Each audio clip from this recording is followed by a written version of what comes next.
everything that you need to know about the mind, starting with the two aspects of the mind, the conscious and the subconscious. The male aspect of your mind is the conscious. This is the 10% of your mind. The conscious part of your mind is only aware of everything around you, your vision, your sight, your smell, your taste, your hearing, and your current state of emotion and thought. Every thought that you consciously think about has an emotion directly attached to it.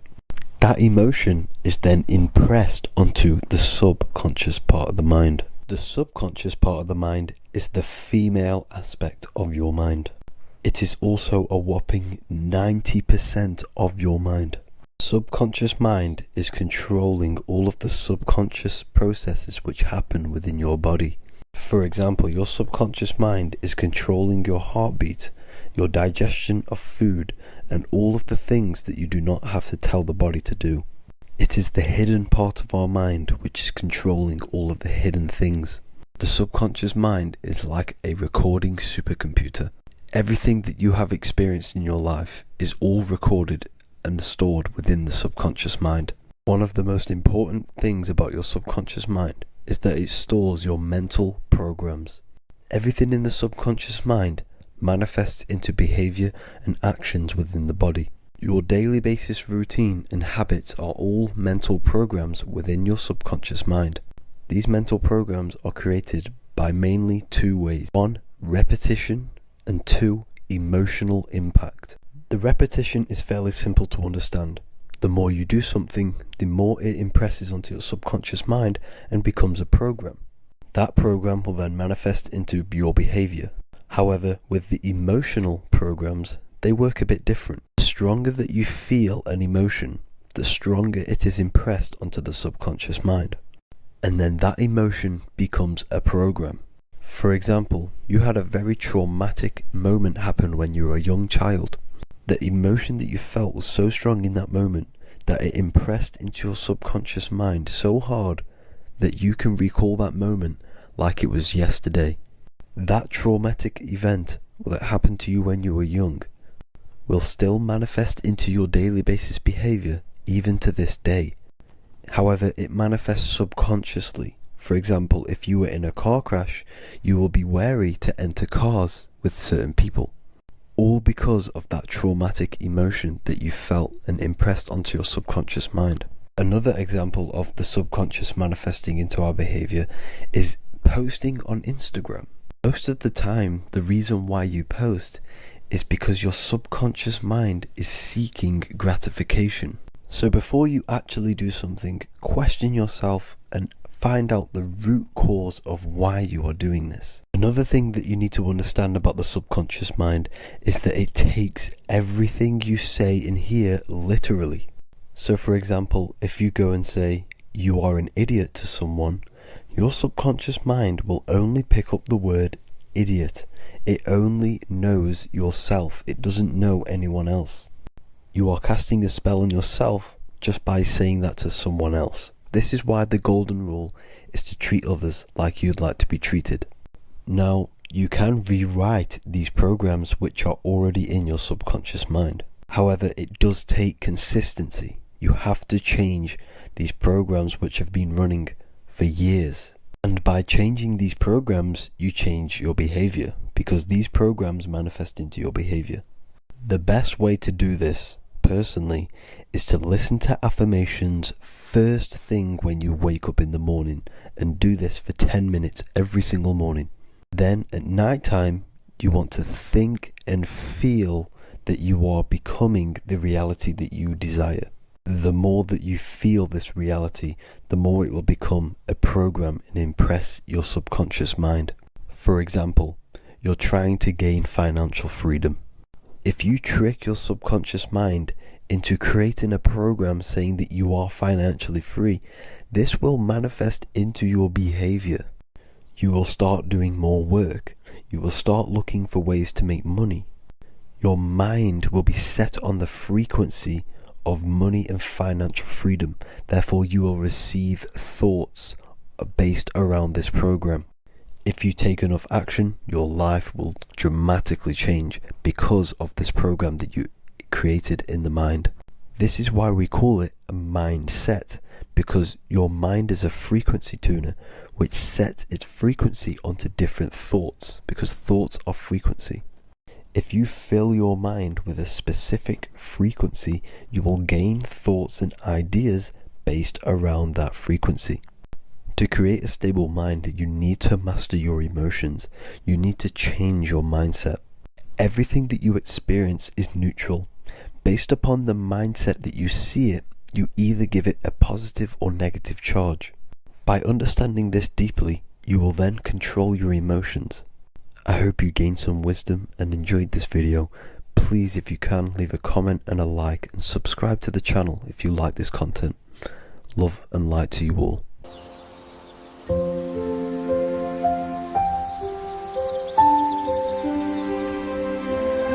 bookofwisdom.com. Visit today.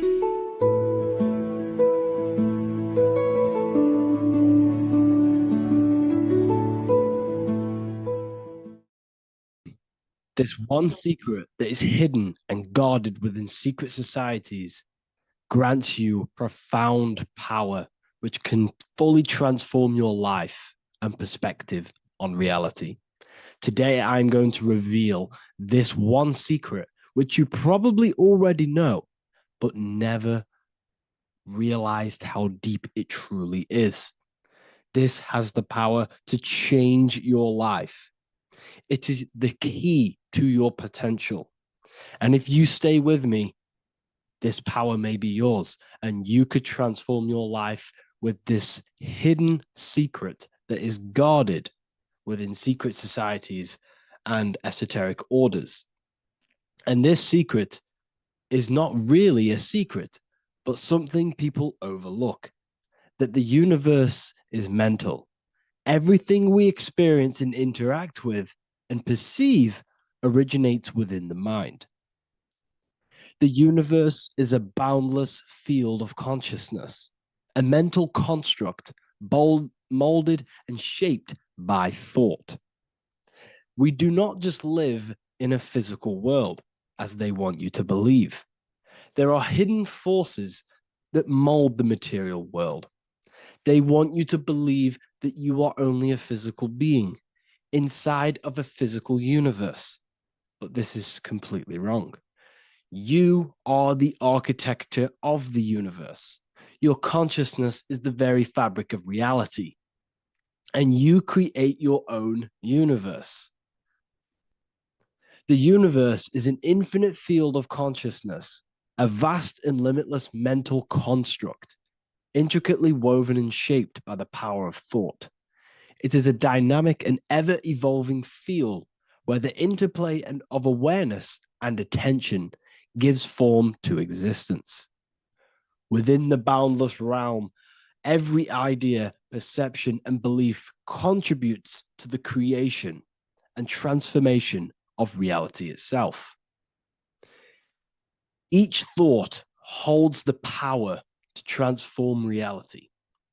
Your consciousness is the very fabric of reality.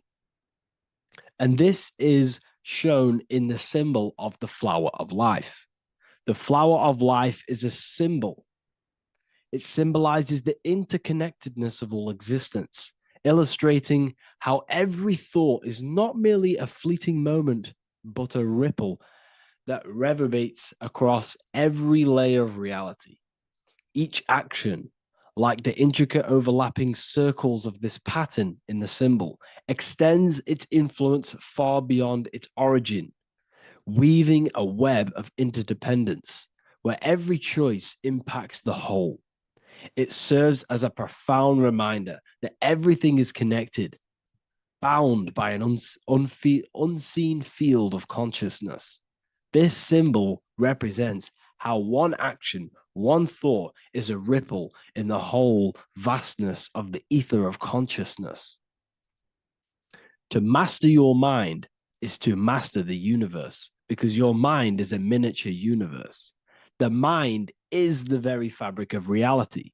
So if we gain the hook, if we gain the power and the mastery over our minds, we have now gained the power to create reality to your will and intent.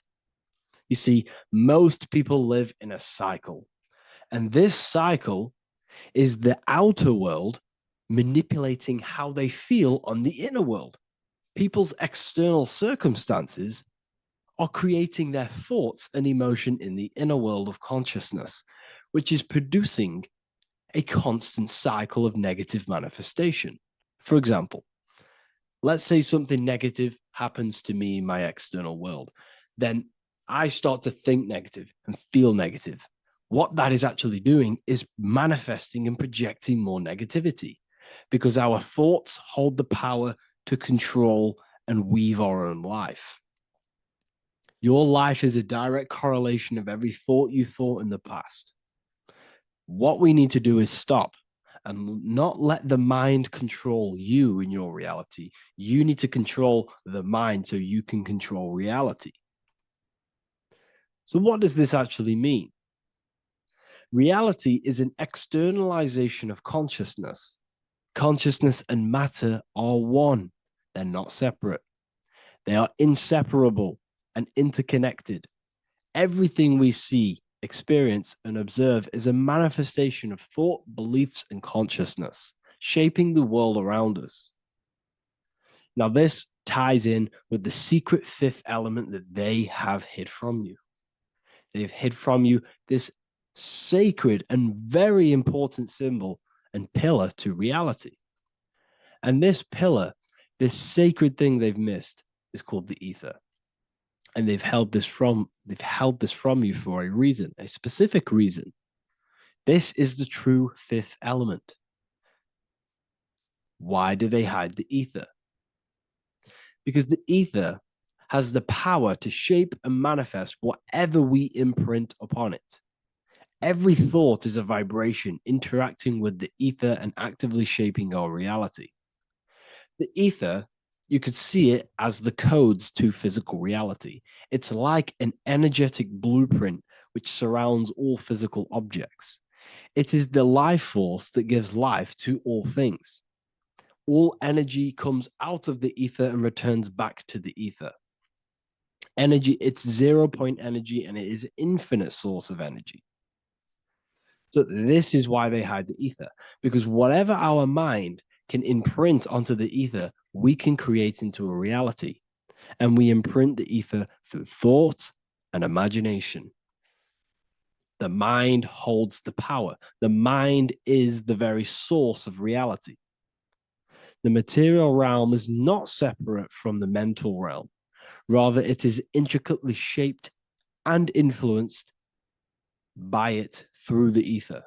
This subtle, all-pervasive medium bridges thought and matter, allowing consciousness to mold and manifest the physical reality. To transform our lives, we must first transform our minds.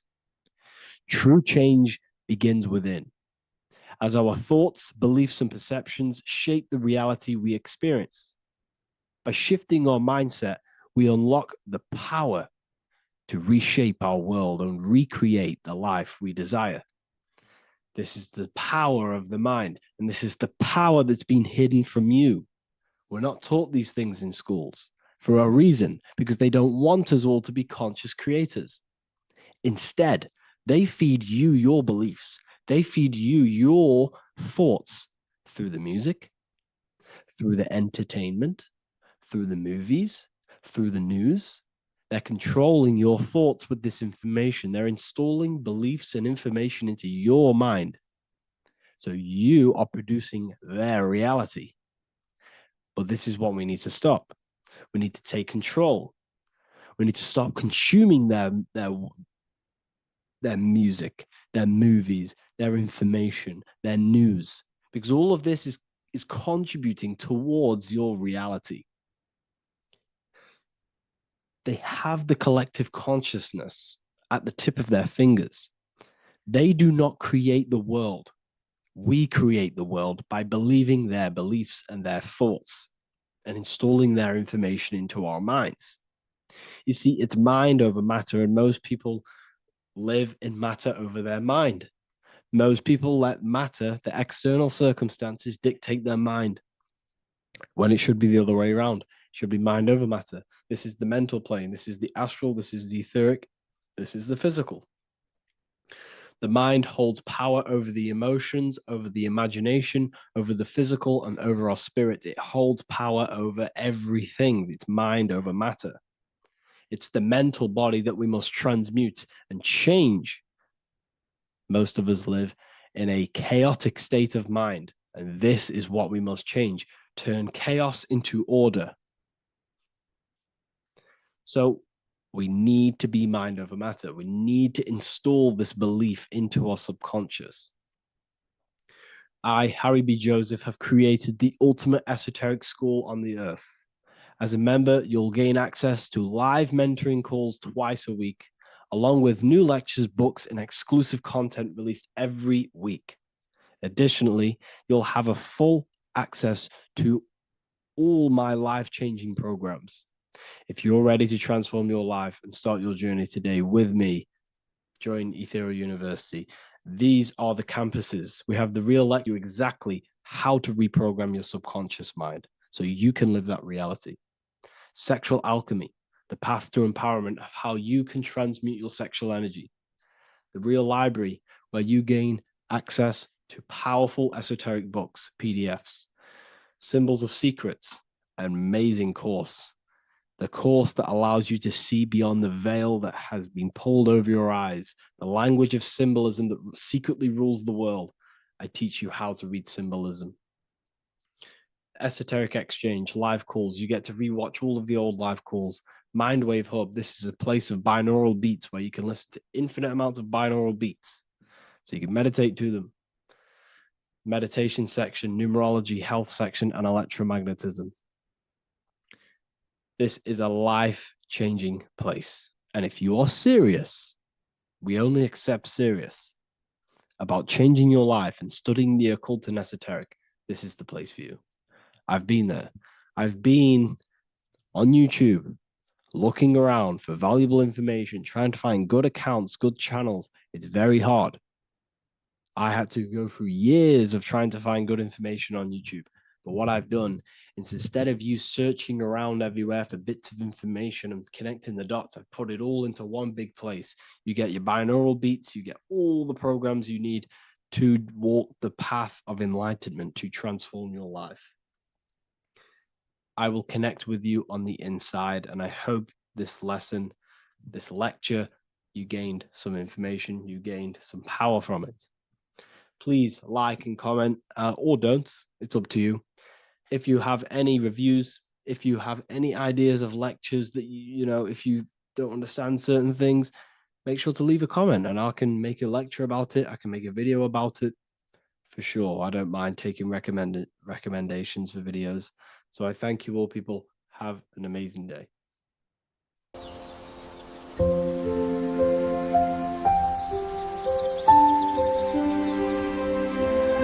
bookofwisdom.com.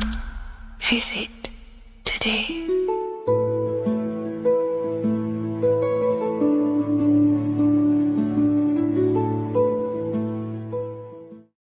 Watching pornography makes you see people as objects. It does a lot of psychological damage to the human mind. And if you truly want to progress in life, your spiritual journey, mastery, whatever it is, mastering your sexual urges is essential to become powerful, successful, and become the best version of yourself. And there are some occult practices that I used to help master this urge. They're not really techniques, they're more mindsets, which will definitely help you overcome your urges. So if you want to quit pornography today, this is the way forward that I used to create this version of myself. Before we go into the tactics, we must understand that whatever we do in darkness comes into light some way or another. If you watch pornography, you know you have a problem, you keep this to yourself. We all naturally do. These things are private, and what we do on our private time molds our subconscious mind, and we keep it away from people. But whatever we do in darkness always comes to light. If you're doing things you don't want others to see, such as watching pornography, it will come out through a subconscious force. It will come out in your eye contact. You won't really be able to make eye contact with the person you're attracted to. It comes out in your energy, your aura, your presence, your confidence. All of this plays a role in molding your consciousness. And especially women can pick this up so easily. Females are more subconscious, males are more conscious. Females speak indirectly, males should speak directly. If a woman is hungry, they will say, I'm hungry. Are you hungry? But a male will say, let's go get some food. You have to see the underlying subconscious messages in women because they speak in more of a subconscious language. Men speak in a direct language. And maybe even men will pick this up. If you want to be taken seriously in the business world or your career, whatever it is, this is essential for your body language and your personal power. So you must master your sexual urges. Releasing your sexual energy, your sexual fluids, removes the life in your eyes.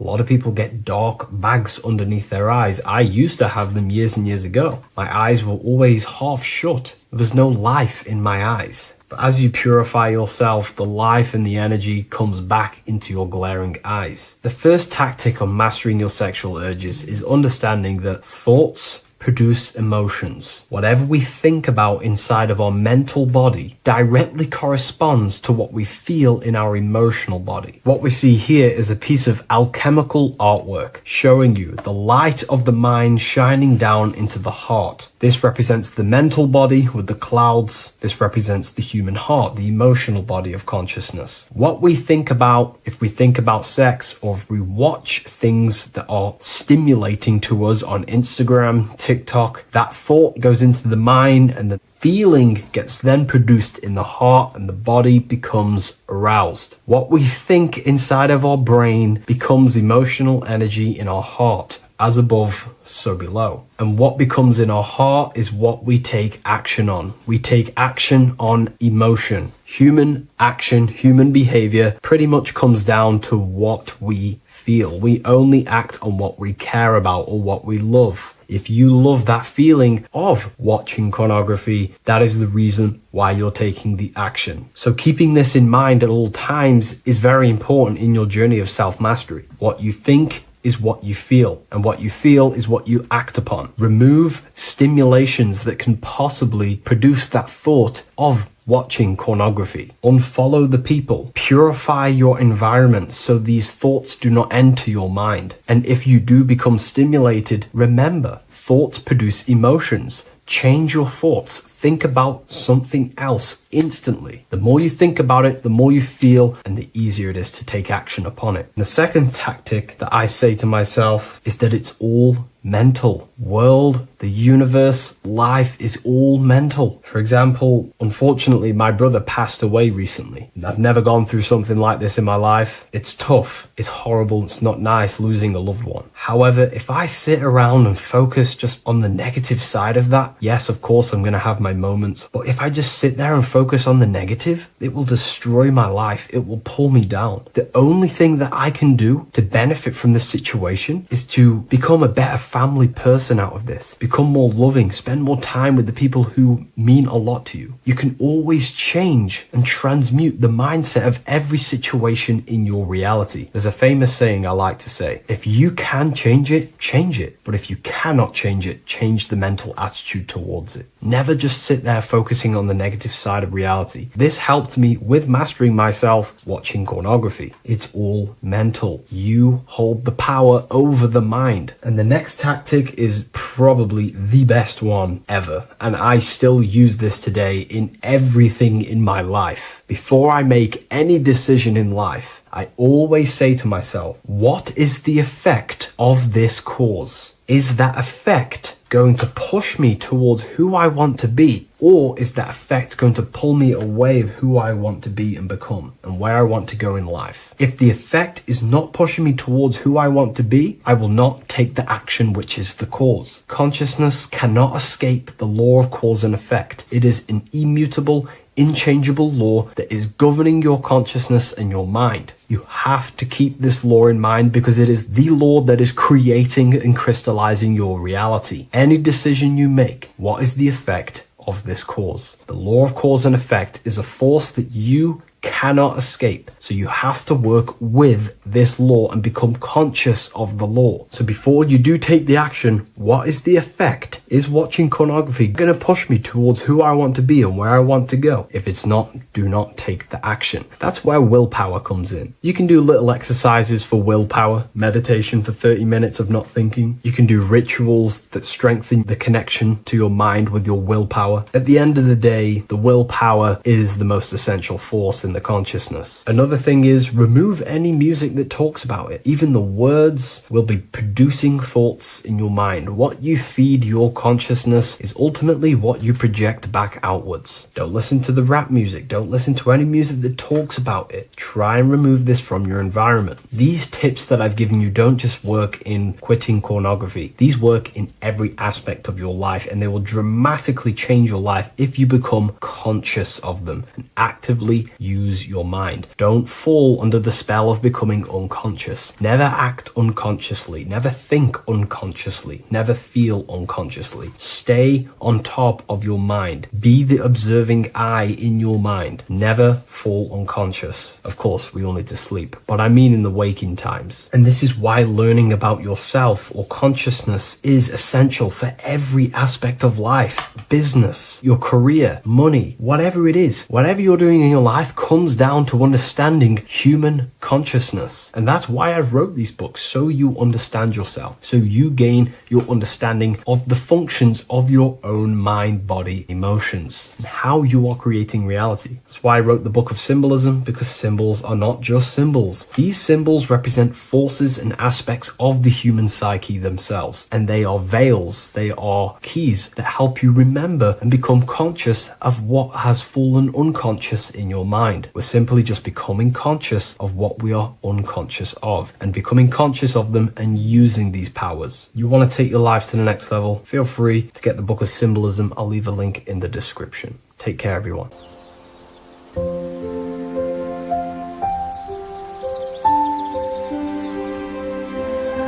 bookofwisdom.com. Visit today.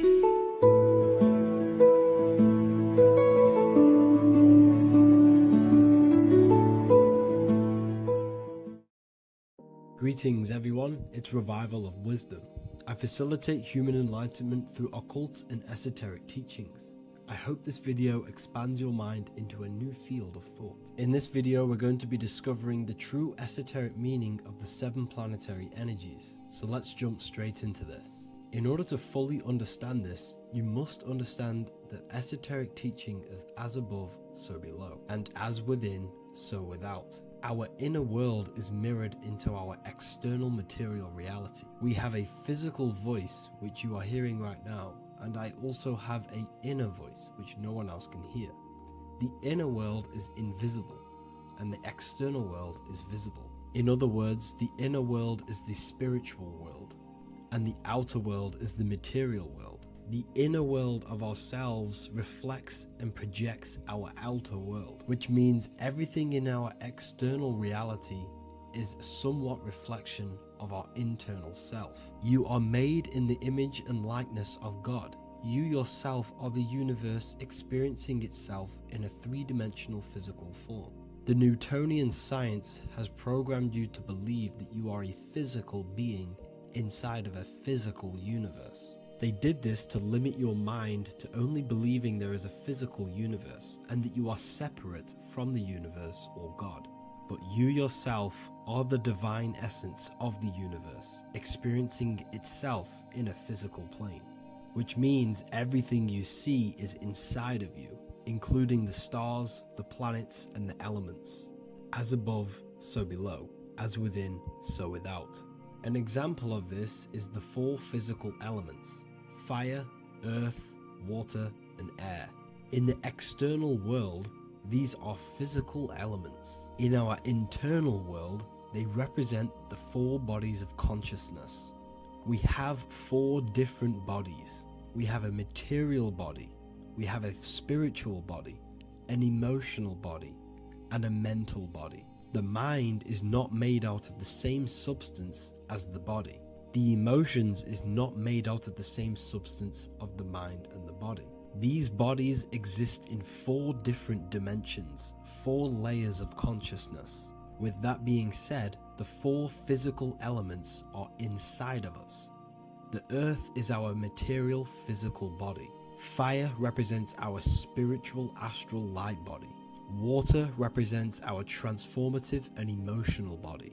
Air represents the mental body, the communicative and thinking body. This is the teaching as above, so below. If that resonates with you and you can comprehend it, please leave a like and a subscribe to this channel to see more content. And feel free to leave a comment on any video suggestions. Okay, so now we've gone over the 4 physical elements and how they correspond with your inner world of consciousness. This is going to make it easier for you to understand what the planets actually are. The planets are a bit more in-depth and more detailed aspects of our consciousness. The 4 physical elements are generic, but the 7 planets go deeper. They are deeper aspects of ourselves. On a macrocosmic scale, the 7 planets rule the material realm. Every object, every animal, every plant, every stone, everything we see in this plane is governed and created under one of the 7 planets. I don't really like calling them planets. They are energies. They are spiritual forces that drive things into existence. An example of this is if we look at a tree. The roots of the tree are governed by Saturn. The stem of the tree is governed by the sun. The leaves of the tree are governed by the moon. Any offspring or fruit of the tree is governed by Jupiter. Any defense mechanisms of the tree is governed by Mars. The communication and networking of the tree is governed by Mercury. The smell and the look of the tree is governed by Venus. Everything we see in this material plane is governed by one of these specific energies. Everything material has a spiritual force that brings it into physical existence. This is the reason why we have 7 days of creation in the Bible. The 7 days of the week, all governed by the planetary energies. Monday is moon day for the moon. Mars governs Tuesday. Mercury is Wednesday. Jupiter is Thursday. Venus is Friday. Saturn is Saturn day. And Sunday is for the sun. This is the reason why there are so many 7s in this physical plane. 7 days of the week, the 7 colors, the 7 chakras, the 7 diatonic musical notes, the 7 lamps on the Jewish candlestick, the G inside of the Masonic square and compass. G is the 7th letter. Now let's go a little bit deeper into every planetary energy. Saturn in the external material plane governs the foundational and enduring aspects of existence, such as roots of plants, the bones of our body, and even the insects that dwell beneath the ground. Saturn represents the dull, hard, and unyielding forces of life, symbolizing structure, limitation, and conditioning. Under Saturn's influence, things become rigid, bound by restrictions and boundaries. This is the reason why Saturn is known as Father Time, because Saturn rules anything that is a restriction and a limitation, which is time. The whole of this material plane is governed by time. You will be born and you will die. This explains why there is so much Saturn symbology in this material plane. Saturn is one of the most important planetary energies. You are a spiritual being in a physical body. Your light, your consciousness is bound to the physical body until you learn how to escape the physical body. The body is a limitation for our infinite minds and spiritual bodies. Our infinite mind is stuck in this material body, governed by Saturn's limitation of time, matter, and space. Now let's dive into what Saturn means to our consciousness within our internal world. We've gone over what Saturn means in the external world. What does it mean to our consciousness? Internally, Saturn embodies the conditioning within our consciousness. When the Saturnian aspect of our consciousness dominates, we become overly rigid, fixated, and restricted in our thinking and actions. For example, Saturn's influence is strongly felt in today's world, where many people's minds are confined to societal norms and conditioned responses. Saturn is the aspect of our consciousness, our minds, such as limiting belief systems and limiting thoughts and emotions. This is the negative thought that you can't get rid of, that's holding you back This is a Saturn aspect of our consciousness. However, this is not a negative thing. The Saturnian aspect of our consciousness is a great teacher, guiding us through difficult life lessons that ultimately lead us to growth and expansion. Saturn's energy allows us to experience and overcome fears and limitations so our minds can expand into new fields of thought, into new life. Although Saturn's energy is harsh and often challenging, it helps us develop resilience, discipline, and wisdom.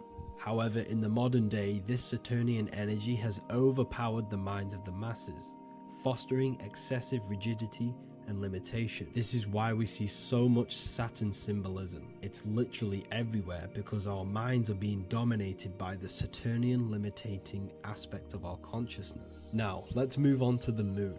The moon, or lunar energy in the external material macrocosm plane, governs the elements of water, influencing the natural cycles such as the ocean tides, which rise and fall in harmony with the moon's phases. Beyond water, the moon also guides instinctual behaviors such as animal migrations.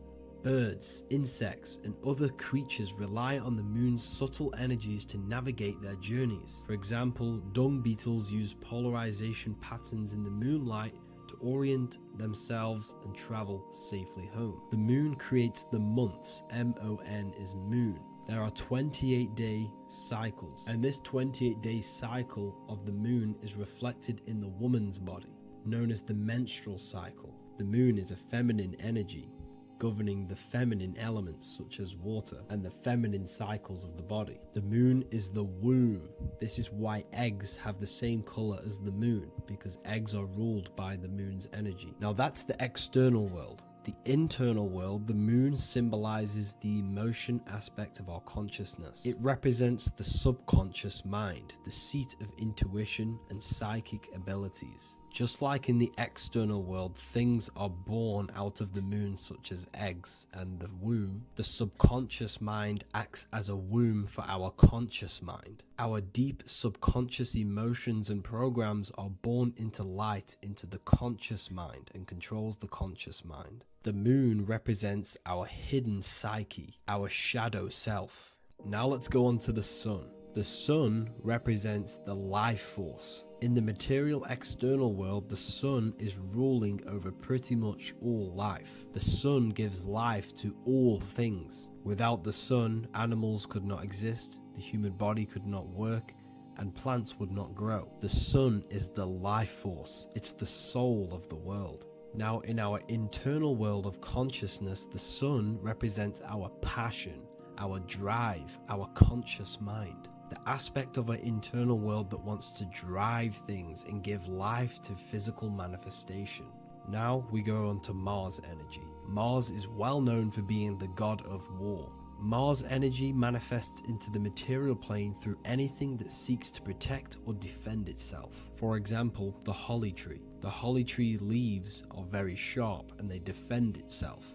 Anything that is protective in the material world has Mars energy and is governed by this specific aspect of consciousness.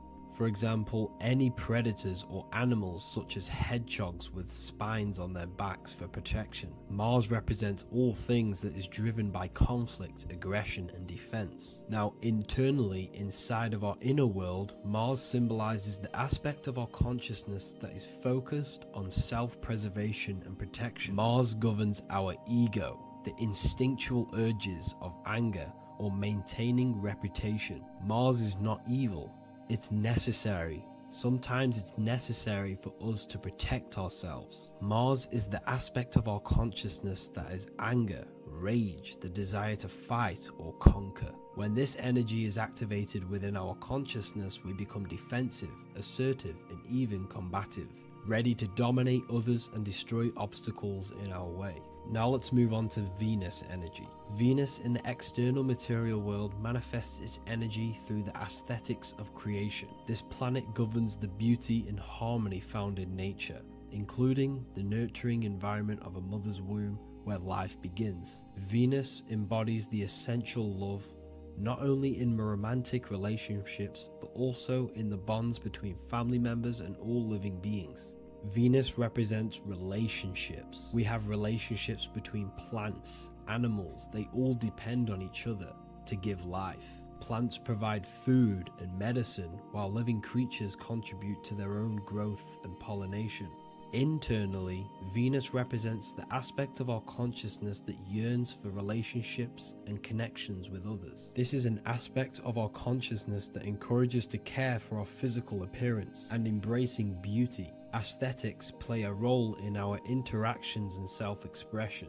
This is why there is a beauty brand called Venus. Now let's move to Jupiter energy. Jupiter in the material plane manifests its energy as forces of fortune, abundance, and wealth. This energy manifests itself as plants, as fruits that we can consume and eat in abundance. Anything that is nourishing and cultivated by the earth for humanity and animals. Jupiter embodies the giving energy that provides for and sustains life, fostering growth and ensuring that resources are available to all. Its influence is seen in the natural cycles of abundance, where fruits must grow and ripen before they are enjoyed, symbolizing the importance of effort and patience.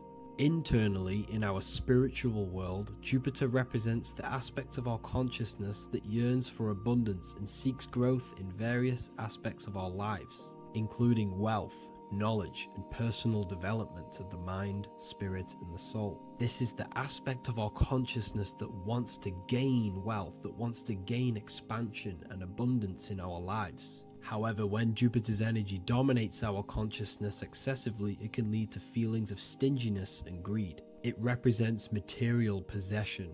The last planet is Mercury. Mercury in the external world governs the vital elements such as seeds, air, communication, education, and electricity. Known as the messenger of the gods, Mercury rules over intellect, communication, and the transmission of knowledge. Mercury's states of consciousness manifests itself in the material plane as the network between trees and plants, how they all communicate together. It represents the intelligence behind all physical things. It's the intelligence behind the seed that allows it to grow into a plant. Mercury's creative energy is manifested in the nervous system of the human body and all living animals. The intricate messenger that transmits signals from the body to the brain and then to the mind.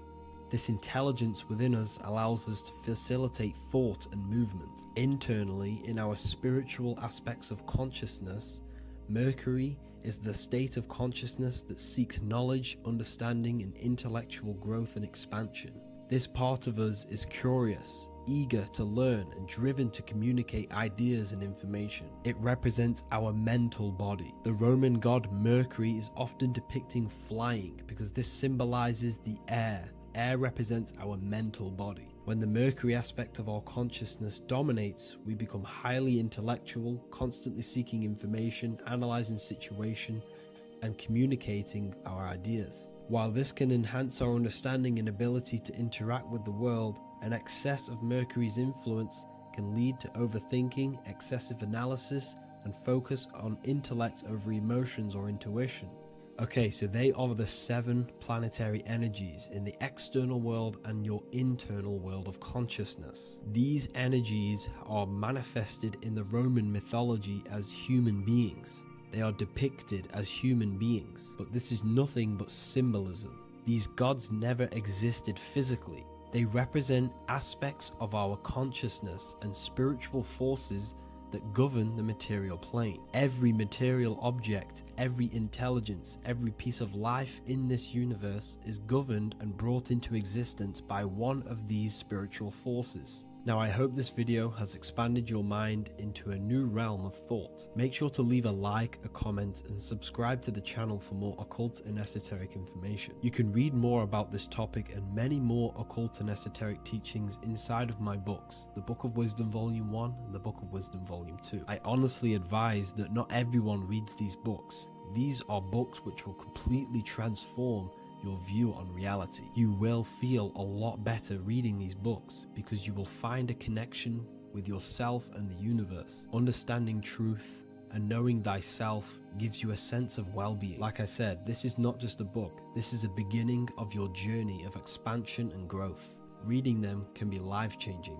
Inside my university, I host live calls where you can ask me questions, and you can watch all the pre-recorded live calls. You also gain the ability to manifest your own reality through the Manifestation Mastery course. There is also a library with all of the PDFs that I've read in the past of occultism, symbolism, and esotericism that you can gain access to. There is a whole lecture section where you can watch all of my occult lectures. This is a place of transformation. The price of the university will be going up very soon. If you join now, you will gain a free sexual alchemy course which will teach you how to transmute sexual energy into creativity. I'll leave all the links in the description for the university and also my website where you can get my books. I hope you enjoyed this video. Take care.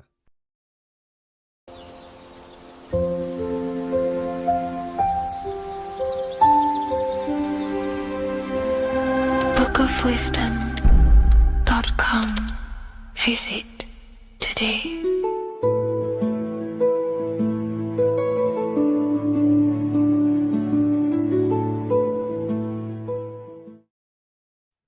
Hello, everyone. Today we're going to be discussing the esoteric and occult meaning behind the story inside of Genesis, the story of Adam and Eve. This is a widely known story, but not many people know the true esoteric meaning behind it. Okay, so today we're going to be breaking this symbolism down. Before we get into this, please leave a like and a subscribe on the channel. I would greatly appreciate it. And please comment below any lectures or anything you wish to know, and I could maybe make it in the future. The first thing we must understand about the Bible is that it is an esoteric and occult book. It is written in allegory. It is written in such a way that we understand the book compared to our level of perception. Now, what do I mean? If a child read the Bible, they would gain a standard meaning and story behind it. They would gain a normal interpretation of the book, of being good, praise God, and be a good person.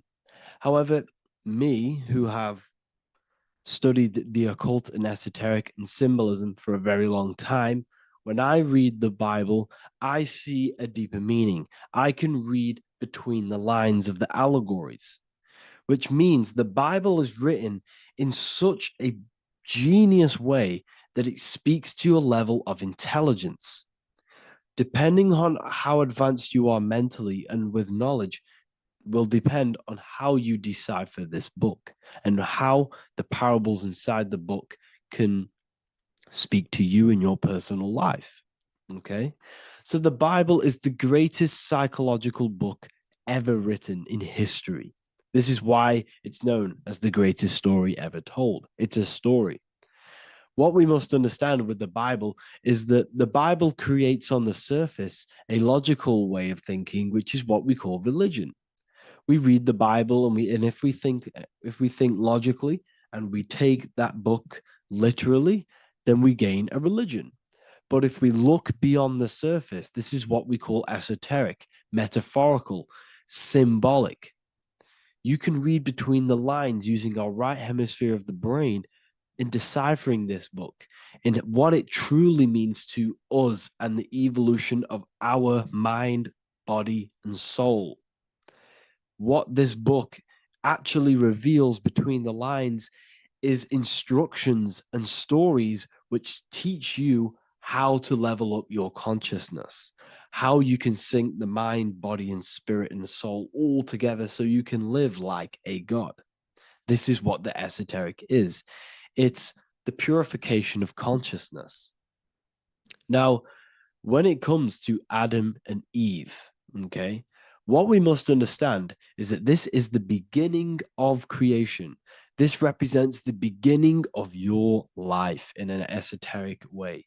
This is symbolic for the beginning of your incarnation into this physical world. Okay.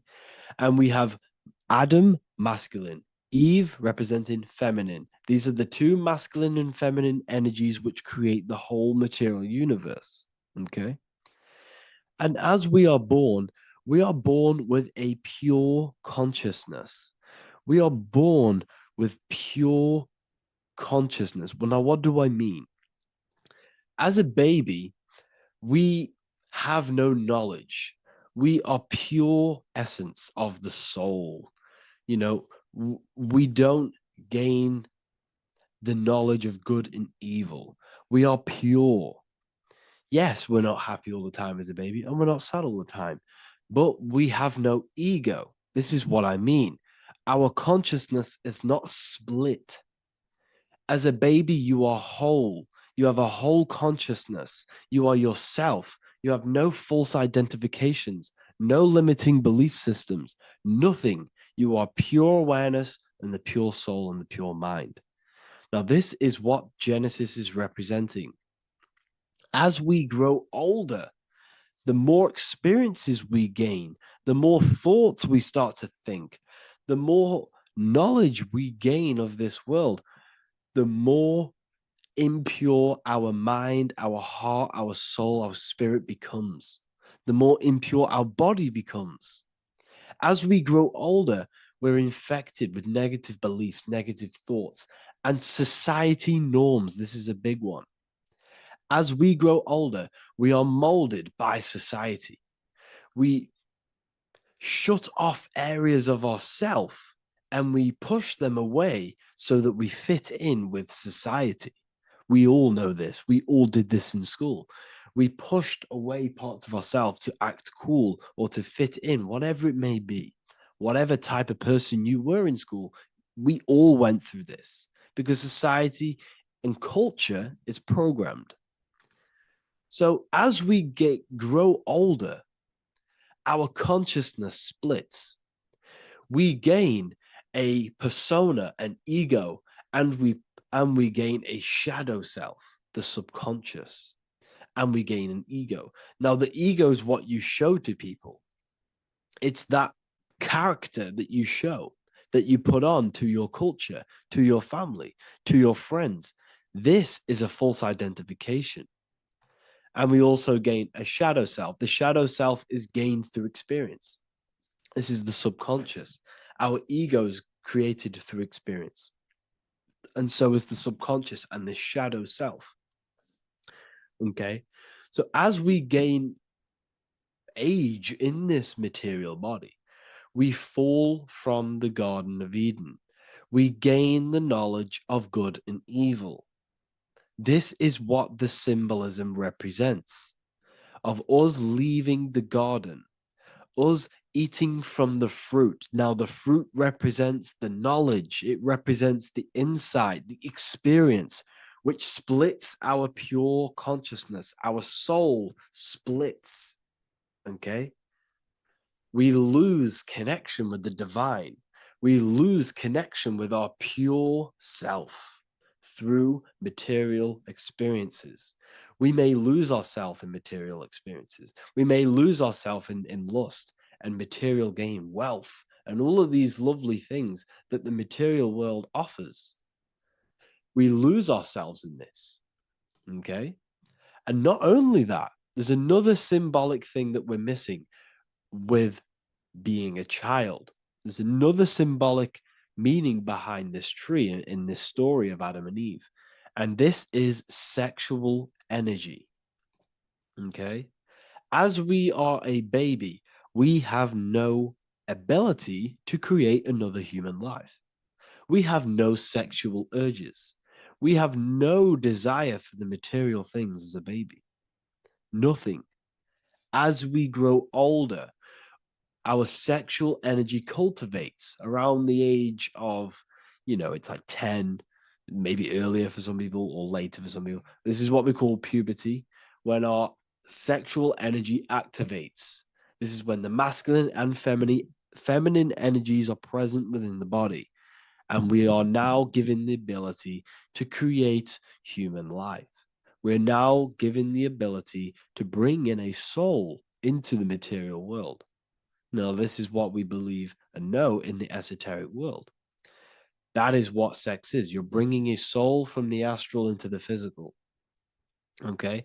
So as you grow older, you gain this ability to use the power of creation.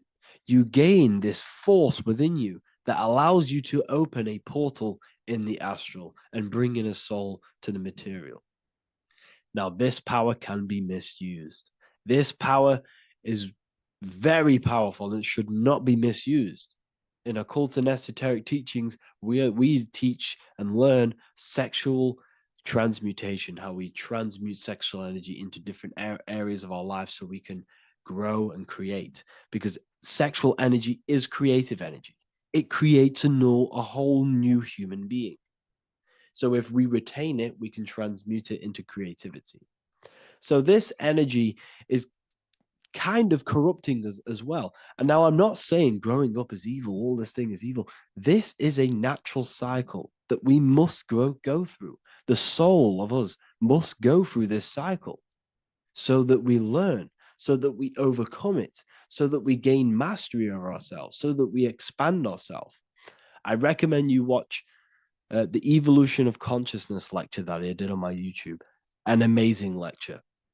Talks about the evolution of consciousness and how we're on a never-ending cycle of life and death and expansion. So leaving the Garden of Eden is symbolic. You see, Eve represents emotion. She's feminine. Adam represents action. That's why he bit the apple.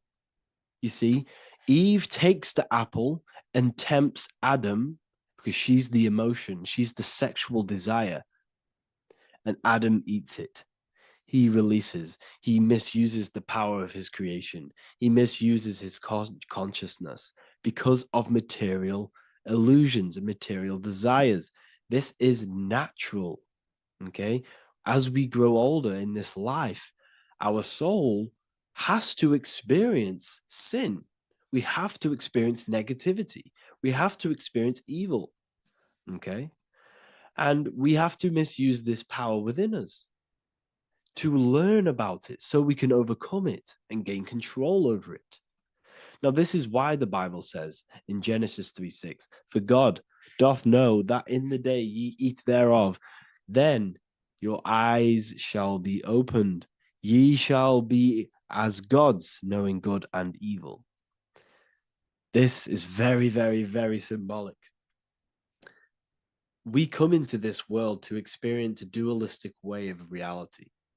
We come into this world to challenge ourselves so the soul can grow, because the soul comes from pure love from God. But we come into this world so the soul may know what it's like to be evil. You see, we are like a seed. Our soul's like a seed. And when that seed grows, okay, and it's planted, them roots must grow to hell in order for the top of the tree and the roots to grow to heaven. In order for the soul to reach the highest states, it must descend down into the lowest states. Good and evil. This is the story of good and evil, okay? And this is the story, a psychological story of how the human mind has functioned in this life. This is what this story is representing of how our soul and mind is functioning, how our consciousness is splitting and growing up and evoluting. Okay. Like I said, snakes represent sexual energy. They represent, when you've been snaked. This is why we say you've been snaked, because it represents a temptation of sexual energy. This is why the Kundalini is symbolized as a snake. This is the serpent within us that we can rise to activate dormant brain cells in our brain.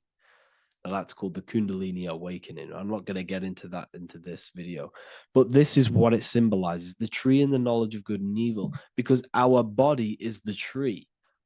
Our central nervous system is the tree.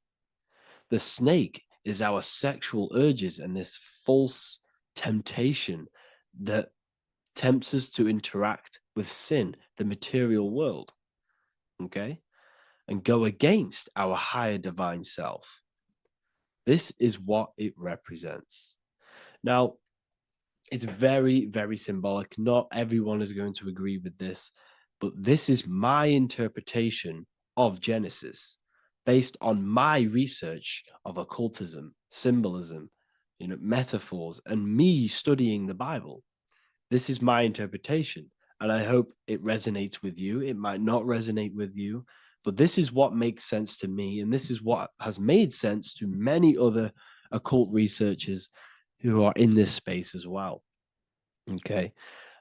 So please leave a like, leave a comment, leave a subscribe. I'd greatly appreciate if you could, just give me some support on this channel. We're nearly at 100,000 subscribers, which is insane. I just want to say thank you all. And yeah, I will see you inside the university. If you join, I'll look forward to mentoring you, connecting with you on the live calls. There's a new symbolism course, which is going to be available very, very soon. And yeah, if you join the university, you also get a 30% discount on all of my products, astrology readings, one-on-one calls, all of my books. Yeah, so I hope you gain some insight on this video, and I'll see you in the next video, and I'll see you inside the university. Have an amazing day.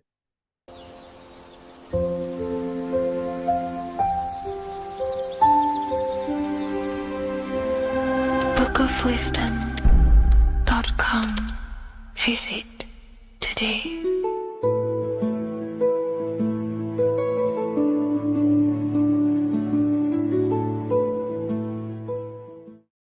Before you call the Baphomet evil, make sure that you watch this video until the end so you gain a full understanding on what the Baphomet truly is. No, I am not a Satanist. I am simply an esoteric and occult researcher. I've been looking into symbolism for a very long time, and I can reassure you that this symbol does not represent the devil, does not represent any negative figure. It's a very deep, occult, esoteric symbol. What we first need to understand about the Baphomet, it is indeed a symbol. Every symbol we see around us is neutral. The pentagram, the Baphomet, is neutral. It depends how you use it, whether it is used in a good or bad way. Everything is neutral. It's your mind's perception that gives it a positive or a negative charge. First of all, let's break down the Baphomet symbol. Let's look very closely at the Baphomet. We have clearly the 4 physical elements corresponding to the Baphomet. Here we clearly have the fire element. The wings represents the air, the flapping in the air. The fish scales, which is the water, and this dome figure representing the earth. The soul is incarnated into 4 bodies. We have a mental body of consciousness, intellect. We have an emotional body of consciousness, which is all to do with intuition and energy. We have a spiritual body of consciousness, our astral body, and a physical body of consciousness for the physical earth. Earth corresponds with your body. Air corresponds with your mind, fire corresponds with your spirit, water corresponds with your emotions. So the Baphomet is showing you the 4 elements of the soul, the 4 bodies of the soul that we are incarnated in. Now, let's look at this moon figure. We have the moon. The moon represents the internal world. It represents what we cannot see. The sun represents our conscious mind, what we can see, what we're aware of, the physical world. The moon represents what we are not aware of. It represents our internal world. Remember, we have 2 worlds, but you're an individual. You have a dual nature, individual. You have an internal world. When you close your eyes, you have an internal voice, an internal world of thought and emotion, and an external world of this material body. The moon represents the internal. The moon on top represents the moon controlling the mind, represents the inner world controlling you. Now, this is very symbolic in the occult world. If the inner world is controlling you, then you have no control over reality. This is the devil horns. You know the devil horns? The moon crescent? This represents you are the devil. You're being controlled by your thoughts, by your emotions, by your psyche. Then we have the moon below, which represents control over either being controlled by thought and emotions, or you're controlling them and having self-mastery. In alchemy, we always see this symbol of the man or woman on top of the moon, representing emotional control and self-mastery of the internal world. The journey of the occultist is to gain full mastery over their consciousness. They want to be conscious of every single thought that enters their mental field of consciousness. We get over 7,000 thoughts a day. It is possible to achieve a certain level of mastery where you are conscious of every single thought that enters your mind. This is one of the end goals of self-mastery and occultism, as this gains your personal power. When one achieves this, they are then able to direct the mind in one place and one place only, becoming more effective in manifestation and creation, because we are microcosms of the divine. We are creators. This is the gesture of as above, so below. The inner world and the outer world are mirrors of each other. The inner produces the outer. Your physical life circumstances are a result of every thought you thought in the past. The inner projects the outer. If you want to produce a change in the outside world, you got to produce change in the inner world of consciousness first. As above, so below. As within, so without. This corresponds with absolutely everything in the universe. Now we have the goat head, which represents the animal self, which represents the lower carnal mind. Lower carnal mind, which is earthbound, because a goat is on the ground. It's not a bird, it's on the ground. It represents the lower self, the beastie nature, the one that tells us to hate, to steal, to eat all the time, to consume. It's the beast within us, the beastly side of our consciousness. It has a human body resembling this, the human in the beastie nature, or we have the spiritual nature, the higher self. In essence, this symbol of the Baphomet represents the higher and the lower self of human consciousness. It represents the higher and the lower. To conclude all of this, the Baphomet is a symbol that represents the two paths that one can take. We can take the beastie path and become an instinctual animal, our body, or we can take the divine path of reaching our higher self. It is a symbol that represents the higher and lower self and the four different bodies of consciousness. In essence, this does not represent Satan or the devil. The devil represents the lower aspect of our human psyche. The war between Jesus and Satan is symbolic and allegorical for the war that happens within our mental field of consciousness. The internal war between good thoughts and bad thoughts, positive emotions and negative emotions. It is the constant war inside the battlefield of your own mind. Jesus, Satan are symbols, characters that are symbolic of aspects of your own consciousness, because the universe is mental. The only thing that truly exists is your mind. Therefore, all of these ancient spiritual texts like the Bible, the Bhagavad Gita, the Quran are all symbolic of what's happening inside of our mental body. It is the inner chaos that can destroy our life, or when we create structure and restructure our inner world, we can live a peaceful life. If you are struggling from the internal world and you want to gain mastery of yourself while learning the occult secrets, join Ethereal University, a community of like-minded individuals who are all striving for the best versions of themselves. We host live calls and we have an abundance of lectures that you can watch. Or check out the Book of Wisdom. This is volume 2. I'll leave all the links in the description. Have an amazing day. In this video, we're going to be decoding the symbol of the double-faced eagle, which is found on the Rothschild's family coat of arms. We see it in the Roman Empire, and we also see it in the 33rd degree of Scottish Rite Freemasonry. So let's get straight into this symbol and decode what this means. Freemasonry is considered a craft, and this craft is about reconstructing yourself. In fact, the word mason means builder, because every day we are building our mind's prison or our mind's freedom. Plus, you are a creator of reality. You are contributing towards the building project on the earth. You are a builder of yourself and reality, a creator. In Freemasonry, they use the allegory to teach the initiate a process of self-mastery. In Freemasonry, the allegory is that the Temple of Solomon is broken, and this broken Temple of Solomon needs to be reconstructed. But this is symbolic. The Temple of Solomon is yourself. You as an individual are the broken temple, as you have forgotten who you are, why you are here on this earth, and your mind has many limiting belief systems and restrictions on it. Therefore, we are the broken temple that needs to be rebuilt and reconstructed. The 33rd degree is the highest degree in the Scottish Rite system of Freemasonry. Therefore, this logo represents the state of consciousness the 33rd degree Mason is operating at. It is symbolic of their level of mind, their level of self-mastery, their level of awareness. This symbol is a very powerful symbol that you can use to also find your personal power. Now, of course, this is my interpretation based off my years of studying symbolism and connecting the dots. If you feel like I miss anything, please leave a comment in the comment section to maybe add to my points. The first of all thing that I see in this symbol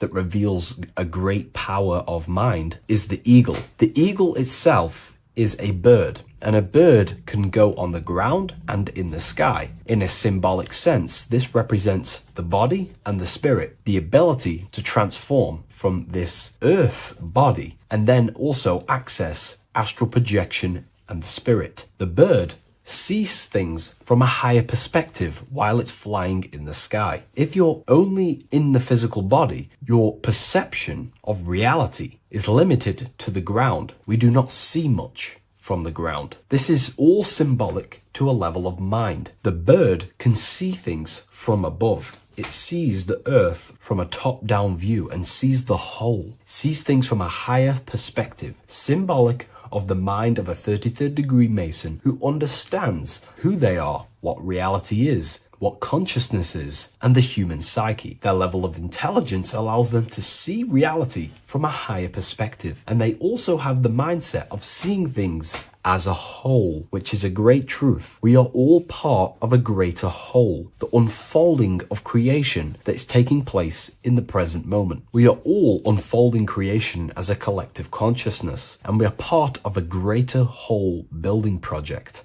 So this bird, or the eagle, is symbolic of seeing things from a higher perspective and possessing a higher consciousness. The double-faced eagle, one eagle looking left, one eagle looking right. This is symbolic of the past and the future, mastering time. The way an individual masters time and masters the power over time and gains their power over it is by using the past and the future. The way we master time is by looking into our past and see what thoughts, emotions, and actions have led us to this very moment in the present moment in our lives. By looking into the past, you can see what thought, emotions, and actions have led you to this very point in your life and see the mistakes in your thought processes, the mistakes in your emotions, and the mistakes in your actions. You can extract wisdom from the past of your past and apply that wisdom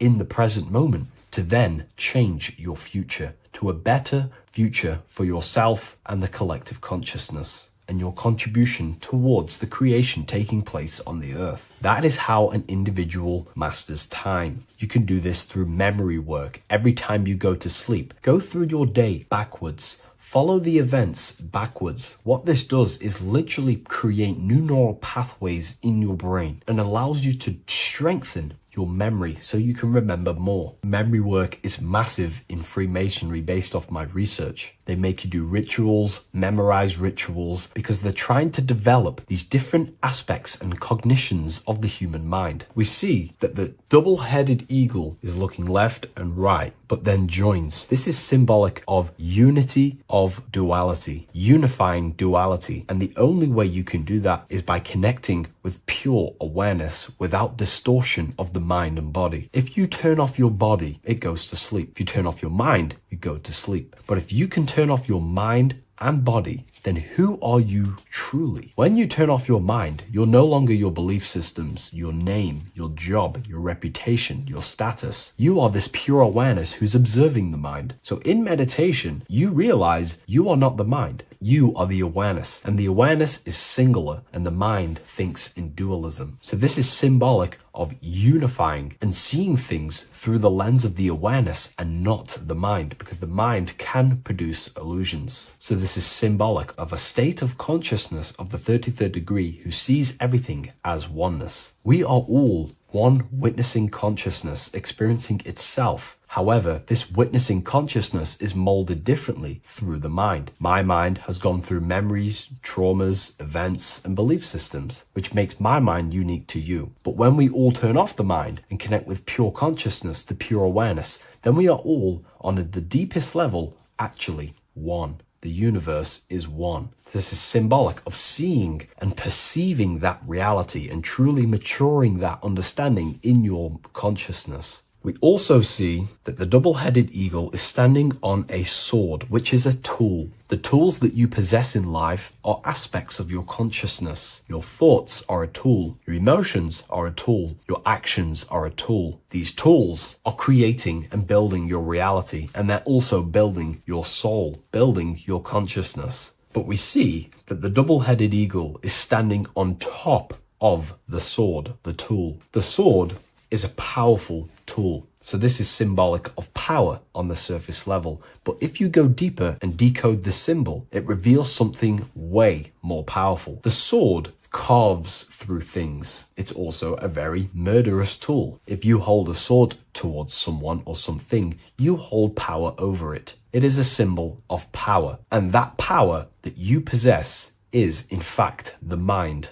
The mind is the powerhouse of control over reality. The mind is the most radiant force in the universe, as all things respond to the mind. The emotions, the body, and physical reality itself responds to the mind. The mind holds power. Matter is a physical manifestation of mind. The reason why the sword is the mind is because it's associated with the air element. When you swing a sword, you're moving this through the air. And if you've read the Book of Wisdom Volume 2, you understand that each element is corresponding to a different body of consciousness. Air is associated with the mind, the mental body of consciousness. Water is associated with the emotional body of consciousness. Earth is associated with the physical body of consciousness. Fire is associated with the spiritual willpower body of consciousness. Therefore, what we're looking at is the intellect. We're looking at gaining control over the intellect, the mind, thought, banishing all negative thought power from the mind. Think of it like this. You are tapped into a live stream of consciousness, and this live stream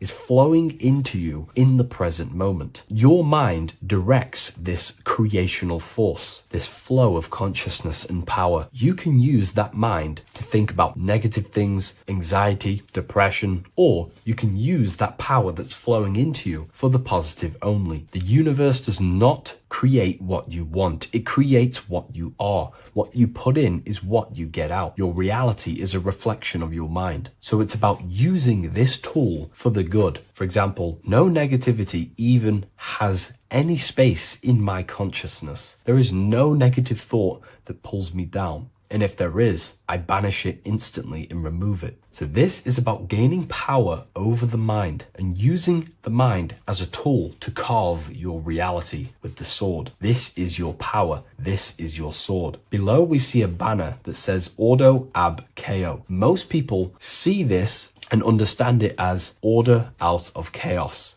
And yes, it is linked to, obviously, molding society, manipulation. However, on an internal understanding of order out of chaos, it's something much more powerful to the individual. Most people see order out of chaos and see the manipulation that takes place on human consciousness, which is very true. The ruling powers create chaos or a problem in society, then they produce an order and a solution to mold society towards their agenda. That's order out of chaos. However, to the individual, this represents something much more powerful that you can take advantage of. Ordo ab chaos, order out of chaos. This is understanding that reality comes from chaos and physical creation is the order of that chaos. The mental plane is chaos. It's just simply pure thoughts, random thoughts. But the physical world is the order out of that chaos, the darkness coming into light. To you, for example, when you first start your journey of self-mastery and spiritual awakening, you are in chaos. My mind was in chaos. My mind had many limiting belief systems. My mind used to think random thoughts unconsciously. I used to take random actions, unknowingly create my reality, and produce chaos. That chaos needs to be ordered. So when there is chaos in ourselves, with different aspects of our minds and subconscious, we need to produce an order so that we can gain power over the mind and over our thoughts, emotions, and actions, the three forces you have 100% control over in your reality. If you try and control anything else other than your thoughts, emotions, and actions, then you are breaking natural law. The only things you have been given power over and to control is your thought, emotion, and action, your mind, your heart, and your body. Order out of chaos is about transforming yourself. When you're in a chaotic state, you have to produce order to transform yourself and change your level of consciousness. If you have chaos in your life, you must produce order. And this is how self-transformation occurs through an individual. Order out of chaos. Now, yes, it is also linked to human manipulation, as this applies to everything as above, so below. Above, we see a triangle with the number 33 and light emanating around it. This triangle is highly symbolic of the element of fire. The upright triangle is fire. The downright facing triangle, the opposite to this triangle, is associated with the element of water. The reason why this is an upright facing triangle with the number 33 in it is because fire is associated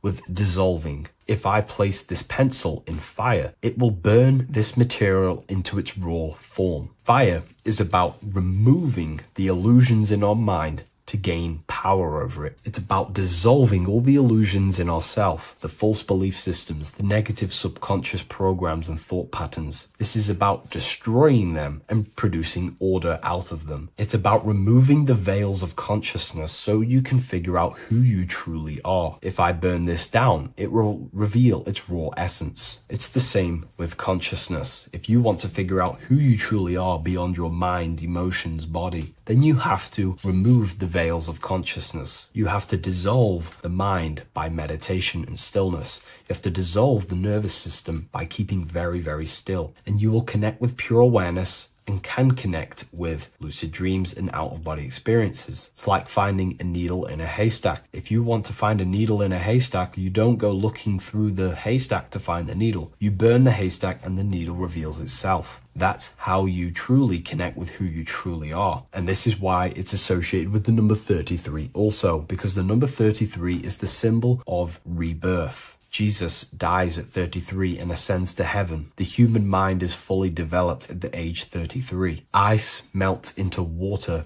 at 33 degrees. It's symbolic of transforming states from death to rebirth, rebirthing the self. And this is how you rebirth yourself, by figuring out who you truly are. Because when you actually figure out and have an out-of-body experience, or you figure out who you truly are, you go through a mental rebirth. Everything you thought once was true has been completely burnt away, and now you are reborn into a new mind and a new perception of self and reality. So it's about being reborn again. At the 33rd degree, you are reborn again by the understandings and experiences that you've had with yourself. And the crown is a symbol of mastery. People in position of power wear crowns. It is a symbol of power over something. This whole symbol reveals your own personal power, the level of power that the 33rd degree Mason has over themselves, not over other people, but themselves. But of course, once you gain your personal power, you understand how the mind works. You can use that against people. It's how you use the knowledge that determines whether you are bad or good. Again, if you think I've missed anything, leave a comment in the comment section. Please like, comment, and share if you love this content. I'll see you in the next one. And if you wish to get your hands on this book, I'll leave an Amazon link in the description. Hello, Seeker. Welcome to Revival of Symbolism, a channel devoted to the language of esoteric symbolism, guiding you to discover yourself and expand your consciousness into deeper realms of thought. I'm Harry B. Joseph, also known as Revival of Wisdom, and today we're going to be discussing this particular piece of artwork of the eye and the checkerboard together, and the esoteric teachings behind the veils of these symbols. So the first thing we must look at is, of course, the eye. The eye being a symbol of consciousness. The eye is the inner witness inside of ourself. This I is referring to the internal eye of perception inside of our mind, the mind that gives us the ability to perceive and to understand things internally. This is also the eye we use to vision things through our internal vision, what we like to call imagination. The screen in our mind that allows thoughts to be projected into a particular form. So, this eye is talking about the internal eye of perception inside every single individual and form of life: dogs, cats, squirrels, humans. Every single form of life has this internal dialogue, the inner being that no one else can listen to but themselves. This is a symbol of consciousness. And together, these two symbols reveal a grand teaching and understanding of the world and the universe, of how the universe is one consciousness, one observer. This is symbolizing the observer witness consciousness. Consciousness holds many vehicles and many dimensions that it exists in. As I've talked about previously in my previous lectures, we have a physical vehicle of consciousness, which expresses physical actions through the physical body. We have an emotional vehicle of consciousness, which is our emotional body or the astral plane. We have a mental vehicle of consciousness to express thoughts inside of, the thought body of consciousness. We also have a witness side of our consciousness. This internal witness, like who is the one seeing the screen of your reality right now? Who is the one seeing it? Not looking, who's perceiving the screen of reality through your eyes? Well, that would be the inner witness. And that inner witness is also perceiving your thoughts. A lot of people become identified with their thoughts, and they let the changes, the ever coming, unfolding changes in their mind, world, become a part of who they are. And they get caught up in the world and the changes that happens to them. And a great teaching that I've come across this last year is to never identify with the ever-changing circumstances that happen in life. When things are tough, when things are bad, always remind yourself that you are the witness of your thoughts and you are the witness of this reality. You are the one witnessing your thoughts, emotions, and actions. You are the one behind them. So when things get tough, try not to get too indulged in these negative things. The I is the witness. Connect with the witness. And this is the same I that perceives as sees the screen of your reality, and it also sees the screen of your dreams. So this witness consciousness is transcending your physical day life and reality, and it's also witnessing your dreams. It's the same observer who's observing your reality now, but also observing your dreams. So this witness consciousness transcends all forms of bodies of consciousness. It is essentially the highest aspect of ourselves. And it is literally the thought voice, the inner thinker, because you are not the external body. You are not the being outside your mind. You are the being inside your mind who is actively thinking. I like to call what you are, what we are as consciousness is consciousness in action. We are the thinking inner thinker, the inner being. And it's about becoming into contact with that inner being again to unveil who we truly are. If we sit back and truly have a thinking session of, closing your eyes and going inside yourself, and you ask yourself, who am I truly? Who am I beyond all of my beliefs, memories, my body? Who am I beyond that? and it will lead you to the inner voice, the inner dialogue. But again, you are not the voice, you are the one hearing the voice. You are the silent, invisible one, the one behind the veil.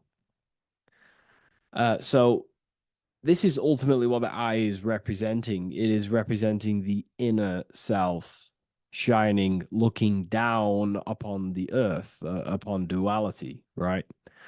But this also reveals a great teaching as well, is that consciousness is universal. It is not something solely given to you. It is universal. It is a part of a greater whole. Consciousness is personal and also impersonal. We have our personal sense of self. We have this inner voice. We have this sense of who we are in this world. And that is our personal sense of self. But you can also transcend the personal sense of self by turning off the mind and fading into the collective impersonal consciousness, which is ultimately what you call transcended states of consciousness, altered states of consciousness, or astral projection. When you astral project, you are simply accessing this impersonal aspect of consciousness. And this is ultimately what the symbol is representing with the checkered board floor, because the checkered board floor is duality, division. There is many, many different forms, but the I is singular. This is representing how the universe is one witness being, one consciousness expressing itself in infinite life forms and into division. But ultimately, division is an illusion. Consciousness fades into an impersonal consciousness. So the checkerboard floor and the eye above symbolizes how consciousness fractals itself and crystallizes into many different forms of personalized consciousness. The self, the sense of self, right?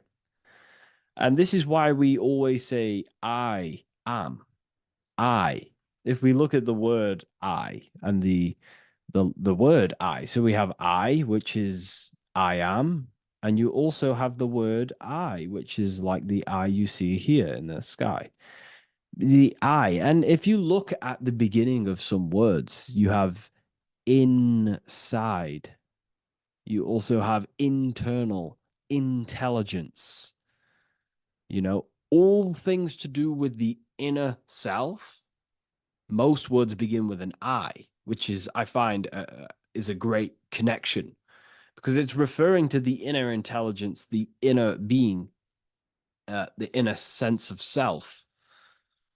So the universe is essentially one being expressed in many different forms. That's also found in the word universe, uni, coming from the root word unite, meaning oneness, unification, united, and verse being a verse of a song, because we're all playing the song of consciousness, which is an ever unfolding song, an unfolding vibration, an unfolding creation.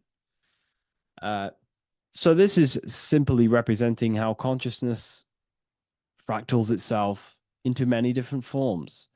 And when we identify with our self consciousness, our sense of self, we no longer realize that we're a part of a greater whole. We're part of a unified field of consciousness.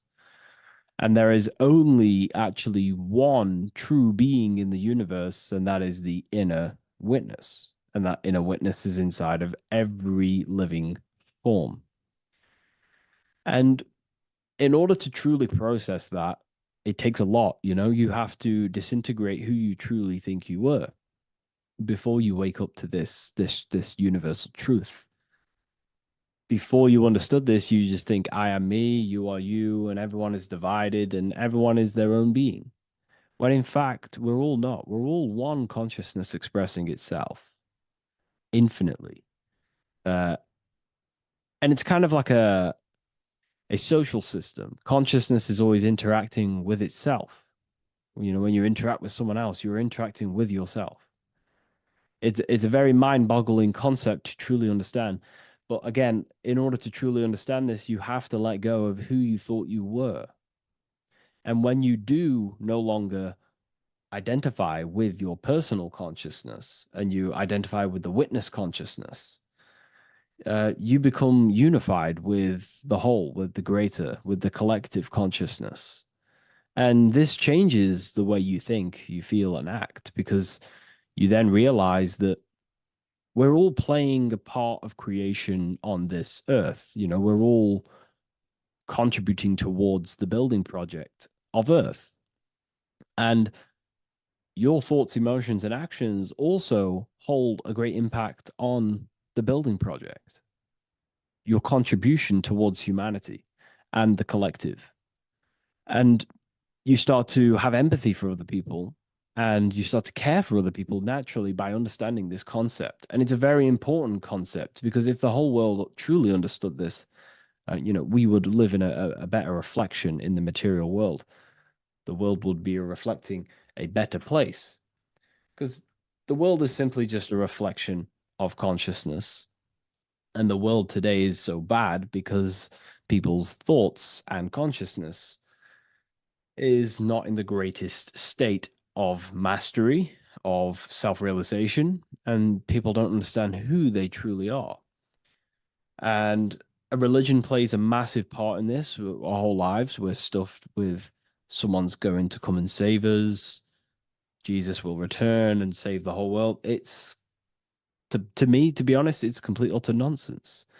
We have free will. We are the ones holding our we hold responsibility for the creation that unfolds on the earth. Us as a collective consciousness, our God manifesting, unfolding this creation and steering it in the present moment. And that's another thing. Reality was never created thousands of years ago. God is creating the world right now through the present moment, and it's unfolding. It's in a continuous state of becoming, just like you are in a continuous state of becoming. Time is evolving. Time evolves our minds, it evolves our sense of self. And we evolve over time as an individual and as a collective consciousness. And so does the earth go through this change as we change. So it's important that we are becoming more self aware in the world so we can actually start to reflect a better world. But the checkered board floor, again, is just reminding us of the duality and the illusion, because it looks like an illusion, a checkered board floor. It's an illusion. The physical world, if you are only if you only look at the world through the eyes, you will live in the veils of illusion and never see the light, the higher understanding of the world. You will see everything as divided. You will see everything as I am me, you are you, and live in division. But in truth, we are all one. We all come from the same source, and we're all the same infinite witness expressed in different forms. And this brings me back to the concept of love. Love is the force that unifies consciousness. It unifies yourself. It unifies your relationships with people. If you love your partner, you love your brother, your sister, your whoever it is in your life, it unifies. If you have a care for someone, it brings you two together and you grow the relationship by expressing care into the other person, and it grows. So love is a very expanding, it allows things to grow and it unifies things. And when you start to love yourself, you start to unify with yourself. And when you start to when you start to love nature, you start to unify with nature. So if we understood this, the world would be a better place. And love is the force that unifies the collective consciousness. If we truly hold love for ourselves, for others, other individuals, nature, then the world will become more unified. It unifies consciousness. This is the force of love. It's a very, very powerful, powerful force. And I do truly believe and come to understand now that love is the reason of all creation, which is the generative principle. All action is coming from a place of love or care. We only take action on what we care about. So even the sun is a symbol of love. It just expresses life, gives away all of its light, life, and energy to the earth and asks for nothing back. It is love, it is the expression of care. And that is what unifies consciousness. So, again, this is just talking about the inner witness and how consciousness expresses itself in many forms. And the checkerboard floor also transcends that idea that I've just described of how it's consciousness divided in many forms. It also represents a state of an individual's mind. The checkerboard floor is symbolic of being divided, you versus me thinking, walking down the street and thinking everyone's a threat. It also represents their thoughts, emotions, and actions not being aligned, not being unified. Their thought, emotion, action are scattered, and they're not creating things consciously. It also represents many, many different personalities in our minds, the divided personas and personalities in our mind that we have. And the eye represents the unification of that. It's about unifying our mind pretty much to not have all of these different characters and sides to ourselves and actually being a whole mind, uh, becoming conscious of the unconscious aspects of ourselves and transmuting them. And when we become conscious of something, we then hold the power to change it. If we have an unconscious part of ourselves, we never truly realize it, we don't change it, and that unconscious thing can actually seek to control our thoughts, emotions, and actions from that place of the unconscious mind. So ultimately, that's what darkness to light represents. Darkness symbolizing things we are unaware of, because when something is in dark, you cannot see it. Most people are in darkness of their imagination. They don't realize the power of their imagination. They're unconscious of it. They don't use it. And to become conscious of that is to put it into light. Shedding light on something reveals something. If I shine a torch on an object, it's going to reveal it. It's the truth. So it's about becoming conscious of the aspects of ourselves that we may be unconscious of, and actually using them and transforming them as tools. And again, we have the eye with light, with white and black. This is duality. You are also the witness consciousness, as previously mentioned, and the witness consciousness thinks in duality. We think we are the hater and the lover. We are the deceiver and the truther. The truth is that consciousness thinks within duality, and within the mind, beyond the witness, there is duality in thought. But in truth, you are not either. You are neither the positive or negative thought. You are the witness of it. There's a great saying in the Gospel of John, and I can't remember exactly the words, but it goes something along the lines of, lift the wood, I am there. Lift the stone, I am there. It's basically saying that everything is the I am, everything is the same consciousness. No matter where you go in the universe, you're talking to self, you're talking to the same thing, you're seeing the same thing. It is the same consciousness that is everywhere. So consciousness thinks within duality, and it is the light and the dark, and we have the ability to transform between them. And some people think that, darkness is all evil. Darkness is not inherently evil. Darkness is not inherently evil. There are dark aspects of the world that help you actually progress into the light. Without the darkness, consciousness can't move into the light, into knowingness. Without bad, there is no evil. They are needed. Both of them are needed. So, in order to understand the light, you have to understand darkness. And there are some forces of some forces of darkness in the universe that are purposely there to cause certain things to then push you and activate the good or the light. Some Gnostic texts talk about how there are beings that, very powerful beings that purposely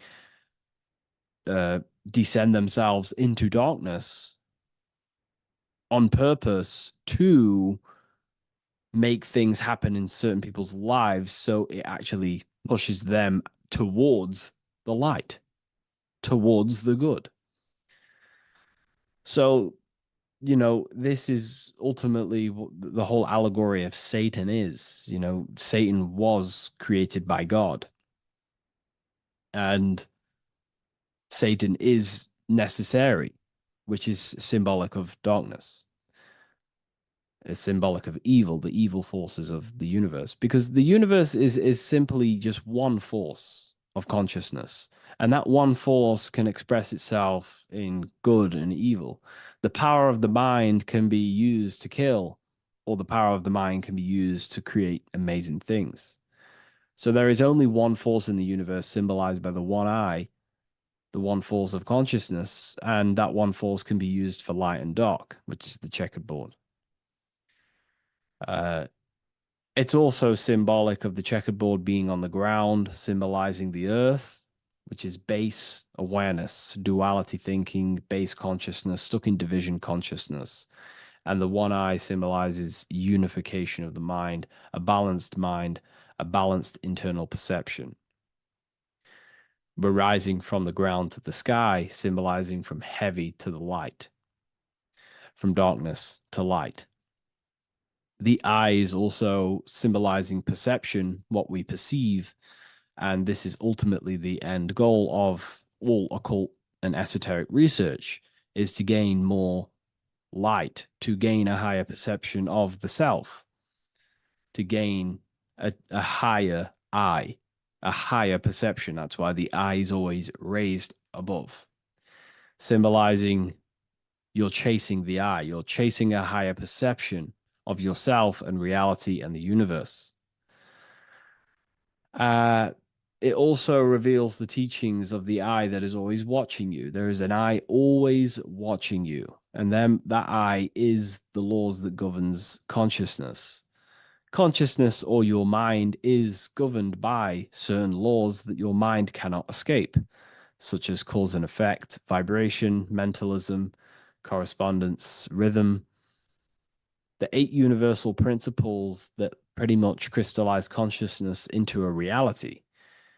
Your mind cannot escape the law of cause and effect. That force is too powerful to escape. Therefore, this is the eye watching you. This is the eye that has governance over you. It is the laws. But then again, on a negative context of the eye can then become a symbol of surveillance. Hence why certain organizations and companies in the world use the symbol of the eye, symbolizing surveillance, gaining, manipulation and surveillance over humanity and certain things and data. So there's light and dark of every symbol. It's just depending on how you use it. But ultimately, that is the teachings of the checkered board and the eye in the sky. If you wish to learn more about yourself, because that is the only thing that matters in the world, learning about yourself. The only thing you take with you after death is the knowledge that you hold in your mind. You can't take your car, you can't take your possessions, you can't take your money. The only thing you take is your consciousness, your level of mastery, and the things you know. With that being said, I'll see you inside Ethereal University if you decide to join, and I'll see you in the next video.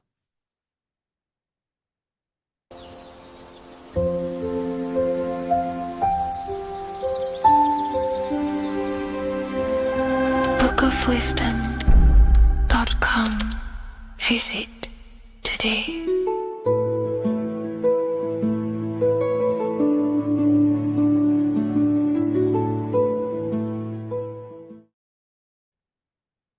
You don't just have a physical body. You have a physical, mental, spiritual, and emotional body. Each one of these aspects are a body of its own. Body does not just refer to a physical substance. You have a mental body for thinking, an emotional body for your emotions, a spiritual body for your energy in your astral form, and a physical body to encapsulate all of these. Each four of these aspects are essential for the human experience and essential to balance. Now, today we're going to be syncing the four aspects of your consciousness with the four seasons and the four elements and how this ties into the Bible.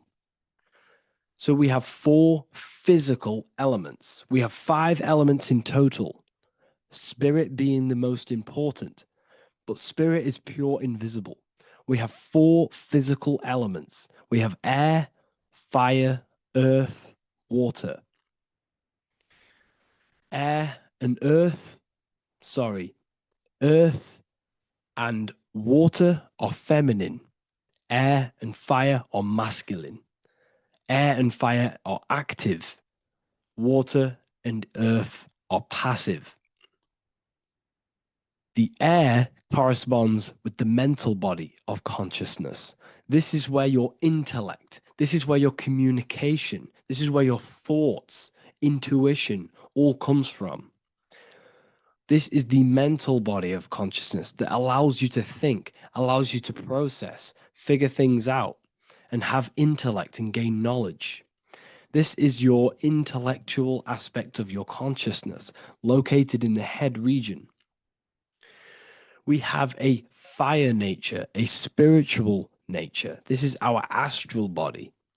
Our astral body is all to do with the subconscious realms, the higher realms of consciousness. This is the body that allows us to be free from the physical body. Our spirit is more of our energy. Water is our emotional body. This is what allows us to feel things, that allows us to gain intuitive feelings of conscience. So emotion allows us to understand what is right and what is wrong. When we feel something bad, we know that this is wrong. When we feel something good, we know that we are doing good. Emotions are a creational force that allows us to feel certain things to bring them into existence. Our emotional body is a creational force and should not be reactive, and they should be controlled. Most actions are stemmed from emotions. Actions bring thought into physical existence. Emotions are the driving power. They are what drives your actions. The thought, then the emotion, then the action. Earth is your physical body. This is your physical state that allows you to take mind and emotion into action, into fruition, into physical matter. This is what your physical body allows your consciousness, your soul, to interact with the physical world and bring things into physical existence. The physical body, the physical world, is an outcome and an effect of the thinking mind. All physical substance comes from the thinking mind. The pen, the phone you're holding, the microphone I'm speaking into, all began as a thought in the thinking mind, then it was brought into physical reality. Earth is the most dense. So it goes in this order: body, emotions, spirit, mind. The higher you go up, the more lucid and fluidic it becomes. The lower you go down, the more dense and dull it becomes. Air is the mind, fire is the spirit, water is the emotion, earth is the physical body.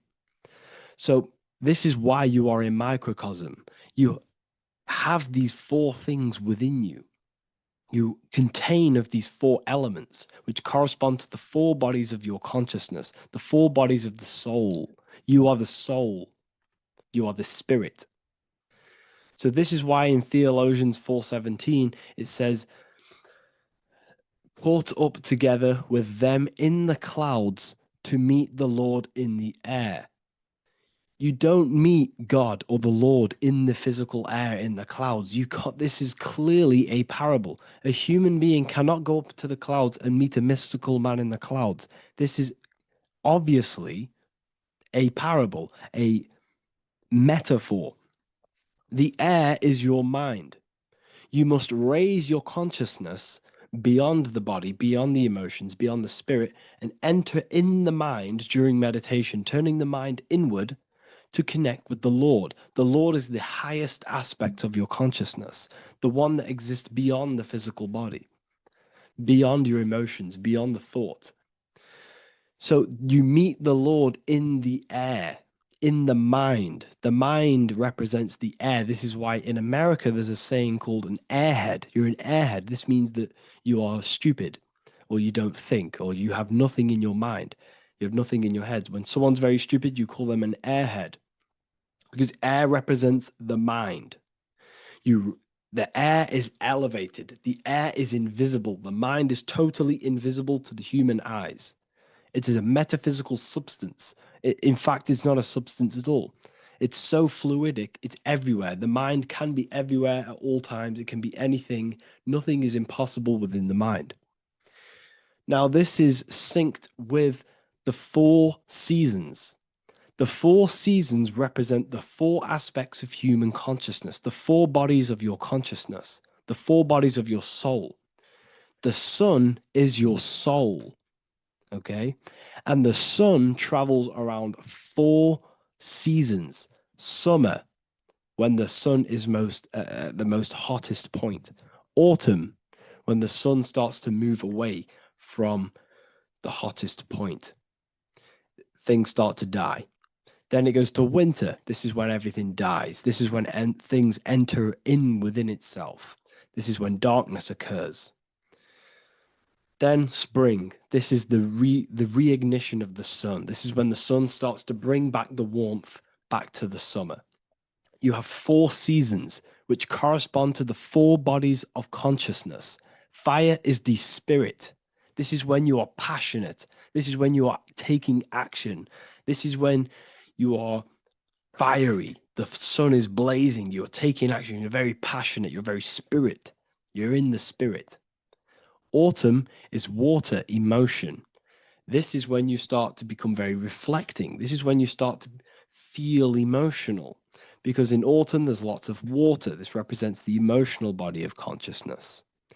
Winter is the mind. This is air. Winter, what happens in winter? Everything enters within itself. The leaves die, the trees die, everything dies and goes within. This is the mind. The mind is the darkness, remember. You close your eyes to enter within the mind. The winter represents meditation. In the winter, what do people do? They stay inside of their house. They research more. They read more books. They become more intellectual. They think more in the winter because we are so we're stuck inside. So we're more reflective. We're thinking more. We're more communicative. We're more intellectual. In the spring, this represents the earth, the body. This is when we start to come out of the mind and we awaken to the body, and things start to grow again. The plants start to grow. The earth is growing again and reborn again. This is the body. This is when you become more active in the spring. And then the summer, back to the summer, we then take action on these thoughts and these thoughts that we gained over the winter. Essentially, this is just a massive cycle. And this is a daily cycle also. The nighttime is the winter. The morning is the spring. The midday is the summer. And the evening time is the autumn. This is a microcosm. We have 4 bodies of consciousness. You are the sun, you are the soul, and the soul has 4 bodies: summer, autumn, winter, spring. Emotion, air, body, spirit. Sorry, emotion, mind, body, spirit. So you are the soul. You are the pure essence of consciousness. The sun is your soul in the heart. And the seasons are inside of you because you are a microcosm. Okay? You are a microcosm. The word sun is son. The Latin word for sun is sol, which is soul or solo, because the sun is solo. It's on its own. You are the soul, and the soul has the 4 different bodies of consciousness. So before we move on any further, if I've blown your mind, please, if you can, leave a like, a comment, a share, and a subscribe. Let me know what videos you want me to make in the future. Please drop a like. It definitely will help me. You are a microcosm of the macrocosm. Man is a miniature universe that goes through its own cycles. The seasons of the summer, winter, spring, and autumn do not occur merely outside of him, but within him as well. The summer is within you. You feel different in the summer. You feel different in the winter. You feel, depending on the body of consciousness, it's your soul's interacting with. So the sun in the sky is your soul inside, and the sun goes through these cycles, which is affecting your bodies of consciousness, because the cycles represent your bodies of consciousness. Now, this ties in with the Bible. This is why we have 4 Gospels. This is why Matthew, Mark, Luke, and John are always seen with the 4 different zodiac sign animals or symbols. So you always see each one of the Gospels. If you just type in on Google Matthew, Mark, Luke, and John, type in ancient pictures, paintings, or pictures of them, and you will find these 4 zodiac signs are always standing with each one. Taurus, the bull; Leo, the lion; Scorpio, the eagle. An old symbol for Scorpio was the eagle, and a man for Aquarius. Here you see very, very ancient paintings and artwork. Here we see Matthew, the man, Aquarius. Here we see John, the Scorpio. Same here. We also see it on the tarot cards, on the world card. We see the 4 fixed zodiac signs. Here we see it as well. These are called the 4 fixed zodiac signs. Now, when we look at the zodiac, we're no longer looking at the sky, because what you must understand is as above, so below. What is above you is inside of you. What is above is what is below. What is outside of you is within you. The zodiac is inside of you. The zodiac revolves around the sun. The sun is your soul. These are different energies of your soul. Like I said earlier, the 4 seasons are the 4 bodies of your consciousness. And in each body of consciousness, you have these different energetic energies that you can work with. Okay, so this is the true astrology. This is the true astrology, the internal esoteric astrology. You can't find much information on this at all. Very hard to find. So what we're looking at are the 4 bodies of consciousness. Obviously, when you look in the middle of each, when we look in the middle of each season, spring, the middle of spring is Taurus. The middle of winter is Aquarius. The middle of autumn is Scorpio. The middle of summer is Leo. These 4 signs are known as the 4 fixed signs. Okay, Scorpio is fixed. It's the middle of autumn. Scorpio is a water sign, emotion. Aquarius is the air sign, the mind. Taurus is an earth sign, the body. Leo is a fire sign, the spirit. This is why we see Matthew, Mark, Luke, and John with the 4 fixed signs of the zodiac, which represent the 4 bodies of consciousness. Leo, the spirit, fire. Luke, Taurus, earth, body. Matthew, Aquarius, air, mind. John, Scorpio, water, emotion. Each gospel is depicting Jesus and showing Jesus in each gospel. Each one of these gospels is showing and depicting Jesus according to the different body of consciousness. In John, this is when Jesus starts to turn water into wine. Water is emotion, wine is transmuted emotion. This is when he does miracles with his emotions, water into wine. Aquarius, which is Matthew, air, the mind. Inside of the Gospel of Matthew, this depicts Jesus as an intellectual person, a person who's communicating and using his mind, his mental body a lot inside of the Gospel of Matthew. Go and read it, and you will see this. Luke, Taurus, earth, the body. Luke shows and depicts Jesus according to the body of consciousness, the physical body. He shows Jesus as a human, being a human being, helping people physically and helping people's physical needs, like giving away food and doing all sorts of good things for other people. Leo, Mark, inside of the Gospel of Mark, this shows Jesus as a spiritual teacher, a passionate person who is taking action. Each gospel is showing Jesus according to the different body of consciousness. And Jesus represents you, the Son. That's why it's called the Son of God, the light of the world. Jesus represents your soul, and your soul has these 4 gospels, the 4 bodies of consciousness, the 4 fixed signs, the 4 elements, and the 4 seasons. These things all correspond to your consciousness. So this is Leonardo da Vinci showing you the exact same thing. Jesus is the I am, the Son, the soul, in the middle, on his own. Luke, spring, earth, body. There are 3 people in each group. There are 4 groups, and there are 3 people in each group. 1, 2, 3. 1, 2, 3, 1, 2, 3, 1, 2, 3. Fall, winter, summer, spring.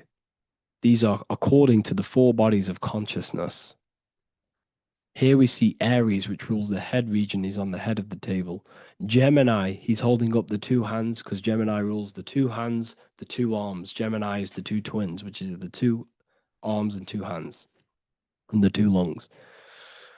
Here we see the beginning of summer, which is Cancer. You see the big knife here. Cancer, him here, this gray-haired guy, holding a knife for the crab. Cancer, they pinch. You have a knife, symbolizing the crab. Leo, the middle of summer, showing dominance. The sun is very dominant. He's got his elbow on the table, showing dominance. Virgo has no Adam's apple. Cancer here is pointing at this woman's neck, saying there's no Adam's apple. This is Virgo, the virgin, the only woman. Jesus, the sun. This is Libra, the balancing. He's holding his arms out balanced, showing the balancing of the sun, because when the sun enters Libra, the sun is balanced between winter and summer. So it's balanced. This is all astrology, but this is internal. Okay? This is Ezekiel's vision. Ezekiel had a vision in the Bible, and he saw the face of a man, the face of a lion, the face of an ox, and the face of an eagle. The eagle is Scorpio, the ox is Taurus, the lion is Leo, and the man is Aquarius. He saw the throne of God, and he saw the different bodies of consciousness. This is all symbolic for the different bodies of your soul. So when we look at the zodiac, we are actually looking at a map and the energies of our soul, and the energies of our bodies, and the energies of our consciousness. This is what we are looking at. Each zodiac is an aspect of our consciousness and an energy that we can work with and that we must purify. Balance and purification is essential. Imagine playing a brand new video game. Let's say a brand new video game came out, and you had to play it. What happens when you play that game? You don't know the controls. You cause chaos in that game. You can't really run properly. You can't do anything properly. You're getting destroyed by other people who are playing that game. It's the same with your physical body. When you are born, you must learn how to play the game. You must learn how to balance the mind, learn how to balance the spirit, the emotions, and the physical body. We must balance and purify each body of our consciousness. We must look after our physical body with our physical health by eating physical, electrical food like fruits and veg. We must look after our minds by being conscious of what enters our eyes, enters our ears, enters everything. Whatever enters our five senses is affecting our mind, our mental health, our environment, mental. We need to look after our thoughts, control our thoughts by purifying our thoughts, only positive thoughts. Then we must purify our emotions, feeling only gratitude and love and not feeling these negative, dull emotions. Then we must look after our spiritual body through meditation and looking after our spirit. But remember, when we look after our mind, it all begins in the mind. Each body of consciousness is interlocked with the other.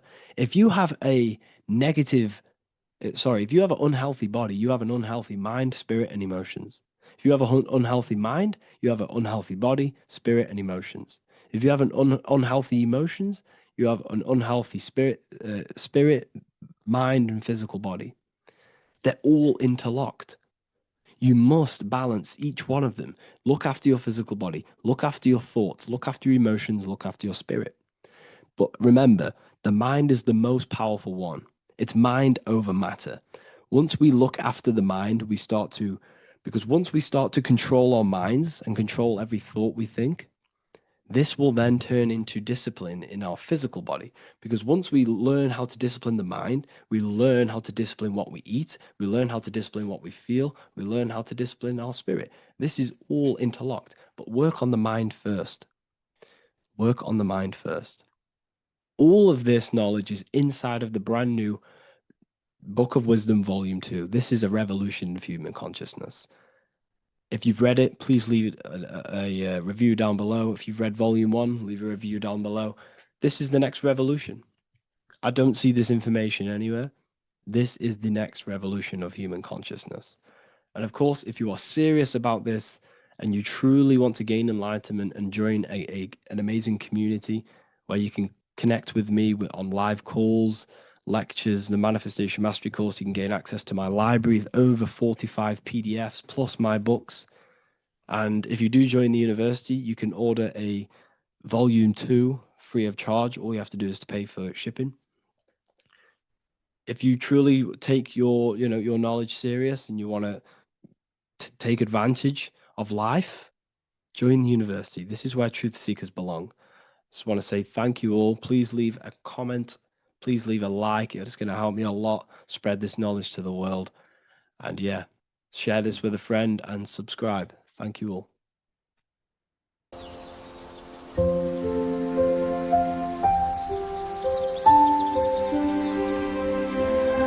bookofwisdom.com. Visit today.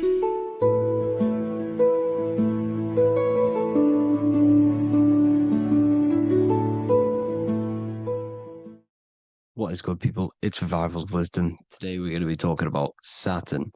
I've done this video in the past. However, this video is going to contain a lot more in-depth explanation of Saturn. So the 33rd degree Mason, Manly P. Hall, said, Saturn is the key to crystallization, physical matter. Light is matter, matter is light. They are interchangeable. Low vibrating light turns into matter, high vibrating matter turns into light. And Saturn is the god of this world, this physical world. He crystallizes light into matter. This is symbolized as the Masonic checkerboard, matter and spirit, matter and light, light and matter. He's also the god of time, destruction, justice, He creates and destroys, because all things in time die. He creates and destroys you. So, because we live in this physical world, which is the electric world, this is why we say electricity, because it comes from the root word of El, Saturn. They used to call Saturn El, E-L. This is why we used to say Elohim is God. The real God of this world is Saturn, but it's being hid. This is being hid. Jesus is Saturn. All of this is Saturn. It's all Saturn worship. It's the real God of this world, So, physical matter is a result of two opposing forces equalized on the plane of inertia, because everything is created out of electromagnetic toroidal fields. And these two poles equalize on the plane of inertia, which gives you planet Earth, plane of inertia. The plane of inertia is what Saturn is. It's the ring around the center of the plane of inertia. Thank you to Walter Russell saying, physical matter is a result of two opposing forces on the plane of inertia. This is what Walter Russell says, so please check out his work. He's got many books, many books on light and electromagnetism and stuff like that. So I advise you to check him out. So the torus field gives you the binary code 0 and 1, the female vagina and the male phallus. This is the code for this world. Saturn crystallizes physical matter. Now Saturn is the most outermost layer of the 7 layers of heaven, where it says in the Quran, it says, Allah, it is He who created the 7 layers of heaven. Saturn is the outermost layer. He's the top. He's the most high. So when we say the most high, we're referring to Saturn. He's the most high before the firmament, before the stars. So Saturn is the god of this world. He's the Lord of the Rings. He wears the crown. The crown is the rings. Crown, Chronos. So the planets are luminaries. They are lights. They are beings. They are energy, conscious energy. And we're in the heart of the solar system. Saturn is the outermost layer. He is the one of this world. He's the god of this world. Now, on the North Pole of Saturn, you have the hexagon. Add up all the sides. It creates the 6-pointed star. Or it can be created as a cube. The cube is very important. The 6-pointed star is very important. 6 points, 6 triangles, 6 side, 6, 6, 6. Black cube adds up to 6 in gematria. Now, what did I say in the beginning? Saturn crystallizes the physical world. He creates physical things out of light. You are a light being. This is why we say human. Hue means the light spectrum. Man, we are light manifested into physical forms. Human. And we are incarnated through Saturn. Satan, same thing. The number of the beast is 666, and the 666 comes from the 6.6 triangle, 6 sides of Saturn, 666. We are all known as carbon-based life forms. Carbon, the atomic structure of carbon, is 666, 6 protons, 6 electrons, 6 neutrons. We are materialized into our physical bodies through Saturn, through the number of the beast. These bodies are the beast, it's the animal. The divine, the Christ, is the consciousness within, because you are a physical, spiritual being combined into one, hexed into one. Hexagram. This is a hexagram. You're hexed into physical matter, spirit and matter, light and dark, combined into one. Now you contain of the mark of the beast, the mark of your body. Your body's the beast. It says in the Bible, Satan, who is the god of this world. This world. There are many different worlds, but this world is run by Saturn, and it says that in the Bible. Saturn is Satan. It's the same thing. And look at the crown of thorns are wrapped around the heart. The soul is in the heart. The mind is in the brain. The soul is wrapped around the rings of Saturn. You're wrapped in physical matter. This is what it's showing you. This is symbolizing the rings of Saturn wrapping you.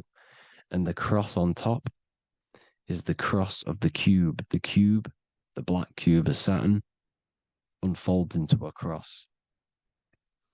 So Satan, who is the god of this world, Corinthians 4:4 in the Bible, Satan, who is the god of this world, has blinded the minds of those who don't believe. Saturn blinds your mind because the god of this world materializes you and he blinds your mind when you incarnate into physical matter. When you enter this soul system, not the solar system, you hit Saturn first. He materializes you. And look at the symbol for Saturn. This is the symbol for Saturn. All of the planet symbols are created out of the Holy Trinity. The Earth, Moon, and Sun. Body, mind, and soul. The sun is your soul, the moon is your mind, the earth is your body. Your body's made out of the 5 elements. The sun is your soul because the sun is life force, gives life to everything. Your sun is a soul. Your soul is the sun of your body. The moon is the mind. The moon is the moon of your body, the mind of your body. Intelligence. So all of the symbol of the planets are created out of these. The Saturn symbol is created out of the Earth cross, matter, and the moon crescent, moon, mind, matter over mind. This is why Satan, who is the god of this world, has blinded the minds of those who don't believe. He blinds your mind. Look at the symbol, it's showing you. The Saturn symbol is matter over mind when it should be mind over matter. So we descend into a soul system, into our 666 Saturn carbon suit bodies, and we are matter over mind. Then we have to move up the spine to go back up to spirit, to mind over matter, where you manipulate your own reality. Now look at this. It creates the number 5. 5 is the number of change. You're moving from this side of the number sequence over to the right side. You're moving from the spiritual into the physical world. You're incarnating into the 5 elements, the 5 senses. So the cube, the black cube of Saturn, is another major symbol. Very important symbol. Here you see the cube, and the color black is associated with Saturn because Saturn's associated with death. He creates and destroys, light and dark. Death is associated with black, spirit, because you can't see spirit, which is blackness. So the black cube is black because Saturn rules the nighttime, which is dark, blackness, and he rules the winter, which is death, blackness. So Saturn is the black cube. Cubes have 6 sides: up, down, right, left, back, and forward. Cubes are 6-sided. Everything is 6-sided inside of this creation because you're incarnating, you're materializing crystalline sides. Here's Leonardo da Vinci showing you that you're in the cube. Leonardo da Vinci did this famous painting. You're in the cube, you're hexed into physical matter, or you're incarnated into the 3rd dimension, the 3-dimensional world, which is a cube, 3D. And black cube adds up to 6 sides of the black cube. The Kabbalah means cube god in Arabic. And look at what they do. They worship the cube, the black cube, and they stand in rings like the rings of Saturn. Australia, Denmark, Manhattan, Santana all have these black cubes. You go to New York, you will see the black cube there as well. These black cubes are everywhere because it is the real God of this world, So look at the cross. The cross unfolds into the cube. Xbox, Nintendo GameCube, Sega Saturn. anything to do with a simulated gaming reality, they put Saturn in it because we're in the simulation of Saturn. This is a simulation. And this is why they reflect this through the Xbox, GameCube, Sega Saturn, anything to do with gaming, simulations, is all Saturn. Because we're in the cube of Saturn, the black cube. We're in the GameCube, the Xbox, the Sega Saturn. As above, so below. So they reflect it through the simulations that they create inside of this simulation. Cubes have 8 points for the 8 points of time and space. 8 is the number of time. Everything's cycling, infinity. So look at the cube. The cube is symbolized as in Judaism. The Judays have the black cube. They wrap themselves in a black band and they cover their eyes into blackness. The black cube for the black cube of Saturn. They use the star of Saturn and they worship their god on Saturn Day because it's all Saturn worship. And look how the Saturn god is wrapped around with these thorns or leaves, just like Jesus is wrapped around his heart. And Jesus on the cross is us on the cross. We are in the cross. We are in the cube. The cross is the cube. And the cross is even in the Saturn symbol. This is another symbol for Saturn. There's two symbols. You got this one, the one I've just broke down. And there's this one. This is the cross of Saturn, the cube god, the simulation, the game cube. Now, Chronos is another word for Saturn. Chronos means time. When you clock into work, you go to the Chronos machine. Well, I did anyway. And I tap my card on the Chronos because Chronos is time. Anything to do with time is Saturn. He creates and destroys. Look at the artwork of Saturn with the sand, the time. Look at this, how he's cutting off the baby's wings. He's crystallizing the spirit into matter. He's cutting off your wings. Satan, in the Bible, he falls from heaven into earth and he loses his wings. He becomes a serpent. You see, it's all symbolic for us. We are the fallen angels, fallen angles of light. We're fallen angles of light. We are light beings. Now we're fallen into physical matter. Saturn's chopped off our wings. He's chopped off our spirit wings because when you astral project, you can fly. You will fly around. He's got the Reaper staff here, always depicted with the Reaper staff. Now look at the clock. Saturn Day is the 6th day, the number of the beast, 666. Look at the clock. 6 take away 12. 12 take away 6 equals 6. 7 take away 1 equals 6. 8 take away 2 equals 6. 60 seconds in a minute, 60 minutes in an hour, 24 hours in a day, 2 plus 4 equals 6. That's 666. Everything's 666 because it's time. Saturn. All goes to Saturn. He's the god of time. We're in time now. We're in time. We're in the time, which is God, the god of this world, the god of time.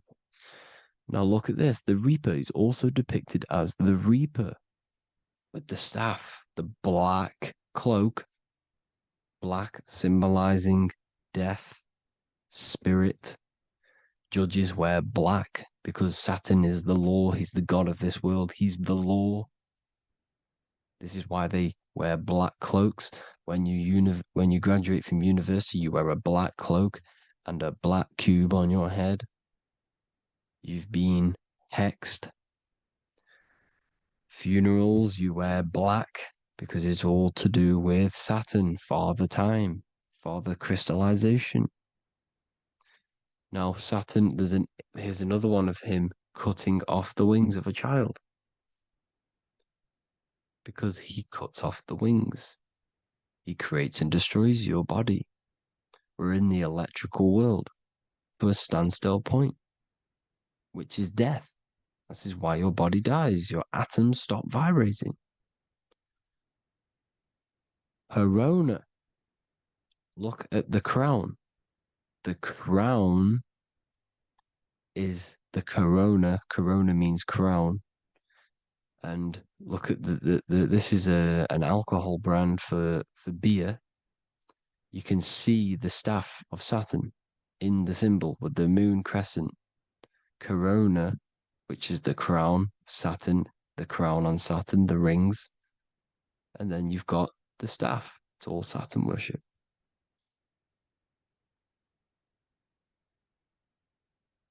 Is the black cubes of 9/11.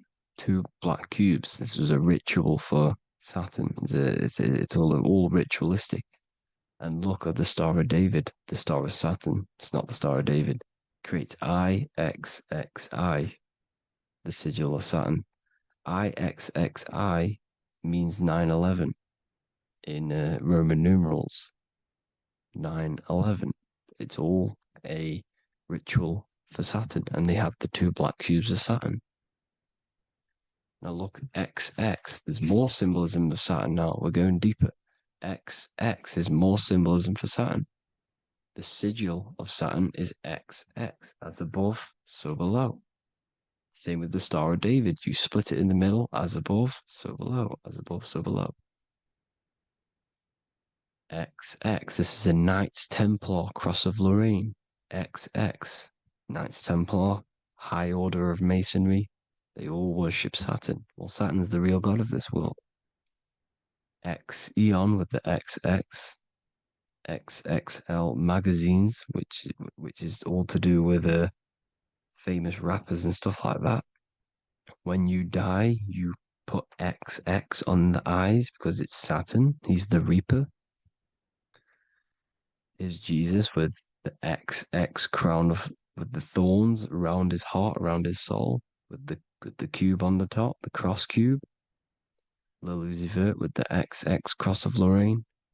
Jay-Z with his alcohol brand, XX cross of Lorraine. The X Factor with the rings of Saturn. All Saturn worship. The seal of Melchizedek is also Saturn. This is the cube. This symbolizes the cube with the 8 points for the 8 points of space and time. And this is the cube. It's another ancient symbol for Saturn. Here you see the star of Saturn with the Melchizedek symbol around it, which is all to do with Saturn. Here you see an altar, the Holy Grail, the Melchizedek symbol on it, and they're worshipping it. This is why we wear rings, wedding rings for the rings of Saturn. It all goes back to Saturn. Earrings. The 8-pointed star of the ancient Sumerians is all Saturn. It's all Saturn. So the ancients, the symbols of Saturn goes on forever. It's in all of the major corporations. You can see it everywhere, the rings of Saturn. Toyota is an obvious one. Internet, Nike, Target, Sega, Saturn. It's all Saturn worship. All Saturn worship. Because he is the real god of this world. Here's Kanye West's album with a Saturn here. Here's Michael Jackson's album saying X, escape. There's the X again. The X, escape. You have to escape this reality. Maybe that's what he's pointing at. Here you see it on the dollar bill. The star of Saturn. Here you see it again on the dollar bill.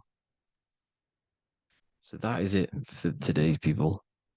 I hope you all gain some insight on Saturn. Please like, comment, and share if you can. Subscribe if you like the channel.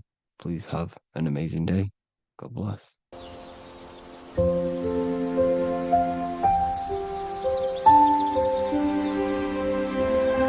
bookofwisdom.com. Visit today.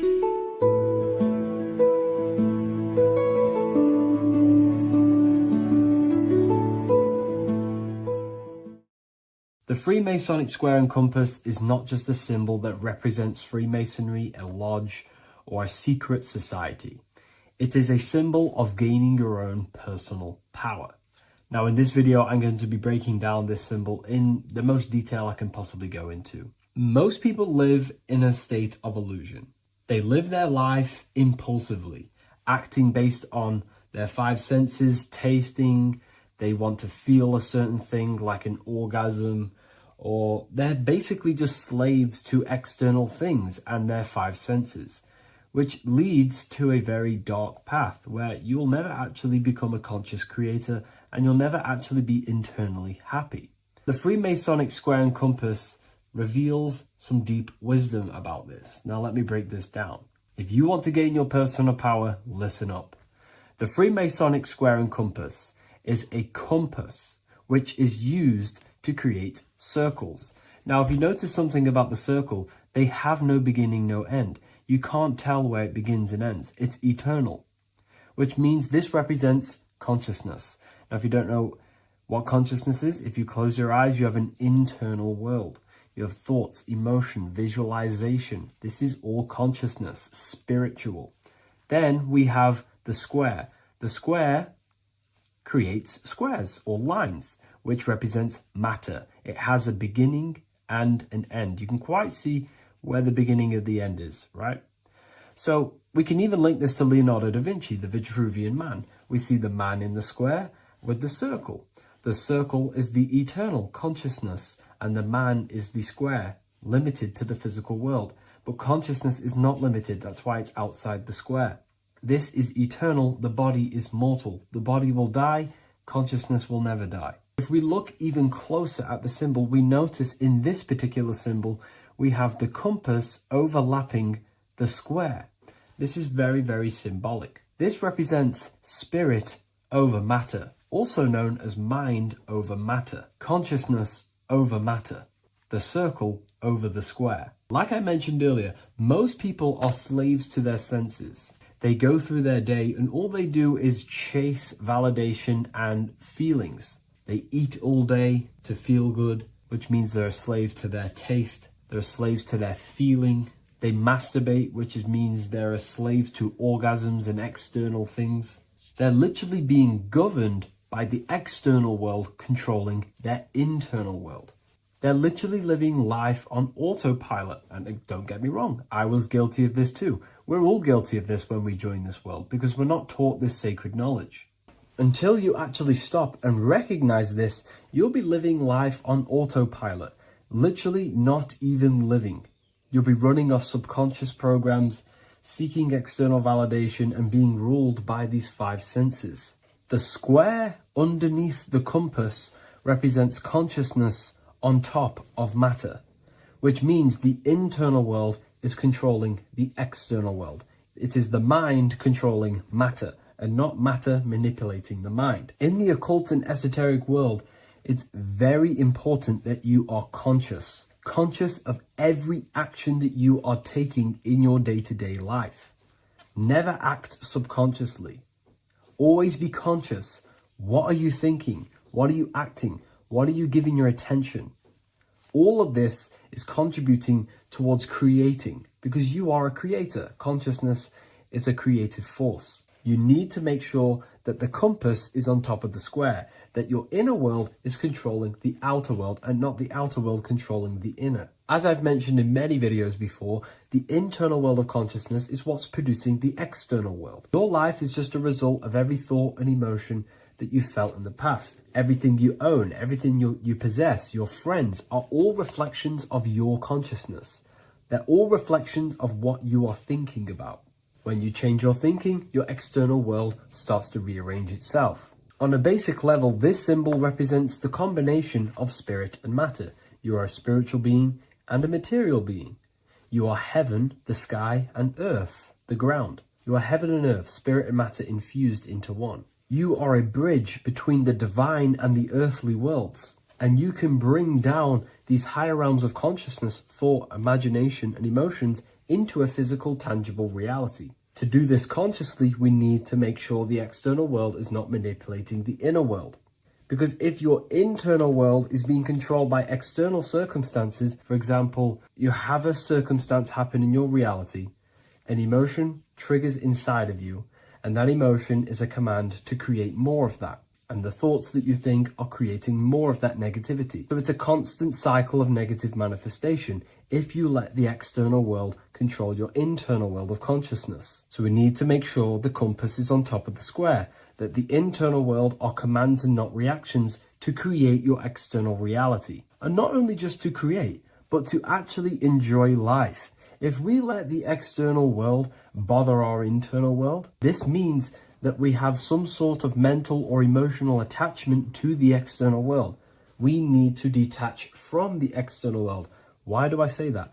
Because it's temporary. It's an illusion. We are going to die one day, and none of this will matter. You need to understand that everything in this world is temporary. You have to be okay with losing things, losing family, losing things in this world, because it's guaranteed to be temporary. We need to make sure the internal world is order and not chaos, commands and not reactions. Now, at the back of the Book of Wisdom, Volume 2, the book that I've wrote here, I go over the different meanings of the different arrangements of the square and compass. Sometimes we see the square overlapping the compass, which is the opposite of what we've just broken down.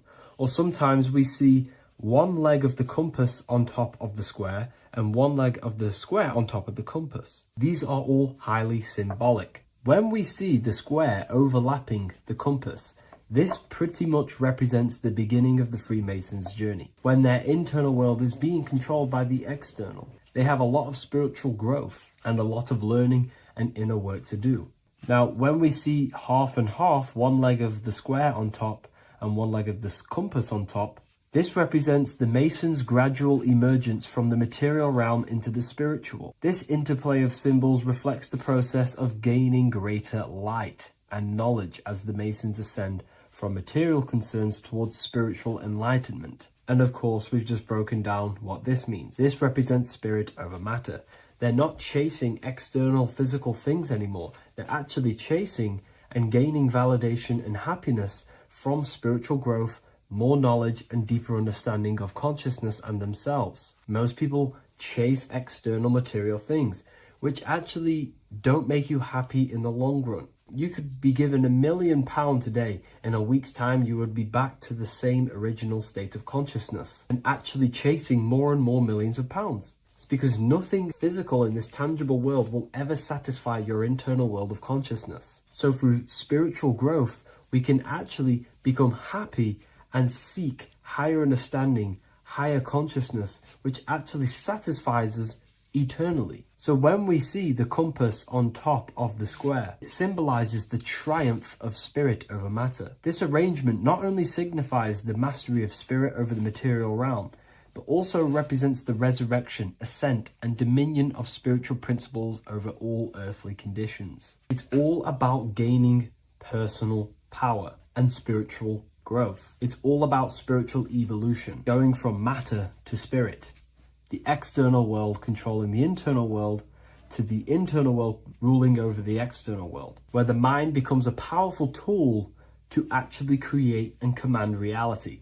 The mind cannot create and command reality if it's being governed and tossed all over the place by external circumstances and thoughts. Here's a quick tip on how to know if your mind is controlling you. If your phone notification goes off and you're working on something and you instantly go to reach and pick up the phone as soon as the notification goes off, that is an indication that your mind is controlling you and you are not controlling it. The mind is the direction of consciousness. The direction, it directs the flow of your attention, your energy, your consciousness. So to practice to gain mind over matter is simply just meditation, allowing the mind to sit still and focus on one thing for long periods of time. And over time, this will gain mastery over your attention and your mind.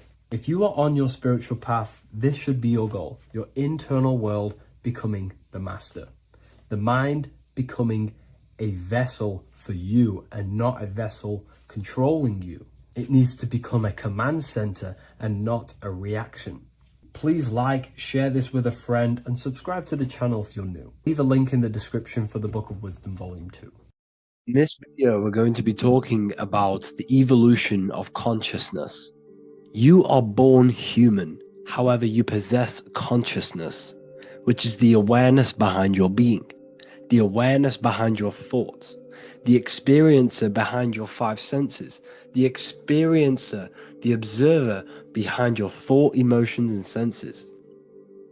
You are an eye, an invisible consciousness looking through a lens, which is your body. Your body produces this physical world that you experience. Your brain produces this world. Your brain and body is a technological computer.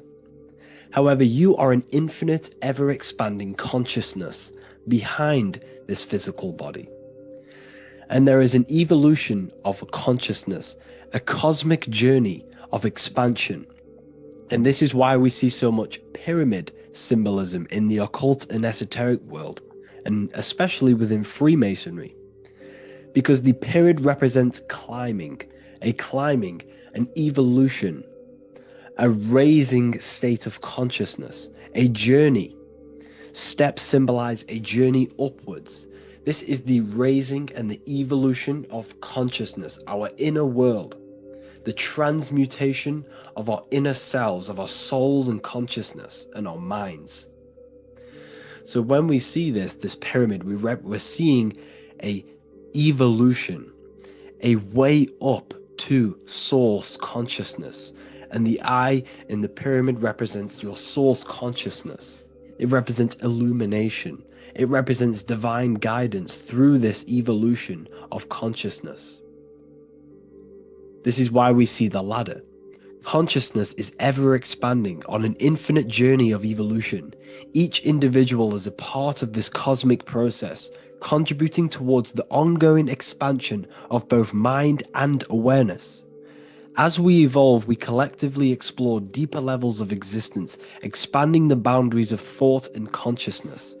The mind has the ability to expand infinitely into new realms of thought, into new dimensions of mind. The mind cannot be filled up. It is not a physical substance. The body can be filled up because it is a physical thing, but you cannot fill the mind. Therefore, the mind is constantly expanding, ever expanding into new fields of thought. So what we see in Freemasonry, the ladder, is again a journey, an elevation of consciousness. When we are born with an infant consciousness, and as we gain older, we gain an adult consciousness. Our inner world, our inner mind, and our emotional intellect changes and evolves. We are significantly different from when we were very young as an infant. It's because our consciousness evolutes, it changes, it alters like water. So just like this evolution of your own consciousness as growing up, there is consciousness of beings existing in cycles beyond our own. And their consciousness is unimaginably different from ours. They operate on a higher level of understanding and knowing, experiencing reality in ways that transcend our current comprehension. Our minds right now cannot comprehend the highest states of consciousness. There are entities, there are beings beyond our own, existing in higher dimensions of consciousness that we cannot comprehend because they have expanded. They are on a further way up the ladder of consciousness. However, we are all on the same journey. None of us can take the same journey. There is one ultimate goal, reaching source consciousness. However, this is always ever expanding. However, we are all on a different journey. There is one truth, one source, one goal. However, there are billions in different ways of reaching it, and we are all on these different paths to source consciousness, to this ladder, this evolution of universal evolution. Okay? Their awareness is attuned to new dimensions of existence, reflecting a more advanced stage in the cosmic journey of consciousness evolution. So when you take DMT, you are shot into these higher realms of consciousness where you meet these beings who look similar to these images. They are not speaking to you physically. They don't speak to you three-dimensionally through vibration and words. They speak to you mentally. If you have done DMT, then you know this. And if you have met these beings, then you know this. You might have even met some of these types of beings on mushrooms or any psychedelic drugs. Because ultimately, when you take these mind-altering substances, it's altering your consciousness. It's merging your consciousness with the spirit of that substance. And you are essentially attuning your mind to higher dimensions of consciousness. That's why we say we're getting high when we take these substances. Therefore, when you meet these beings on DMT, you are essentially meeting beings who are attuned to higher dimensions of consciousness, and they speak to you mentally. They speak to you telepathically through thought, because the universe is mental. Everything exists within the mind. The way you are now, your physical existence, is a state of mind. Mind, thought creates matter. Spirit and matter are two opposing ways of thinking. If we have a very spiritual mind, we have an expanded mind, we are a spiritual person through the mind. However, if we have a very low state of consciousness where we think about food, sex, lust, and all physical things, then we have a physical consciousness. Matter and spirit are two opposing forces, two ways of thinking. The mind attunes itself to different levels of understanding in different dimensions. So, essentially, this is what we're looking at. The body is a vessel for the fluidic, formless consciousness, a temple that houses the essence of our awareness. While the five senses are limited to perceiving only the physical plane, the mind transcends these limitations, capable of perceiving the full scope of reality. It is through the mind that we access deeper truths beyond the material, tapping into boundless nature of existence. Physical existence is a thin band, a thin layer of reality. It's like 0.001% of reality. And your five senses are only tuned into this layer of reality. But the five senses are, by design, only allowed to perceive physicality. But the mind has the power to expand beyond this physical five sense state. The mind has the power to expand and evolute. It is a conscious decision whether you want to take this path or not. You can stay in a three-dimensional way of thinking, or you can expand your consciousness from within. It's not an external journey. There is no God going to save you. You must save yourself. Therefore, behind every single one of these eyes is the same source consciousness. However, we are all different cells in a different journey. The organs in your body, the cells in your body are all alive. They all possess same consciousness, universal consciousness. However, we are all on a different journey of evolution. As above, so below. As the baby is in the mother's womb, when the baby becomes conscious, there is a world outside of its mother. What does it do? It presses and seeks a way out to be born in the other world outside of its mother. It is the same with your consciousness, your mind.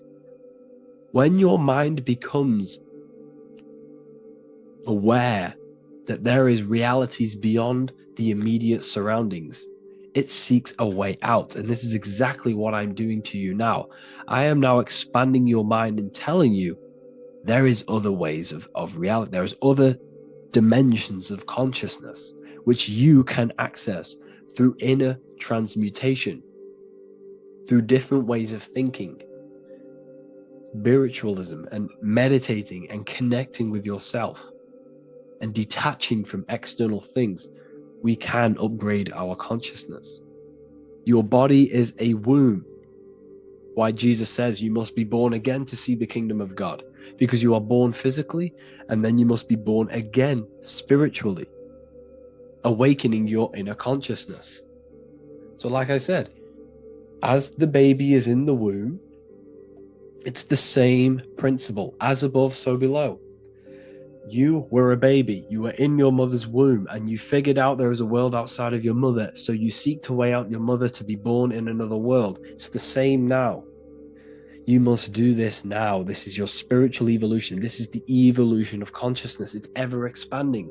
When you die, this is a transition. You must learn to not fear death. This is another part of your spiritual journey. You must master death.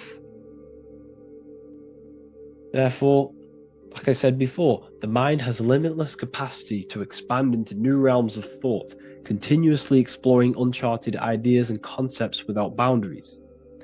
The mind can ever expand. It can never be filled. It can never ever know everything. There is infinite fields of knowledge, infinite fields of thought. Your current state is just one stage on an infinite pathway. You won't remain human forever. The human experience is a crucial phase where we learn to balance polarities, master the fundamental laws of the cosmos. It is a period of growth and transformation, preparing us for the next stages in our cosmic evolution. The goal is to strive for perfection, yet the true perfection is unattainable. It's like a tunnel, and there is a light at the end of the tunnel. And as you walk through this tunnel, the light is ever moving backwards. You should forever seek to meet that light, but you will never meet that light because consciousness is ever expanding. You should strive for perfection, yet knowing that perfection is forever unattainable. The journey is endless, with each step revealing deeper layers of understanding and experience. The pursuit of growth and expansion is itself the essence of our evolution. You can find all of this knowledge in the amazing book that I have read for years. I have read this book, The Emerald Tablets of Thoth, the Atlantean, by M. Dorial, translated by M. Dorial. I'm telling you now, this book, now that I've told you this, you have some context on the book. The whole book is about evolution of consciousness. He's talking about higher dimensions beings. He's talking about how you can transcend this physical plane. It is truly the most amazing book you will probably read. One of the best spiritual texts you'll see. It's hard to understand, so you must read it over and over again. And the more your mind progresses, like for me, I read this every couple months. And the more I learn about consciousness, the more I expand my own consciousness. And every time I read this book, I pick out something new that just completely blows my mind. Because you can only understand this book to your level of consciousness, to your level of understanding. So now that I've told you all this information, go and read this book and it will absolutely blow your mind. And so will the Book of Wisdom Volume 2, which is now available. I released it the other day. I'm just going to read a page out now. This page is called Spirit and Matter. The Earth is not merely a dense, lifeless rock drifting through space. It possesses spirit, a living essence that animates its form. But what do we mean by spirit? Spirit in esoteric terms refers to the energy, the life force, animating the principles infused in matter. So essentially, what this page is talking about is how everything has spirit, consciousness within it. You are the middle, you are spirit and matter. You have the ability to expand your mind to the God self and raise above our animal instinct, our material self, and know the divine and expand. Animals cannot do this. Animals are not self-aware. Humans possess self-awareness. We can observe our consciousness. We can say, why do I exist? We can look in the mirror and know that we need growth. And this is what Anunnaki means. Anu means above. Anu was the supreme god of the sky, which is a metaphor. He represents spirit above, heaven. Anu came down to earth and married Ki, the goddess of the earth, which represents matter. It's a myth, it's an allegory. Anu married Ki and gave birth to the Anunnaki. Spirit came down and infused with matter and gave birth to the human, which is you. You are spirit infused in matter, Anu and Ki, Anunnaki. You are the Anunnaki. And this is just one of the teachings in my book. Honestly, this book is absolutely amazing. If you truly, truly want to expand your consciousness, give this book a read. And obviously, if you're inside the university, I give you this book for free. a paperback version. If you join the university, follow the steps inside of the general chat, you'll be able to download this book, or sorry, not download it, order a paperback for free. All you have to do is pay for the shipping. You'll also gain amazing knowledge inside of my library, where your mind will just be overblown with the amount of esoteric books. There's over 45 rare occult books, plus you get a PDF of the Volume 1 and Human Health Guide. You get reoccurring updates where I expand on symbolism, occultism, where you will just feel absolutely amazing once you understand esotericism in yourself. You'll also learn how to create the dream reality that you want with the Manifestation Mastery course, where I teach you how your consciousness creates reality. You'll have a real lectures where I post lectures on symbolism, occultism, esotericism. There's a conscious community and live calls and Q&A where you can ask me questions and I'll answer your questions. I just want to say thank you to everyone who has joined the university. Thank you for even liking and watching this video. Any support I just appreciate every single one of you. Please, if you can, leave a comment and a like on this video and let me know any videos you want me to make in the future. And I will start uploading a lot more to the YouTube. So yeah, thank you all for tuning in today. Have an amazing day.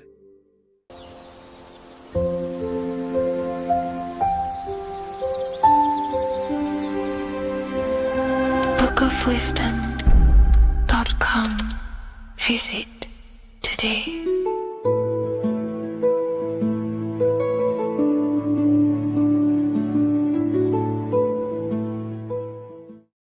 Your ultimate goal is to be famous, then you're gonna do a lot to get there, like sign your name in blood in a contract with the devil. That's how I got introduced to the music industry. I swear I wanted to be like the Amy Grant of music. Yeah. But it didn't work out, and so I sold my soul to the devil. Well, needless to say, sold my soul. Alright, y'all. I'm finna sell my soul. I'ma hit y'all when I'm through. I'm gonna be rich as hell, alright?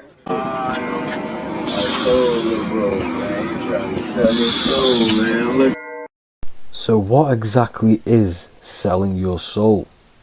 In order to understand this to its full potential, you have to understand the spirit world and the occult world which our eyes cannot visibly see. The physical world we see is nothing but an illusion and a product of the higher planes of existence. For example, you can see someone's physical body, but you can't see the complex structure of the consciousness and the thinking behind that being. With that being said, there are forces and entities not attached to physical bodies, which they exist on the astral and etheric plane behind the physical plane. Now there are numerous videos and music with artists talking about this. For example, I sold my soul to the devil and the price was cheap. Why do you still do it? Why are you still out here? Well, it goes back to the destiny thing. I mean, I made a bargain with it, a long time ago, and I'm holding up my hand. What was your bargain? To get where I am now. Should I ask who you made the bargain with? with the chief commander. On this earth? And on this earth, and then in a world we can't see. So selling your soul is cutting a deal with an astral plane entity in exchange for wealth and fame on this physical plane. This is classed as black magic because you are bending reality against your intuition. Now, making deals with entities beyond the physical plane, you always have to give something in exchange. When it comes with demonic entities, it always involves some sort of sacrifice, bloodshed, or humiliation. Now, there are countless of rappers who someone close to them have died just before their career takes off to the next level.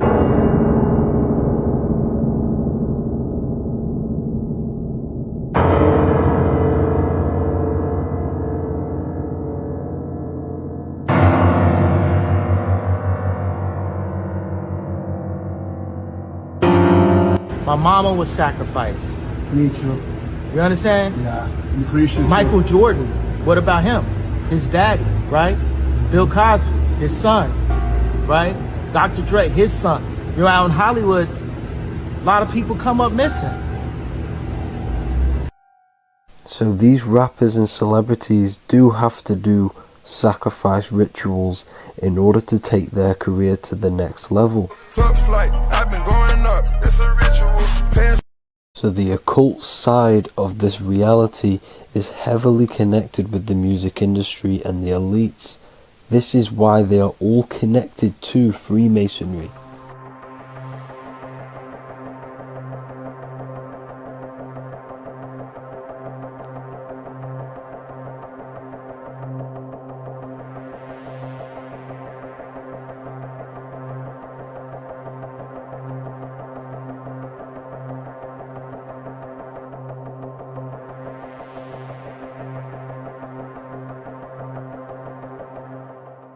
Now this is why the music industry is one of the most important industries for the elites to stay in control and keeping the masses on low states of consciousness. Frequency is one of the most powerful things in reality because it's the only thing which can enter your soul and body without consent. The frequency on Spotify and all major platforms are all tuned to 440 Hz, which was set by the Rockefellers. 440 Hz turns off the whole right side of your brain, and the right side of your brain is to do with critical thinking, imagination, and your intuition. Music has the ability to influence your intent, your emotions, your thoughts, and your actions just by frequency itself. By controlling the music the celebrities put out and the things they talk about, they're actually molding society because of the celebrities' huge amount of influence over the younger generation and cultures within society. This is why the music industry is mainly talking about sex, guns, violence, and hating other people. These are all very low vibrational acts and things to do which destroys humanity and societies, keeping us all conquered and divided in order for them to stay in power. Music can actually reprogram your subconscious mind, and it is a form of MK Ultra, which is mind control. It's in my brain. Do you know that? It's living rent free. I can't get it out. You did that. Yeah, it's hypnosis. Yeah, it's hypnosis. You're so awesome and dope. You do need to be very careful with what you're listening to and what frequency it's playing at, because all of this has an effect on your electromagnetic field and your state of consciousness. Now let's go back to selling your soul. When these rappers and celebrities sell their soul, they now gain eternal life on this physical plane. When you do sell your soul, you are allowed to live forever. And these people that are called youngins, rookies, new booties, like I was, had no idea that these people still live. They will prey, haunt, kidnap, anything to stay on top. This is their world. They have nothing but time, is what they believe. Now this explains why there's so much Saturn worship, because Saturn is the father time. He's the god of time and crystallization in the physical realm. If you want more information on that, go to my previous video. Now here is ASAP Rocky standing inside of a pentagram, but notice the way he's standing, it's an inverted pentagram. The pentagram is associated with magic, however, the upright pentagram is the 5 elements with spirit on the top. It's either called spirit or ether. It's at the top because it rules the other 4 elements, because it's the baseline of reality, which is spirit and matter. Spirit is behind the physical reality. However, when it comes to black magic, they invert the pentagram, so spirit is at the bottom because they worship the physical world. This is why the Baphomet is the inverted pentagram. These people are operating off their animal instincts. They do not want anything to do with spirit. These are antichrist. All of these celebrities know full well the effect that what they're doing on the rest of the world. They have sold themselves out, and the elites use them as puppets to push this new world order and mould society in the way they want it.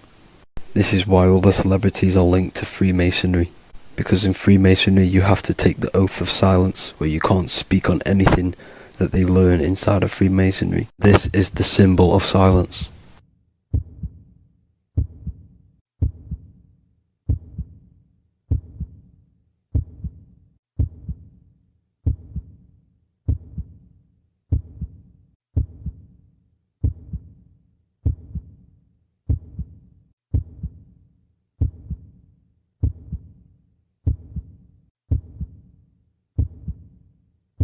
The elites need them under this oath so they do not talk about certain topics and certain things to the public because of the amount of influence they have on society. Now, even the name Hollywood is an occult term, because back in the ancient days when they used to create wands, they used to create them out of holly wood, out of the holly tree, because each wood has certain attributes and virtues when it comes to magic. And the holly tree was known as the holy wood, and they used to create the wands out of it to cast spells. And Hollywood are still casting magic to this day through the films and through the music to the masses. That's it for this video, people. Hope you enjoyed. Please like and comment and subscribe. Peace and much love.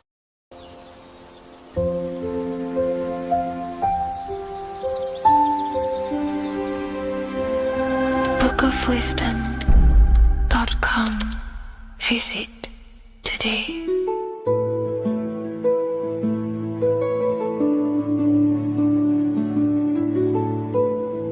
I hope you're all doing well.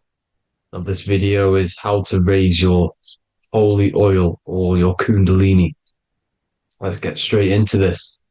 So this is a monthly cycle. Every month, when the moon is in your zodiac sign, this oil is released. Now, the moon is in control of monthly cycles. For women, it's the menstrual cycle, and as well, this holy oil cycle. The moon changes sign every 2.5 days and passes through the zodiac signs in 27 days. So the moon tells the day, the sun tells the time, the stars tell the month. This reality is a massive clock, if you like to say. It's a cycle. Okay? The moon controls the night, emotions, water, fluids, and the mind. Okay? So this oil is produced in the claustrum. It's produced in the claustrum, which is here, right? This is where you get Santa Claus from. Now, the claustrum is at the center of the brain, and it is next to the pineal gland and the pituitary gland. Once it starts in the claustrum, this is the holy present. This is the present that Santa gives to us, Santa Claus. And it goes to the pituitary gland and the pineal gland. And what's connected to the pituitary gland and the pineal gland is the Ida and the Pingala. The Pingala is the pineal gland's nerve, which is the honey, which is the positive charge, electric. And the pituitary is the Ida nerve, which is the magnetic charge. This is the milk, the land flowing with milk and honey. This is the brain, the heaven, okay? And it travels down the spine using these two nerves, these electromagnetic charge. And this is what the ancients symbolized with the two serpents wrapped around the spinal cord, the Ida and the Pingala. And this travels down to the sacrum or the solar plexus, okay? Okay, so once it's here, okay, the spine is an elongation of the brain. So the spine is pretty much the brain. It's an extension of it. And it's kind of a physical matter. which is our consciousness has done. Our consciousness has descended from heaven into physical matter, and this is a microcosm of it. Okay. So once we're in the sacrum bone, this holy oil, like I've just explained, this holy oil starts in the Santa Claustrum, goes down the chimney to the sacrum. This is the sacrum, the solar plexus, and drops the present off at the sacrum. Now, once we're at the sacrum, we need to raise our vibration to take this oil back up the spine. Okay. And the River Jordan symbolizes this in the Bible. King Herod wants to kill Jesus in Nazareth, which is here, this is the River Jordan, is Nazareth. He goes to be born in Bethlehem and then goes back up to Nazareth to Joseph and Mary. Joseph and Mary, the pineal gland and the pituitary gland. The Bible is huge symbolism. It's all metaphors for this sacred process which goes on inside of your body. You are the Temple of Solomon. You are the Holy Land. The Holy Land is your brain. Once this oil is at the sacrum, you need to raise your vibration in order to take it back up. Once this oil has gone back up to the pineal gland, it activates the crystals which are wrapped around your pineal gland. Your pineal gland is this tiny little beam here. This is the claustrum. This is the pineal gland. And it's wrapped in crystals. And when this oil travels back up the spine by raising your vibration, back to the upper room where Jesus met the 12 disciples, or the 12 cranial nerves in the brain, and it activates and it turns on this pineal gland. And once it's turned on, it illuminates all the cells and the nerves in your brain and turns them all on and activates the higher God man, the God consciousness, Christ consciousness. And it regenerates the whole body. This is the secret to regeneration. It regenerates all the cells in the body. And this is how the ancients lived for thousands and thousands of years, as talked about in ancient texts. They lived for hundreds and thousands of years because they knew this secret. And this fluid, this brain fluid, the secretion, or the Christos in Greek, which means gold, because this is the alchemical process from turning lead to gold. Your body is the alchemical furnace. Now, the ancients knew about this center of the brain because they symboled it. This is the Eye of Ra, and it's the brain, and this is what's wrapped around our consciousness. Our consciousness isn't wrapped around the brain. The brain is built around the consciousness. We are the consciousness. You don't have a soul. You are the soul. Okay. Now, the head, heaven, hell, heel at the bottom of your foot. That's hell. Head is heaven, heaven and hell. Simple. Now, the pineal gland produces DMT, which is dimethyltryptamine, which is known as the spirit molecule. So, let's move on. Now, when this oil travels up, back, the spine, the chimney, it crucifies at the top, which is called the vagus nerve. So when it reaches here, the optic thalamus, it crosses and crucifies once it's raised back up. And this is why Jesus dies at 33. He was crucified at 33. Because you have 33 vertebrae on the back of the spine. And then it's crucified by the cross of the vagus nerve. When this oil crosses the vagus nerve, this is the crucifixion at 33. And it symbolizes the death of the physical consciousness. You then become spirit. You then become God consciousness, activating the Kundalini, regenerating the body and the mind. Okay. The Garden of Eden. You are the Garden of Eden. The land of milk and honey is upstairs. The pituitary, which is the milk, the pineal gland, which is the honey, which is DMT. It even says this in the Bible. As he brought us into the place and he has given us this land, a land flowing with milk and honey, which is also symbolized as the sun and the moon. The Bible also says the light of the body is the eye, not the eyes, the eye. If therefore thine eye be single, thy whole body shall be full of light. This is the activation of the pineal gland by raising this oil back up to the pineal gland, to the center of the brain. Neither shall they say, see that here, or see there, for behold, the kingdom of God is within you. So he's saying, don't look out there. Nothing is out there. It's all inside of you. Everything's inside of you. You're the universe. Now, how to raise this oil back up to the pineal gland? Every month, like I said, the moon controls the cycle. The moon controls monthly cycles. When the moon is going into your zodiac sign every month, this oil goes down the spine and you must raise your frequency to get it back up. You must retain your seed. This is the most important. Your fluid, your secret, your holy fluid, your life force. You can't let that go.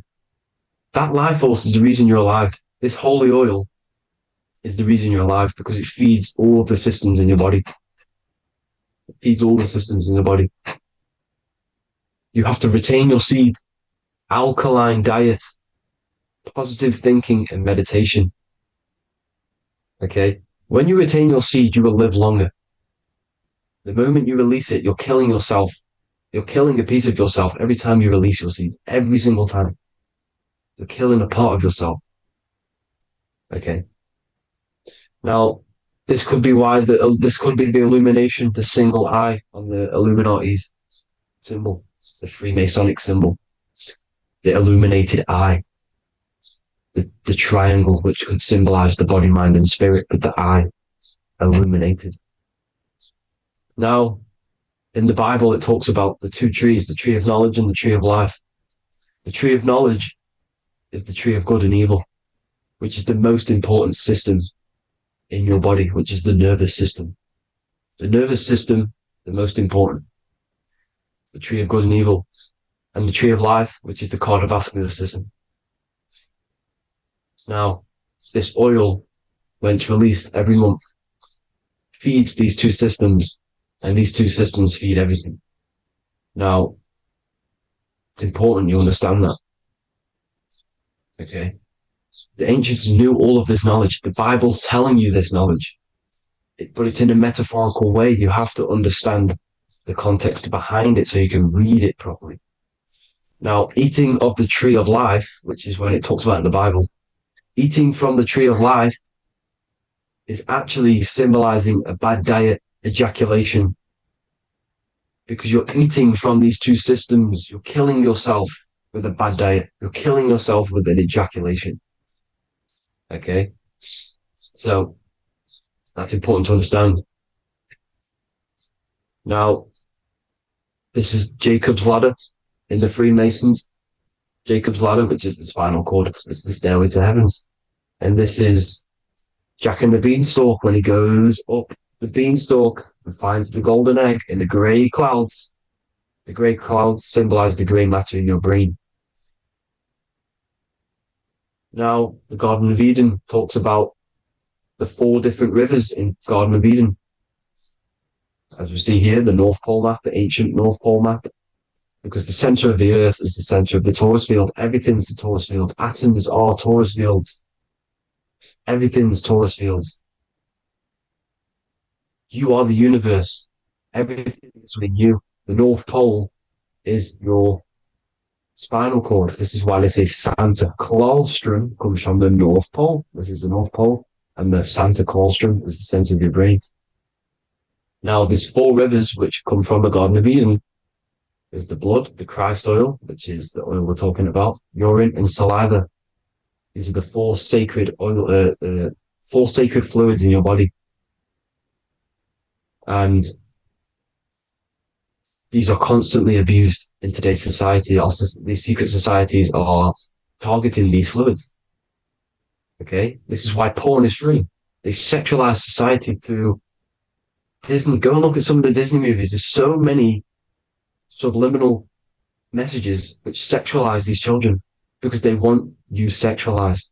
So you release your seed, which is one of the holy fluids in your body, especially your semen, your sexual energy.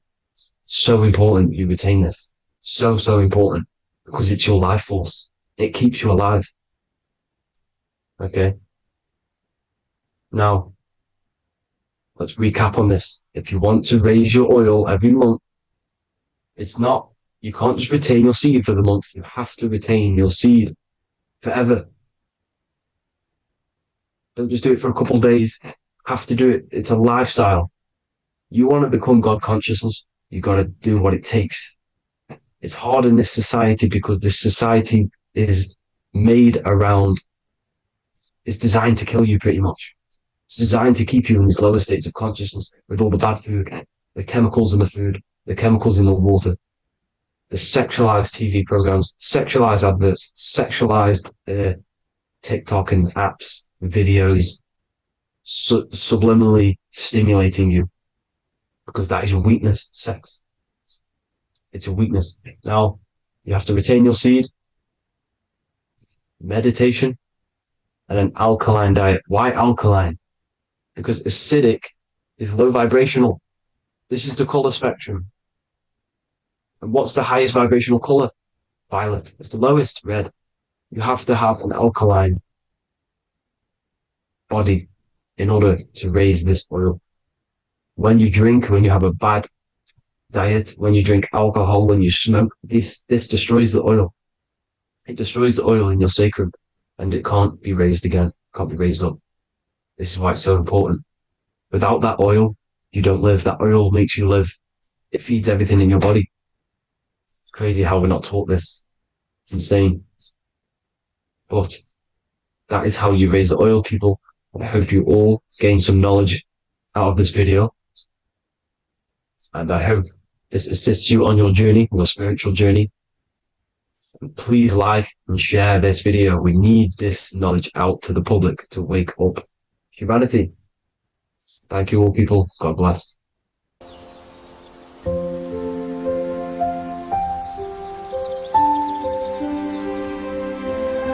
bookofwisdom.com.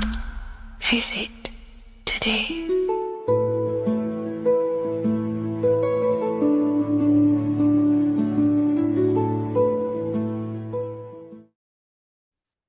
The Pope is supposedly opening 5 portals on Christmas Day.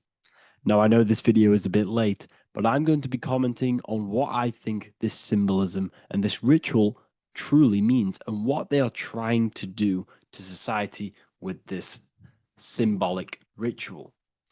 So the first thing we must understand is that everything these people do on a mass scale, all of these major events that they take place on, are all symbolic. They're all ritual. They all have purpose.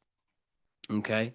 So when we look at the locations of these 5 doors that are in Rome, we actually see the sigil of Lucifer when we connect the dots of all of the 5 door locations.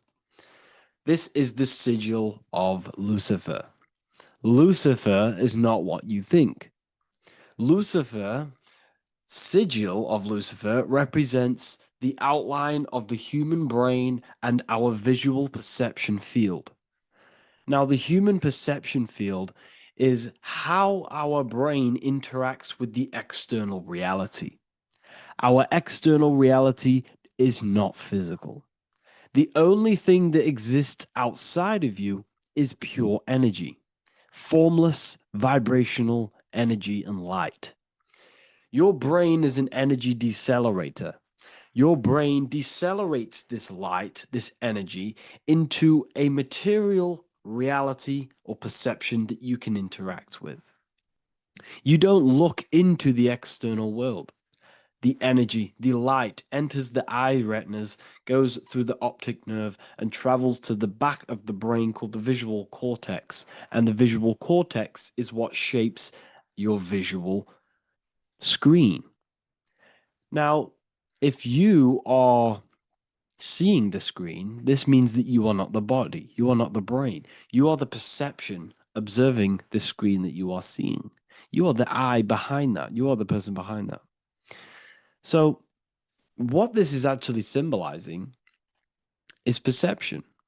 This is a symbol of perception, of perceiving the material plane, of how spirit interacts with matter. Now, what's Lucifer? Now, the word Lucifer means the light bearer. He's known as the light bearer. The word Lucifer originates in Latin. Luci means light, and fer means to bring. It's the light bringer. The eyes, the visual perception of the light bringer to your reality. You see, everything outside of you is light. You are made of light. The word hue man means light. Hue means color, which is a form of light. And man means manifest. We're light manifested into material form. Every single one of us is Lucifer. When we fall for the material world, the external world, is an illusion. It is the false world. It can elude you. It can make you fall in love with the material things, material pleasures, lust, money, fame. These things make you fall. This is the fall of Lucifer. This is the mythological story. This is the symbolism behind Lucifer. It's you. Are you falling for material pleasure because you are a divine spiritual being from the higher planes, not from this plane? Now, if you let your divine being fall for this material plane and fall for the evil that can take place in this plane, then you are Lucifer. It represents the false light, the false reality. This symbol, the sigil of Lucifer, it symbolizes the interplay between light consciousness and the perceptual experience of the physical reality. The external world is truly internal. What we visually perceive is essentially light waves carrying information, which then gets processed by our brain, the central computer of our nervous system. Okay? So, how many doors are open? 5 doors. So 5 is the number of perception as well. 5 fingers on each hand, 5 points on the human body, 5 toes on each foot. We have 5 senses. 1, 2, 3, and 4, they're spiritual numbers. 6, 7, 8, and 9, they're material numbers. 5's the gateway. 5 is the middle bridge of how our spiritual self interacts with the physical self, how spirit interacts with matter. So this ritual is symbolic of perception. This is maybe bringing in a new perception. A new event will happen after this, a new perception of the world. Or personally, I think this ritual was to obviously shape the collective consciousness, because your reality is an externalization of your inner consciousness. It's simply just a mirror. Your material life, your material world outside of you is simply a mirror reflecting with mathematical and geometric precision of your internal consciousness. Your consciousness is creating and causing the effect called reality, physical reality. Your life is a result of every thought you thought in the past. Therefore, with that being said, everyone who perceives this ritual of the Pope's opening 5 spiritual portals, who's letting in demonic energy into the world, they're going to let demonic energies and demonic spirits all in the world. Well, what if I told you the only portal they're opening is a portal in your own mind for negativity? By you believing in negative forces coming into the world and going to possess everyone, that's opening up your own mind. The collective spiritual community has been brainwashed in thinking there's going to be demonic energy. Therefore, what will happen? there will be demonic energy. Not because the Pope opened up a portal to the demonic energy, it's because everyone opened up their own minds to the demonic energy. Therefore, we as a collective consciousness shape the external world on a macrocosm scale. For example, the microcosm is your personal life. Your personal life. You have created it through consciousness. Your belief system is just externalized in your world. But on a collective scale, we all believe in money, for example. And because we all believe in money, and we believe that this piece of paper holds value in our minds, okay, in the mental plane, this has an effect on the physical plane by shaping the physical plane by being ruled by this belief on a macrocosm scale. Yes, I know that money doesn't exist. It's just a belief in my mind. But that doesn't have an effect because the collective consciousness believes that money has effect, has power. When it doesn't, it's just a piece of paper with a belief behind it. If the collective consciousness stopped believing in money, then the collective consciousness would have broke the spell and we would have no longer had a material plane ruled by money. You see, our beliefs is ruling and shaping our physical plane. This physical world outside of you is truly just an effect of the mind, an effect of our consciousness, our inner world. So I believe this ritual was done to change our perception, to make us think the Pope is bringing this spiritual energy and negative forces into the world. And it's just simply us creating the negativity in the world by believing in this, by thinking this. Remember, they have the power to send messages into millions of people's minds through media. And then messages are then believed, and that belief is shaping our world. What have I told you? That the New World Order is not manifested by the elite, it's manifested by you and us. We're all manifesting the New World Order. They can't manifest it. We can, because we are the ones believing it. We believe it. It is reality. It shapes our own prison. We're all shaping our own prison by believing in the prison, by believing in money. So this ritual was all to do with perception, creating a new perception, creating fear in our minds to, of course, distract us from what's really going on. This is all a ritual to implant messages in your own mind. So I hope you all understand this video, and I hope you all gain some insight, and I'll see you inside the university.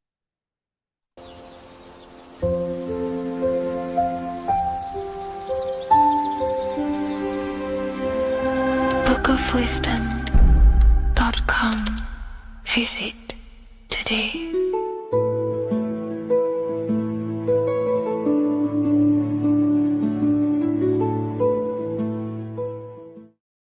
Neo is plugged in on the back of the neck, which is the reptilian brain stem.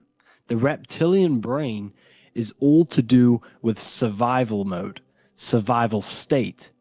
It's always scanning the environment for safety, whether that's physically, emotionally, or mentally. It does not think.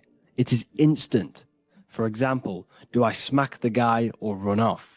If something happens to you, like a car's coming really quick to you, you do not think about this. The reptilian brain is the animal instinct that will instantly move your body on the instant reactions. Hence why it's the closest brain to the rest of the body. It has instant access to the electrical nervous system to control the body at instant reactions. Now, Neo is plugged in on the back of the neck, which is the reptilian brain. Therefore, the matrix is the body itself. It is the lowest state of consciousness. This is what it represents. The word matrix means womb. It translates to womb because your body is a womb. Your body is a vessel for universal consciousness, for God consciousness. And the body is also a womb where you can be born again outside of this body by raising your consciousness, by awakening the neocortex. This is why Neo is called Neo, because it represents the neocortex. This is the higher aspect of our brain. This is all to do with new things, higher reasoning, higher thinking, new learning. You see, the brain is a receiver for universal consciousness. Now, what do I mean? It is a radio receiver. Think of it like this. You have a radio tower which emits frequencies, and each little frequency, 00.1, 00.2, 00.3, each 00 point is a different person. We are all the same universal consciousness encapsulated inside of a different vessel. This is why our body is the temple of God inside of the Bible. Your body is a sacred temple of the divine essence of the universe. However, consciousness is controlling this physical body. And I'll show you this diagram here. Consciousness consists of imagination, emotions, thought, and memory. All of these things are not physical. They're not made out of atoms. You cannot think with atoms. If I split open your brain while you are thinking of a cheesecake, I would not see a cheesecake. It's because these things exist metaphysically within consciousness. They are not physical. The body is physical. It's part of matter. It's part of time. You see the Leonardo da Vinci, the circle and the square. The square represents limitation, beginning and end, because when you draw a square, there is a beginning and end. It represents the body, the mortal self, the ego, the echo. Then you have the spirit raised above, which represents spirit over matter, mind over matter. Invisible forces create physical forces. Everything physical exists in non-physical. This is also the Freemasonic square and compass, why the square is below the compass, because the compass creates the circle, which is spirit or mind. Then you have the square, which is matter. Mind and matter are the same substance. Mind creates matter through thought. Everything in this physical universe manifested through thought. Everything began as thought. So you are spirit and matter. You have a material body and a spiritual body. And you are right in the middle. This is why humans are very, very important. Because we have an animal nature, the reptilian brain, and a higher consciousness, the neocortex. And we must awaken out of the matrix, which means womb, which is the body. And Neo is waken up from the lower self, the reptilian brain, and moves into the neocortex. Because the brain is a radio receiver for consciousness. Now, what do I mean? I went over this before. Your consciousness is controlling the brain. The brain is a computer. And when our consciousness, our imagination, our emotion, our thoughts, and our memories are all contributing towards just survival things, food, safety, fear, all of these things, and our consciousness is locked into a survival state, we are using the reptilian brain. We're no longer thinking. You don't think with the brain, but the consciousness is thinking, which activates the different parts of the brain. When we think for higher reasoning, we use the neocortex. It stimulates the neocortex. When we think about survival, we're using the reptilian brain. So therefore, when Neo wakes up, he wakes up to the higher aspects of consciousness, which is only utilized by the neocortex, by learning new things and expansion of the mind and expansions of consciousness. Okay? So the whole matrix is to keep you designed, well, the whole matrix is designed to keep you in a survival state, in the three-dimensional awareness. They want you constantly scanning for safety, scanning for food, scanning for emotional safety in relationships and other people. You see, they do not want you to think. They want you stuck in that reptile, that animal state, that beastly state that most people are in. Most people, all they do is eat, listen to music, consume, have sex, lust, desire. This is all the reptilian brain. So when we say the world's being ran by reptilians, it's symbolic. There is no physical reptilian humanoid beings controlling, manipulating human consciousness. We are all the same consciousness. However, there is a corrupted state of consciousness running this world. And this consciousness worships the physical plane. And they control the physical plane. So by doing that, they keep you stuck in a reptilian way of thinking, the animal state, to keep you stuck in the lowest state of consciousness. Now, this is the god Osiris, which represents the reptilian brain. None of the Egyptian gods ever existed. They are all symbolic for the brain and anatomy of the human body. Osiris represents the reptilian brain. As you can see, this anatomy compare to the brain stem and Osiris statue found in Egypt. And we also see an ancient artwork of Osiris with green skin and two reptile crocodile alligators next to him, which also symbolizes the reptilian survival state of human consciousness and the activation of the reptilian brain. This is what it symbolizes. Now, this is what the Matrix is all talking about. It's talking about the awakening, the expansion of consciousness. The word divine is dive in because you connect with the divine by diving inward. There is no man in the sky going to save you. You must connect with the self. Know thyself. Truth comes from within. All of these things I'm telling you comes from within you. I'm just pointing it out. All of this is self-realization. A lot of people say, well, what are my sources? My sources is knowing thyself, observing thyself, using the neocortex of critically thinking, sitting down and thinking about yourself and having deep realization of yourself. You can realize that your thoughts are not of this physical world. It's quite simple. The brain does not think. The brain does not imagine. The brain does not hold memory. All of these things exist in consciousness, the one consciousness, but we are all fractal, infinite parts of. This is the eye on the triangle, consciousness being given down to the rest. This is separate. Consciousness is separate from the rest of the pyramid. The pyramid is your body. Neo is the one consciousness.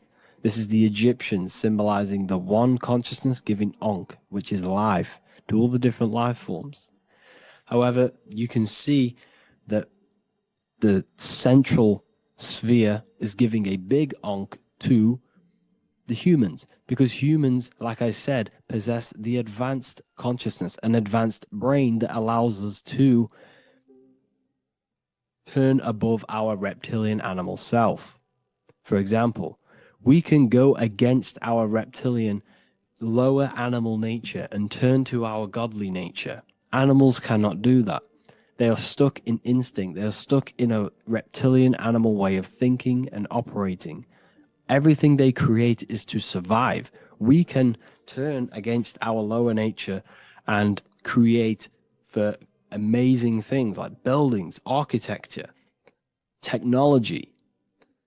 We can use our creative consciousness for anything we wish, not just survival needs. And it's the same with your spiritual journey. You can raise your consciousness beyond this animal state that they try to keep you in through fear, consumption, food, and the reptilian brain. We must awaken, start to think critically, and awaken to our divinity. Because the mind, the consciousness within you has infinite potential to expand. There are infinite fields of knowledge that you can explore. The mind can never be filled. It can never ever be full of knowledge. It always expands, and that's why you are alive. That's why you are part of this universe. That's why the science always says the universe is always expanding, because the universe exists in your mind, and the mind is always expanding into new fields of thought, new fields of knowledge and information. And that is your whole sole purpose of expansion of mind and expansion of consciousness and the exploration of the mind of God. We are living in the mind of God. You are a thought in the mind of God. You must awaken out of this body. This is why Jesus says you must be born again to see the kingdom of God. You must be born again. You must raise your consciousness beyond physical limitation and awaken to your divinity. And this is pretty much it for this video. I hope you all understand this, that this is all symbolic for consciousness.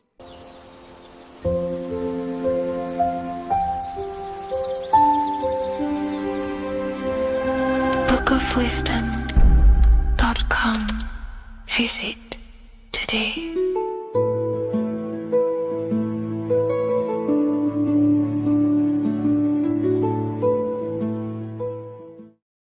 Creation demands destruction. Every time you release your sexual fluids, you're destroying a part of yourself to create an extension of yourself. For example, if you want to create a business, you have to destroy your time, attention, and energy in order to create the effect of the business. All creation demands some sort of sacrifice or destruction. This falls under the law of polarity in the universe. It's the same with your sexual fluids. Your sexual fluids, especially as a man, contains minerals, all the minerals in your body. It contains your vitality. It contains your DNA. It contains the blueprint of you, and it can create a whole new human being. You are literally playing with the power of creation if you are releasing your sexual fluids too much. Sexual fluids also extend beyond the physical plane. They contain astral forces because all physical creation is a mental creation. We live in a mental universe. Everything begins as a thought in the mind, then the thought takes the form and the body of imagination, which is an astral force. Imagination turns into etheric emotional energy. Then the etheric emotional energy turns into the physical action and the physical manifestation. We live in a mental universe. Therefore, these dimensions do not exist separately. They are permeating and mixing in with all. Your physical body has an astral body. Everything physical has astral forces behind it. Semen is known as the astral fluid of the soul. It feeds nerves, the channels of life force and consciousness within the body. And every time you release it, you're destroying a part of your vitality, your brain, your nerves, your energy levels, your creativity, and your DNA to create an extension of you. Therefore, it is a sacred fluid within your body and not something to be played with and to be released too much. Think about it. This is a very creative energy, your sexual fluids. It can create a whole new human being. This is how powerful it actually is. It is the power of creation, and the misuse of this power can destroy your own vitality and your life of your body. Because that life you are giving in order to create an extension or a child is the same life you could keep inside of you and not waste to recycle and regenerate the body. Sexual energy has been for thousands of years associated with regenerating the body, longevity of life, and maintaining youth. Not only that, every time you release your sexual energy, it floods the brain with dopamine. Dopamine is the brain's reward system, created within the middle of the brain. It releases every time you've achieved something. However, sex or an orgasm is the most powerful feeling you can feel. It's the most amazing, intense feeling and release of dopamine you can possibly feel as a human. Therefore, if you flood your brain with this high amount of dopamine every single day, you are getting the epitome of human feelings every single day. Therefore, you will become numb to everything else in reality. You won't be able to enjoy the small things in life. And I know this firsthand because I experienced this myself. As soon as I stopped, this is when I started to enjoy the little things in life, seeing family, and I actually gained more energy, more ideas. We'll get into this a bit later. It is a creative energy. It creates a whole new human being. Therefore, if we maintain this energy, we can maintain our creative power within us because that's what we are. We are all creative beings, moving energy from higher dimensions of consciousness, the mind, into lower dimensions of consciousness, the physical world. You hold the power to create. You are not in a world. The world is working through you. You do not possess a life. Life is working through you. You are not in a universe. You are the universe. It's moving through you. There is no past, present, and future. The present moment is you. When we release every single day or frequently throughout the week, like I said, we're triggering the brain's reward system, dopamine, which makes you feel as if you have already achieved something. And if your brain is telling you you have already achieved something by overusing your sexual fluids, then you will not have the motivation to achieve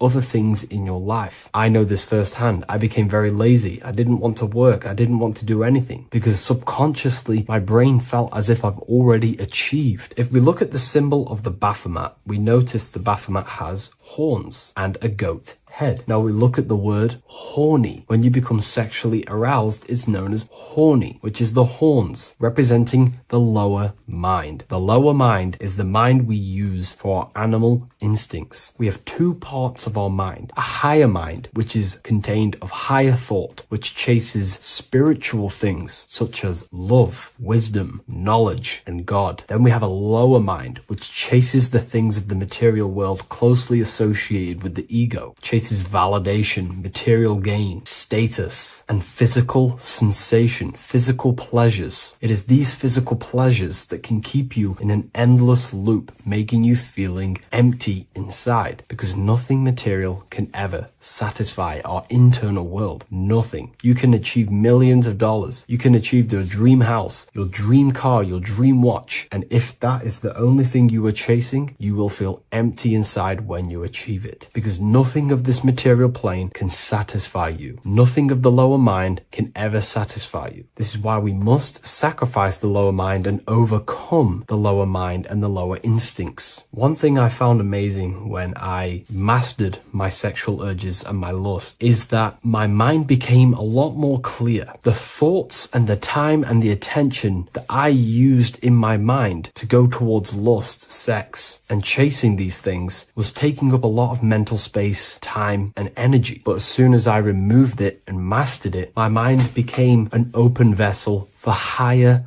thoughts to be received from the higher mind. The mind is like a radio antenna. Whatever we attune it with, that's what we receive. If we're constantly thinking about lust and low-level pleasures, we're going to just receive low-level thoughts. But once we remove all of the lower mind and we conquer our physical body and physical urges, our mind becomes an open channel for divine thoughts and spiritual thoughts. This is what most people call today as downloads. You receive wisdom from your higher self. Not only do you receive more wisdom, you just receive more power to create. The male and the female come together to create a child. That's how you were created. Now, the law of correspondence teaches as above, so below. It refers to everything in the universe. Therefore, in order for you to create a reality, to give birth to something, you have to bring together the masculine and the feminine. Your masculine forces are willpower and actions. Your feminine forces are emotions and imagination. When you combine the willpower, action, emotions, and imagination and combine them together, you can give birth to reality. But it's important to only give birth to things that are spiritual, that are good, that are for the benefit of yourself and humanity, and not for the ego and the lower mind. Killing our lower mind is essential for spiritual ascension when we die. The thoughts that we give the most attention and energy to when we die are pretty much the same thoughts that we're going to think when we die. When you die, your physical body and external world is stripped and you're left with your internal world of consciousness, more than likely be resonating within the lower astral plane before you move on to any higher dimensions of the astral. It's important that we kill any addictions such as sex, food attachments, emotional attachments to people, any desire for material things before we physically die. The Hindus taught this, Buddhism taught this, the ancient Egyptians taught this. We have to remove the desires in our heart for material and things before we physically die, because when we die, we cannot fulfill physical pleasure. Therefore, we will create our own suffering within the astral dimension. So sex is the biggest part of this. We have to remove the desire for sex or releasing any of our sexual fluids before we physically die to master ourselves.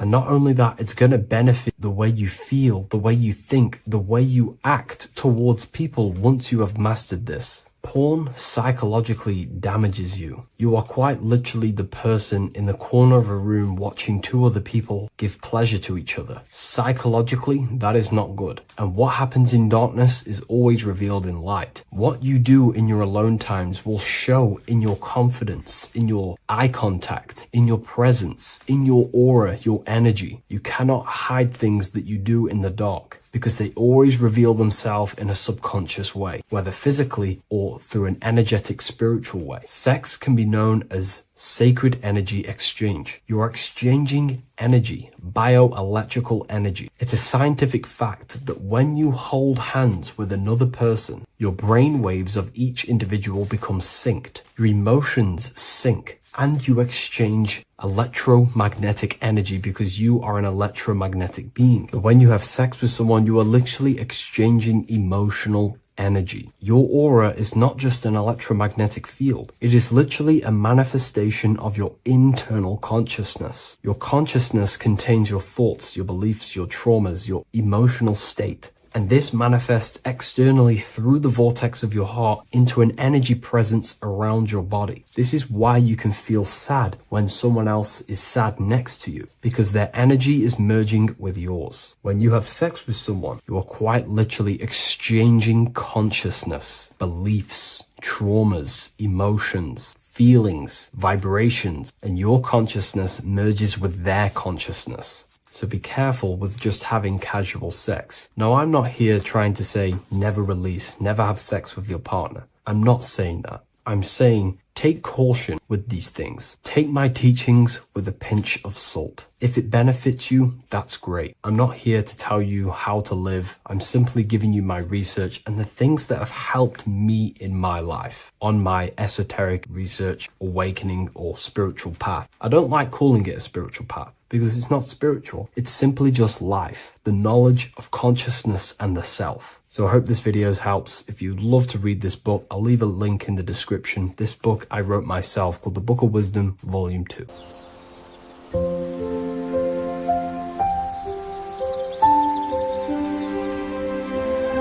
bookofwisdom.com. Visit today.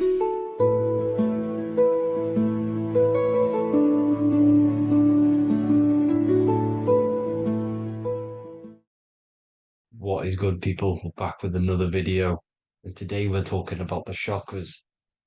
Let's jump straight into this because I know there's been a lot of requests for this video. So let's jump straight into this. So you have 7 chakras, right? 7 chakras, and these chakras are feeding off your electromagnetic field, known as your aura. This is both positive and a negative pole, male and female, right? This electromagnetic field is made out of electric and magnetism, and together they come as electromagnetic. Now, your chakras, the word chakra just means wheel, spinning wheel, because that's what they are. They're spinning wheels of energy. They do not exist on this physical plane. They exist on the etheric plane. Okay? Now, these energy centers are known to regulate your emotions, and each energy center controls the organs and cells in that particular area of the body. So, for example, your sacral chakra will control the cells and organs of your sexual reproduction area. Okay?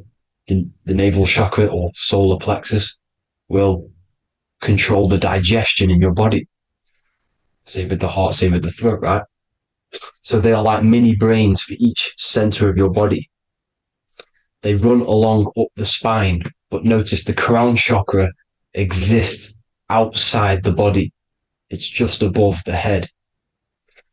Now, this process of the chakras is obviously the 7 colors of the rainbow, starting from red, which is the lowest vibrational color, all the way to violet, which is the highest vibrational color.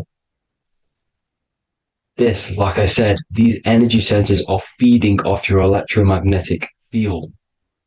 So if these chakras are unbalanced, they are taking too much energy from your electromagnetic field, making it weaker. Now, this is the North Pole. As you all know, the Earth is flat, and we live inside of a giant torus field, and the North Pole is the Earth's heart chakra.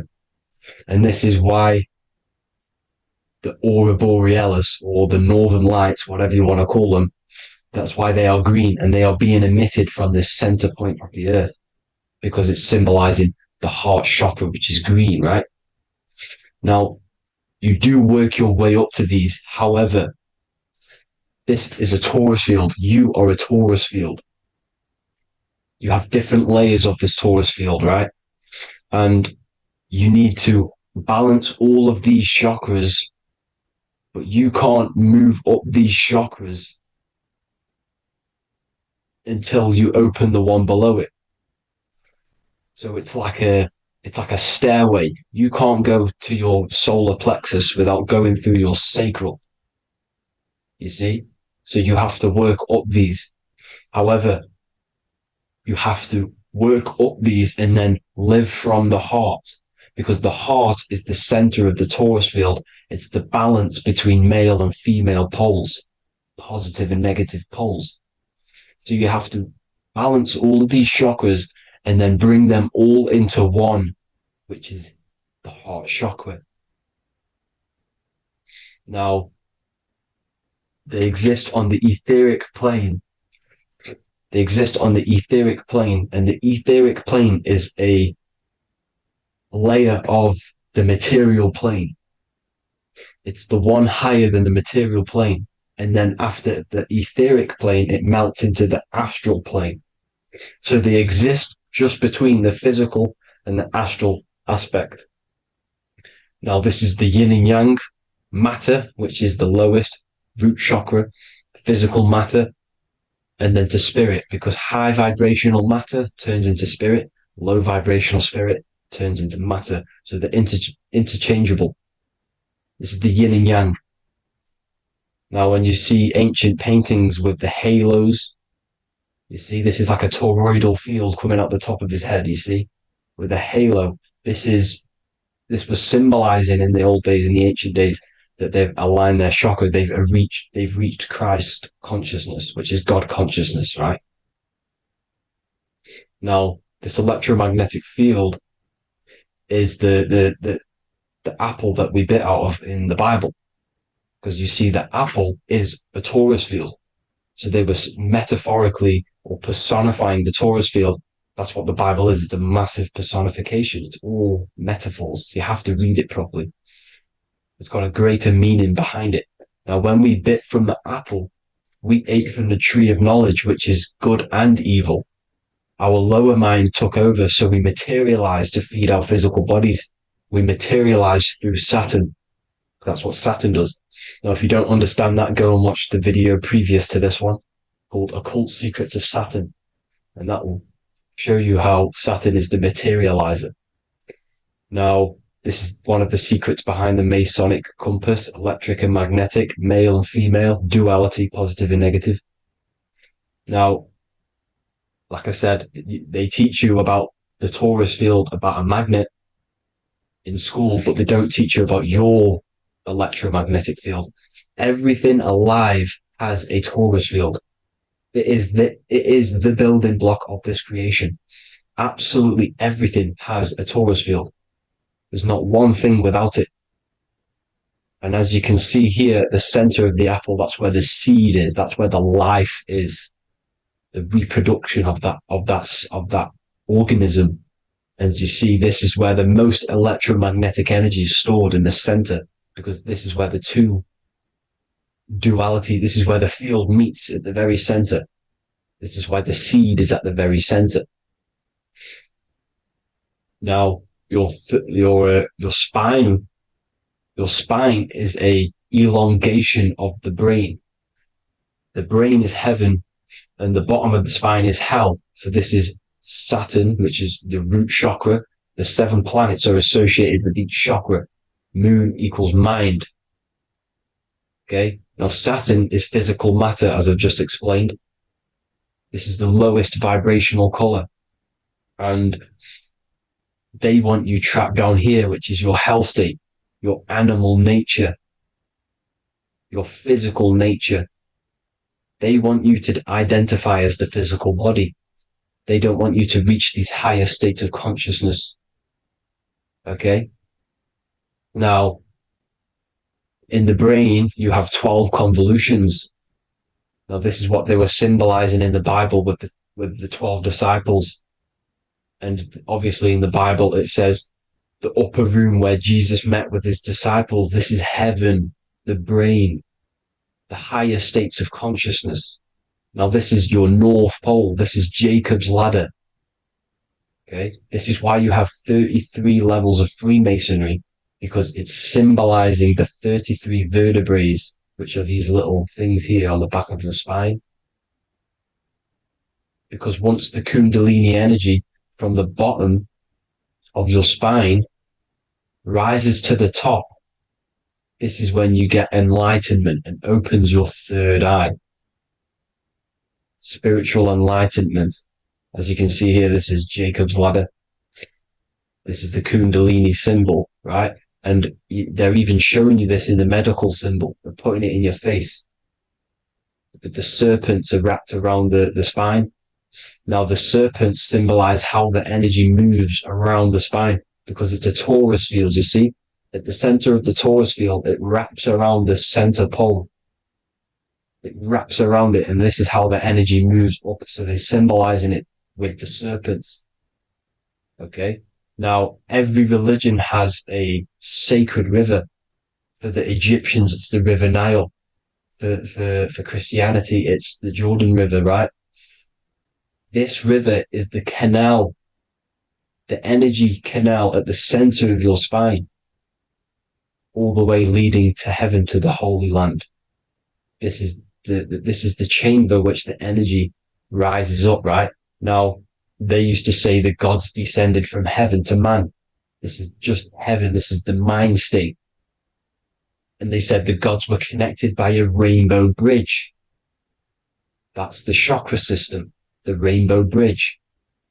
Okay. Now, the ancients called this place Midgard, Earth, where both evil and good live, right? Midgard. But you can go to heaven, which is a pure mind state, because once you're in heaven, nothing negative can ever bother you. That's completeness, pure Christ consciousness. Now, this is why Jesus dies at 33. He didn't actually die, but it's symbolizing the death of the physical body. Not the death of the physical body, but his consciousness rising above the physical body to, as I said here, matter to spirit. Matter died off and he came spirit consciousness.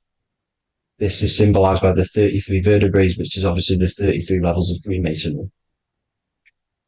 And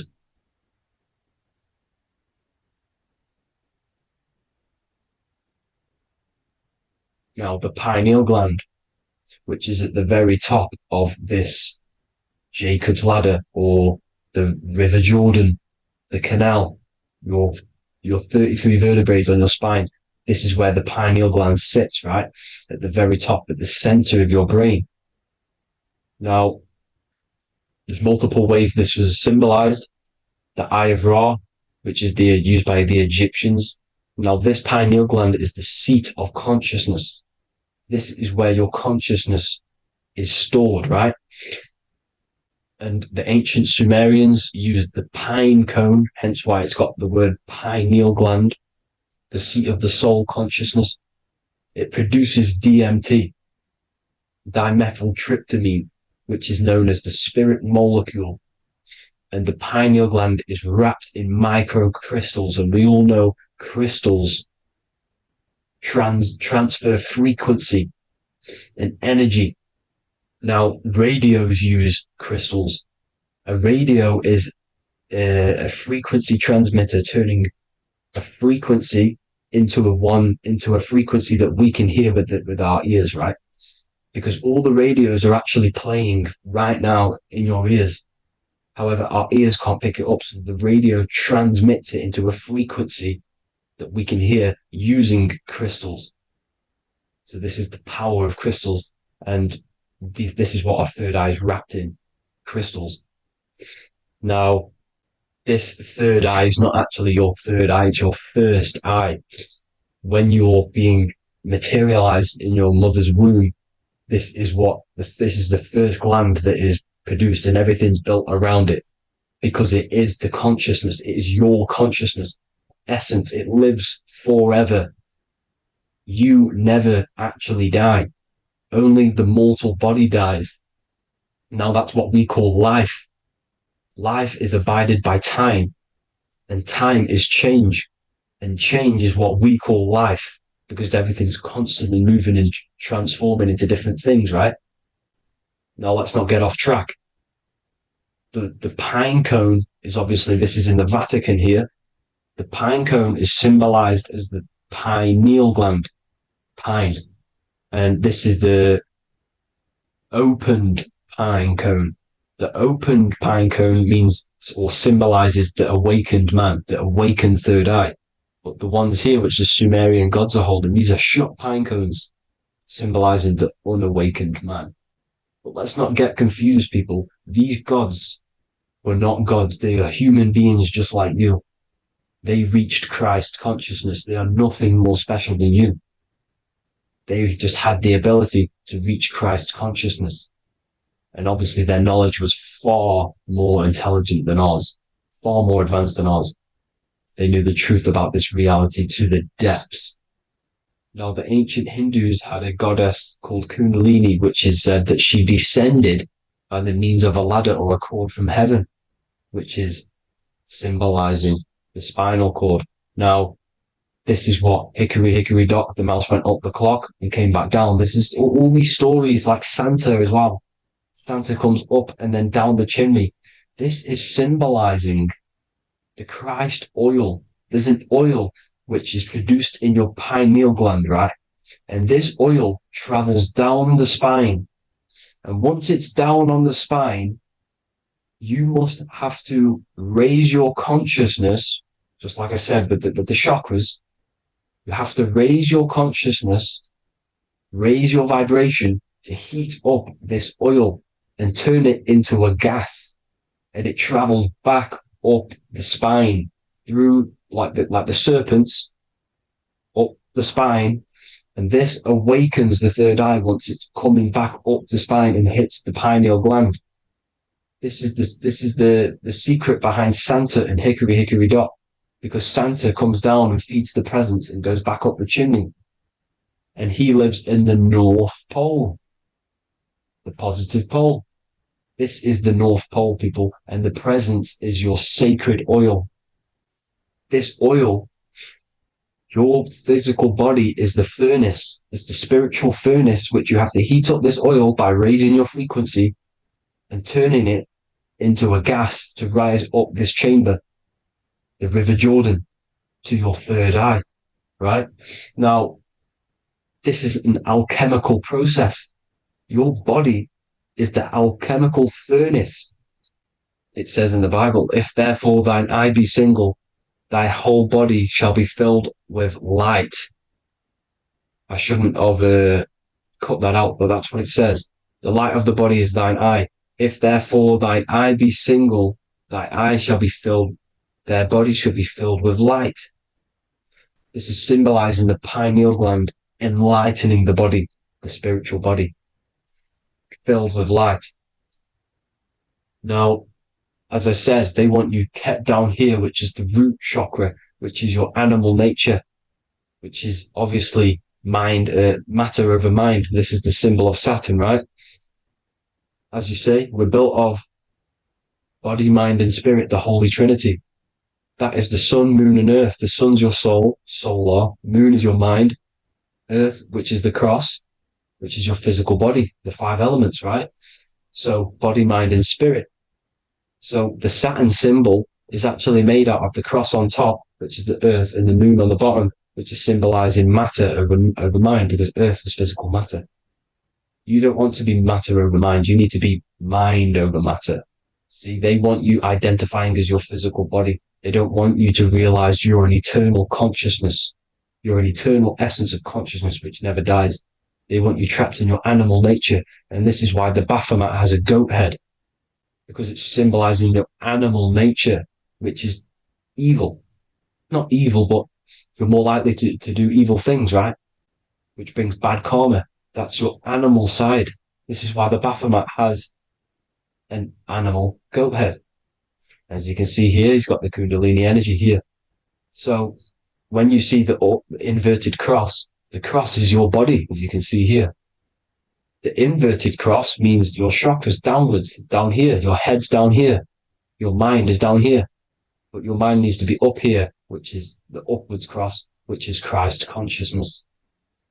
And as we all know, 7 colors of the rainbow, 7 planets, 7 chakras. Red light is low frequency and long range. This is why Saturn is the slowest moving celestial body. And it's the lowest chakra, because it's low frequency, long range. The moon being the crown chakra, which is high frequency. This is why the moon moves around the quickest. The moon is your crown chakra, which moon in mind. See, so there are multiple ways of your chakras becoming blocked. Now, each chakra has a specific intelligence. It has a specific thing that it's doing for the body, right? Now, this can be overused. It can be abused. For example, masturbation. That keeps you down here in your sacral chakra, because you're abusing that energy center. You're abusing your sexual energy, which is then becoming unbalanced. So this is how energy, this is why these centers are pulling more energy out your electromagnetic field, because these centers are wheels. The chakras just mean spinning wheel of energy. So when you're abusing these certain centers, you're pulling energy out of your electromagnetic field, which is making your field weaker, which is making your frequency lower, which makes you prone to diseases, prone to lower negative energy, right? So you need to align these chakras. You need to unbalance them. And as you can see here, you can screenshot these to see how they're blocked. I'm not going to go over each one because it'll take me forever, but have a little read yourself. This is why they're blocked. Now, the ancients used to say Aum when they meditated. Now, these are the 7 vowels. There's not 5 vowels, there's actually 7. Now, when they say Aum, they're aligning all their chakras by saying this when meditated. This is where the Aum originated from. Now, emotion is energy in motion. So if you're feeling a certain way, that's the energy you've put in motion. It's a reflection. We live in a mirror reality. Everything's mirrored. Everything's mirrored. As within, so without, as above, so below. Everything's a reflection of some sort. So whatever you're feeling, you're doing something wrong. It's telling you you're doing something wrong from the root cause, because your energies are the effect. You're feeling the effect of something you've caused. The law of cause and effect. Nothing escapes it.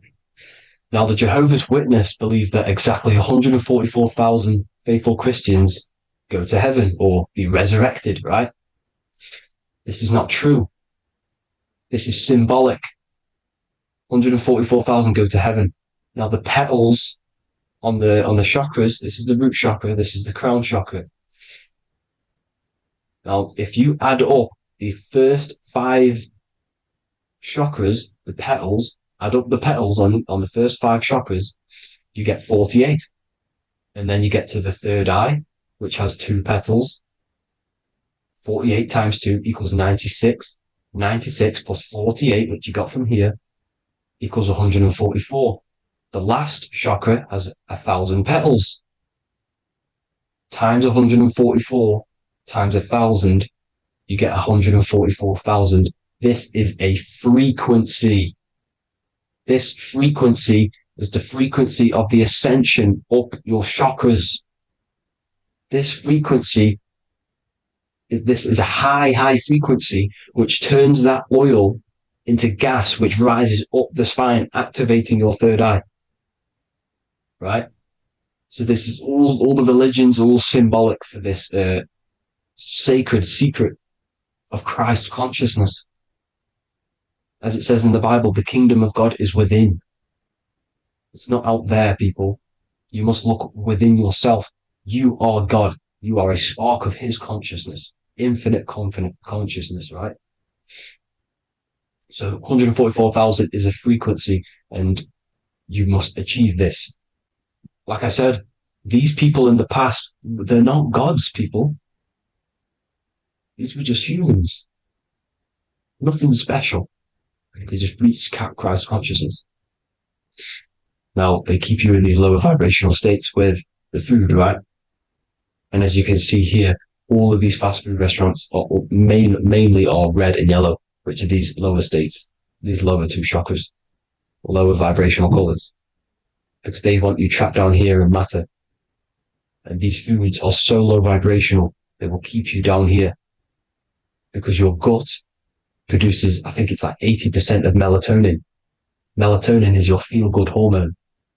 These foods will not make you feel good. This is very low vibrational. Meat. It's not meat, it's raw flesh. These animals are stripped from their family, put on a conveyor belt, watch their friends be tortured, and then get slaughtered in a slaughterhouse. Think of all the fear that's running through their blood, all the hormones, all the fear, and you're going to go and eat that very low vibrational energy. As you can see here, this is the light photons within fruit. You can see the light, the life force in this fruit. You must think, feel, and do positive to raise your vibration. As you can see, earth equals heart. If you rearrange it, everything in nature is green, right? The aurora borealis is green. You must align all these chakras and then live from the heart, because the heart's the center of the Taurus field. You must become the consciousness in the center. So that's it for this video, people. Thank you all. God bless.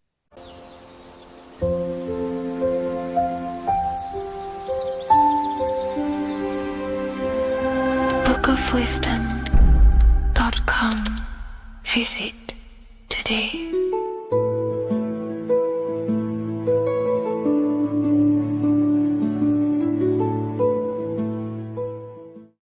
Hello, Seeker. Welcome to Revival of Symbolism, a channel devoted to the language of esoteric symbolism, helping you discover yourself and expand your consciousness into new realms of thought. I'm Harry B. Joseph, also known as Revival of Wisdom, and in this video, we're going to be discussing the symbol of the double-headed eagle, also known as the emblem to represent the 33rd degree Freemason. So let's jump straight into this. We have a piece of Masonic artwork here, which is what we call a complex symbol. A complex symbol is not just one symbol, but many different symbols in one piece of artwork coming together, forming a greater meaning. So we have many different symbols to break down here. And we're going to start off with a little bit of context so we can understand this symbol. This symbol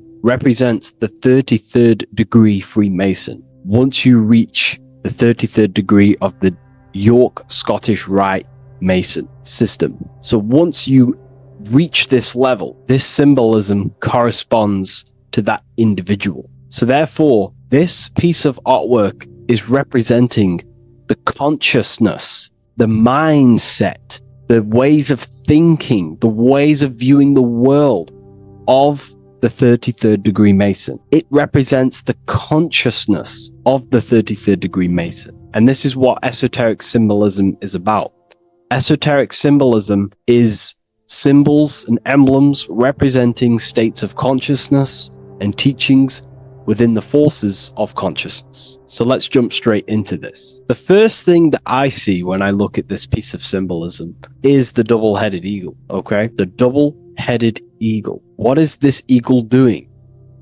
So the thing with symbolism is that symbolism trains the mind to think in a subconscious way. Now, what do I mean? To the person who thinks in linear thought, straight line thought, A to B thought, they see an eagle.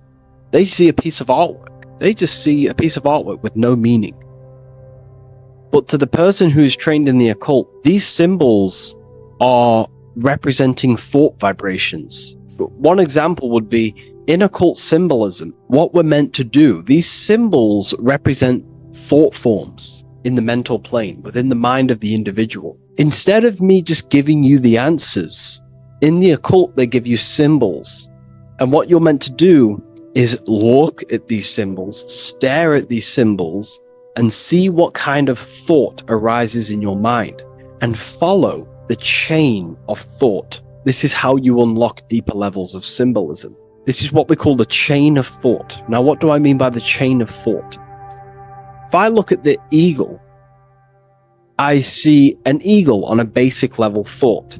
But then that thought leads to another connection, because this is how thought works. Whatever the character of the thought we think is, or whatever the vibration of that thought, for example, the character of the thought right now would be an eagle, then that leads to another thought. For example, flying. Then flying is connected like a chain to another thought, higher perspective. So we follow the chain of thoughts until we unlock the deeper levels of the meaning of the symbol. And this is what the occult seeks to do. Symbols make and force the individual to go inward. You look at the symbol, it's not a direct meaning, but you have to go inward and start to think and follow the chain of thought that this symbol is connected to until you find its deeper meaning that relates to the individual, to you, to a teaching or a force of consciousness or a state of consciousness. Okay? It's very difficult to explain in words because symbols transcend the barrier of words. Okay? So what we're looking at here is a eagle. And what does the eagle do? Well, the eagle has the ability to fly above the earth. It looks down upon the earth. In allegory and metaphor, this represents a higher perspective of reality, a higher perspective of the world, of the self.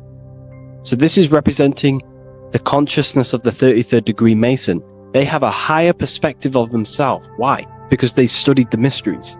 They studied the Kabbalah. They understand consciousness. They understand the human psyche. They understand the origins of consciousness, the forces of consciousness. They understand how the material world is created through the forces of consciousness.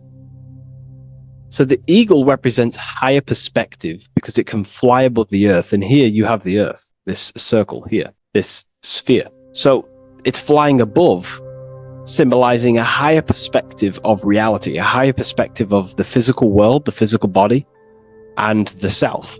Because ultimately, this is what it's about. Freemasonry is about, of course, self-mastery, building a better self.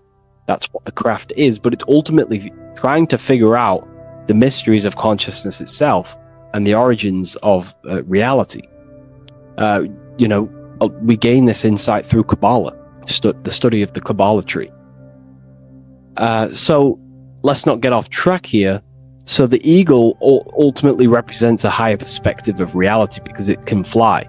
On a deeper level, it also represents the astral body because the astral body can fly above the material plane. It has no connection, no limitation to the physical plane. It does have a connection to the physical plane because all of the dimensions, the mental, the astral, the etheric, the physical, are all interwoven to each other. However, it also represents the activation of the light body, hence why we see this light rays around it. But that's a bit too deep for now. Let's go a little bit deeper into about the basics of this symbol. If you look at this eagle here, this eagle's looking backwards, and this eagle's looking forward. So this is forward and backwards. This is symbolizing time. So we have an eagle looking into the past and an eagle looking into the future. This is called the mastery of time. This is how you master time. You have a crown in the middle of these two heads. A crown. A crown is something worn by royalty, and royalty has a lot of power.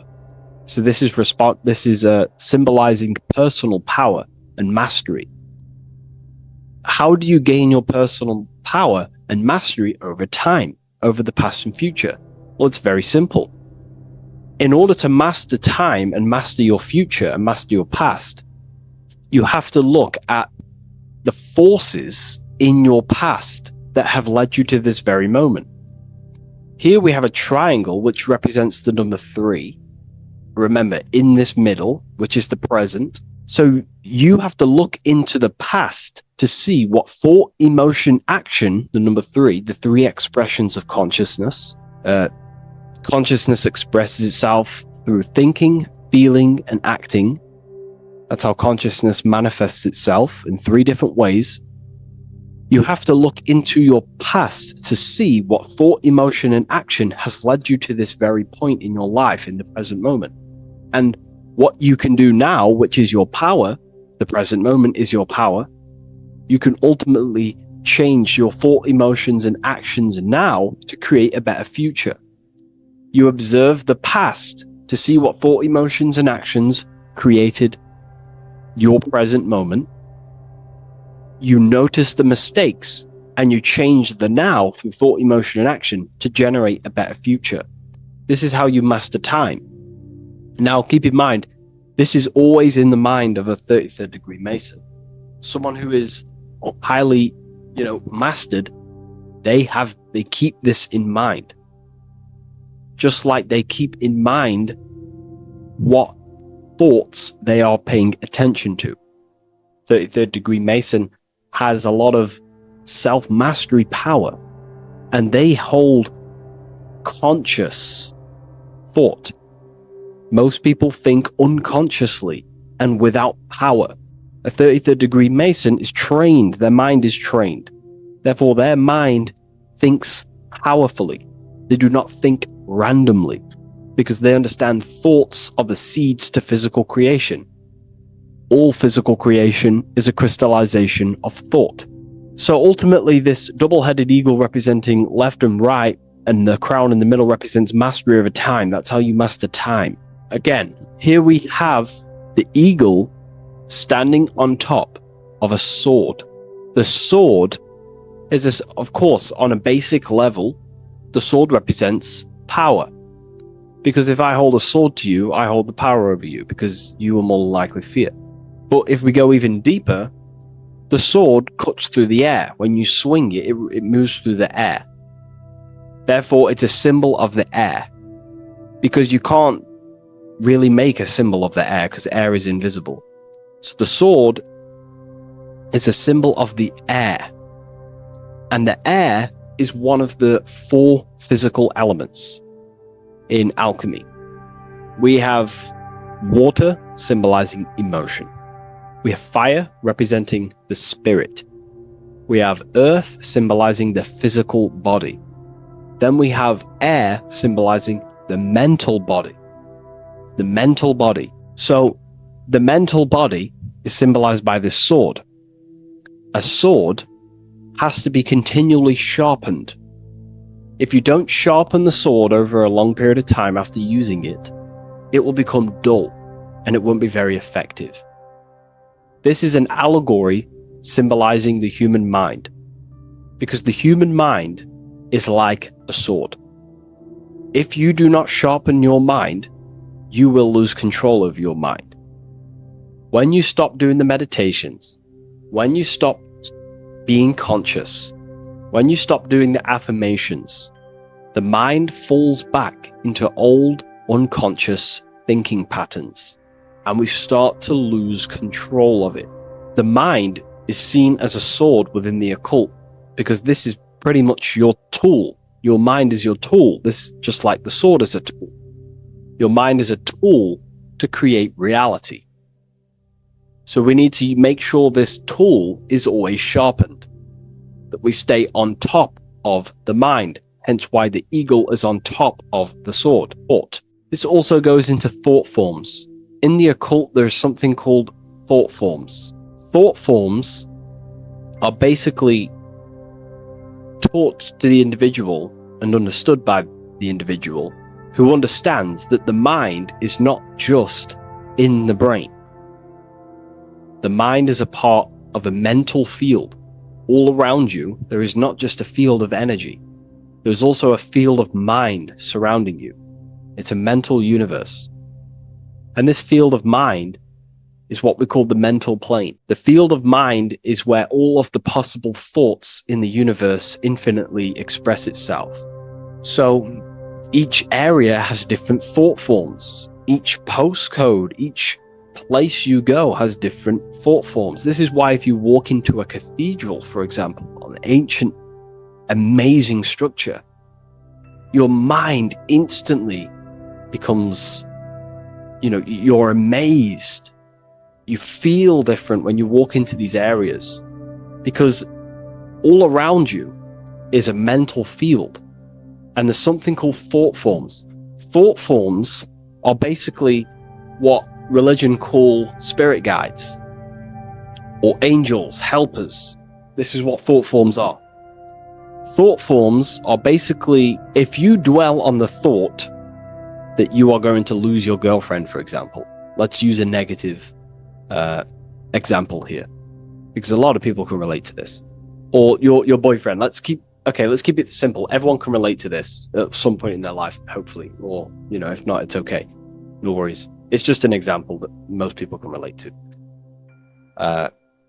If you constantly dwell on the thought that you are going to lose your partner, what we have to understand is that the mental plane,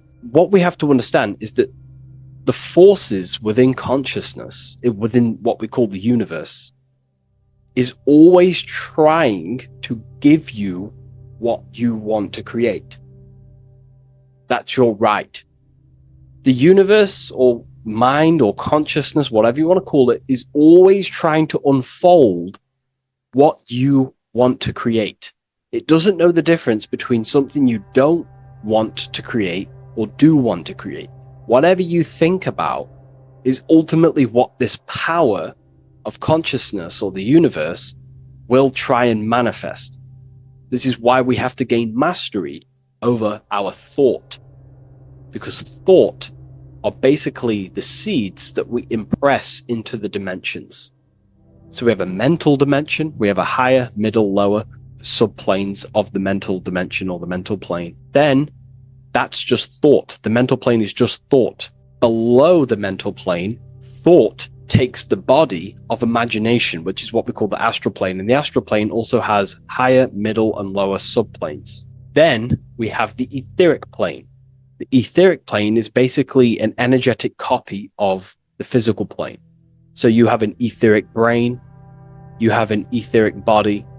It's just basically an energetic, exact copy of everything that is physical. So if we think something within our mental body and we dwell on that thought, the more attention you give, the more you feel that anxiety about losing your partner, you're literally forcing energy and direction and attention into this thought idea, which manifests itself within your own aura.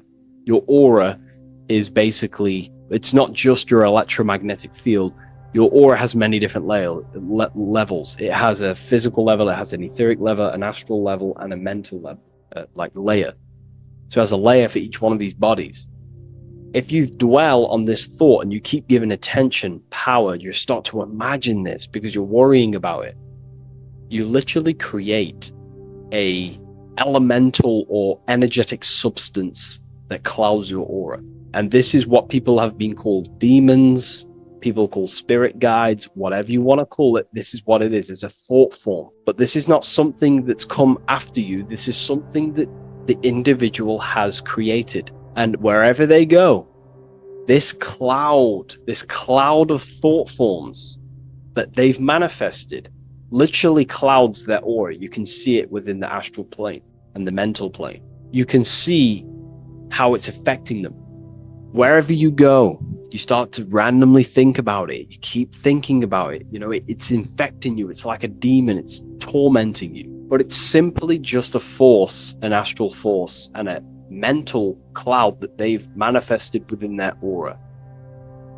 Thought forms. The 33rd degree Mason has very powerful thought forms.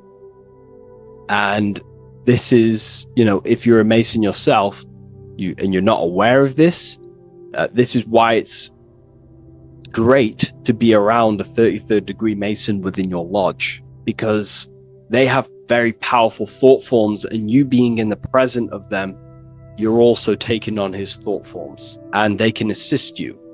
We're all affecting each other through thought transference through the mental field or the mental plane. Okay. Now I'm not going to go too deep into that because, you know, people can use that knowledge for really bad. But ultimately it represents thought forms also, symbolized by these clouds. Clouds are a symbol of thought forms, because they manifest themselves as basically like a cloud form energy within the aura of an individual. So this represents the mastery over the intellectual side of consciousness, of thought, sharpening the mind, gaining mastery. Then we have 33 in a triangle. A triangle in alchemy symbolizes, well, the upwards triangle, the upright facing triangle symbolizes the element of fire. The downright facing triangle represents the element of water. So an upright triangle represents fire. Fire is very transformative. If you place, I don't know, a pencil into fire, the fire will burn it down into its raw material. And this is ultimately what this triangle represents. It represents the consciousness of the 33rd degree Mason, who has basically transformed themselves from ego consciousness, only dwelling within the limits of their ego, their old belief systems of thinking they were the body, only reacting to 5 sense thinking, linear thinking, low base consciousness, not knowing right from wrong. It's basically transforming themselves. They have burnt themselves down to their raw soul form, and they understand that they are a soul, and they've experienced this, by casting off all the attachments to consciousness. This is why there is the number 33 within this triangle, because 33 is the age that Jesus dies. It's also the number of the Kabbalah tree, because the Kabbalah tree has 10 Sephiroths, 22 pathways, and 1 hidden sphere called Dot, which all adds up to 33. And the Kabbalistic tree of life, just to give you a bit of context, basically is a blueprint of how God manifested the world, and you are an expression of God. So it's also representing how your soul fell into matter, how consciousness creates matter. And it's also a diagram of how reality is not fixed, but it's ever unfolding creation through these forces of consciousness. So the Kabbalah teaches a way back to source consciousness if you go from the bottom of the tree to the top. And in order to go to source consciousness, you have to die symbolically. It's the death of the self, the death of the ego, the death of the old self, the old belief systems that you had. That has to die. The old person has to die to give room to be spiritually reborn, so you can actually figure out who you actually are. Your ego has to die. Now, that's not saying ego death, but you have to basically give away all of your old belief systems to then be spiritually reborn. That's why Jesus dies at 33 and is resurrected. Ice melts from ice into water at 33rd degree. So it's symbolic of transforming. And again, the upright triangle is the fire element, symbolizing burning things to its base raw material. 33, which is again death and resurrection. So it's all about burning the old self and being spiritually reborn again. This is the teachings of Hermeticism, Christianity. It's in everything. You'll see this symbolism or this story of death and resurrection absolutely everywhere in the ancient myths, because it's all talking about the same thing. You have to symbolically die. You have to kill off the old self to be spiritually reborn, to be initiated into a mystery school. So the 33rd degree Masons basically saying, well, they have resurrected. They have resurrected the connection to their soul, because as we grow older in this life, we lose connection with our true authentic self as the ego develops as we get older. And if we don't stop developing the ego, we never actually connect with who we truly are, which is a divine, immortal, formless being who has the infinite power of creation. This is what you actually are. Okay, so it's also symbolizing the union of opposites, hence why we have a double-headed eagle here. It has opposites. Obviously, this is massive within the occult. You see this everywhere, union of opposites. Okay, so union of opposites goes from, basic teachings to the most advanced teachings that most minds are not ready for. Union of opposites is on a basic level is union of the mind and the heart, going from mind consciousness, which is basically ego, the lower self. That's not to say the mind isn't powerful, but that is the house of the lower self. The ego. It's the house of the ego. So we have to learn how to use the mind for what its proper use. The mind's proper use is for the soul to create. However, we're not taught this in school, so we've basically developed a false personality within our minds, and our minds have become a vessel for a false identity. So what we need to do is integrate the heart, which is the soul self, the true self, with the true powers of the mind. And the mind is basically a powerhouse of creation, infinite possibility. And that's the mind's true usage. It's also symbolizing a balanced mind, and we do this by aligning the left and right hemispheres of the brain, which help you perceive reality for what it truly is. Because the two double-headed eagles, they're joined together, so it's union of opposites. So it's about reintegrating the female and male aspects of self, such as the left and right hemispheres of the brain, the mind and the heart, all working as one system. When we align the left and right brain, we see reality for what it truly is. Now, what do I mean? Most 90% of people, I'm not putting anyone down. If you relate with this, it's fine. We're all here to work on ourselves. I'm not putting anyone down. People with a left hemisphere dominated view on reality see things as a very logical. They see reality logically, basically. Now, what do I mean? They see things as this is science, that's mathematics, that's religion, that's metaphysics. They're all separate and divided because that's what the left hemisphere does. The left hemisphere basically dissects everything down. The way the brain works is truly magical. The right hemisphere of the brain allows us to basically see a bigger perception on reality. It sees the bigger picture. The bigger picture, for example, the woods. It sees the woods as a whole unified woods. But then the left hemisphere of the brain takes that view and perception of the woods, dissects it down and analyzes it into individual branches, trees, leaves, animals, insects. But in reality, it's all one, because all is manifested from the one God, the one source, the unmanifested consciousness, the unmanifested force. So it's union of this. We have to view the world as yes, everything is one, but I'm also living in my personal consciousness. Yes, there is a collective consciousness. We're all one consciousness, but I also have my personal consciousness. I need to think about both, making sure that my thought, emotion, and action is contributing towards the evolution of myself and the evolution of humanity. A person who is only left hemisphered only thinks about themselves mainly, 90% of the time.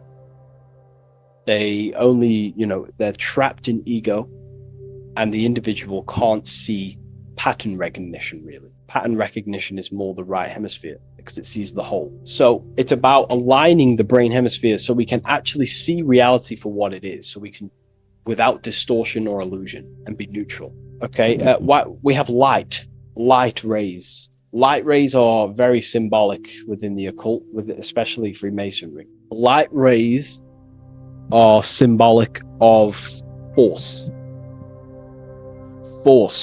and form. These are the two dualities within the occult, force and form. The internal world is force, external world is form. Everything outside of you is a formation of force. No force ever takes place on the physical plane. All force takes place within mental, astral, or etheric. The physical world is form, formation. Therefore, what is the force that drives you? What is the desire that's a force? Emotion, force, thought, force. What are the forces driving you to take action in the physical world? And we need to gain mastery over these forces. Light is also a symbolic of knowledge, because knowledge is considered light. This is why Freemasons say going from darkness to light. Darkness is ignorance. People who are only aware of their five senses, they don't want to know anything else. Their minds are completely shut off. I have my belief system. That's it. I'm happy. I don't care. That's their ego limiting themselves and building their own prison. Light, on the other hand, is about going from a state of unconsciousness, not being aware, into a state of light. Light makes things reveal itself. If I shine light on you when it's dark, I reveal truth. You're there, you're manifested. If you're in a dark room and I shine a torch on you, you're revealed. The veil is lifted. The darkness is gone. So this is symbolic of light revealing higher truths to yourself as you walk the path of self-realization and gnosis. So light is symbolic of this also.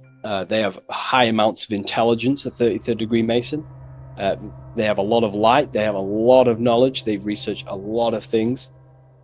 They're intelligent in many different areas of life, within speech, within grammar, the way they portray thought, their mastery, their level of mastery, their understanding of themselves is very advanced. They also know a lot about physiology, about the brain, about the body, life, consciousness, astrology. They know a lot.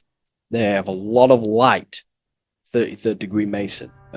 Me, myself, I'm not a part of Freemasonry, and if I ever do become a part of Freemasonry or any order, I will openly share it to all of you.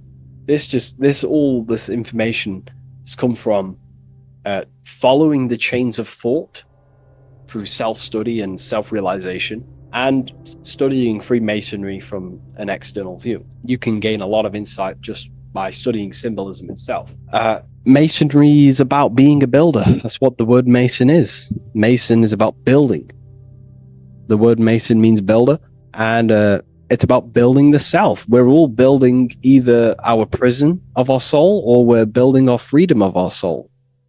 Every single one of you. Every time you reject something that if you did something wrong and you reject you being wrong, someone tells you were wrong, but you reject that, or they try to give you a piece of information and you reject it, you're building your mind's prison, stone by stone. But the person who has an open mind to all things is freeing their mind, freeing their soul. So we're all builders of our soul, and we're all builders of reality also. And we're all building Earth. This is the building project is Earth. We're all contributing towards it through our thoughts, emotions, and actions. These are our God-gifted powers: thought, emotion, action. These are our rights to operate in the world. These are your buttons to control the character in the game. So I hope this information has given you a lot of insight about this symbol. Please leave.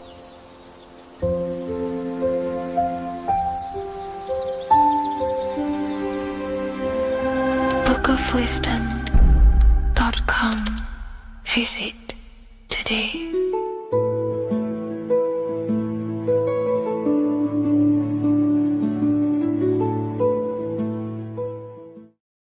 What if I told you that the seasons don't just change the external world, they also change your internal world? They have a psychological and a spiritual effect on your consciousness. If you're new to esotericism, you may not really understand this. But if you have some deep understanding of as above, so below, you already know this. But today we're going to be explaining it in great detail. So tune in, take a pen and paper, maybe make some notes. So we have 4 seasons. The sun is the main source of life on the earth, and it changes the circumstances on the earth in 4 different ways. Of course, we have spring, summer, winter, and autumn. These are the 4 states of the earth due to the sun's cycle. Not only do they take place on the earth, they also take place on you, your body, your mind, your spirit, your consciousness. They change things. internally and externally. The first thing we need to understand is that we have a dual nature. We have a mind, and in that mind, we have an internal self. That's what we call the spiritual self. It is the individual that exists within their own mind, within their own consciousness. It is the self that imagines, thinks, feels. That's the spiritual self. And internally, that self is the true self.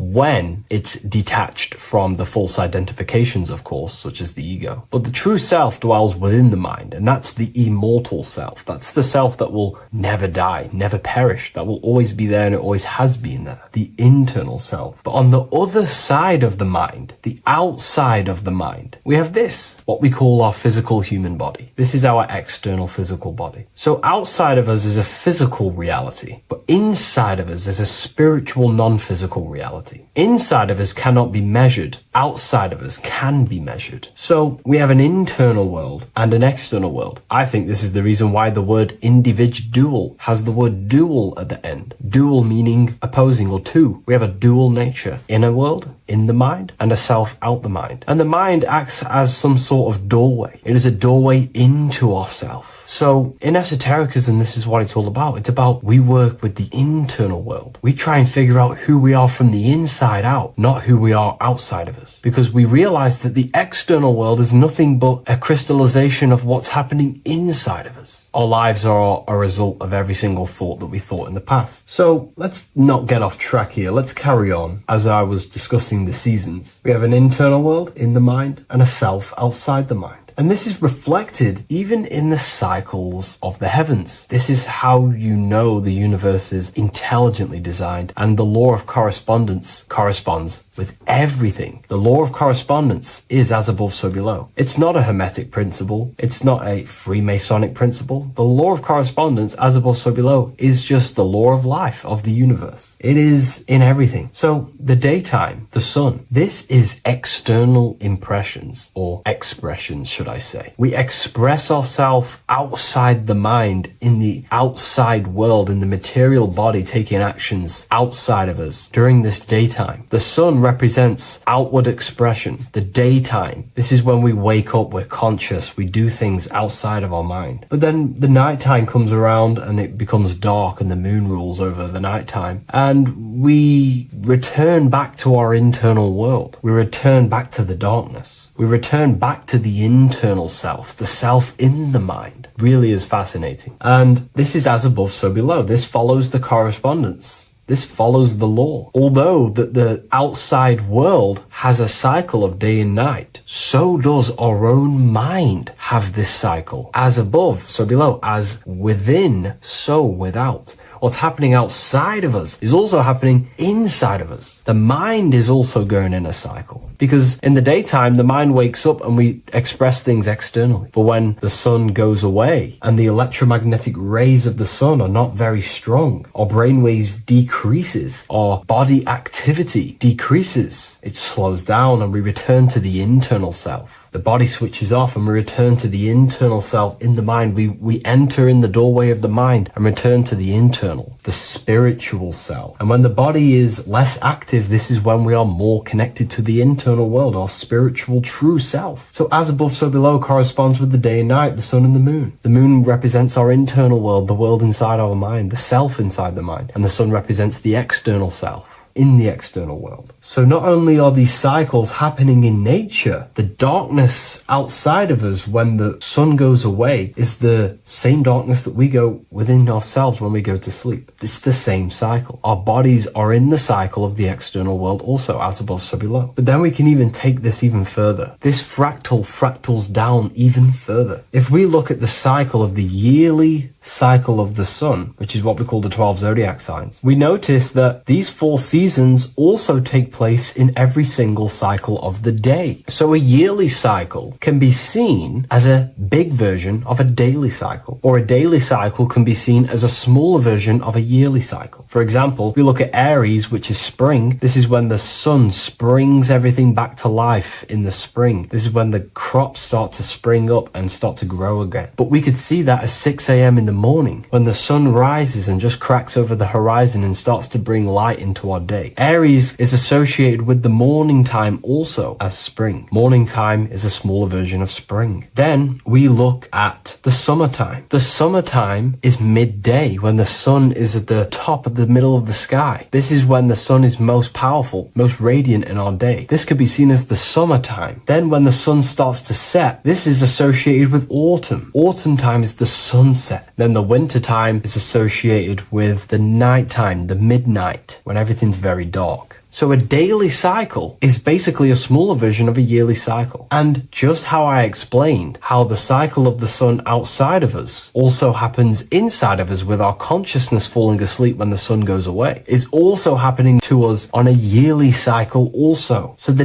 daytime is associated with the summer and the nighttime is associated with the winter. The winter is like the inhale. The summer is like the exhale. It's the breath of the universe, just like how we breathe in and out of our lungs. Everything takes this rhythm and polarity, okay? So winter is associated with the self and the world inside of ourselves, inside of our mind, the spiritual self, the internal. Because the winter is when the sun's rays, electromagnetic rays, are not very powerful. And this decreases brainwave activity, making us more connected to our internal world, inside the mind. But the summer's the complete opposite. The summer is when the sun is very, very powerful. And the sun's powerful electromagnetic rays increase brain activity, making us more actionable in the physical world outside of our mind, in the external world. So summer is the daytime and winter is a big version of the nighttime. Vice versa. Just like how in the winter, we're more in the house. We're inside buildings because it's very cold outside. Animals hibernate. They go inside. They go into little places. They collect all their food and prepare for the winter. They go inside. They go in darkness to hibernate. So does our consciousness, our spirit, the self inside of our mind. We can use these cycles to our advantage, to evolve spiritually, to connect and be more balanced. You know, I've mentioned a lot of this inside the university to my members, to the family inside of there. We discussed this. We had a great discussion about this. And, you know, the live calls we have are priceless. The conversations you can have with someone when they're awake, you never forget them. You always have deep, meaningful conversations. And we discussed this deeply, and we were going into some interesting things about how we can use these types of changes in the seasons for our spiritual growth. We even discussed about spring and autumn and how they're associated with the different spiritual bodies that we have. But anyways, let's not get off track. Lucid dreaming,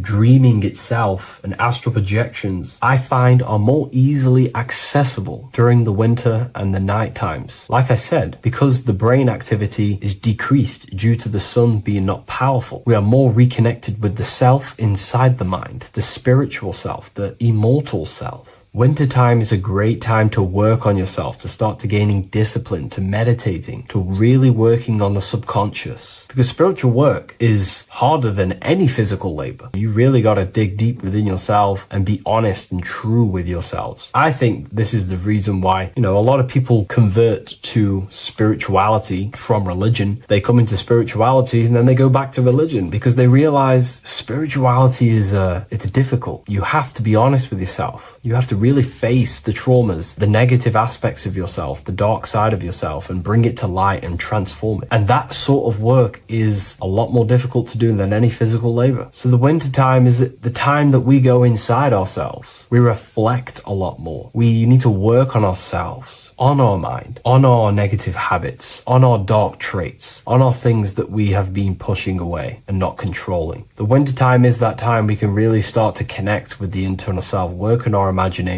work on our mental willpower, work on all of these things like lucid dreaming, astral projections, and purifying ourselves, removing any mental barriers, any negative belief systems that may be subconsciously holding us back. It's easier to access the subconscious in the nighttime and in the winter, especially the winter. That's why I made this video, because we're in autumn now. We're transitioning into the winter. So I thought I'd share this with you all. And it's important to understand that you are a microcosm of God. Like I said, the law of correspondence associates with everything in the universe, people. Everything. And that's the best thing with the law of correspondence. And I've been using this for the past 3 to 4 years, right? The law of correspondence has determined and filtered out so many lies that was given to me, that's given to you, that's given to everyone in the world. The law of correspondence is like a filter. If someone gives you a piece of information, for example, gravity, and it does not apply with the law of correspondence, then you know it's a lie, because it's a universal thing. What happens inside of me also happens outside of me. What happens in my astral world happens in my material world, more than likely. As above, so below corresponds with everything. The same structure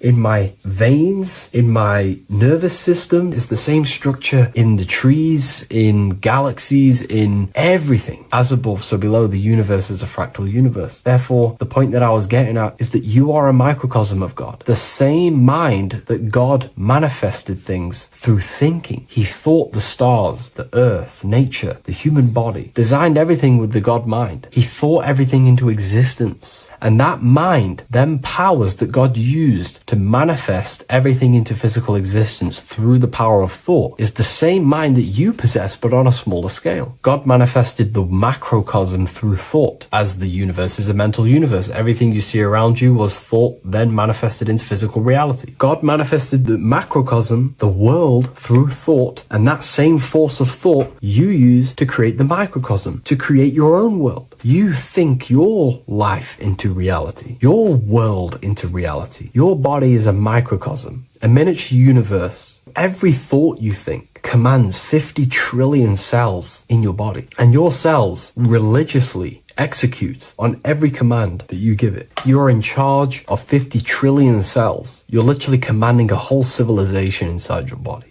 And this is how you are a reflection of the divine. The God mind created the macrocosm, the world, and you create your own world inside that world using the same power as thought. Very powerful. So everything that happens outside of you is also happening inside of you. The law of correspondence is the most important, the law that you could possibly learn, because it makes everything so clear for you in the universe. Makes life so clear. You see the reality for what it truly is. It's a reflection of the higher dimensions. Just like how reality right now is a reflection of what's happening inside of people's minds and consciousness. We can't blame the elites for all the negative things that's happening in reality, because all the negative things that's happening in reality is the negative things that's happening in people's minds. We need to take control of ourselves. So with that being said, thank you all, everyone. If you wish to read more, 90% of you watching this video have already got this book. I want to say thank you for your support. It means the world to me. It makes me research more and write more books, and the book of symbolism is coming very soon. So thank you, everyone. I'll leave a link in the description for the university, for the live calls, and for the book if you wish to join. Have an amazing day. This isn't just spiritual fluff. Your words are vibrational commands that teach your subconscious what to believe and what to create in your reality. Now, I'm not going to sit here and tell you how words are these vibrational things that create reality. In fact, they are. However, the power of words does not hold in the vibration of the word. Yes, it has a little effect on plants. Yes, every word is a vibration that speaks to every cell in your body. However, this is not the main power of words. The main power of words is restructuring your consciousness and invoking energy inside of your own consciousness. I'm going to go over these two in detail for you. Your life is an externalization of your consciousness. Your belief system, your internal world, are building blocks to create your external world. What you believe in is how you see reality. It is the filter that you see to see reality. If you want to change reality, you have to change your consciousness first. There's no point trying to create a change, a manipulation in the external world, because it won't last very long. You have to restructure your inner temple, your inside world of thought and emotion. For example, your external reality is an externalization of every thought you thought in the past.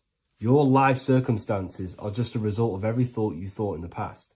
You become what you think about. So if we can control what we think about, we will control who we become. Words are a powerful way to restructure your subconscious mind, which will then restructure what you think about. For example, if I said the word chicken all day long, I'm going to be thinking about chicken all day long. The words we repeat enter our subconscious mind, and our subconscious mind molds our conscious mind of what we are consciously giving attention to and thinking about. And that becomes our emotion. Our emotion becomes the energy, the charge behind our action. And all of this creates who you are and your reality. If you want to create a change in your external world, you need to repeat the end result as in an affirmation. I am abundant. I am disciplined. For example, if you're trying to stop a certain addiction, don't say, I am going to stop smoking. Say, I am disciplined. By saying discipline, the subconscious mind accepts the word discipline and not the word smoking. If you repeat smoking, I am not smoking, your subconscious mind will just pick up smoking and then do more smoking. So if you are trying to create discipline in your life and trying to stop something, say, I am disciplined. The reason for this is powerful because you're conditioning your consciousness. You're conditioning your subconscious mind and filling it with the word discipline. And I'm not going to say do this a certain amount of times a day or do this in the mornings. I want you to do this as much as possible. I did this as much as possible. Whenever I had free time, whenever I had a free minute, I would say these words either physically or mentally, just to condition your consciousness. Words are the most powerful way to restructure your belief system and restructure your inner world, which will then mirror in your outer world. Words are also a powerful way to invoke energy. This is why when you see these magic occult rituals, you see people chanting and doing these things. It's because if you slowly chant a word, you can actually invoke the emotion. There are three aspects of creation: thought, emotion, action. Emotion is energy in motion. By repeating a word over and over again, you can actually begin to invoke that energy, that emotion inside your heart. And you can start to feel the reality as if you are already living it. And this is just another powerful way to condition your consciousness to become a certain thing before you have it. This is what magic is. Magic is all to do with reprogramming the subconscious mind, aligning the subconscious with a certain belief or reality, which will then produce an effect in our thoughts, our emotions, and our actions, which will then create that reality. So if you want to create something in your life, literally just repeat, I am something. I am is referring to your consciousness. I am is the highest aspect of you. It is the true self. Whatever you condition your consciousness will be mirrored in your external reality. I am abundant will condition your consciousness to feel and believe you are abundant, which will then seep into your thinking. And then you will start to act more on this because you are thinking about it, which will then change your external reality. Words are vibration, and vibration is powerful. However, if you truly want to change your reality, you have to change your inner world of consciousness. And words are the best way to invoke feelings to become the reality you want. And words are the best way to condition your consciousness to a certain belief or a thought. And by doing this, you're actually creating a root cause. The cause is your consciousness, your mind, and you have to restructure the mind to create that reality. Words are a great way to restructure your consciousness and create reality.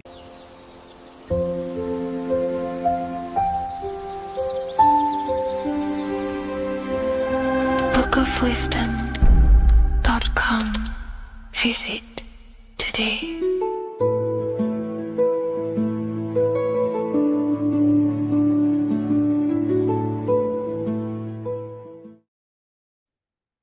What if I told you that you are under a spell and this spell is controlling you in every aspect of your life and you don't even realize it?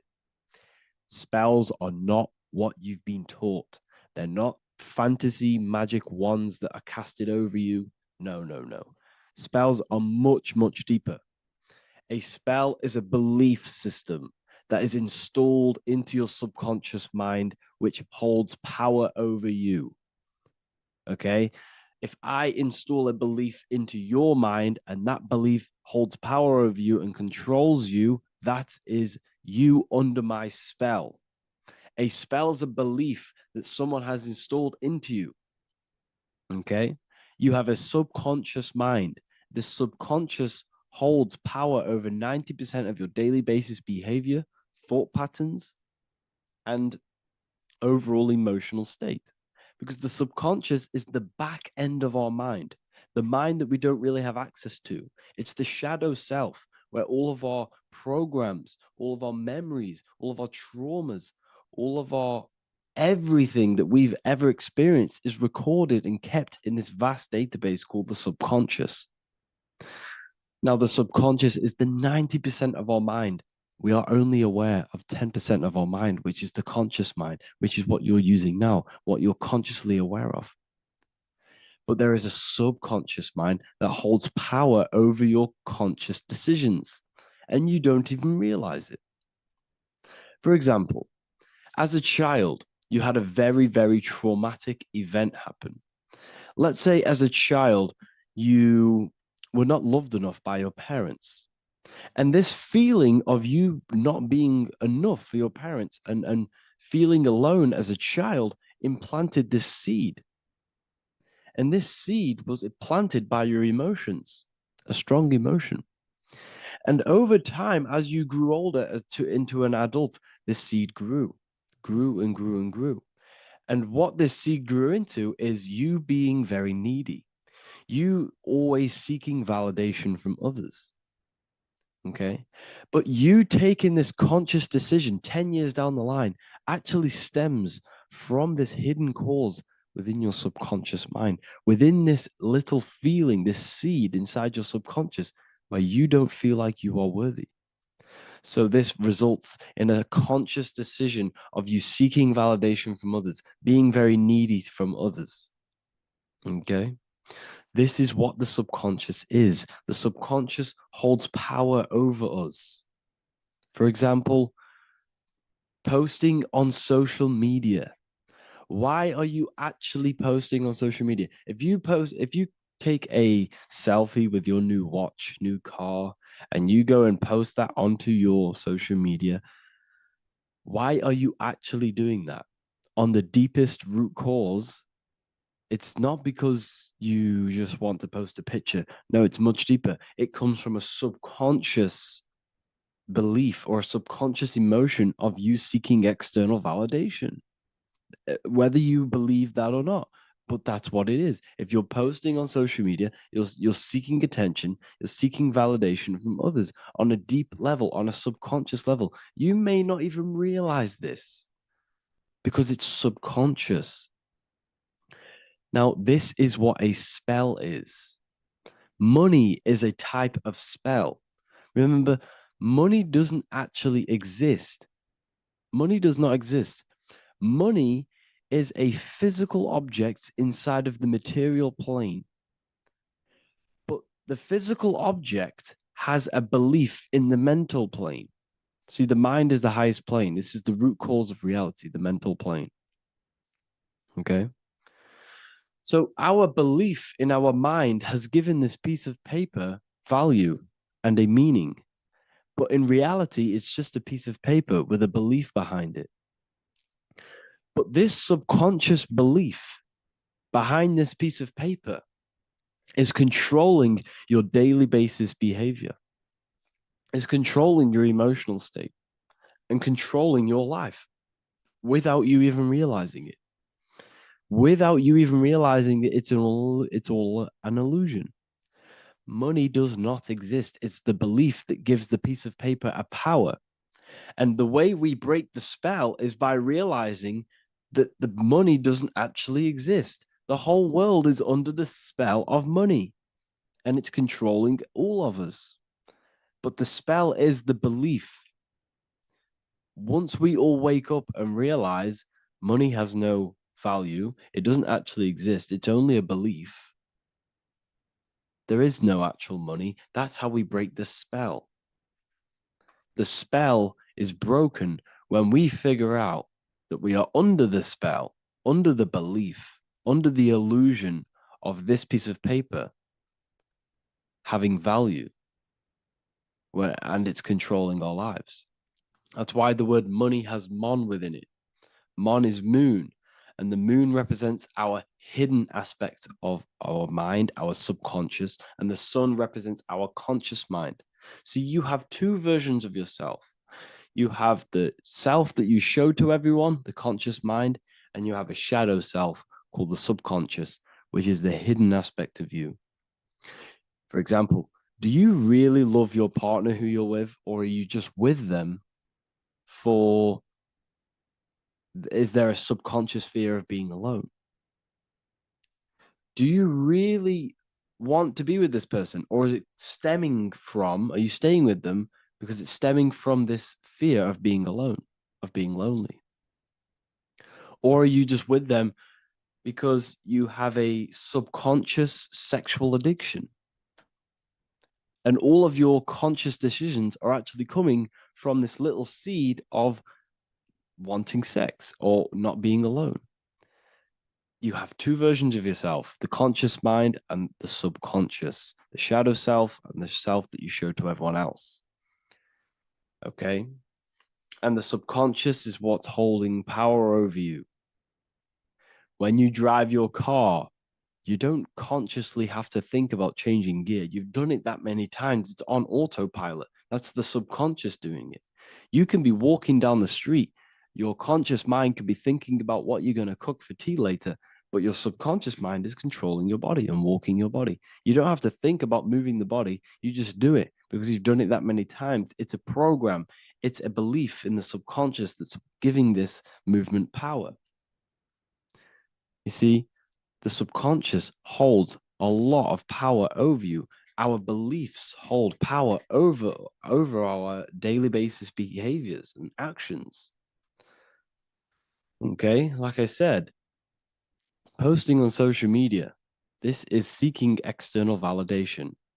There's a subconscious stem, there's a subconscious urge bringing this desire into conscious reality.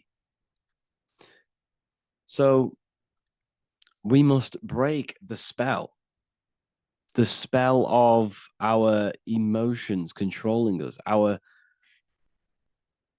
traumas from a child controlling us. For example, another example of this, let's say you were in a car crash years ago, and this car crash led you to having a very traumatic event, very traumatic emotion you felt in that car crash. You felt a lot of pain. That was impressed into your subconscious.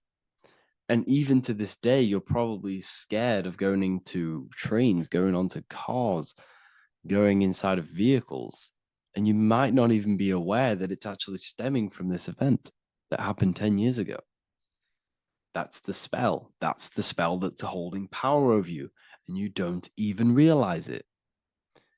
You realize the spell when you realize you're being controlled by this old belief, this old trauma.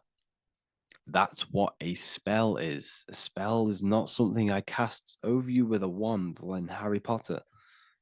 Spell's much deeper. It's the hidden aspects of our mind that hold power over us, that control us. Okay? So how do we get rid of the spell? How do we break the spell? By installing new belief systems, by installing new programs into our subconscious. The subconscious is impressed by repetition and emotion. Everything you do on repeat, for example, tying your shoelaces, you can be looking up into the sky, closing your eyes, thinking about what you're going to create for tea while doing your shoelaces. You've done it that many times, you don't have to think about it. That's the subconscious taking over. Okay? That's the repetition aspect of the subconscious. For example, you could probably run down your stairs. You know exactly how to run down the stairs. If I tried to run down your stairs, every staircase is different. I'd probably fall over. But you've done it that many times, you know exactly how to do it. It's what we call ritual. When you have an evening ritual, when you tidy the house, you do your skincare routine, you wash your teeth, that's a ritual. This is what the ancients called ritual. When we do rituals, we're trying to implant something into our subconscious to either remove an old program, an old seed that is controlling us, for a new one that's going to grow into new light, into a new reality. So you can implant messages, implant new programs into our subconscious, which will then grow into a new reality. Okay? Because if I tell you something over and over and over again every single day, for example, if I say, you do what I say every single day. Every single day, I repeat this statement into your ears. About a month or 2 months in, you're going to start to believe in that statement, and you're going to start to be under my spell. You're going to start to do everything that I say. So this is what spells are. Spells are subconscious beliefs that hold power over you, and you don't even realize it. So we need to remove these old programs we have that are controlling us for new programs. And we do that through ritual, affirmation, and imagination.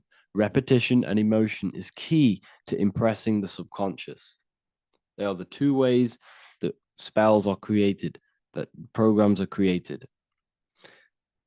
The subconscious only knows the now, and it only knows you. So every word you say is a spell. So when you call someone else a name, you're calling yourself a name, because your subconscious takes everything you say as truth, because it only knows you. It doesn't know anyone else. So every night we can do affirmation. We affirm the reality we want. This is what we call a ritual. We sit down or we stand up, whatever it is. You affirm the reality you are, I am statements. And then you imagine that reality. And you do this over and over again, every day, twice a day, 3 times a day, however many times. And this will cause repetition. This will install a new belief system into your subconscious, which will then start to show in your external reality. It will start to put you under a spell of the new program. For example, if I install into my subconscious that I believe that I am rich, every single night I affirmate that I am rich, I am wealthy, I am free. And then I do a ritual. I start to imagine this reality. Every single night, I do these 2 things on repetition, and I start to feel the reality and imagine the reality. Over time, I'm going to start to believe that I am rich, that I am free, and I am wealthy without having the physical reality. And what this will do is that it'll implant a message deep within your subconscious mind. It will plant the seed of this belief. And this belief over time will grow into 90% of my thoughts, 90% of my actions, 90% of my words. My words, my thinking will change due to this new belief. I may not even realize it, but I'm looking for more opportunities to make money. I'm speaking to more people because of this belief that I've installed. This belief has triggered new ways of thinking. My mind, my conscious mind, is now only operating to fulfill this belief. And my conscious mind might not even be aware of it. You won't even realize that you're manifesting this belief of being rich. And that's how it happens. You implant the belief within your subconscious. You implant the spell into your subconscious, which will then gain control over you. So we need to make sure we're removing the negative spells, the negative programs that are controlling us, for new regenerated ones, for new ones that are going to create new realities, a better life. Okay? You don't want negative traumas, negative seeds controlling you and growing into your life. If you don't cut them off, they will continue to grow and grow and grow. Your anxiety will get bigger and bigger and bigger. Your depression will get bigger and bigger and bigger. But it's all actually stemming from one belief system or one trauma. Okay? So this is important. Everything in this physical plane is an effect of the higher planes. It's a shadow of the mind. Everything we think, all physical objects, began as a thought, then an imagination, then energy, then a physical reality. So we must change the mental plane. We must plant seeds into our mind to change down into our physical material life. It's about manipulating this higher plane so we can create change and effect in the physical external material plane. That's what magic is. This is what spellcasting is. This is all what it is. It's not fantasy. This is the manipulation of the higher planes of consciousness, which your mind has access to. You have access to these higher planes. Okay. This is exactly what I teach in my university. I teach different rituals. I teach specific rituals to get rid of certain things, certain belief systems. I teach all different rituals, all different ways for you to create your own reality and live the best reality you want. We also have all of these different courses. We have Activating the Inner Eye. This will teach you exactly how to lucid dream and activate your inner vision of imagination. We have the Sexual Alchemy course. This will give you the power of transmuting your sexual energy into creativity. We have electromagnetism studies. We have esoteric exchange, and an exclusive live call that we do every single week. And I connect with all of the students. They can ask me questions, can speak with me one-on-one inside of these live calls. We have the real numerology section. We have the health section. We have a lecture section. Look at all of these lectures we have on occultism, symbolism. All of these lectures are designed to gain you power, to give your personal power back to you, to make you realize things about you. We have a meditation section. We have a library section where you can download all of our library, all of our books, different books on occultism, symbolism, Freemasonry, astral projection. And of course, we have the Manifestation Mastery course, which teaches you exactly how to create reality so you can live that desired reality that you want. This is the last chance to lock in the price of $55 a month. This is less than $2 a day.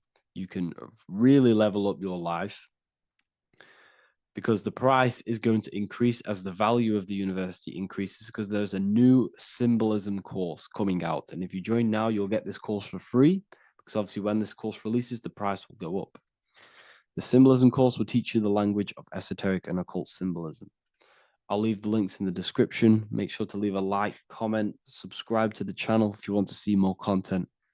Thank you all, people. Have an amazing day.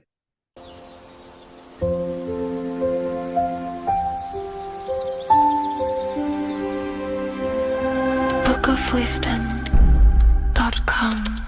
Visit today.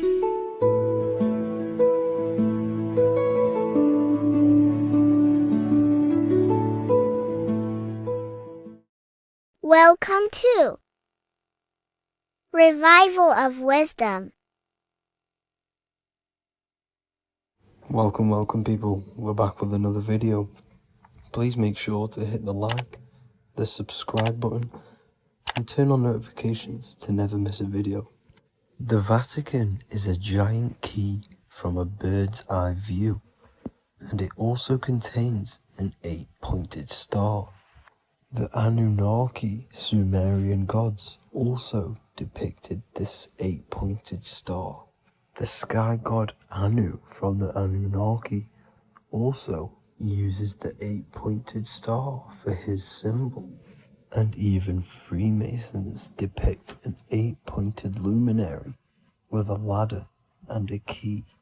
This is symbolizing the key to ascension up to the 8-pointed star, which is Polaris. Polaris is always depicted as an 8-pointed star. Polaris is the standstill star at the very center of our realm, which is perfectly aligned with the North Pole. The Earth is a giant torus field, and at the center is where the most electromagnetic energy is stored. This is why all compasses point to the north. Hence why a compass is an 8-pointed star, because it points you to Polaris, which is the North Pole, the center of this realm. The 8 points of the 8-pointed star symbolize the 8 points in space and time. So yes, Polaris is the portal which you ascend through if you outgrow this consciousness by aligning your chakras. Our earthly realm is a macrocosmic reflection of us, and we as humans are the micro reflection, with the earth containing its 7 chakras as well as us. The North Pole is the 7th chakra, which is the crown chakra. So the key to ascension is held by the Vatican, hence why it's a giant key, because they mislead the masses through their religions which teaches the masses to look outside of themselves. As stated in the 20,000-year-old emerald tablets written by the Egyptian god Thoth. On Earth, man is in bondage, bound by space and time to the Earth plane. Encircling each planet, a wave of vibration binds him to his plane of unfoldment. Yet within man is the key to releasement. Within man may freedom be found. So the 7 planets are associated with each 7 chakras. The lowest chakra being the root chakra, which is associated with Saturn. This is why the elites love Saturn and reflect it in all of their symbols. Because the chakras are an ascension of spiritual principles, starting from the material and ascending up to the spiritual, the crown chakra. However, evil love bondage, and they are trapping souls in the physical realm by stopping and provoking the ascension process. They do this by abusing the energy of Saturn, and Saturn is associated with the lowest chakra. The lower 3 chakras are associated with survival mode, which keeps the consciousness in a constant state of fear and only aware of its surroundings. Once you start to ascend up your chakras, you become more consciously aware of spiritual deeds. And this is the process of returning back to your true spiritual form. Going back to Polaris and its connection to ascension, Kanye West symbolizes this on his music video 24. As you see him rise up into the sky, you see an 8-pointed shape around him, which symbolizes the 8-pointed star, as you see the beam of light. And even NASA symbolize this in their Space Delta logos, a bear holding a key with an arrow up to Polaris, the 8-pointed star. Here's another NASA logo of an arrow from the Earth to Polaris. The series Lock and Key on Netflix is all about portals and doorways, and they have the Kundalini energy as one of their keys. Kundalini energy is the energy which rises up the spine, the 33 vertebrae, and activates the third eye. The third eye is the spiritual gland which connects humans to other spiritual realms. We are not the body. Our spirit, our soul inhabits the body. We exist physically, spiritually, and mentally. Therefore, we are multidimensional. The intellectual and spiritual inhabit the body. Therefore, this is just an avatar within this timeline. However, within each and every one of us, we all have the key to releasement, as says in the Emerald tablets. This releasement is ascension, up until higher states of consciousness. As stated in the Emerald tablets, man is in process of changing to forms that are not of this world. Grows he in time to the formless, a plane on a cycle above, and another one saying, man is a flame bound to a mountain, but we in our cycle shall ever be free. Know ye, O man, that when ye have progressed into the cycle that lengthen above, life itself will pass to the darkness, and only the essence of the soul shall remain. That's it for this video. I hope you all enjoyed. Please feel free to leave a like, subscribe, and comment any subjects you want me to talk about. God bless you all.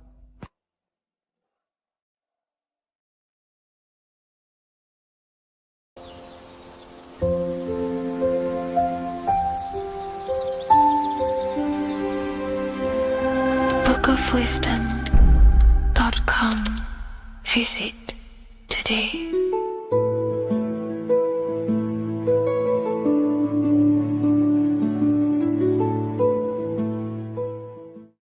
Welcome to Revival of Wisdom. Welcome people. We're back with another video. Please make sure to hit that like button, subscribe, and turn on notifications to never miss a video. The Earth is a giant torus field consisting of a positive and a negative pole, the Sun being the cathode with a positive charge and the Moon being the anode with a negative charge. This is why the Sun rules over the day, giving you lots of energy, and the Moon taking your energy from you, making you go to sleep. Now, the plane that we live on is called the plane of inertia, and at the center of this plane of inertia is the North Pole. This is where the two electromagnetical energies meet. Now, this is where the most electromagnetic energy is stored. This is why all compasses will point north, because it's the most magnetic place in this reality. So the Sun and the Moon is spinning around this center point, which is stirring the ether of this reality and making everything move in circles, meaning this is a cycle. Everything's recycling itself. It's an organic simulation. The ancients also knew about this sacred land at the center of this reality, known as the North Pole. As you can see on this map from the 1500s of the North Pole, you can see 4 islands around this center black rock. Ancient civilizations like the Mayans, the Buddhists, and ancient Chinese also depict these 4 islands. The endless symbology of these sacred lands at the center has been going on for thousands of years. These sort of secrets are now kept by the elites, but as always they have to show the truth in plain sight, and this is what they are doing with the Windows symbol and also the Wizard of Oz. Now in the Wizard of Oz, as you can see, there's something called Munchkin Land. Munchkins are these unusually short people. Then on the ancient 1500s map it says Pygmy, and then the Pygmy people in mythology are also these unusually short people. Just like Santa and his elves, they come from the North Pole, and elves are these unusually short people. These stories that we are told about Santa and Munchkins are putting truth in plain sight about this sacred land. This sacred land at the center of the earth is where the aurora borealis comes from and is being emitted from this black hole in the center, also known as the black sun. The aurora borealis is the earth's aura, hence why it has the word aura inside of it. It is the life-giving essence to all life within this realm. As this dualistic reality we live in consists of both physical and spiritual, the black sun is like our sun for the spirit. It's our spiritual umbilical cord, connecting us to the spirit realm. And the rising sun is the opposite. It's our sun for our physical 666 carbon suits, known as our human body, our physical aspect. As it states in the 40,000-year-old emerald tablets, deep in Earth's heart lies the flower, the source of the spirit. The flower of life is as thine own place of spirit, and streams through the earth as thine flows through thy form, giving off life to the earth and its children. So the North Pole is the core of this spiritual reality, and the closer you get to it, the more spiritual and lucid it becomes. So the elites have covered this up in order for us to forget the true nature of this reality. And they did this cover up by introducing the globe model. Nicholas Copernicus was around in the 1400s, and he introduced the globe model. As you can see, he is a Freemason. He depicts himself with a globe and a Masonic compass in all of his paintings and portraits. Galileo was also a Freemason, as you could see in all of his portraits with a globe and a Masonic compass. He was also a massive part of introducing the globe model after Nicholas Copernicus. So yes, the globe model was a spiritual and political move to gain more control over the masses. After the globe model was then introduced, they introduced the theory of evolution by another Freemason, Charles Darwin. See how these two theories go hand in hand. They both degrade humanity and they make you confused of where we actually came from. By hiding the true form of this divine creation and hiding the true power of each and every one of us, they maintain control over the masses. Now this is order out of chaos, known to be the 33rd degree slogan of Freemasonry. Now this is the Masonic cosmology, and as you can see you have the checkered board for the duality, the 5-pointed star for the 5 elements, the 4 corners for the 4 pillars, the all-seeing eye which is Polaris, the sun, the moon, and the 7 stars. So even Freemasons are taught the flat earth cosmology and the true form of this reality. Now the true nature of the sun, the moon, and the earth is shown and reflected through the Masonic compass. The Masonic compass is the sun, the moon, Polaris at the top, and the black sun at the bottom. It makes sense why all the scientists who introduced the globe model all used the compass and the globe together, because it's truth in plain sight. As I explained in my other video, all Freemasons have to take the oath, so it goes to show, why are we all learning these theories from Freemasons who can't talk about certain topics that they learn about? Why should we believe their theories when they're holding back the real truth about this reality? Now going on to NASA. NASA means to deceive in Hebrew, and they are also funded by the government. They are not a private company. The old owner of NASA, Werner von Braun, on his grave has the Bible verse Psalms 91. The heavens declare the glory of God, and the firmament showeth his handiwork. Now why would the owner of NASA put this on his grave? Seems a bit suspicious to me, alongside with the NASA astronauts are all Freemasons. And not to mention the countless mistakes they've made on their live videos in space stations, the moon landing, and the CGI footage of the Earth, which is obviously photoshopped.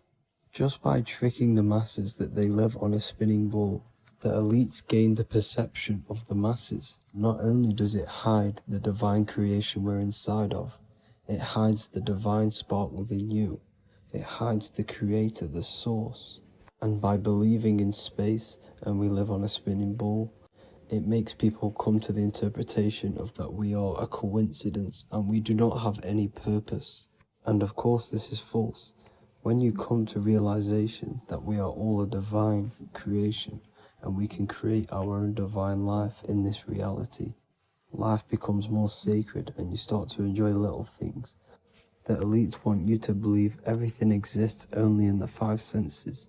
They want you constantly looking outside of yourself because they know that will keep you on lower states of consciousness. Now this brings me to our next point. By tricking the masses into the heliocentric model, the elites started to advertise aliens in the movies, in cartoons and magazines in the late 1940s. Now this is subconsciously programming us about aliens and extraterrestrial threats, which then they can use to their advantage. And this is something called Project Bluebeam. They are more than likely going to fake an alien invasion to push this 2040 agenda, which is for one government and one ruling currency. That's it for this video, guys and girls. Hope you all enjoyed. Please make sure to leave a like and a comment. God bless you all.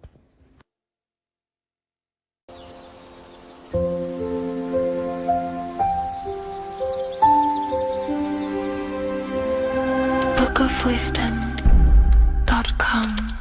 Visit today.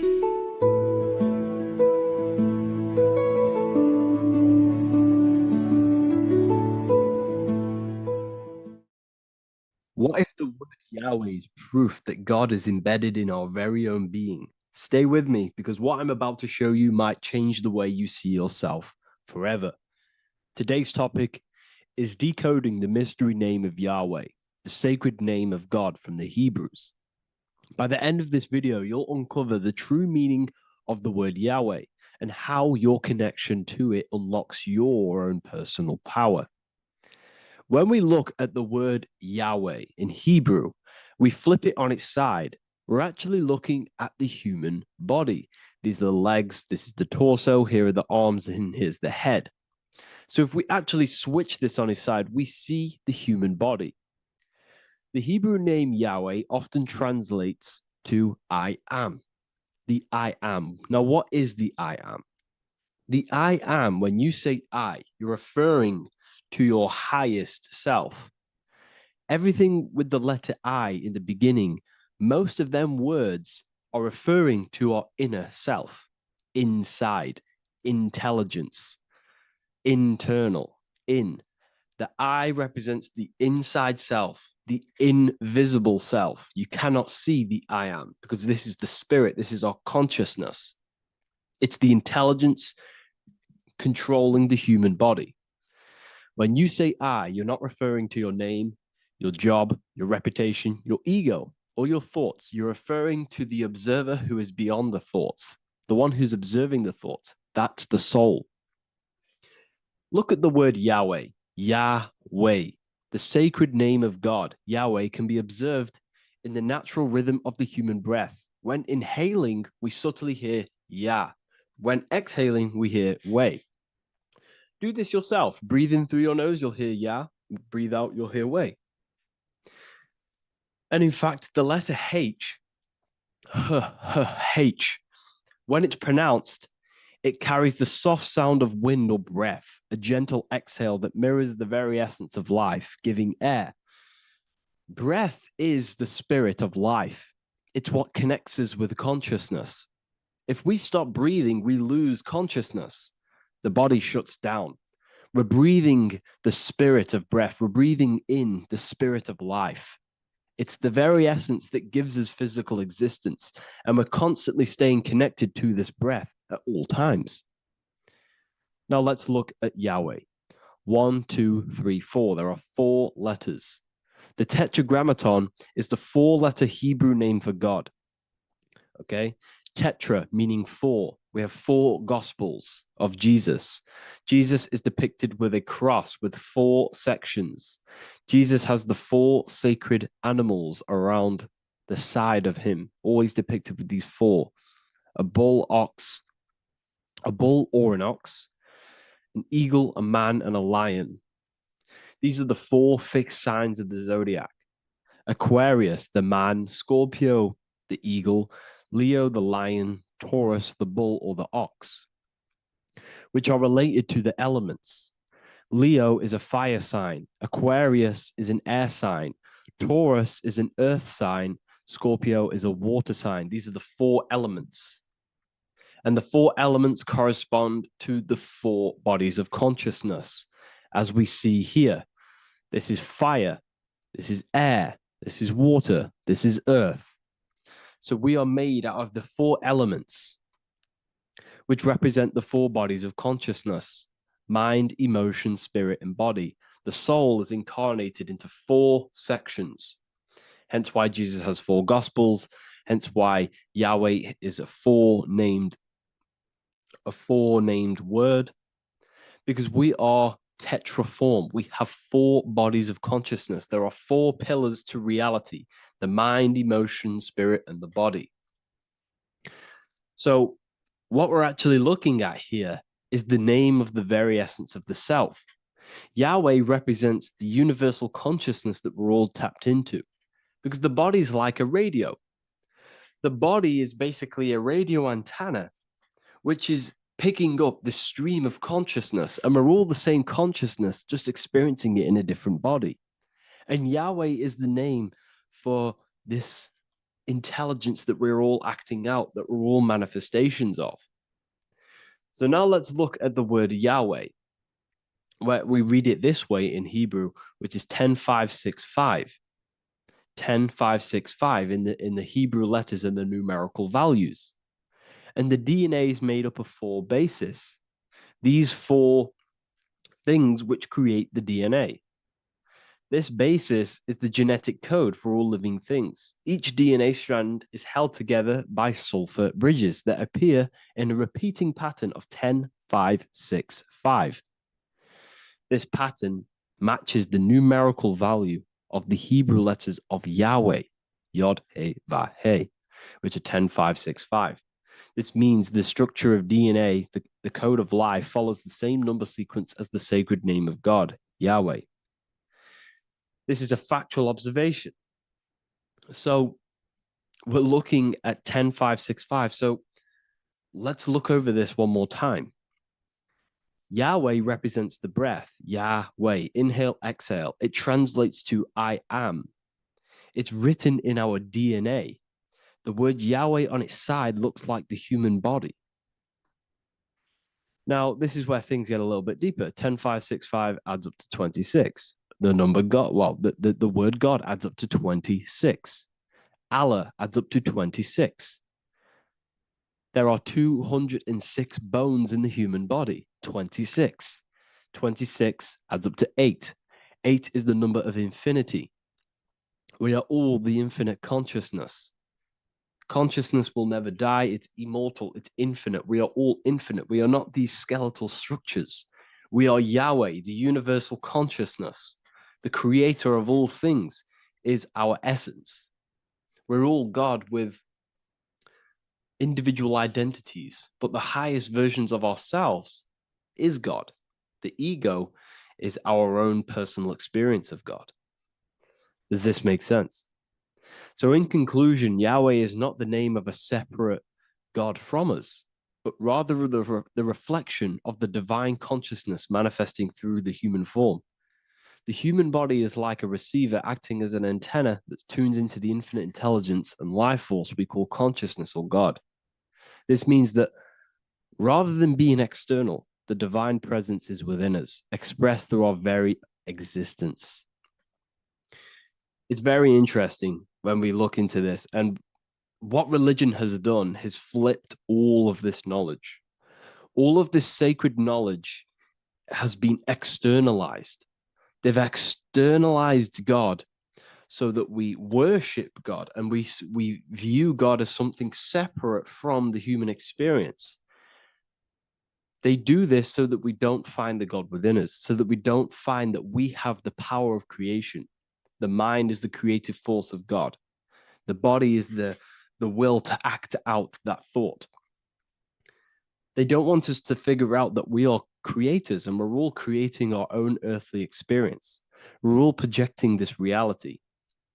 And they don't want us connecting with the divine intelligence within us because they want to be the creators. They want to keep this knowledge. They don't want the masses to wake up to this powerful knowledge. So what they've done is that they've taken the scriptures, they've externalized it so that we start worshiping and giving away our power to these external things. And when God is external, we start to fear God because we start to think that God has power over us. He can send us to hell or heaven. So this is what's going on. They've been externalizing this for thousands of years to keep us in a suppressed state. Okay? Humans are very advanced because we possess self-awareness. We possess the ability to move our awareness and our thoughts outside of the instinctual nature. For example, a cat or a dog. These things can only live in their instinct. They live based on instinct. They smell, they eat. That's pretty much what they do. But humans, we have the ability to rise above that nature and turn to our infinite selves, our higher selves. We can move beyond our instinctual nature and create very advanced things. That's why humans are made in the image of Yahweh. We are literally God in human form. So this is what we all need to realize. And I hope this video has helped. Please leave a like, a comment on inside of the description. I'll have some links to my books and my university. The people who have read them have just absolutely changed their lives. You could probably see that in the comment sections if someone leaves a review of the book. We also have Trustpilot. But yeah, I thank you all. And I'll see you in the next one.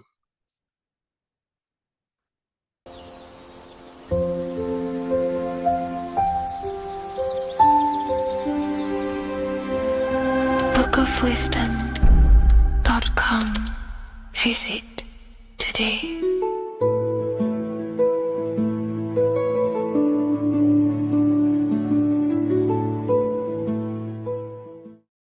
What is good, people? We're back with another video, and this is going to be talking about the connection between the micro and the macro. You know, you are the universe, everything is inside of you. So the first thing you need to understand is that the law of mentalism, we are a thought in the creator's mind, everything's being thought into existence. We have a spark of this mind, this same mind of the creator, and everything is a state of mind. Particles or atoms, whatever you want to call them, are a mental thing. They're a product of the mind. Everything's thought into existence. Thoughts influence everything. Thoughts are energetic effects which send out waves into the quantum field around you. And your consciousness is actually the universe experiencing itself, expressing itself, and viewing itself.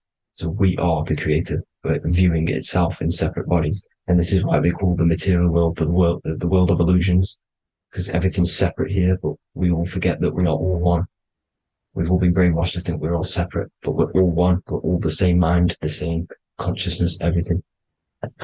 So everything's created out of toroidal fields. God created the toroidal field. That's the only thing that exists because part of the atoms are toroidal fields. And it's the basis behind all creation. As you can see it in the owl's eyes, it creates the infinity symbol. And this was the apple. The apple is a toroidal field. And the toroidal field is made out of dielectricity, which is ether. Ether is black light, and this is counter space. This is another realm. This is what creates God to be omnipresent, to be everywhere at one place at all times. He is everywhere because ether is everywhere. And ether is infinite potential. It connects everything together, and that's what energy moves through. It moves through the ether. And that's black light. Everything is light, as it says in John 4:2. God is light. Everything's a vibrational state of light. So the torus field is made out of dielectricity, ether, black light, magnetism, which is white light, which is the center of the toroidal field. And magnetism radiates, it has no vibration. And then when white light splits, it turns into electricity, which is physical material, and that has a vibration. This is the Holy Trinity, the sun, the moon, and Saturn. Saturn, the god of materialism. If you've watched my videos on Saturn, you know that Saturn is crystallizing everything into physical matter. And that's why his old name was El. The ancients called him El. And this is why we get El electricity. This is where El electricity comes from. Because El electricity is only a product of the physical world, which is redshift, blueshift, Adam and Eve. And this is what creates the redshift, blueshift is what is a product of magnetism. When magnetism, white light splits. And this gives us vibration. And this what creates the toroidal field, which is the basis of all physical creation.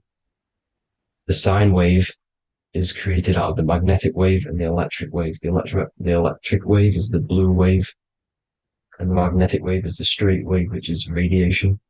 This is vibration frequency.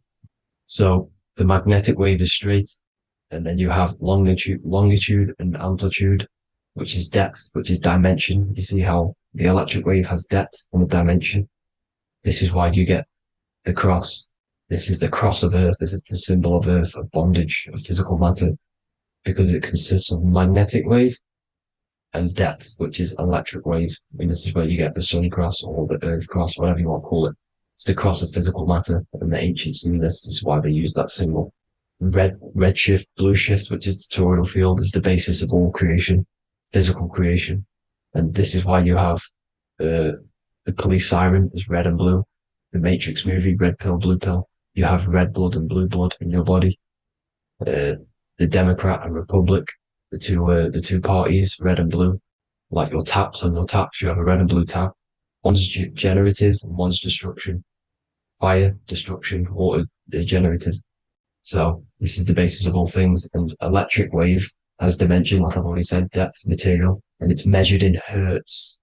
It's measured in hertz because it hurts you. It decays because the electric wave has a vibration, and vibration always has to go back to a standstill point. This wave cannot go forever, but the magnetic wave will go forever. It's radiation. Magnetic is radiation. It radiates forever. It pulses. But the electric wave will at some point come back to a standstill point, and that's why it hurts. It decays. That's why our physical body decays, because we contain of electricity. This body is an electric body, and it will return back to stillness like a guitar string. If you vibrate a guitar string, you pull it, it will vibrate, make a sound, and then go back to a standstill point. It's the exact same with every single toroidal field within the body. It will decay, and this is why our bodies decay, and everything in creation decays. So we're born into sin, the sin of Eve. The sin of Eve is us biting into the tree of knowledge of good and evil, which is the systems in the body. And the sin of Eve is biting into the sine wave. We bit into the sine wave. The sun moves in a sine wave. Our DNA is a sine wave. Time is a sine wave. Everything in this creation is a sine wave. This is why the dollar bill is a sine wave. Magnetism and electricity and electric waves in one. And this is the sun doing its sine wave, which creates, when you go bowling, it kind of creates that pin that you hit over. That's the pin of the sun. The zodiac sign is a sine wave, because the zodiac sign is an expression of the toroidal field, because magnetism unfolds into 12ness. And that's why you have 12 zodiac signs, 12 systems in your body, 12 cranial nerves in your head, in your brain. So if you can imagine this, see where my pointer is. Always starts with Aries. Aries is the head. It's the first thing that's created in the womb. And this is Aries, the ram. And this is why it's called a cerebrum in your brain, which is the first thing that creates when you're in the womb. And what's the element of Aries is fire. Fire is the first element, F-I-R, first, because it's the first thing on the wheel, the first expression of energy. As you can see here, my pointer, this is the center of the toroidal field. It would go Aries, Virgo, Capricorn, Pisces, Scorpio, Cancer. Then we go back to Libra. Libra would be center. But you see how the toroidal field is the expression of the 12 energies. That's what the constellations are, the energy expressions of the toroidal field. So it would go outwards, starting from Aries here, all the way back to Pisces, which is beyond the bottom half. But Libra would be the center. That's why Libra is the equinox. It's the equinox. Libra is when it goes from summer over to autumn. It's the equal. It starts to transition into the winter side. Equinox, equal, which is Libra. And that's why Libra has the two scales. It's symbolized with the two scales. That's because of, the sun moving over. It's being judged. It's equal now, but then it's going to tip over into the winter. That's why Libra is here, the center of the sine wave. And like I said before, magnetic energy unfolds into 12ness. Magnesium is number 12 on the periodic table. It's the sacred number. And this is why the scientists are trying to, NASA is trying to bring in another constellation to destroy the holy science of astrology. So Aries rules the head, which is Mars. Taurus rules the neck, the lower head. Gemini, the two twins, which is your lungs, your two twins, your arms, two twins. Cancer, the breasts, the chest area. Leo, the heart, which is the sun, which is fire, the center of the toroidal field.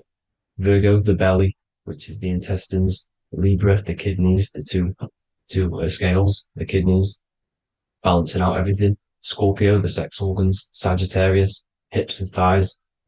Capricorn, I've missed that out, which is the kneecaps. Capricorn, kneecap. Aries, which is the ram, which is the cerebrum in your brain. And then Aquarius, the calves and the ankles. And the Pisces, the two fish, the 2 feet. So everything corresponds, as you can see here. This is an ancient way of depicting it, of the folded human. And this is everything. Each constellation rules that part of the body, gives energy to that part of the body, makes you do certain things. So magnetic energy unfolds into 12ness, electricity unfolds into 7s. That's why when you get electric, the light spectrum that we see, it consists of 7 colors. Why we have 7 planets. The 7 planets give us our 7 metals and the 7 solfeggio scale frequencies. So the rotor, this is the rotor. And rotor is an anagram for Torah, the Torah, which is I think it's the Hebrew Bible. Don't quote me on that, but it's one of the holy books. which is the Torah, the Taurus. Everything goes back to the Taurus field because it's the basis of all creation. So the chief cornerstone, it says in the Bible that the builders rejected the chief cornerstone. The chief cornerstone, you are the builder. You decided to incarnate into the physical world, into the electric world, El, the world of El, Saturn. When you are created in the womb, it takes you 9 months for you to be created. So, for example, if your parents, if you went into the womb here, it'd take you 9 months. So let's say you're born in Scorpio. So you'd go back 9 months, 1, 2, 3, 4, 5, 6, 7, 8, 9. You consist of all of these 9 energies because it takes 9 months or however long you took to be born. Some people are born earlier. You'd have to find out how many months you were in the womb for. But you consist of these 9 energies, and each constellation has a cell salt associated with it. And these cell salts are vital for your health and your cells and the optimal health of your body. So the chief cornerstone that you rejected is these 3 cell salts, these 3 constellations. So you're mineral deficient in these 3 constellations. For example, fluoride, magnesium, phosphate, and potassium sulfate. So that's the chief cornerstone. And a cornerstone, people always get it rejected with the cornerstone. The cornerstone is not, it doesn't say the cornerstone in the Bible, it says the chief cornerstone. The cornerstone is a cornerstone of a building, but a chief cornerstone is the top of the pyramid. This is where we get the pyramid of the wheel. So you're mineral deficient in whatever 3 zodiac signs you're not. You were not in the womb for. This is the chief cornerstone you rejected. So the human body is the micro. It is the universe in a physical form. It consists of everything in the universe. Just like your consciousness is the universe watching itself, experiencing itself. Your body is the whole universe. 12 systems in the body, 12 zodiac signs, 7 chakras are the 7 planets. The Holy Trinity of you is your Temple of Solomon, the soul and the mind, the sun and the moon. You know, everything is in you. You consist of everything, all the energies, everything. Heaven and hell. Heaven and hell is a mind state. It's a state of the mind. Head, H-E-A, which is heaven, and the heel, the bottom of your foot, is hell. And the bottom of your foot is the soul. So they're basically saying, well, it's wordplay. They're saying that your soul is in hell because, you know, with the elites being in control. So they call the bottom of your foot the soul, trying to say that you're in hell. The Christ is in you. And this Christ is Greek for what? Christos. And Christos is Greek for the oil. And this oil is produced in the cerebrum, the Aries, the ram, the cerebrum. It goes down the pineal. Well, the pineal and the pituitary are underneath the cerebrum. Goes down the pingala and the ida. The pingala being the positive charge connected to the pineal gland, pin, and the ida connected to the pituitary. And this is the 2 serpents going down the spinal column. And this is why Jesus goes from Nazareth to Bethlehem, and then Joseph and Mary are waiting for Jesus in Nazareth. Joseph and Mary are the pineal and the pituitary gland waiting for Jesus to come back up the River Jordan, your spinal column. So this is the oil. This is the story of Santa as well. Santa comes from the North Pole. Why? Because the North Pole of the Earth is the center of the toroidal field, and the North Pole of you is your spinal column, which is the North Pole of the toroidal field. The North Pole, he comes from the North Pole. This is the North Pole. This is the South Pole of the toroidal field. Comes from the North Pole, which is your mind. And he goes down the chimney and then back up the chimney. This is the chimney. And he drops off the present, which is the Christos, the oil. And this is why Jesus is crucified at 33, because he crosses over the vagus nerve at the top of your spine. When this oil comes back up the 33 vertebrae, these are your vertebrae here. When it goes up to the 33 vertebrae, it gets crucified at 33 because it crosses the vagus nerve, and he's crucified on the cross at 33. This is the story behind Jesus and Santa. The Ark of the Covenant in the Bible is the 2 hemispheres which cover the vital parts of your mind, the brain side, which is the cerebrum, the pineal, the pituitaries, etc. So the 2 hemispheres are the 2 angels, the Ark of the Covenant. This is the Ark of the Covenant, covering the 2 vital parts of your brain, So these are the optic thalamus is another part, and it protects the Christ oil, which is inside at the center of the brain. See, the Bible is all a massive metaphor about yourself because you are the universe. You are a microcosm of the universe. Your consciousness is experiencing itself, and the universe experiencing, and your body is the whole universe. Your head's heaven. So Moses crosses the Red Sea. These are the two hemispheres of your brain. This is the corpus callosum, the Red Sea. So he's pretty much saying that he's uniting the two hemispheres of your brain, because most people in this generation are stuck in the left brain, which is just logic, reasoning, science and maths, writing. And this is what school teaches you to do. It keeps you stuck in your left brain. And you want to cross over to you want to cross the Red Sea, which is the corpus callosum, to the right brain, which is awareness, art awareness, creativity, imagination, intuition, insight, using the higher mind, creativity, imagination. If you don't have intuition, then you can't read energy, you can't pick up on bad things. This is what Moses is symbolizing by crossing the Red Sea. And it's also the upper room where Jesus met the 12 disciples. 12 disciples are the 12 cranial nerves in your brain. It doesn't just represent the 12 zodiac signs, the 12 disciples. It symbolizes many different things. It's like I said, the universe consists of 12ness. So you have 12 cranial nerves in your brain, and that's the 12 disciples as well. And they want you stuck in your left brain, which is the five senses, materialism. So they say in the Bible that Satan blinds the mind. Satan is Saturn. If you've watched my videos, Satan is Saturn. And you consist of the Holy Trinity, which is the sun, moon, and earth. The soul, moon, the soul being your sun, the solar, the moon being your mind, the earth, your physical body. And Satan blinds the mind. Why? Because we enter a soul system. This is a soul system, not a solar system. And Saturn is the Lord of the Rings, which is the outer ring. When your soul enters the soul system, your soul starts to materialize. It hits Saturn. Why? Because Saturn starts to materialize you. You take on the 7 virtues, which are the 7 planets, which are your 7 chakras.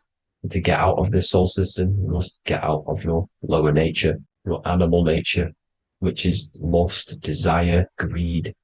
The number of the beast, 666, which is Saturn, Satan.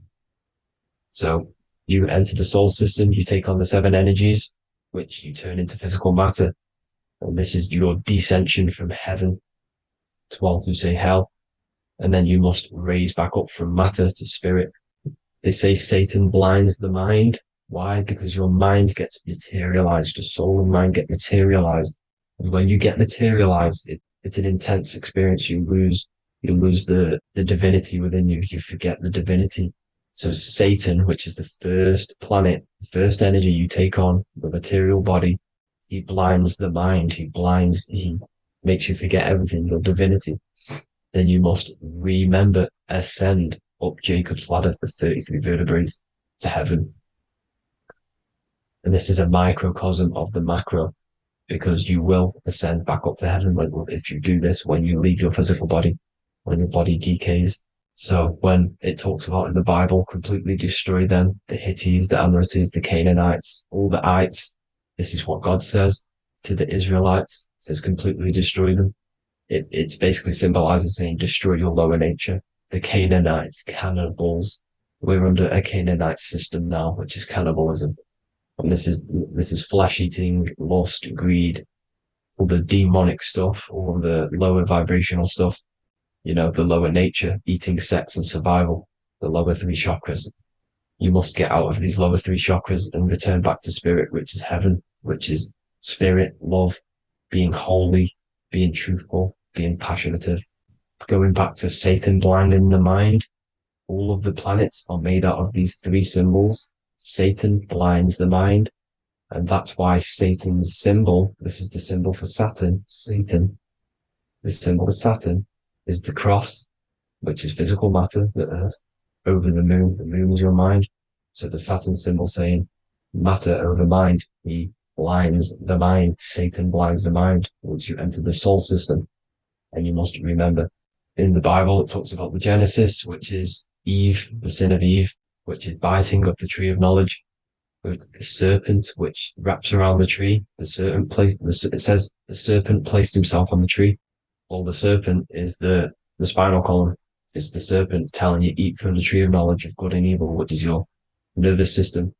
And eating from the tree of knowledge of good and evil is doing bad things. For example, over-sexualized, overeating, eating the wrong food. That's eating from your nervous system. It's decaying you, and it's preventing you from achieving the God self, the God consciousness. This is the symbolism of, the tree on the serpent, telling you to eat from the left brain, with the left brain being the sinister. Sinister is Latin for left. That's sin. Sin is left. And left is lefty Lucy, Lucifer, right, righteousness, right, God, godly. The tree of knowledge of good and evil, which is your nervous system, because it determines good or bad. That's the only thing you experience in this world is your nervous system. And then the tree of life is the cardiovascular system, and the Garden of Eden is your body. So that's it for this video, people. I hope you've got a greater understanding of how you are the universe and everything is inside of you. Just keep in mind you are the universe experience in itself, and your body is a reflection of everything. The 12 constellations, the 7 planets, everything's inside of you. This world is an expression from the inside outwards. You can't affect the outside world to manipulate reality. Everything's inside of you. I hope you got a greater understanding of this. God bless.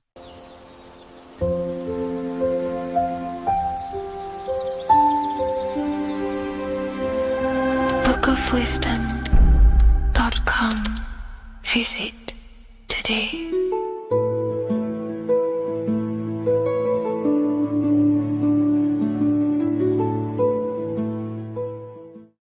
There is a secret meaning behind the number 666. 666 is 3 sixes. The number 3 in occult and esoteric numerology represents the 3 aspects of human consciousness. We see this symbolism in the all-seeing eye with the light and the triangle. The triangle is the number 3. The eye represents consciousness, observation, and the light represents the light of consciousness, because consciousness is pure light. The 3 aspects of our consciousness is thoughts, emotions, and actions. Every thought creates a feeling, and the feeling creates the action. All physical manifestation is driven from these 3 aspects of our consciousness. All physical manifestation comes from thought. Every object you see around you, this screen, the phone you're on, the laptop you're using, or the iPad, was a thought in the invisible realms of consciousness. Then it was brought into physicality through feeling and action. This is because man is all extensions of God's creative consciousness. Therefore, the number 666 represents 3 sixes. 3 is thoughts, emotions, actions. The number 6 represents the cube, because cubes have 6 sides. This material world that we experience, everything has 6 sides. Everything's created by cubes. We can move forward, we can move backwards, we can move left, right, up and down. This is the cube that we are stuck in. Therefore, 666 represents our 3 aspects of our consciousness, thoughts, emotions, actions, all contributing towards our physical self, material world, material pleasures, completely cutting ourselves off from our spiritual, true, divine self, which means 666 is representing a state of consciousness. A state of consciousness where we only operate from a place of material needs and survival things. As humans, we possess a physical material body in the physical material external world, but we also possess an invisible inner world, which is what we call spirit. When we disconnect ourselves from our inner world, we become lost in this materialistic way of thinking and acting, which can lead to no life purpose, a feeling of emptiness and voidness in our hearts. Humans possess the ability to transcend our animal instinctual natures and turn to the divine mind, to the spiritual inner world. It is our inner world that is projecting our outer world. The outer world is just an effect of our inner state of consciousness. It's important as we go through this human life to not lose ourselves and look for our validations outside of ourselves. The external world is simply just a mirror, mirroring with mathematical precision what happens inside our consciousness. When we change our inner world, we produce effect in the outer world.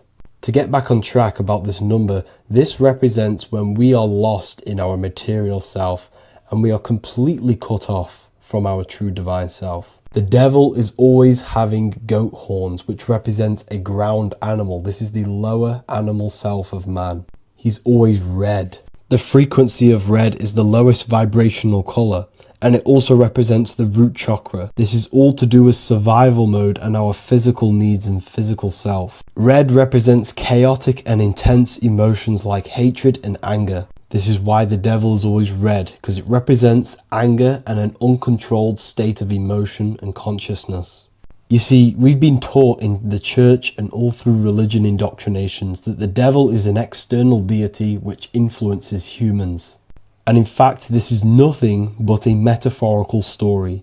The devil is a character which represents an aspect of the human mind, the lower aspect of the human mind, a facet of our own consciousness and psyche. The voice that we have in our head that tells us to do these negative things is not an external deity pushing us to do something bad. This is an aspect of our own mind. Jesus and Satan are just two characters which represent the two voices that we have in our own consciousness. In fact, the word devil was never present in the early Gospels. Instead, what was mentioned was a spirit of evil. A term spirit of evil was not meant to denote a specific deity or being, but rather any force of negativity, whether it manifests as a destructive thought, emotion, or action. The spirit of evil represents the darker sides of our mind, the part that leads us astray and brings forth negativity in our lives. The reason why they want you to believe in a devil is because they don't want you taking responsibility for your creations. They don't want you to realize that the external world is truly a mirror of your inner state of consciousness. Instead, when something bad happens in your life, you blame it on some external devil or Satan who tempted you. Everything is your creation in your life. When you realize this, you take full control and you begin to reshape your external world by changing your inner state of consciousness.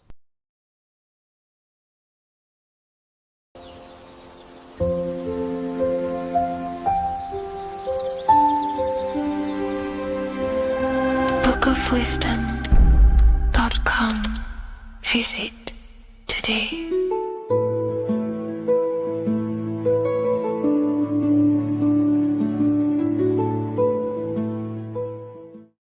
The scariest thing about having your first out-of-body experience and leaving your body is the realization that you have after. You realize everything you've been told about yourself, reality, the earth, what you're doing here on earth is a complete, utter lie. Your self-belief of what reality is and what you are is completely shattered. You now fully understand that you are more than your physical body that you inhabit. My first out-of-body experience happened a few years ago, but before all of that, I remember being a child, going to bed and closing my eyes, and I remember as a child feeling like I was floating above my body and moving. And maybe subconsciously this has led me into knowing intuitively that there is more to reality, and I've gone down this path of esotericism, occultism, consciousness. Maybe that has led me to this, I don't know, but I've always had this subconscious intuition in my mind that there's more to reality than what we've been told. And maybe it came from having these experiences as a child. And I'm pretty sure some people in the comments will also have that experience, feeling like you're floating when you close your eyes in bed as a child. I remember this very vividly. But a few years ago, I had my first out-of-body experience, and it completely shattered everything. And it confirmed to me that I am eternal, and there is so much more to the self, to consciousness. I then realized after my first out-of-body experience that our self is not just here in the physical dimension, it's existing in every dimension there is in the universe. However, our mind is focused primarily on this physical time space. When your mind is totally giving its attention and time to this particular time space, it locks in the mind or consciousness into that particular body of consciousness, such as the physical body, right? But for example, let's say you have a daydream and your full focus isn't in the present moment and your environment that you're in physically.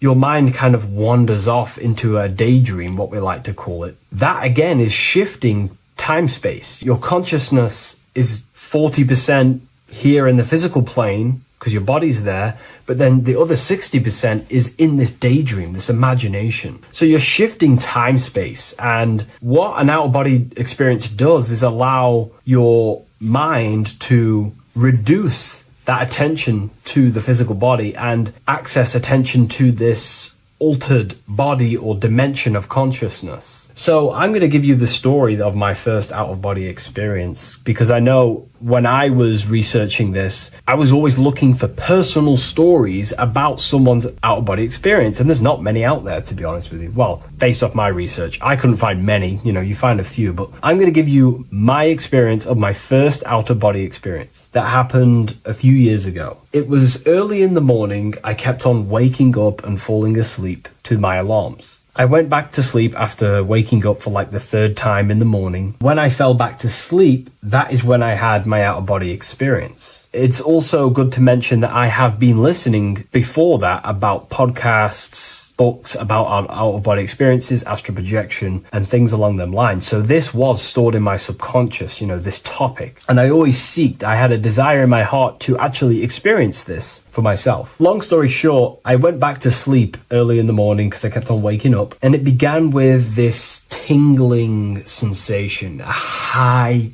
energy sensation. It was like bursting, intense, high frequency energy. My attention was no longer in the time space of my body, but my attention shifted into this energy body, which I now understand. I didn't understand at the time properly, but I now understand that as my consciousness started to feel like it was being pulled upwards, right now, our time space, our attention is in our body, and you feel all the data of the senses, right? And that's what I'm feeling right now. That's what you're feeling right now. But imagine that was completely stripped. My attention was no longer feeling the sensations of my body because my body kind of just dissolved as I fell back to sleep. So this was a natural out-of-body experience. I didn't force it. I didn't meditate. I didn't do anything. This was just a natural out-of-body experience that I had. And a lot of people get these that I've read about. So my attention started to feel like I was being pulled upwards, and I no longer felt my body, but I felt this intense energy, frequency,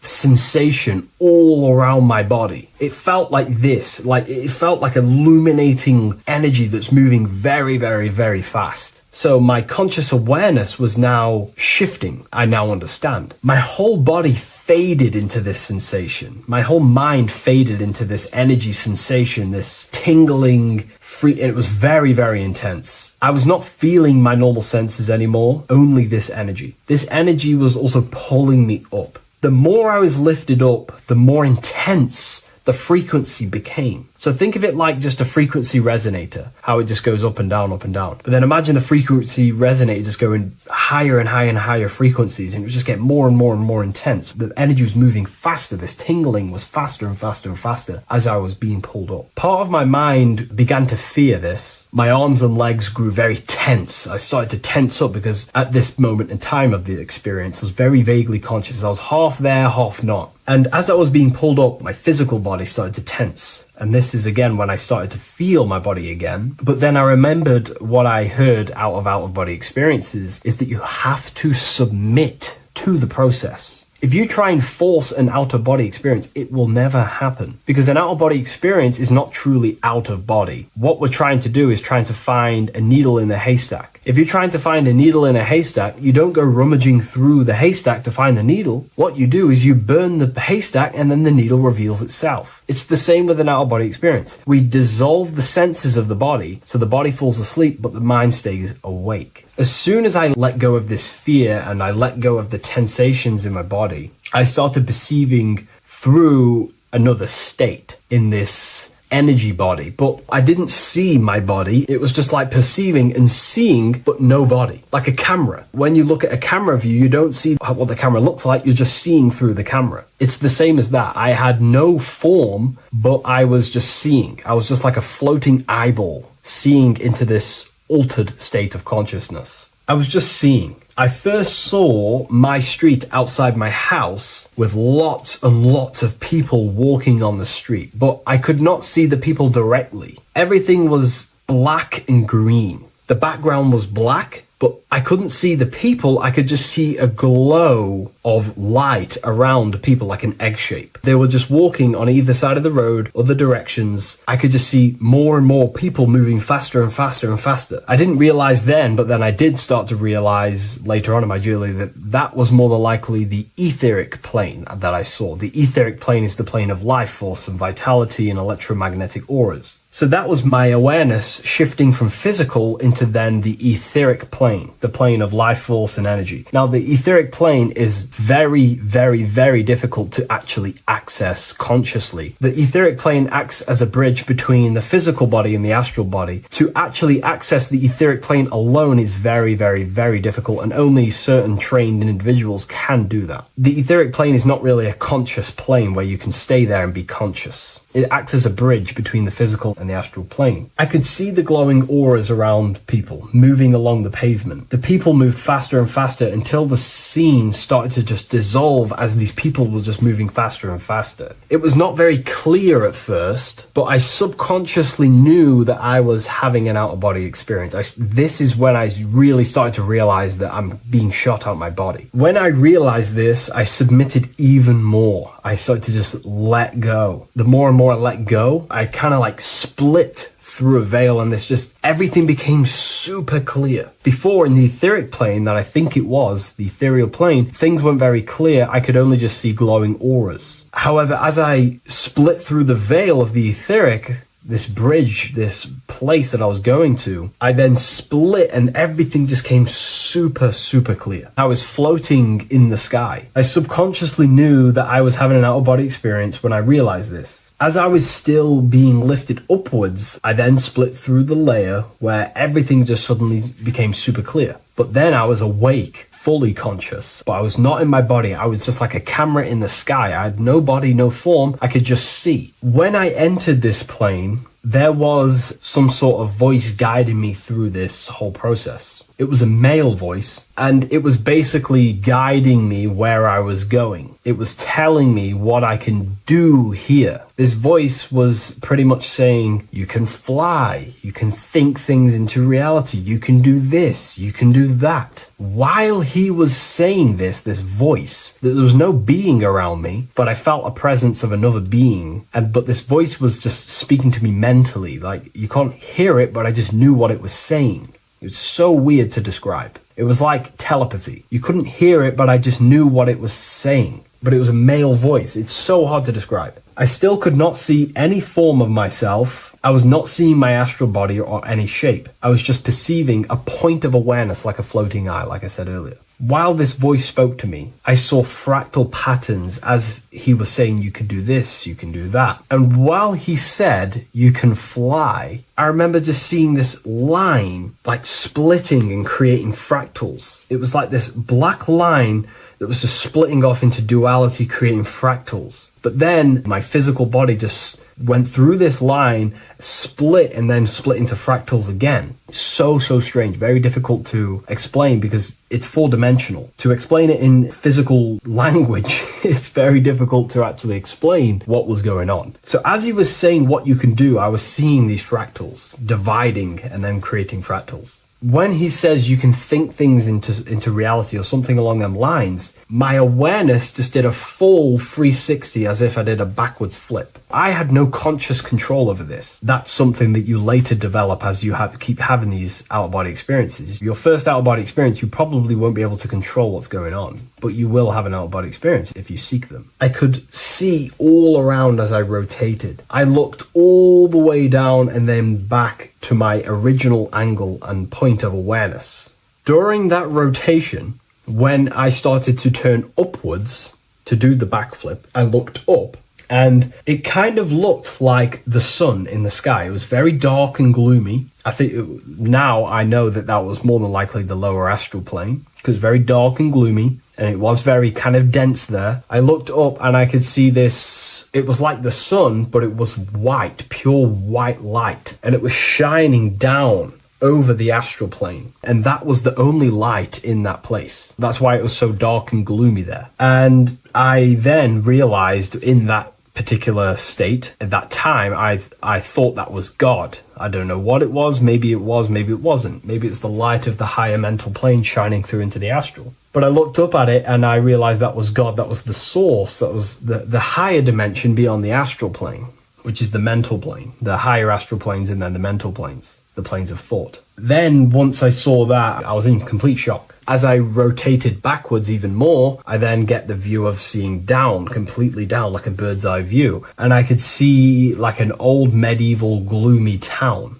It was dark, almost night, with very little light. The only light present was the light from above. The town was old-fashioned, gloomy, misty. I looked over it from above. Then the experience began to fade. I don't remember anything after that process. But I'll be honest with you, the process of leaving my body for the first time was extremely intense. The frequency, the energy were overwhelming but powerful. Letting go and choosing to have no fear was the key to that experience. Just to give you a little bit more wisdom on what I actually experienced now, what I realized what was happening, I now understand that the voice that I was hearing was not an external being guiding me. It was actually a higher aspect of myself, a part of my own consciousness that is not focused in the time space of the physical world. My physical mind is focused here in this timeline, but once I exited this timeline and focused elsewhere, the higher part of myself guided me towards that experience. This higher version of ourselves that we call the higher self is a higher dimensional being, but we're just unconscious of it. This being exists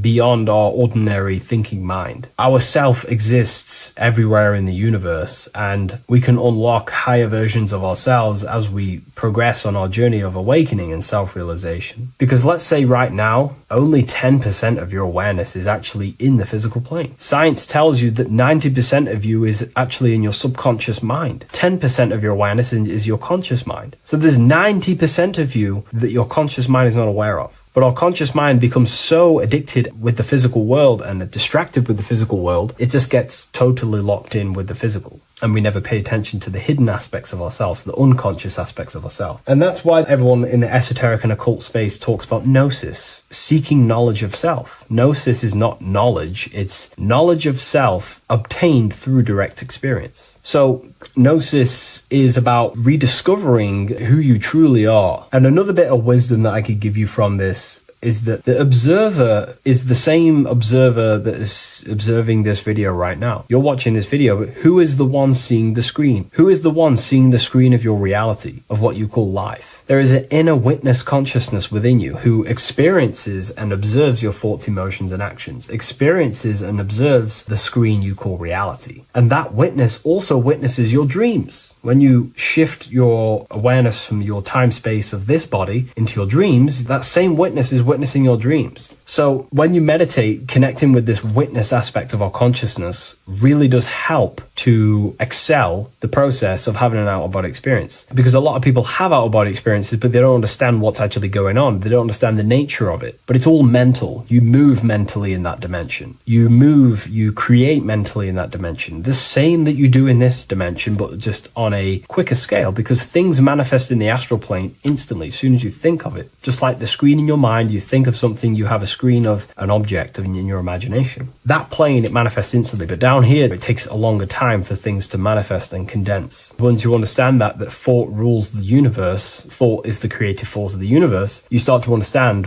these different dimensions and these experiences that you have. But really connecting with that witness consciousness, that part of yourself that observes everything, really does help with excelling the process of having an out-of-body experience or mystical experiences or lucid dreams. Because connecting with that witness consciousness just makes you more conscious. Even in your physical life, staying conscious. Most people aren't conscious. They think, feel, and act unconsciously throughout their day, and they unknowingly create their reality. Connecting with that witness consciousness allows you to actually stay conscious over your thoughts, emotions, and actions, because they are giving birth to realities. That's pretty much my experience, my first out-of-body experience. What that did for me was make me so much more confident and powerful. Most of my fears just disappeared overnight. The fears of death, the fears of unknown, the fears of that I had of things shattered, disintegrated, because I understood that I am eternal. No one can use death against me to control me, because I know I am eternal. I now take riskier actions because I know I am eternal. I know that I will never truly disappear or die. So it really, really does help you, and it gives you a lot of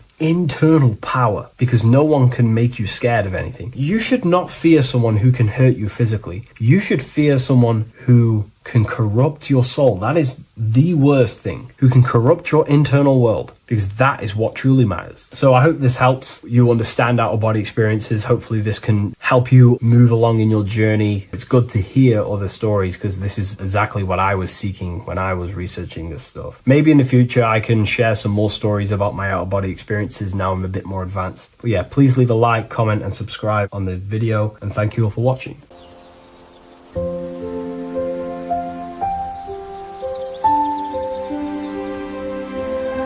bookofwisdom.com. Visit today.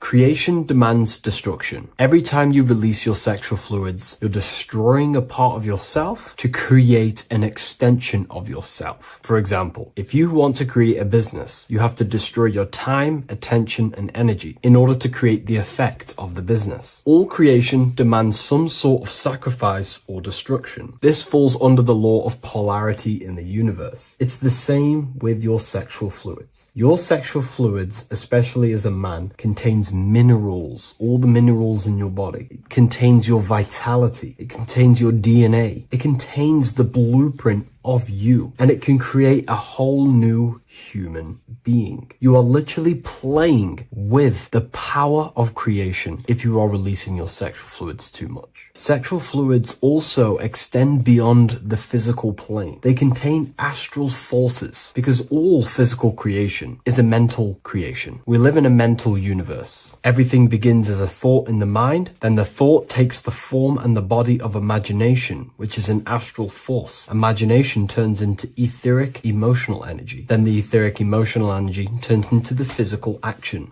and the physical manifestation. We live in a mental universe. Therefore, these dimensions do not exist separately. They are permeating and mixing in with all. Your physical body has an astral body. Everything physical has astral forces behind it. Semen is known as the astral fluid of the soul. It feeds nerves, the channels of life force and consciousness within the body. And every time you release it, you're destroying a part of your vitality, your brain, your nerves, your energy levels, your creativity, and your DNA to create an extension of you. Therefore, it is a sacred fluid within your body and not something to be played with and to be released too much. Think about it. This is a very creative energy, your sexual fluids. It can create a whole new human being. This is how powerful it actually is. It is the power of creation, and the misuse of this power can destroy your own vitality and your life of your body, because that life you are giving in order to create an extension or a child is the same life you could keep inside of you and not waste to recycle and regenerate the body. Sexual energy has been for thousands of years associated with regenerating the body, longevity of life, and maintaining youth. Not only that, every time you release your sexual energy, it floods the brain with dopamine. Dopamine is the brain's reward system. Created within the middle of the brain, it releases every time you've achieved something. However, sex or an orgasm is the most powerful feeling you can feel. It's the most amazing, intense feeling and release of dopamine you can possibly feel as a human. Therefore, if you flood your brain with this high amount of dopamine every single day, you are getting the epitome of human feelings every single day. Therefore, you will become numb to everything else in reality. You won't be able to enjoy the small things in life. And I know this firsthand because I experienced this myself. As soon as I stopped, this is when I started to enjoy the little things in life, seeing family, and I actually gained more energy, more ideas. We'll get into this a bit later. It is a creative energy. It creates a whole new human being. Therefore, if we maintain this energy, we can maintain our creative power within us because that's what we are. We are all creative beings, moving energy from higher dimensions of consciousness, the mind, into lower dimensions of consciousness, the physical world. You hold the power to create. You are not in a world. The world is working through you. You do not possess a life. Life is working through you. You are not in a universe. You are the universe. It's moving through you. There is no past, present, and future. The present moment is you. When we release every single day or frequently throughout the week, like I said, we're triggering the brain's reward system, dopamine, which makes you feel as if you have already achieved something. And if your brain is telling you you have already achieved something by overusing your sexual fluids, then you will not have the motivation to achieve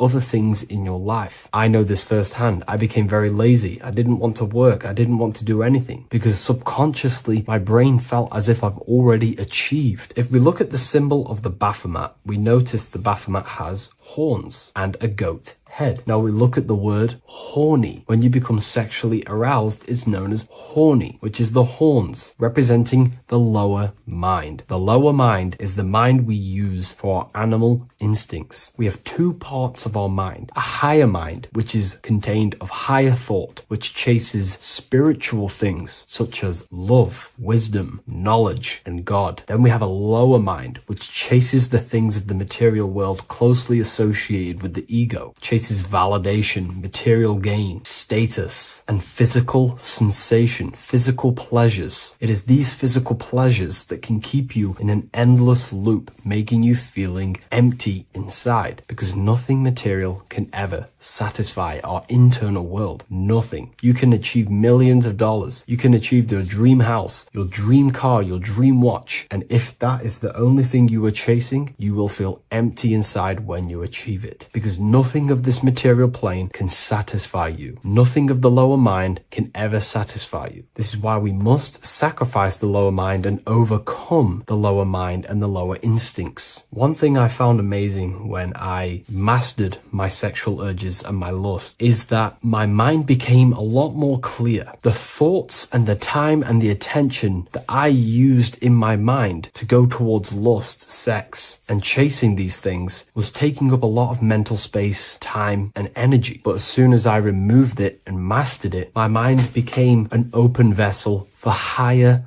thoughts to be received from the higher mind. The mind is like a radio antenna. Whatever we attune it with, that's what we receive. If we're constantly thinking about lust and low-level pleasures, we're going to just receive low-level thoughts. But once we remove all of the lower mind and we conquer our physical body and physical urges, our mind becomes an open channel for divine thoughts and spiritual thoughts. This is what most people call today as downloads. You receive wisdom from your higher self. Not only do you receive more wisdom, you just receive more power to create. The male and the female come together to create a child. That's how you were created. Now, the law of correspondence teaches as above, so below. It refers to everything in the universe. Therefore, in order for you to create a reality, to give birth to something, you have to bring together the masculine and the feminine. Your masculine forces are willpower and actions. Your feminine forces are emotions and imagination. When you combine the willpower, action, emotions, and imagination and combine them together, you can give birth to reality. But it's important to only give birth to things that are spiritual, that are good,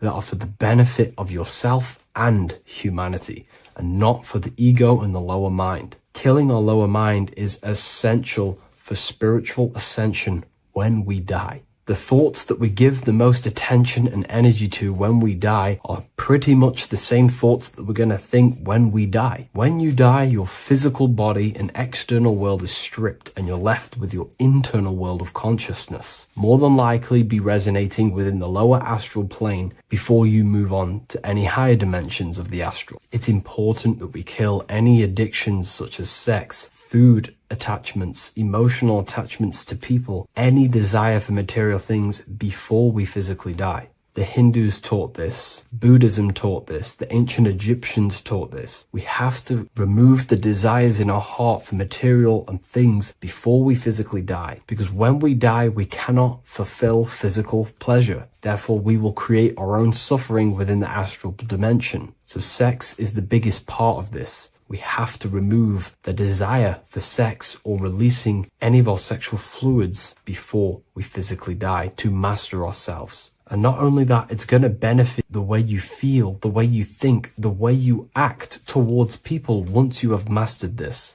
Porn psychologically damages you. You are quite literally the person in the corner of a room watching two other people give pleasure to each other. Psychologically, that is not good. And what happens in darkness is always revealed in light. What you do in your alone times will show in your confidence, in your eye contact, in your presence, in your aura, your energy. You cannot hide things that you do in the dark, because they always reveal themselves in a subconscious way, whether physically or through an energetic spiritual way. Sex can be known as sacred energy exchange. You are exchanging energy, bioelectrical energy. It's a scientific fact that when you hold hands with another person, your brain waves of each individual become synced. Your emotions sync. And you exchange electromagnetic energy because you are an electromagnetic being. But when you have sex with someone, you are literally exchanging emotional energy. Your aura is not just an electromagnetic field. It is literally a manifestation of your internal consciousness. Your consciousness contains your thoughts, your beliefs, your traumas, your emotional state.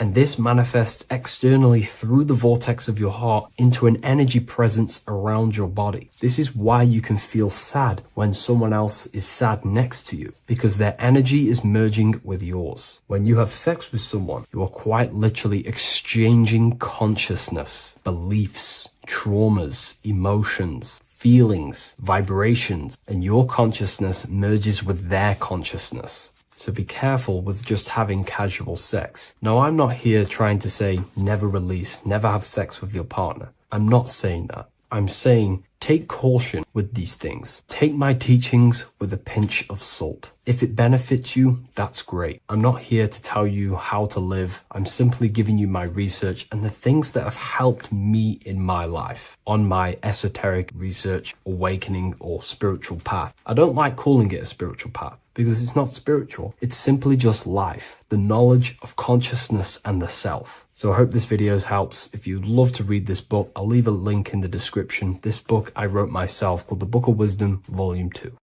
What is up, people? How are we all doing? Today, we're talking about the flat earth cosmology. So let's jump straight into this. Please drop a follow and leave a like to help the algorithm. So, we live in a torus field. Everything's made out of torus fields. And every torus field has motion. It's what it is. It's the motion of energy. And every torus field has a center, which is the black hole. It's a womb of creation. It's counter space. Now, this is why the North Pole is magnetic, because the center of this torus field is the most magnetic part, the strongest part of the field. So this is why all compasses will point you to the center. And the Earth's magnetic field is spread across the whole of the Earth. And it's spinning, as you can see here. It's like a tornado at the center. And this tornado is the force which is spinning the sun and the moon around us.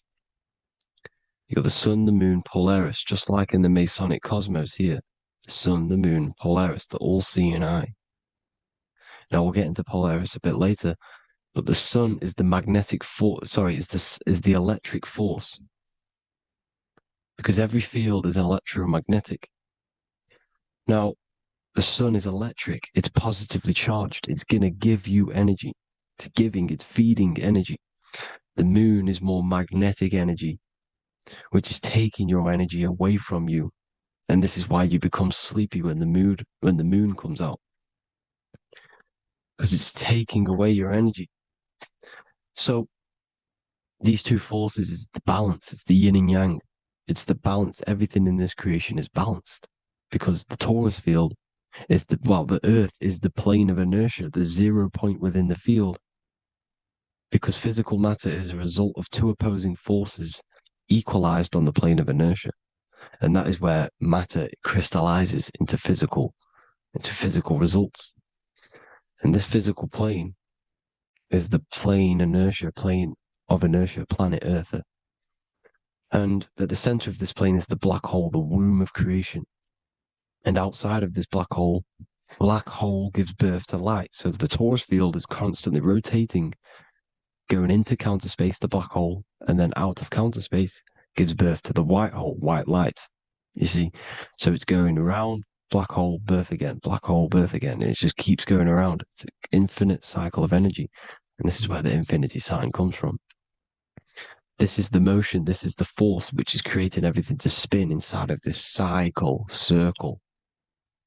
Okay? And it's making the stars spin. It's making the sun and moon spin around us, around this center point. Now here you see Horus and Set putting their feet inside of this dome. This is the royal arch, the arch of the dome above us, which is like you see in the Masonic cosmos, the royal arch of Freemasonry. This is the dome above us, the firmament that the Bible talks about. You see, they're putting their feet in because Set symbolizes the moon and Horus is the sun. Horizon, Horus. Horus is rising, the sun. So they're both putting their feet around this center magnetic pole, which is the pole, North Pole. And above the North Pole, you have Polaris, the pole of electromagnetic energy. You see? And this is how we get the sun and the seasons. Because the sun, for us, when it becomes summer, it's on the Tropic of Cancer. Then it spirals outwards, going out and out and out, then goes to the Tropic of Capricorn. That's winter for us. Then it comes back in and creates summer again. So it's constantly spiraling around this center magnetic North Pole. You see? So this roof above our heads is the firmament. And this is what they've taken off of us. They haven't physically taken it, but mentally they have taken this away from you. It's a female energy. And this is what the Egyptians called Nut, the sky god Nut. And this is the womb. We are inside God's creation, God's womb. And the woman's womb, when she has a baby, is a microcosm of this. Because everything inside of this creation is micro, macro. It's a reflection of the bigger things, as above, so below. So the dome above our heads is the dome we are in when we are a baby. And you can see the sacred geometry of it is the exact same. It's the dome. And when we are inside of the womb, the woman, the sacred maker, which is the M, the Masonic M, this is the Gmail symbol. The Masonic M is maker, mason, matter, male. She delivers the male, you see. She delivers the male because it's the maker, the female, the magnetic. The woman is magnetic in nature. The male is electric in nature. So when we are in this womb, the female, we are being fed by the center umbilical cord, by the center of the mother's stomach. We're connected to the center of the woman's stomach, just like we are when we are in the earth. The center is where the aurora borealis is being emitted from, the electromagnetic aurora borealis, the northern lights. This is our spiritual umbilical cord, connecting us to counter space, connecting us to the realms beyond this world. Because at the center of every torus field is counter space. And at the center of the earth is our spiritual umbilical cord, and this is the Earth's belly button, as you see. As above, so below. We had a physical umbilical cord. We have a spiritual umbilical cord, and this gets cut when we die, when we're cut away from the physical reality.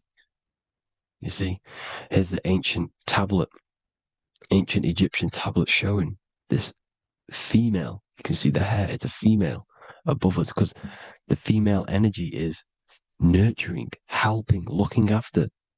And that's exactly what the dome is. It's protecting us. It's the Ark of the Covenant, the Ark covering us. You see? And this is what they've taken away from us. By you believing in space, it completely destroys the idea of this being a sacred creation. They've taken the roof off your head, whether if you believe in space, you believe that there's chaos, there's planets, there's asteroids about that could kill us at any moment. But this isn't true. They've made you fear your own creation that you're inside of. They've made you fear what's above you. You see, and it's to hide the power of astrology, the power of the lights in the firmament, which are constantly flowing through the ether. These powers which are above us are sending rays down to the earth, which are influencing our psychology and how we behave. And this is what astrology is. It affects human consciousness.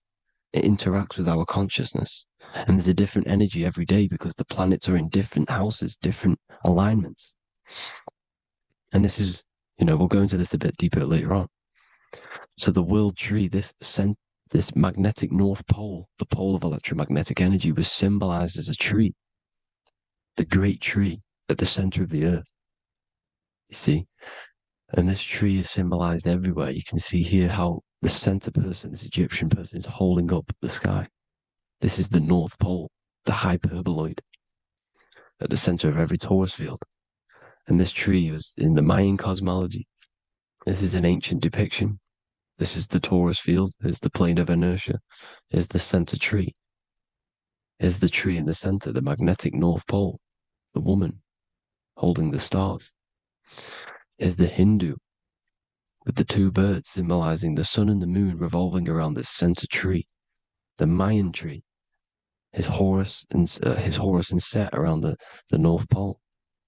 They all knew this flat earth cosmology. They knew these secrets. It's so sacred you understand the creation that you're inside of. Because if you don't, you'll be led astray. You don't know where you are. You're lost. You see?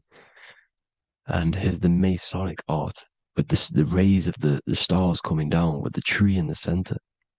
So it was personified as a tree.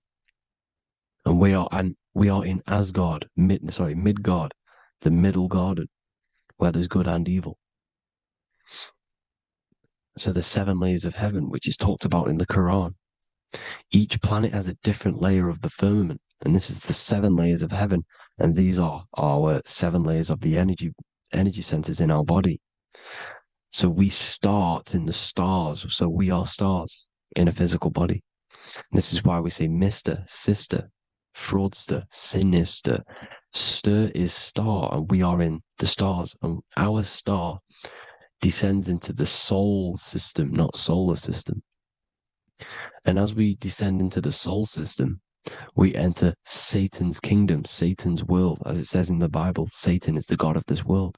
Well, if you've been into my research for a while, you know Satan is Saturn. Saturn's world, because Saturn's the outermost ring. He's the Lord of the Rings. And you enter his kingdom, the kingdom of time. And this is why Saturn's the time god. As soon as you go past the rings of Saturn, you're now in the soul system. You're now in time. You're now bound by space and time. And you're bound to the earth plane, the heart. Earth is heart. It's a rearrangement, it's an anagram for heart. And the heart of the electromagnetic color spectrum is green, and that's why the earth is green. And above green is blue, and this is why the sky is blue. In order to go to heaven on the macro scale, you have to go through the blue sky, through the 7 layers of heaven. In order to reach heaven in your body, whilst you're here, you have to go through the blue chakra to your head, which is heaven. It's micro, macro. Everything is micro, macro inside of this creation. Is an ancient. I think this is a French image, piece of art from the ancient French, with obviously the 7 layers of heaven, which they all depict. And notice how it's like a dome. We'll go into this dome symbolization, the Royal Arch of Masonry, which is next. But these 7 layers of heaven give us the 7 metals, the 7 days of the week, the 7 diatonic tones, the 7 chakras, the 7 everything. It's God's favorite number. And this is why the Masons use the G inside of the compass, because the G is the 7th letter and God starts with G. You see? So it's 7. God is 7. Here's another depiction of the heart, the soul system, the 7 layers of heaven. La Fermente, La Fermette. You see, La Firmament, with the stars on the outermost layer. Here are the 7 planets: Jupiter, Mars, La Sophie, the sun, La Luna, the moon. So Saturn. So we are in the heart of this soul system. In order to ascend, we need to ascend up our chakra system, reach 144,000 hertz, God consciousness, the God man. You have to unfold God man, master of the mind, mastery of the mind. So what are the stars? The stars make everything unique. The stars are constantly rotating around the center, magnetic North Pole, the tornado at the center, which is stirring everything. It's stirring the ether. The center is the ether, and the 4 elements are born out of this ether.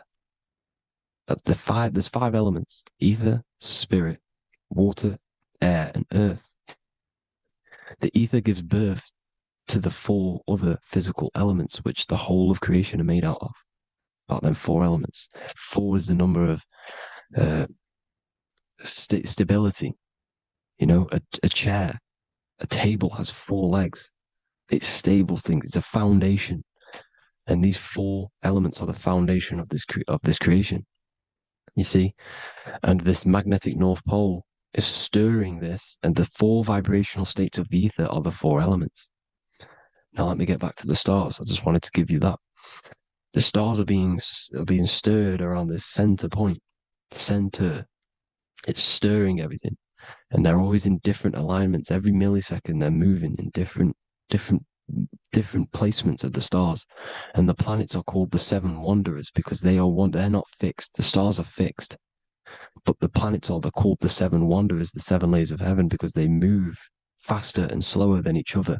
Each planet is slower and faster, has a different rate of speed it's moving. So these alignments are mixing in with the energies of the different 12 constellations. And this is why you have a unique characteristic. You have a unique look, a unique energy, a unique personality.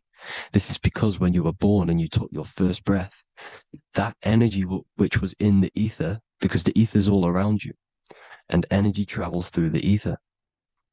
The energy that the stars were casting down and the energy that the planets was mixing in with the 12 constellations was in the ether. So when you came out of the womb and your first breath, because breath is spirit, okay? So that first breath you took, that is the energy that is imprinted within your DNA, your soul. And you reflect that energy, you emit that energy. That's the energy that is with you forever until you die. Till this physical body dies off. And that's what the stars are. The stars are giving a unique energy, characteristic, personality to every living thing. Every dog, every cat, every animal has a unique personality because it was born at a different time and place in the sky. Okay? The stars are your destiny. Now, the stars are constantly changing as well. If you look at stars through a telescope, they're constantly changing and forming different forms. You can see here, it looks like water. It looks like light through water because it's the ether above us, a sea of ether. And this light is being emitted through it, and it's just constantly changing, giving different energies, each star. So this is why this is what the zodiac is. It's the expression of energy. It's the expression of the stars. And each constellation has many different personality, different energies, different traits. Each planet has different traits, depending where your planets are, depends what energies you hold. No two person have the same energy. There's no one. It could be similar, but no one's the exact same. It's because of the stars. The stars are never in the exact same split place. The planet's always in different houses. So here's some Royal Arch symbolism. Here's the Royal Arch of Masonry, as it says here. The sun and the moon, the constellations. Here's Cancer, the 7 planets, the 7 stars. Here's the Royal Arch. This is the firmament. Here's the duality. Black and white, duality, good and evil, rest and motion, dielectricity, magnetism. See? So this is what the Royal Arch is. It's symbolizing the cosmic dome above us. The womb we're in. We're inside God's womb. And here's George Washington, the Freemason, inside of the Royal Arch. See? With the G, the Masonic G, God, 7. Here you see another depiction of George Washington with the stars in the dome above his head, his Polaris, the sky vault, Polaris. We'll get into that later. Go inside of all of your ancient churches, you will see the dome. Go to the Vatican, you'll see the dome. All of your ancient churches have this dome because it's the dome above your head. The ancients knew this. This was known. We did not live in space. It was known back then. They all knew. This is Crown Court, which is one of the most important courts in the UK. You can see it's clearly so much Masonic symbolism. You've got the 4 pillars of Masonry. The Royal Arch is like an arrow pointing upwards to Polaris. His Disney World is under a dome. In his Polaris, the sky vault. You see? And also 666 in the symbol. Here's more 7 layers of heaven. Here's an ancient depiction. The firmament. Here's the astral plane outside of the firmament. The Royal Arch. You see? It's everywhere. Here's Polaris, the 8-pointed star. Polaris is in between the sun and the moon. It's at the center of the Taurus field. And Polaris corresponds with the pineal gland as well because it's the all-seeing eye. See? So, is Polaris, the 8-pointed star, which is at the very top. It's the very center. It's on top of the North Pole. And it's an 8-pointed star that's always symbolized as an 8-pointed star. Here you see the Vatican. The Vatican is a giant key with an 8-pointed star. See, it's a key. Here's the dome. Here's the Space Delta, the USA Space Delta logos. Here you see the Egyptian god looking from the center of the North Pole, looking upward to an 8-pointed star, Polaris. An arrow pointing up to Polaris. Here's another, the bear holding a key with an arrow up to Polaris, 7. Holds the key to Polaris. Here's an eagle holding a key above the North Pole to Polaris. Polaris, and here's another one. There's another bird, like a dragon, holding a key to Polaris. Because Polaris is definitely something to do with leaving this creation. Okay, maybe, I can't say for sure, but maybe it's to do with ascension, and this is why the Vatican hold the key to the 8-pointed star.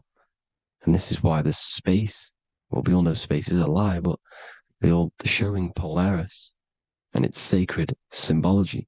Maybe it's to do with something leaving this creation, going to another.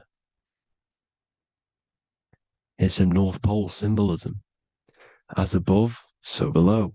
You see the four seasons of the Big Dipper constellation going around Polaris. This is Polaris, this is the Big Dipper constellation, and this is the swastika. This image gives us the swastika, because all the symbols we use are created in nature. They're created somehow in nature. This is how we get them.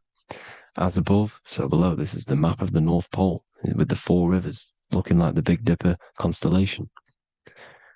It's the Masonic, here's the ancient cosmology with the 4, you see the 4 islands, Mayan cosmology, 4 islands. This is the alchemical symbol for Earth, 4 sections. The windows, because the center of the North Pole is a window to another dimension. The 4 lucky 4-leaf clover, which is supposed to be lucky. It's truth in plain sight. And here's Hitler looking at 2 flat Earth maps. So this swastika has been used for thousands of years, thousands and thousands of years. And it's symbolic for the most sacred land on this plane, the North Pole. Shambhala. Do some research on Shambhala, people. It's a it's a Hindu mythology about the sacred lands at the center of the earth. And it's known to be full of enlightened beings. And it's all symbolized at the center. You can see their paintings of Shambhala. It's all at the center, the North Pole. And it's known to be the most godly place ever because it takes you to a portal to the higher places. And maybe this is something to do with Polaris, connecting you to this sacred land at the very center. But anyways, people, thank you all for tapping in. Hope you all learned something. Have an amazing day. Please follow, subscribe, like, all the links in the description for the courses, the PDF. Please have an amazing day. God bless.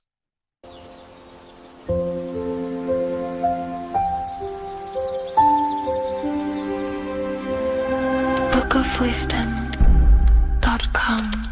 Visit today.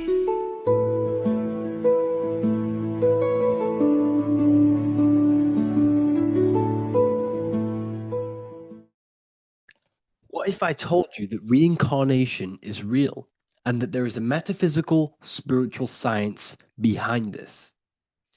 Most people leave this world just as lost when they entered it. That they carry their fears, attachments, and addictions with them, only to be born again, trapped in the same cycle, repeating the patterns of lifetime after lifetime. This lecture is not just about preparing for death. It's about mastering yourself before death, so you don't take them burdens with you. Because the truth is, whatever addictions, fears, and unresolved emotions you cling to in this life, you carry with you into the next. Unless you break free now. You must master yourself before death. Death is not the end. It is the great passage. But how we transition depends on our mastery of the self. This was symbolized by the Ouroboros, the snake biting its tail. Every ending is a new beginning. It's an infinite cycle of consciousness. Now, your human body is basically an antenna tapped in to a stream of consciousness. Just like a radio is tapped into a specific frequency to play that radio. Your body is basically an antenna, a crystal picking up the consciousness of God. You are on an ever-ending journey, a journey of learning and expansion of the mind into new fields of thought. This was symbolized as the Ouroboros. When you die, it is a new beginning. It's a transitioning, not an ending. Everything is eternal in this universe as consciousness is formless and constantly transforms into new forms of life.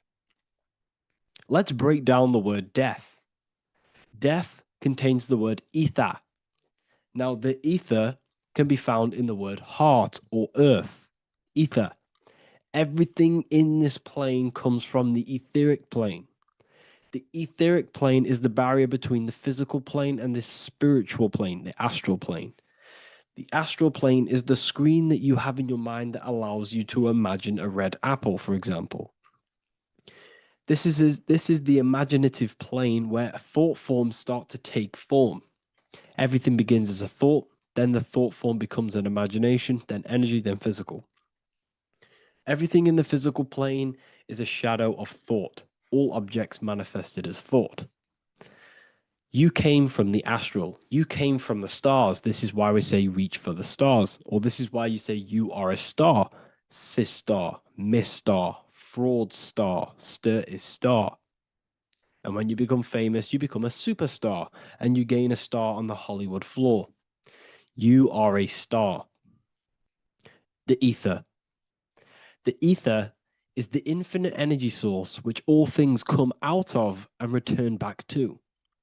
This is the cycle of life and death, summer and winter, day and night, sleep and awake. The ether is the infinite energy source which all things come from and will return back to. Okay, sorry about that little error. The ether is the boundless source of energy from which all things emerge, to which all things return to. We can see this in the cycle of the sun. The sun does this wave of creation. It rises and it falls. We have the day and the night. The daytime represents our conscious mind when we are alert. The nighttime represents our subconscious mind when we are inside the spiritual realms. The nighttime is spirit, the daytime is matter, spirit and matter, awake and asleep, conscious and subconscious. We see this in the yearly cycle. Summer is life, winter is death. Spring is the morning, summer is midday, autumn is evening, winter is the night. Everything is a macro and a micro cycle of being born out of the ether and returning back from life and death. Life and death is manifested within the cycles of the sun and everything outside of you, as within, so without. This is why we say sleep is the cousin of death. The macrocosm is death, the microcosm is sleep. Every time you go to sleep, you are essentially it's a miniature death. You're entering into spirit and then returning back into matter in the morning when the sun rises. Everything is a reflection of the macrocosm cycles. Preparation for death. The first thing we must do in order to prepare for death, for life after death, in order to stop being reincarnated in this cycle of materialism, in order to progress as a soul, because remember, you are a soul in a body. Just like the sun gives power and life to the earth, your soul gives power and life to your body. When you say I, you're referring to the soul. And your soul can be stuck underneath layers of false identifications. Who you believe yourself to be is merely a collection of subconscious programs running within your mind. Now that's very deep. That is very, very deep. Who you think you are is a part of your thinking mind. Your name, your job, your reputation, your family, your friends. These things are not you. They're all aspects of the thinking mind. What happens if you meditate and you turn off the mind? Then all these things do not exist. You're left with the pure soul, the pure awareness, the pure observation. If you turn off the thinking mind, you're no longer your body, you're no longer your reputation, you're no longer your friends, you're no longer your job and your labels. You are the soul. That's the true you, the observation of the mind, not the thinking mind. The ego is the echo.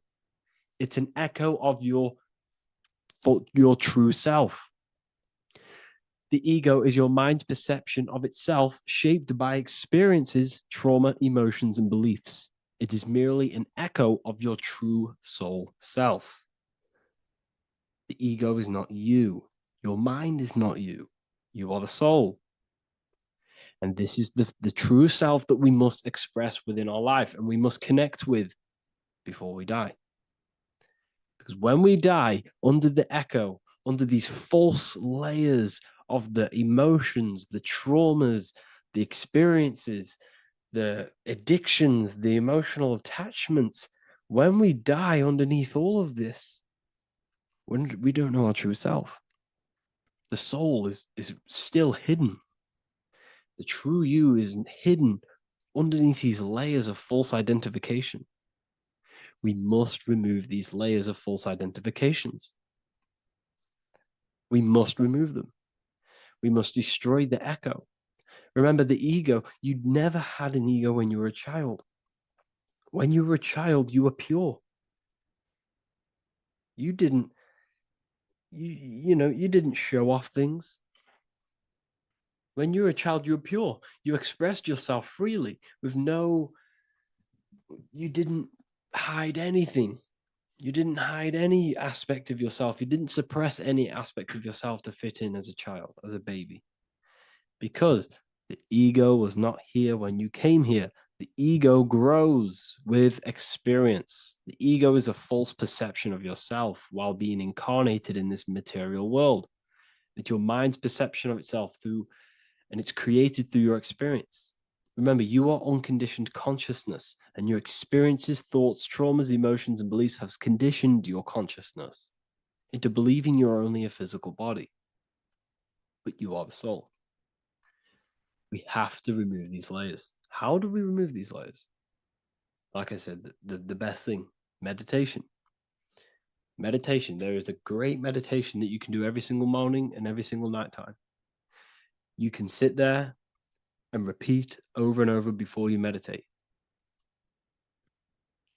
You can repeat that you are not this, you are not that, you are not this. You can label them one by one. Start with, I am not my body, I am not my job, I am not my name, and then detach from absolutely everything until you are left with nothingness. And when you start to meditate, detach from everything. Nothing matters. I am here right now. And what will be left? The only thing that will be left is the language that your mind is using. Now, this is very deep. Not many people will tell you this, but I've lingered in meditation many times. And I can tell you from experience that the only thing left once you detach from everything is the language that your mind is attached to. So whether that's English, Italian, French. Once you detach the language of the mind that that little voice in your head's using, you're left with the soul. Once the mind is switched off, you're left with the soul, and you have detached from all of these external things. You're left with the soul. That's you. That's the power. That's the source of all creation, where everything you've ever done has come from. Every thought, every idea has come from your soul. Number two, that's meant to say number two. Sorry about that. Mental addictions and emotional addictions. Okay. These two are very important. Mental addictions, this could be thought patterns. This could be the labels that we've just been talking about. Then you have emotional attachments, which is maybe you're too attached to an external thing. Maybe you're too attached to your phone. Maybe you're too attached to family. Maybe you're too attached to loved ones. Yes, I'm not saying don't love them, but what I'm saying is do not rely on anything in this world to make you happy, to fulfill your emotional needs. Everything is found within you. You must look within, and if you're looking without, if you're trying to find yourself in the outer world, you'll never find yourself. You'll constantly be looking around in loops. Because you cannot find yourself in the outer world. Nothing will give you long-term validation. Seeking validation in the outer world will leave you soulless, leave you feeling empty inside and sad and depressed.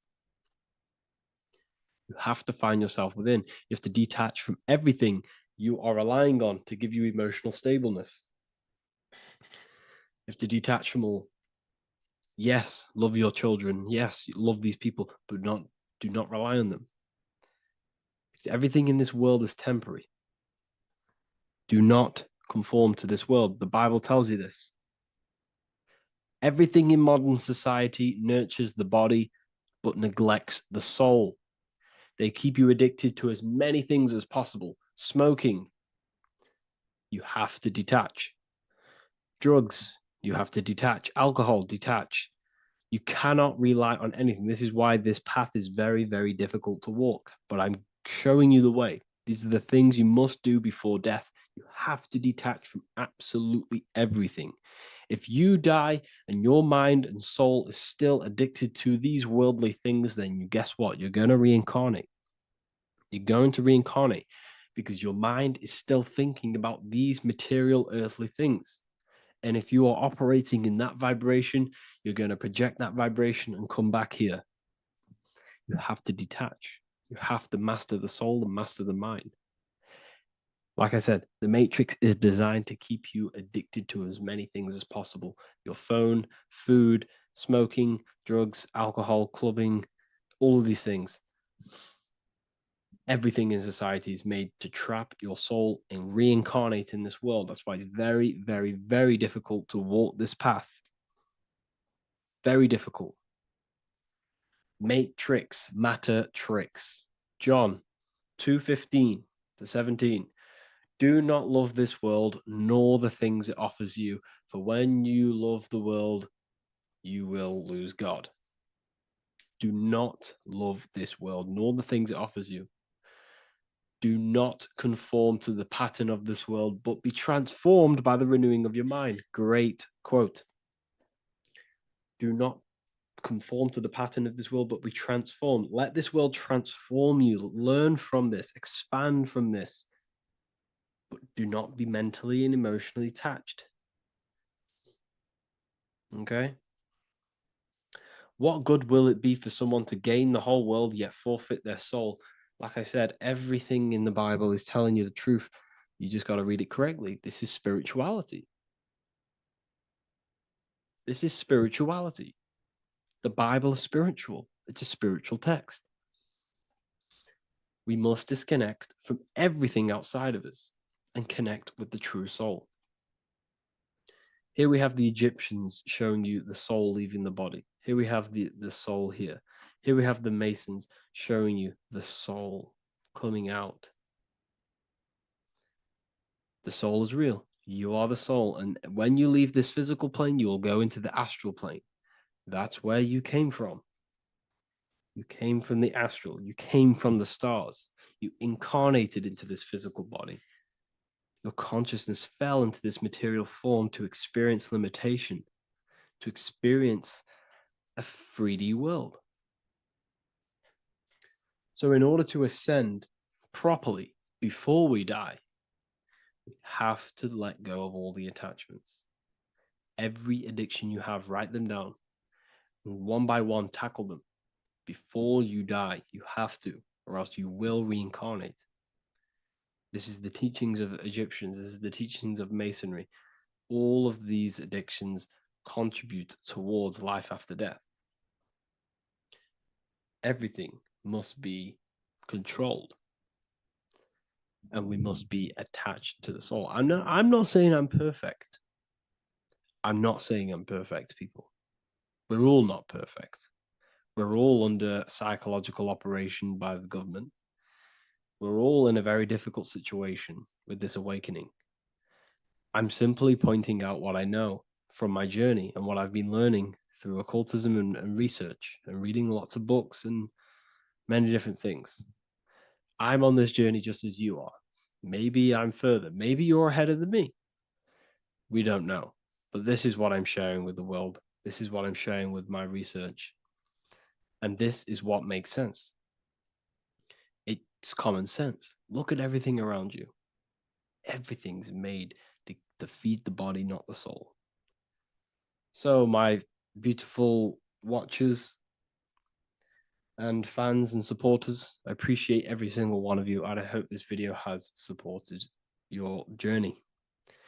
If you're feeling lost in life, if you're searching for deeper answers, whether you're seeking clarity, looking to expand your studies, or ready for personalized mentoring, this is your chance to connect with me live and receive insights tailored just for you.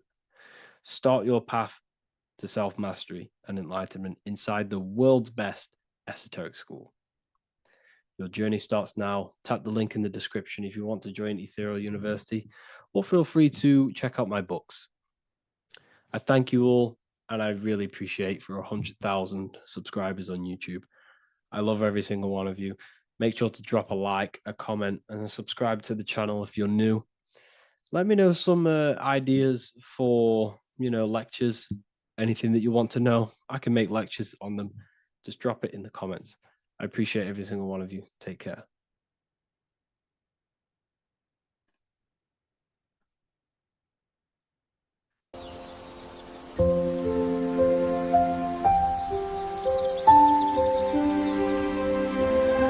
bookofwisdom.com. Visit today.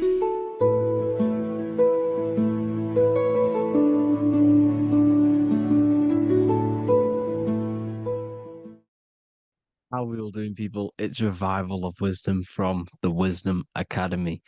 Today we're going to be breaking down God, consciousness, and the higher and the lower self, and how to overcome the lower self. Now, the first thing you need to understand is that you are the invisible intelligence within the brain, within the body. This invisible intelligence is known as the mind. But you are not the mind. You are the observer of the mind, which is the soul, the invisible entity. The mind is your intellect, your intelligence. Now, the mind is, it's hard to put this in words, but the mind is something that gives you the ability to explore the universe. And this inner self is the I am. It's the quiet, the inner self, the voice you see in you hear in your head. This is why within spells high twin, inside, internal. The I is also the number one, which is one line. Because the one and only, is the inner self, which is the I am. This is why you say, my name is Harry. You are not Harry, you are the I, the inner self, the intelligence. Okay, this is why Jesus in French is I am. You look with the two eyes and you see with the inner eye. I and I, the same thing. Okay, because the I inside is what gives you the perception of what you're looking at.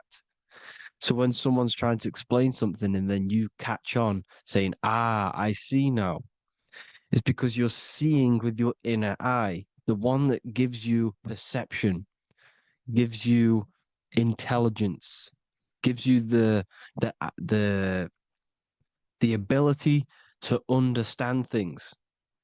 This is the internal I, the invisible self, which the physical body is nowhere near as complicated as this inner self. Is in infinite potential, infinite potential. God, G-O-D, generator, operator, destroyer, soul, mind, and body. Brahma, Vishnu, Shiva, the Father, the Holy Spirit, and the Son. They're all, the reason why you see God is always a triad is because it represents yourself, of the same invisible intelligence. We are the invisible intelligence experiencing the program being ran by the central nervous system and the brain. I always say this in my videos, but I have to, in order for you to understand the things that I'm going to say later on in the video, you need to understand this concept, is that you are the consciousness experiencing the nervous system, the tree of knowledge of good and evil, which is you here. You would be in this invisible intelligence right here in the center of the brain. Now, this is why the ancient Christians show God is in the brain.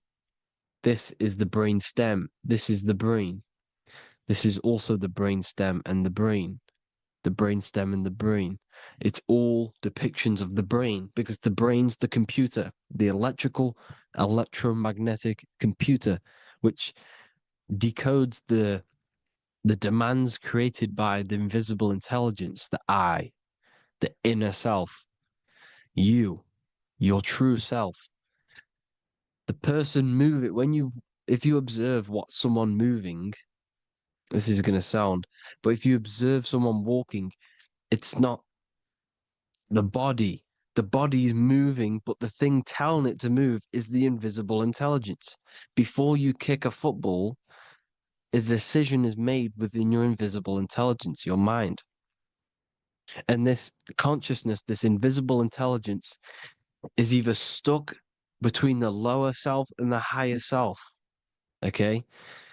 When the invisible intelligence, meaning the true self, identifies itself with the physical body, it will trap its mind within physicality. This consciousness that we have is either operating in the lower self or the higher self. It's either feeding the material body or it's feeding the spirit. Okay? But because we are physical and spiritual, we need to be even. We don't want to be meditating all day long, because we do have a physical body as well whilst we are here. We are playing a game in physical matter. Okay. Now, the reason that you incarnated here is to learn a lesson, because the mind can manifest anything it wants within the astral planes, within the world of imagination. It can manifest anything it likes, but it incarnates into matter, into this game, so we can understand labor, because anything in matter, you have to labor to manifest. But in the astral, you can manifest at the click of a finger. You come here to learn the knowledge of good and evil. And your consciousness, I came out a bit off topic there, but your consciousness is experiencing the lower or higher self. The lower self is manifested in the lower parts of the body. Sex, food, and power, the lower three energy centers. These centers are like mini brains. You are literally thinking with these centers. And when your mind is stuck within these lower centers, you'll think, have you ever heard the term of thinking with your penis, or thinking with your, you know what, as a man? Even females maybe, but mainly this is a boy saying, you're thinking with your penis. This is a truth. It's truth in plain sight. You think with these energy centers. When you're living off the lower three centers, all you care about is sex, food, and power. Eating, sleeping, and greed. Power's kind of like greed. Now, when we move up to the higher parts of the body, when we live our life within the higher parts of the body, this is considered heaven. Love, expression, intuition, and wisdom. This is what we need to be aiming to do, moving out of the lower half of the body and living our life within the higher self, the higher parts of the body, thinking with the higher energy centers, thinking with love, expression, intuition, and wisdom, spreading love, expression, intuition, and wisdom to others. Heaven is even. This is why Jesus is pointing at the heart chakra, always pointing at the heart. Earth rearranged his heart, because in earth you're manifested as a physical being. You're in the heart, good and bad. You need to be balanced between the good and bad, because love can be a demon too. That's a whole nother video, but love can be a demon. Now, the seven chakras are known as the seven seals in the Bible. When the Lamb opened the seventh seal, there was silence in the heaven for about half an hour. This is a verse from the Bible. The Lamb is Aries, which is the higher brain, the cerebrum, the cerebram. Ram, Aries. Because when the Ram opens the seven seals, you enter the kingdom of heaven. Because these chakras seal your invisible intelligence. They seal your true self. You are behind these seven seals, your true invisible self, your true consciousness. Because behind these seven seals, you do not think about anything materialistic. Your intelligence is not material. It's not physical. It's not from the physical world. It does not desire the physical world. The body, which can corrupt our intelligence, it can corrupt the intelligence. Okay? Now, we need to balance these chakras so that we gain a deeper connection between this intelligence and the brain. Because when there's a strong connection between the brain and the intelligence, your body and the intelligence, you have a strong connection. Therefore, you can manifest what the intelligence is saying at all times. Meaning, when, for example, your higher self, this is intelligence, the higher intelligence is always speaking to you. It's always guiding you. It's always telling you the right thing to do. You can feel it when you're doing something wrong. You can feel that you're doing something wrong, because this higher self, this intelligence knows what it needs to do here. And when there's no connection between the body and this our intelligence, our true self, When we strip away, when you close your eyes for long periods of time, you will figure out you are this invisible, infinite, creative being. There's no words that I can't describe what it is. But it's the voice inside of your head that you can feel when you close your eyes. You are this being inside of the heaven, because this is heaven, this intelligence. And when there's a strong connection between the body, you can manifest everything it's saying. When everything is balanced, when you're no longer thinking with the lower centers, when they're all balanced, you're not thinking in particular with every center, you balance them all, you can manifest everything it says. Your body will act out what the intelligence is always saying. This is God in the brain, the intelligence, trying to touch Adam, representing the lower self. This is why they're not touching.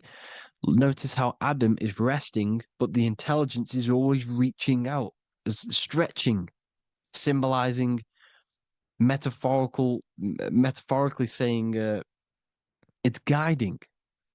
I'm always reaching out. The intelligence, your intelligence is always guiding you. It's always reaching out to you. But Adam is ignorant of it. The lower self is ignorant of it. And that's why he's so relaxed and God is so stretching out. Because at our highest self, that when you think of when you want to better your life, that highest true version of yourself is God.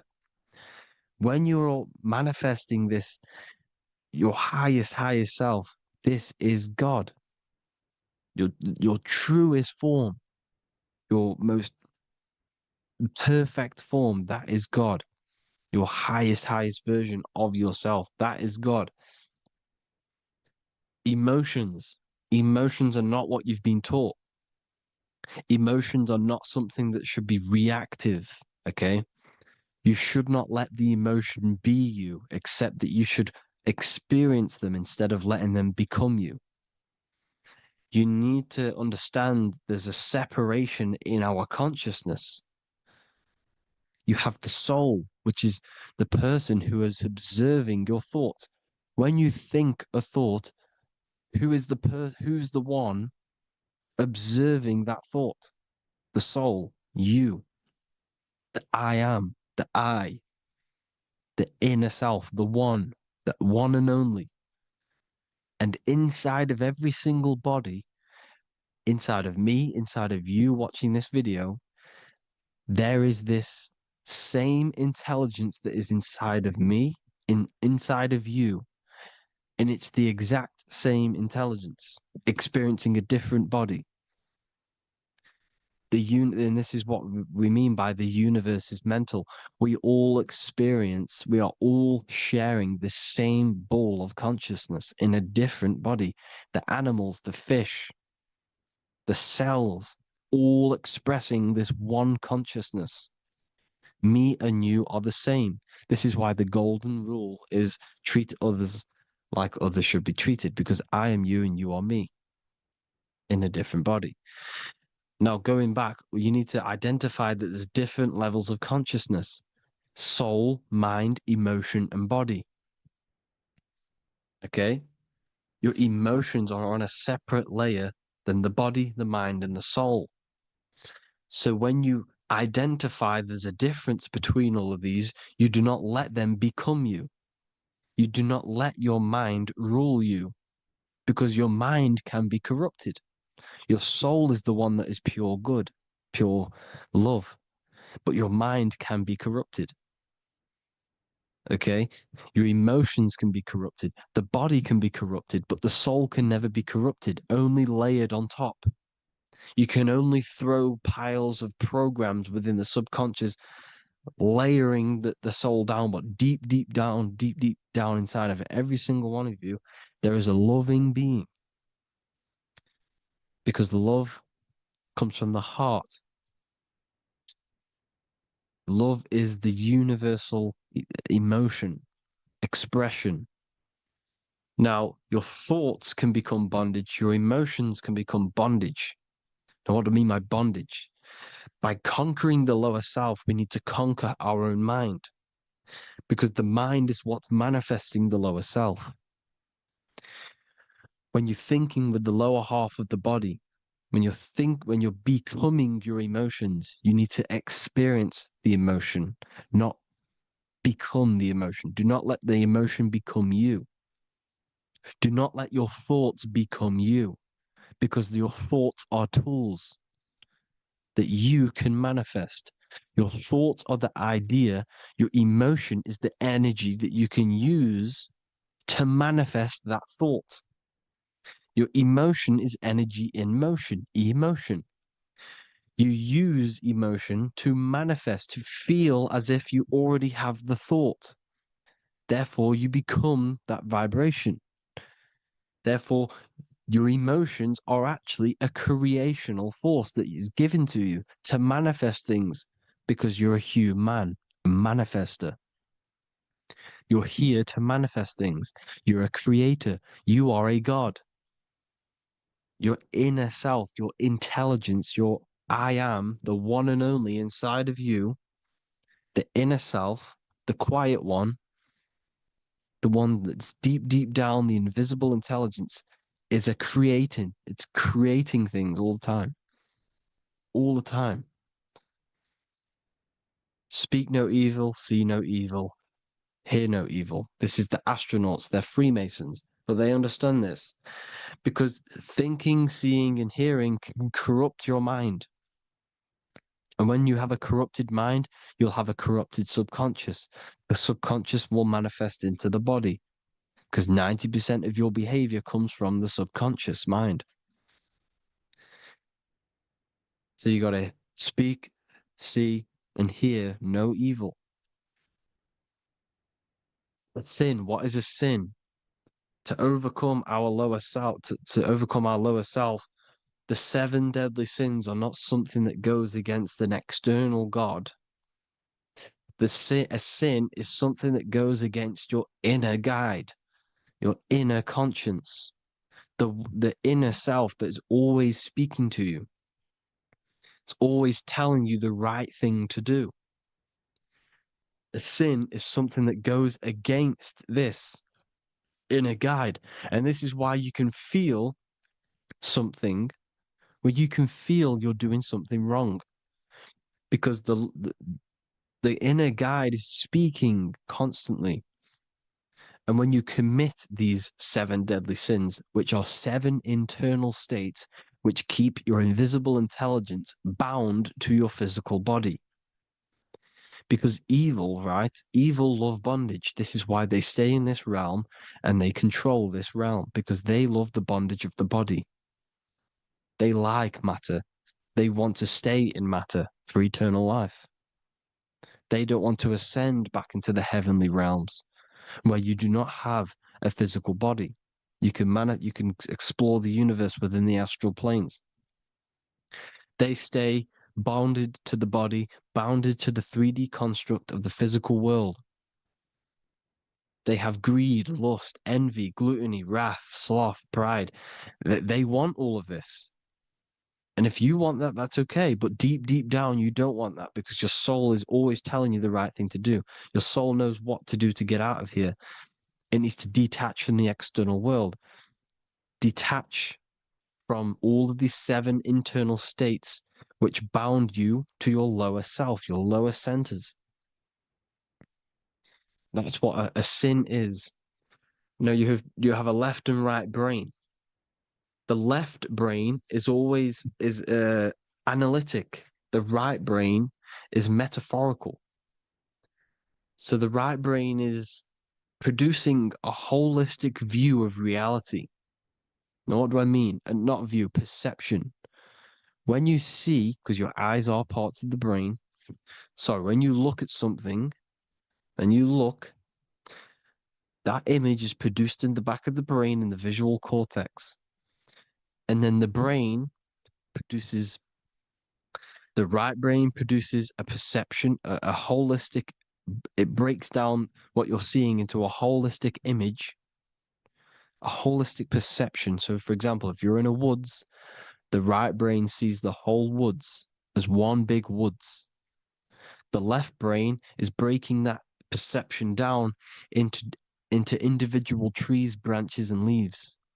So the left brain's to do with duality, the right brain's to do with wholeness, unified. The left brain's dualistic, analytic. This is necessary so that we can pick things up and manipulate them and break things down. We need the left brain, we need the right brain. I'm not saying any of them's bad, but the left brain, sinister in Latin, means left. Because when you're left-brained, you see everything in dualistic. You see everything is dual, when everything's actually one. We need to be focusing and strengthening our right hemisphere. I'm not saying sit in the right hemisphere all the time, but we need to be strengthening our right hemisphere. And this is why left is sin and right is right. Because when you focus on the right hemisphere, you see the holistic perception of creation. The right hemisphere sees humanity as one unified consciousness. The left hemisphere sees everyone as individual persons and egos. Because the left hemisphere is dualistic. And this is why the Bible says, cast the net onto the right side of the ship and ye shall find. John 21:6. What does that mean? Cast your energy, cast your perception into the right hemisphere of the brain, and ye shall find unified consciousness. You shall find your higher self, the one and only. If then you have been raised with Christ, seek the things that are above, where Christ is seated at the right hand of God. Wow. Powerful. What does this mean? Seek the things that are above, where the Christ is seated at the right hand of God. God is your consciousness, your invisible intelligence between the two hemispheres. The right hand of God is the right hemisphere. Seek the things that are above the heart. Love, intuition, expression, and wisdom. Seek the things that are above the heart, the higher self, the higher part of the body. Because when you seek the things of love, expression, intuition, and wisdom, you create a strong aura. You attract the same frequency. And this frequency is heaven, God. This is the Sumerian artwork showing the lamb. This is a step symbolizing stepping upwards, raising up. He's stepping over the lamb up to the bird. His hand is going to the bird. The lamb symbolizes the lower self. Okay? The bird with the wings is in the sky. It represents the higher self. This is why angels always have wings, because it represents the higher self in the sky. The lamb is a ground animal, symbolizing the lower self. He's stepping over the lamb to the bird, his higher self, his invisible intelligence. Horus and Set, Jesus and Satan. Look, Horus has an evil brother, Set, just like Jesus and Satan. Horus is a bird, higher self. Set is a ground animal, lower self, which is the devil and the angel on your shoulder. You see? The right and the left hemisphere, the two wings. So the devil and angels always speaking to you. The higher and the lower self. It's the battle between the higher and the lower self, between the invisible intelligence and the physical body, because the body's the one that wants the sugar, it wants the pleasure, it wants the sex, it wants the porn, it wants all of the materialistic things, it wants the 7 deadly things. Okay? It wants this. There's a battle between the higher and the lower self, your intelligence and the body. This is why you need to become balanced, so that there's a deep connection between the body and the invisible intelligence, the I am. You need to master your mind with discipline, and you gain a connection between the brain, the body, the body, and the intelligence. Resurrection, transmuting sexual energy. Okay, this is important. Res is resh, which is Hebrew. The early Hebrew resh symbol is the head. This is the head. Resh, erection. Erection is a sexual stimulation. Resurrection is rise erection. You got to raise your sexual energy up the base from the spine to the head. This is the Christ, the Christos. Because there's a psychophysical germ, psychophysical oil produced in the brain every month. Go and watch my other video on raising the chrism. Okay? And every month there's this fluid produced in the brain, which takes 2 trips, because one's produced by the pituitary, one's produced by the pineal, magnetic female, magnetic and electric charge. And it takes 2 trips down the spine to the solar plexus, the bread of life in the Bible, or Bethlehem in the Bible, because the River Jordan's your spine. Goes down to Bethlehem. It gets born in Bethlehem, just like Jesus. Because when this oil travels to the solar plexus, it creates the seed, the seed of life, and it feeds the body, all the central nervous system, all the cells. It regulates the blood, does all sorts of good things for the body, this oil. Now, when you save your sexual energy and you raise your resurrection, you awake the Christ, you raise it from the solar plexus or the sacrum bone up to the brain, you activate 100% of the brain, and this is the true resurrection of Christ. Instead of wasting the energy and giving away your sexual fluids, because behind the fluids is the energy. So when you release that fluid, the energy is out there. You've released the energy. Your sexual energy is the most potent emotional force a human could possibly feel. Same with any animal or anything. The sexual urge, the sexual emotion is the most powerful, potent emotion that you can feel. It takes over the whole body. When you feel sexually aroused, it takes over everything because it's so potent.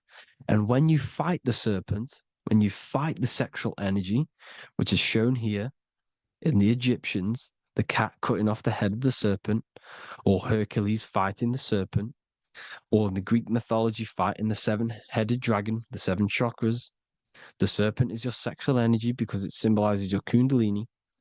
When you fight it and you transmute this energy, instead of releasing it, instead of acting sexually on it, you can transmute the energy, transfer it from the solar plexus up to the brain.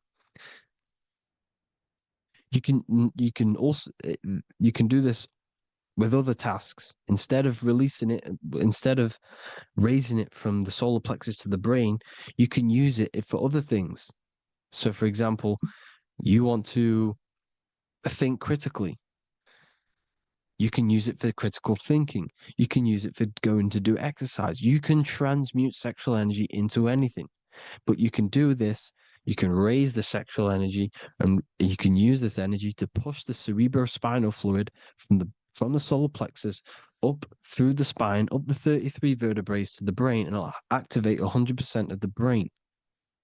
And this is the resurrection of Christ. Jesus was never dead. Jesus was never rose from the dead. It symbolizes the Christ, Jesus Christ. Christ is Christos, which means oil in Greek. The resurrection of the Christ, the Christos, the oil. When it activates 100% of the brain when it's raised, and it can regulate all the systems, it can regulate all the blood, it can regenerate the body. And this is the true Antichrist. They don't want us doing this process. The Antichrist is not against Jesus, it's against the fluid in our body that makes us live hundreds and hundreds of years and makes us live as gods. This is the true resurrection. And when you fight the serpent, you fight your sexual urges, your sexual emotion, the most strong emotion that you could ever feel, you can do this process. And this is the true secret of transmuting sexual energy. Because when you transmute the sexual energy, you can become a god. And this is why Hercules is fighting the serpent. Notice how the serpent is low. He's reaching down to it. It represents the lower self. Because the lower self wants the lust. It desires sex. The body desires sex.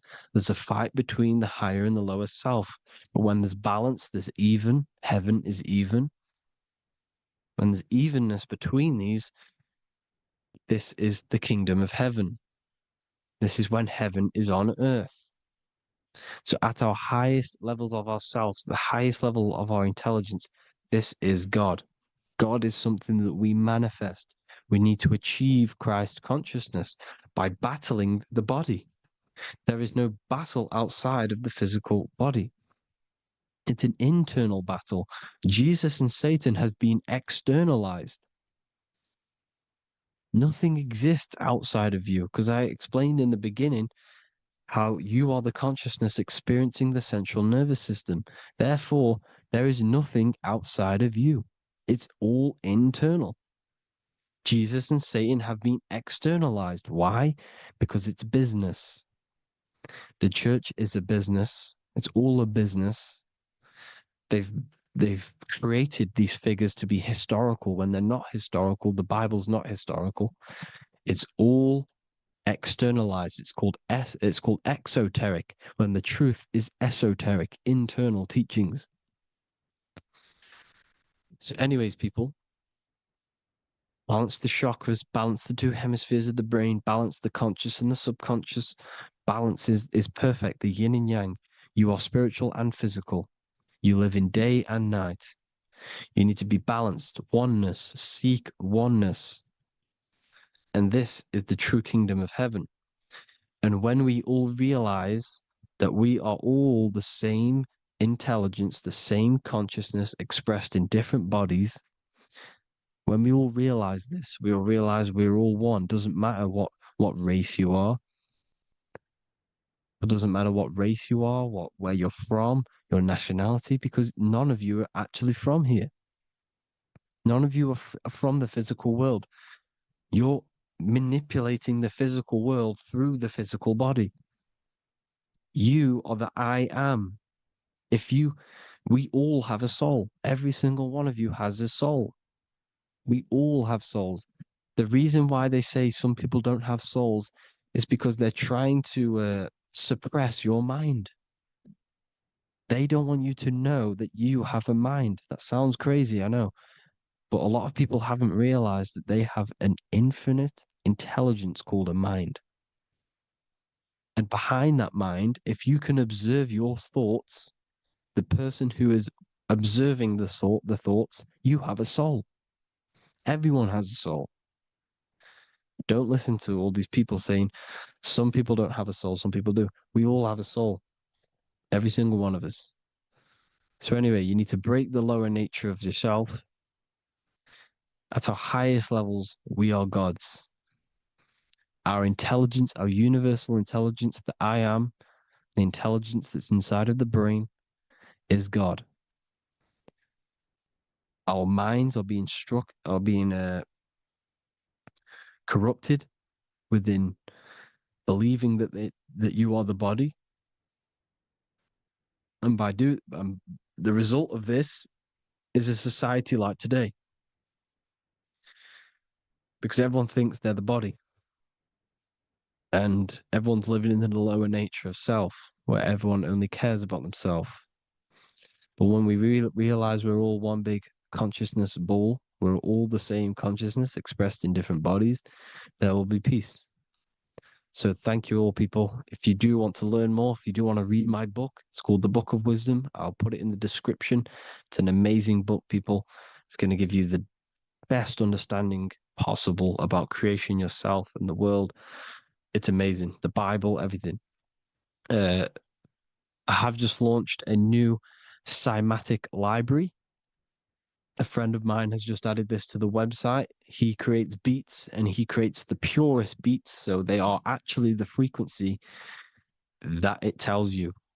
Most of the stuff on YouTube and Spotify and Apple Music is all, it says it's a certain frequency, but we know these major platforms are all playing with the frequencies of the apps. So if you want a real binaural beats, solfeggio scale frequencies to meditate on or listen to throughout the day, join the Occult Library. You can get a 2-day free trial. I'll put the link in the description. Thank you all, people. Hope you all enjoyed this video. God bless you all.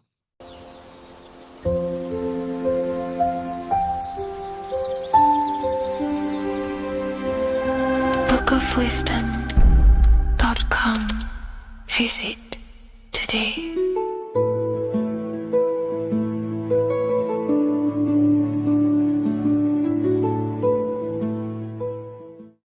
666 is a code, and this code needs to be broken down to fully understand what 666 truly is. In an esoteric view of 666, it represents a state of consciousness, a way consciousness functions within the individual. Now, if we look at the Bible in Revelations, it says that the mark of the beast, 666, is going to be placed on the right hand or on the forehead of an individual. The forehead symbolizes the mind, while the hand represents action or behavior. The forehead represents a belief or a mindset, a way consciousness functions. Therefore, the mark of the beast is not something external. It is actually a way consciousness functions within the individual. But the code reveals the darkest secret about 666. 666 is 3 sixes. The number 6 in esotericism and occultism represents the cube, because the cube has 6 sides. And the physical dimension, everything has 6 sides. Up, down, back, forward, left, right. Everything is 6-sided in this 3-dimensional world. The body is the cube itself. It is the number 6. And the number 6 is the number before 7. 7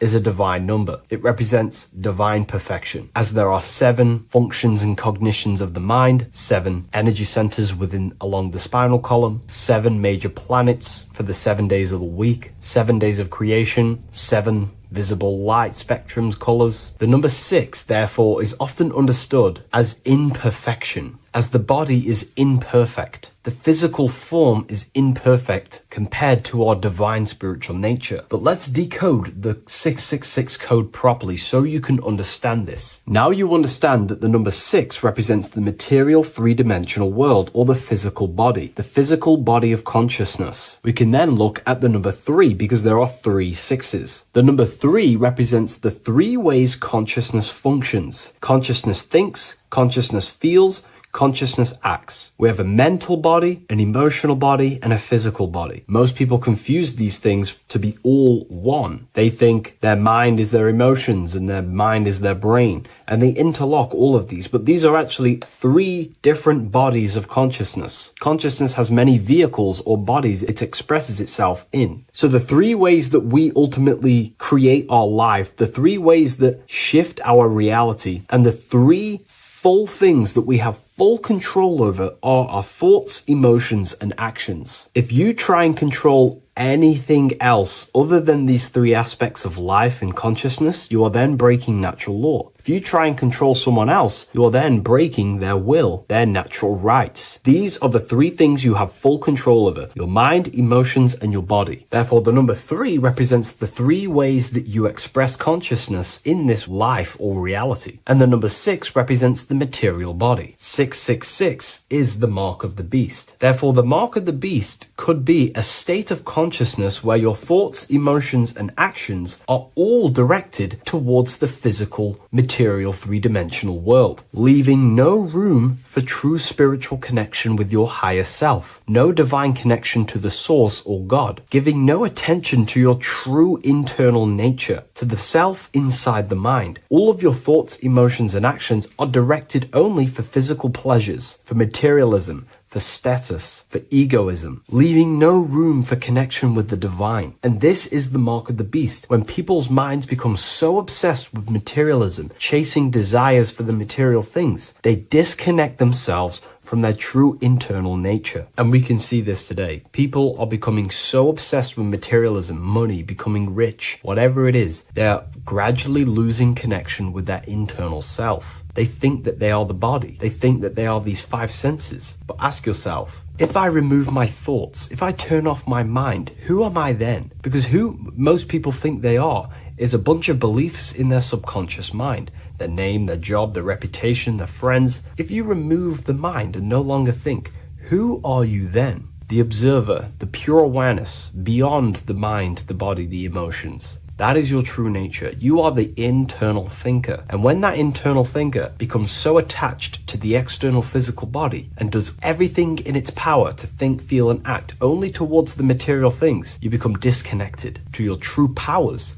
to your divine nature, to literally God. If you don't want to become the mark of the beast, then have balance. Now, I'm not saying materialism is evil. Chasing material things is wrong. I'm not saying that at all. We all have a different views. But me personally, I like to have balance. Yes, I love reaching goals. Yes, I love living the best life possible for myself, materially. But I also make room for my internal world. I train my mind to have self-mastery with meditations. I try and lucid dream and astral project as much as I can. And I try and perfect my thought processes and my internal world as much as possible. So I live a truly balanced life between my inner self and my outer self, which is what these two pillars, Jachin and Boaz, represent, the inner and outer world. And the middle pillar in the middle represents the unity of the inner and outer world, living in balance. Or you see a person standing in between them, they represent the middle pillar, or a ladder. This is all symbolic of living in balance between the inner world of consciousness and the outer world of consciousness. Yes, this is Freemasonic artwork. You can learn a lot from their artwork and symbolism, but I hope this brings a bit more clarity about the number 666 and the mark of the beast. Please leave a like, comment, and subscribe to the YouTube channel if you want to see more. And one last thing, the Book of Symbolism has finally been accepted on Amazon, so you can now order this on Amazon in pretty much any country.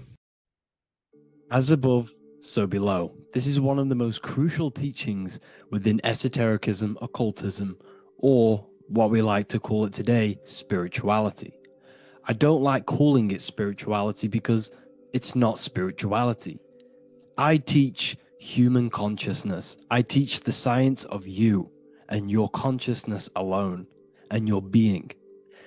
And in order to fully understand you and this world around you, you must understand this number one principle of as above, so below. There is many misconceptions of this, and there is many simple teachings of this.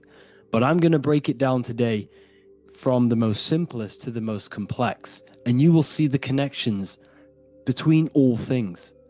This is the most important lesson you could ever learn, and I'm going to teach it you today. So what you must understand is with the term as above, so below, it applies with everything you see in this world and about yourself. We have something called the macro, which means the bigger scale.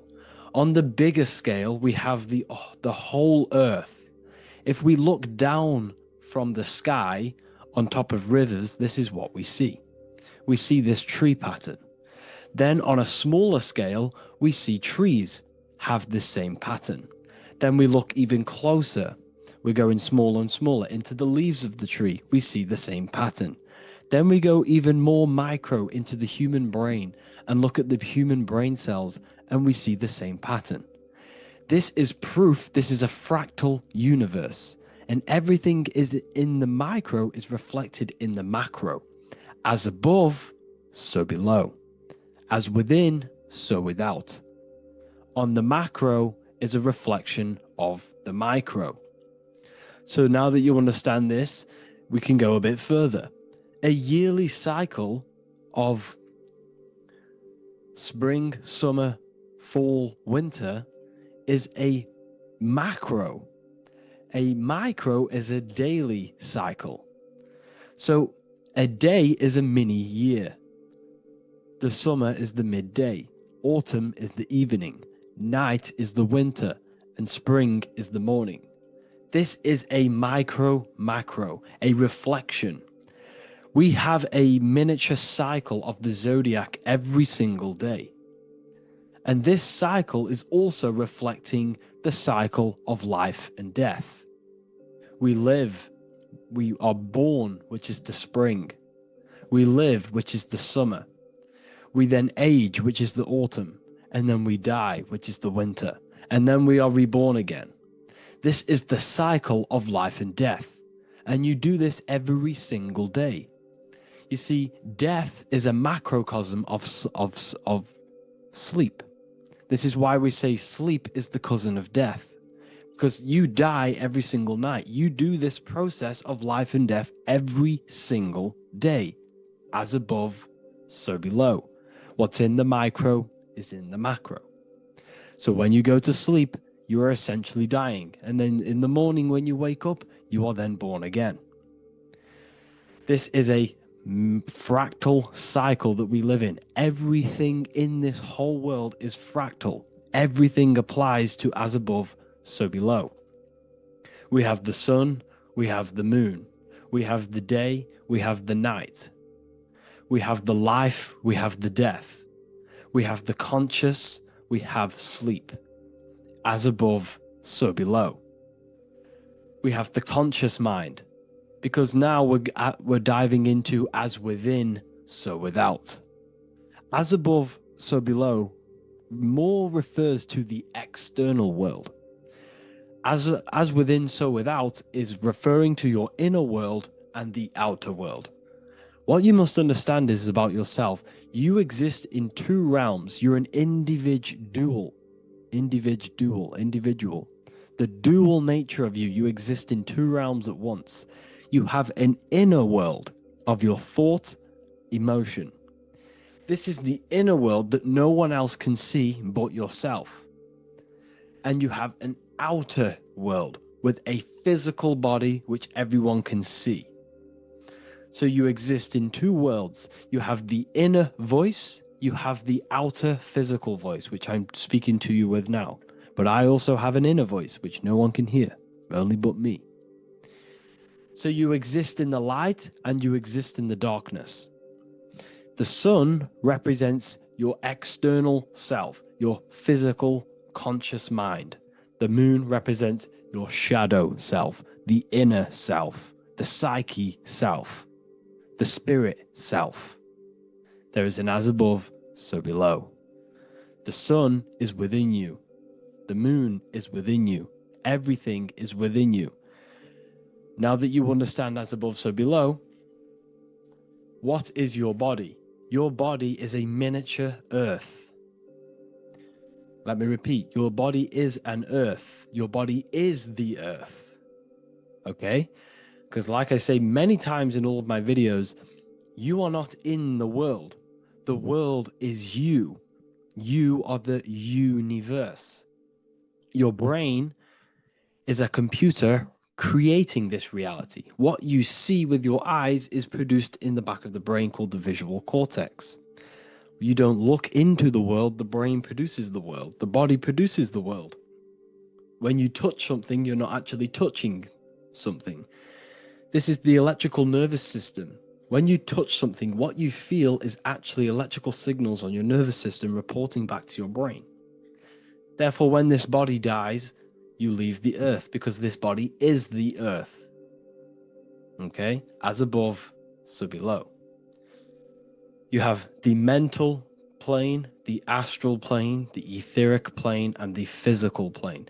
This is essential for understanding reality and the teaching of as above, so below. Everything in this material plane began in the thinking mind. For example, the microphone I'm speaking into, the phone you're watching this video off, or the laptop or iPad. Where did this begin? It didn't begin in the factory. The first ever place this item begun was in the mind of an individual. The invisible realms of mind is where all physical things and physical items begun. Essentially, this physical plane is the effect of the thinking mind. This world is the world of effect. It's the world of outcomes. When you see something, it is already manifest. It is already being manifested. It is an effect. And in the effect of the cause, which is the thinking mind. Therefore, the mind creates thoughts, which is the mental plane. Then after thoughts creates imagination, which is the astral plane. These two are spiritual. They are non-physical. So spirit kind of means non-physical. Then you have the physical planes, the etheric and the physical plane.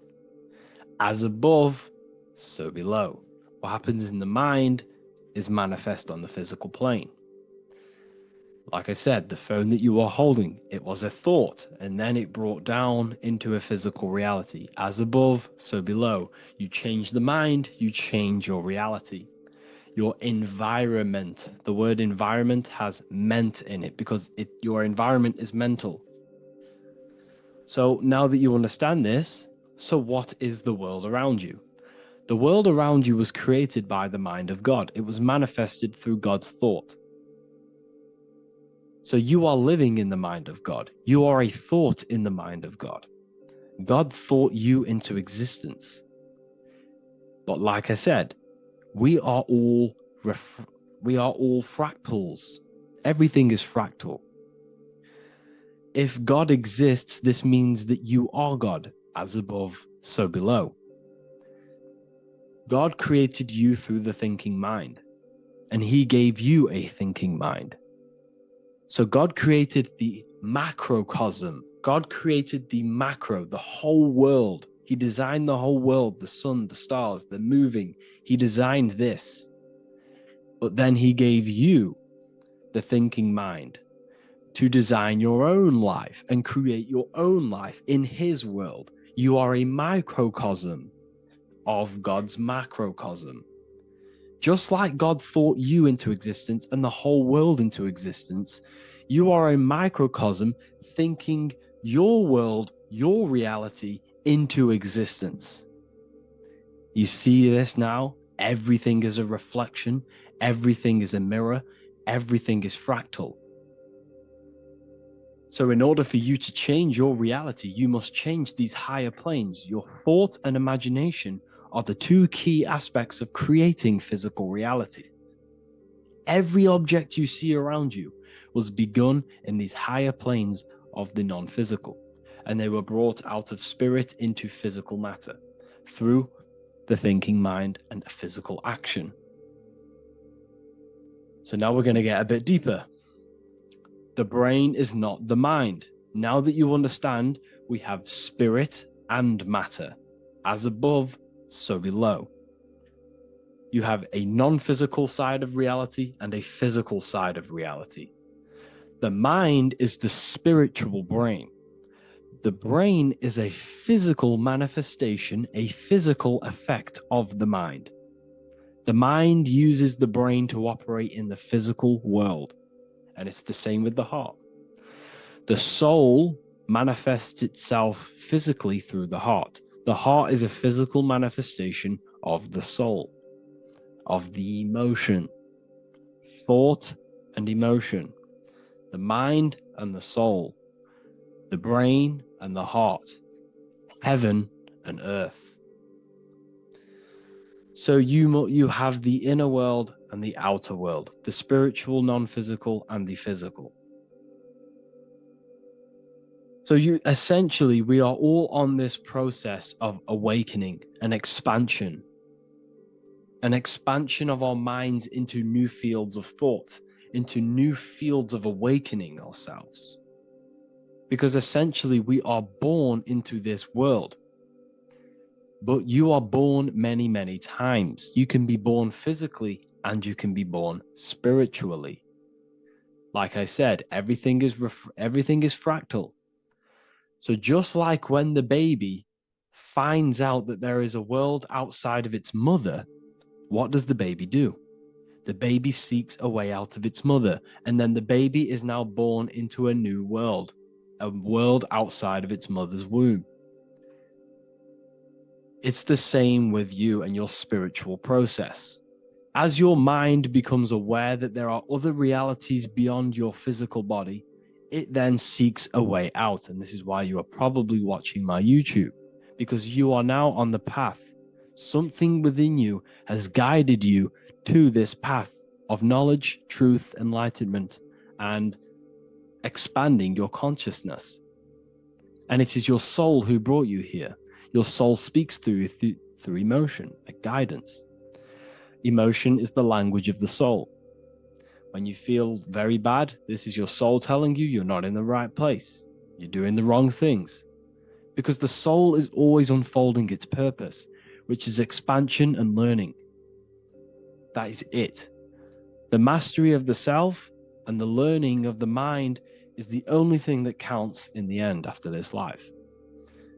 So you are on a journey of expansion, of learning, creating, and spiritual rebirth. As above, so below. What does this body tell you? When I see someone overweight, I don't see the overweight. I don't see the body. I see the mind. I see an undisciplined mind. I see a mind that lacks self-control. I see a mind that seeks external validation. That's what I see when I see an overweight person. I don't see his body. I see the result of his mind. Because what does the Bible tell you? You shall know them by their fruits. It's the same saying as above, so below. You shall know them by their fruit. The fruit is their manifestation. Your body is a direct correlation and manifestation of your mind. Your inner world projects your outer world. As within, so without. As above, so below. Now, what do you see when you see this man's body? I see discipline. I see strength. Mental strength, not physical strength. I see mental resilience of pain. Because all of this man's mental energy has been manifested physically within his muscle. This body is a direct manifestation of this man's mind's pain and suffering. And it shows discipline. This is why people instantly respect you if you are in shape. You walk into a room and you are in shape, people will instantly give you respect because they know that you are mentally disciplined. The body is a reflection of your inner world, and it's the same with your friends, your family, your connections with people. If you think about yourself very negatively all the time, and you don't have a good connection with yourself, you don't have a connection with your true self, this will manifest into every single relationship you have in your life. If you don't have a good relationship with your inner self, you don't have a good relationship with the people and the friends around you. Because as within, so without. If you think negative about yourself, you will only pick up the negative in other people. If I think very highly of myself and I think very happy and good things about myself, I will then see the good things in other people. Because it's as above, so below. As the inner world is, so is the outer world. It's the same with your life circumstances. Your life is a direct correlation of every thought you thought in the past. If you possess millions of pounds, millions of dollars, this is because you have thought this into physical reality. You live the life you are deserved. You live the life that you manifest through your thoughts. If you live a very poor life, this is a reflection of your mind. This is a reflection of what you have thought into physical existence. Because like I said, everything begins in the mind. As above, so below. And this is even present within the body. So where is the head? The head is at the very top of the body. And where does all manifestation begin? In the mind. That's where the mind is, in the head.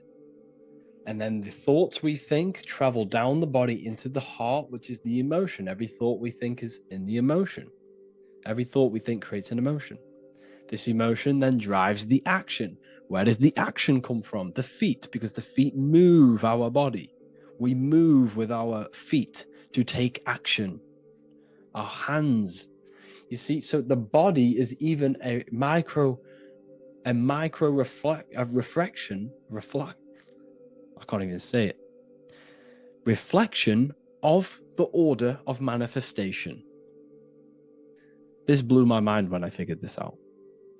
You see, the head, the thoughts begin here. This is the beginning of all manifestation. Then it comes down to the heart.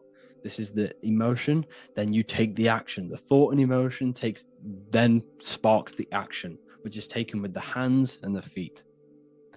And where's the lowest point on the body? The feet, and that's touching the physical earth. So the head is where the thought is, the non-physical, and the lowest point on the body, which is touching the physical earth. So the head represents spirit, the feet represent matter, spirit and matter.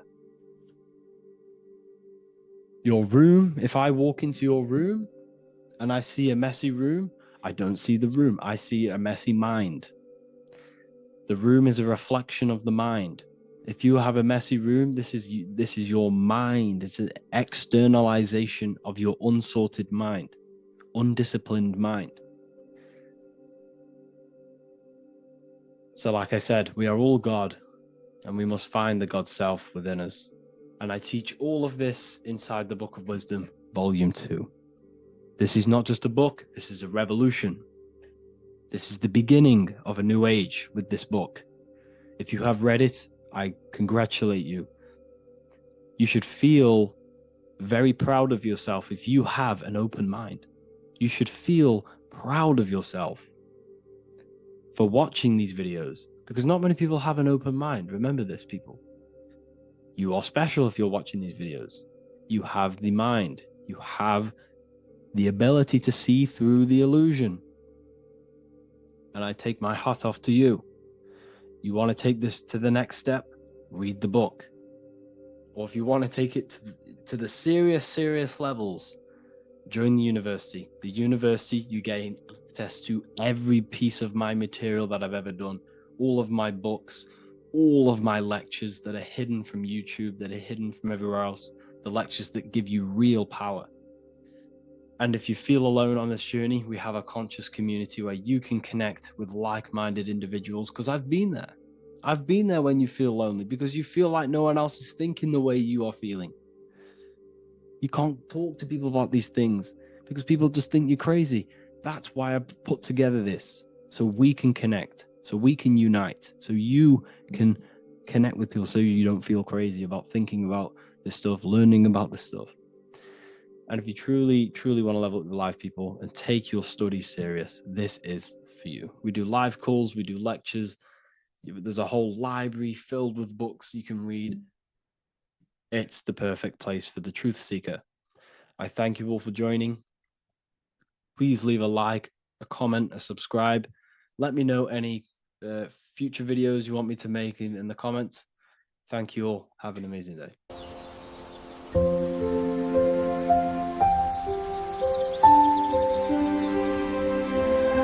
bookofwisdom.com. Visit today.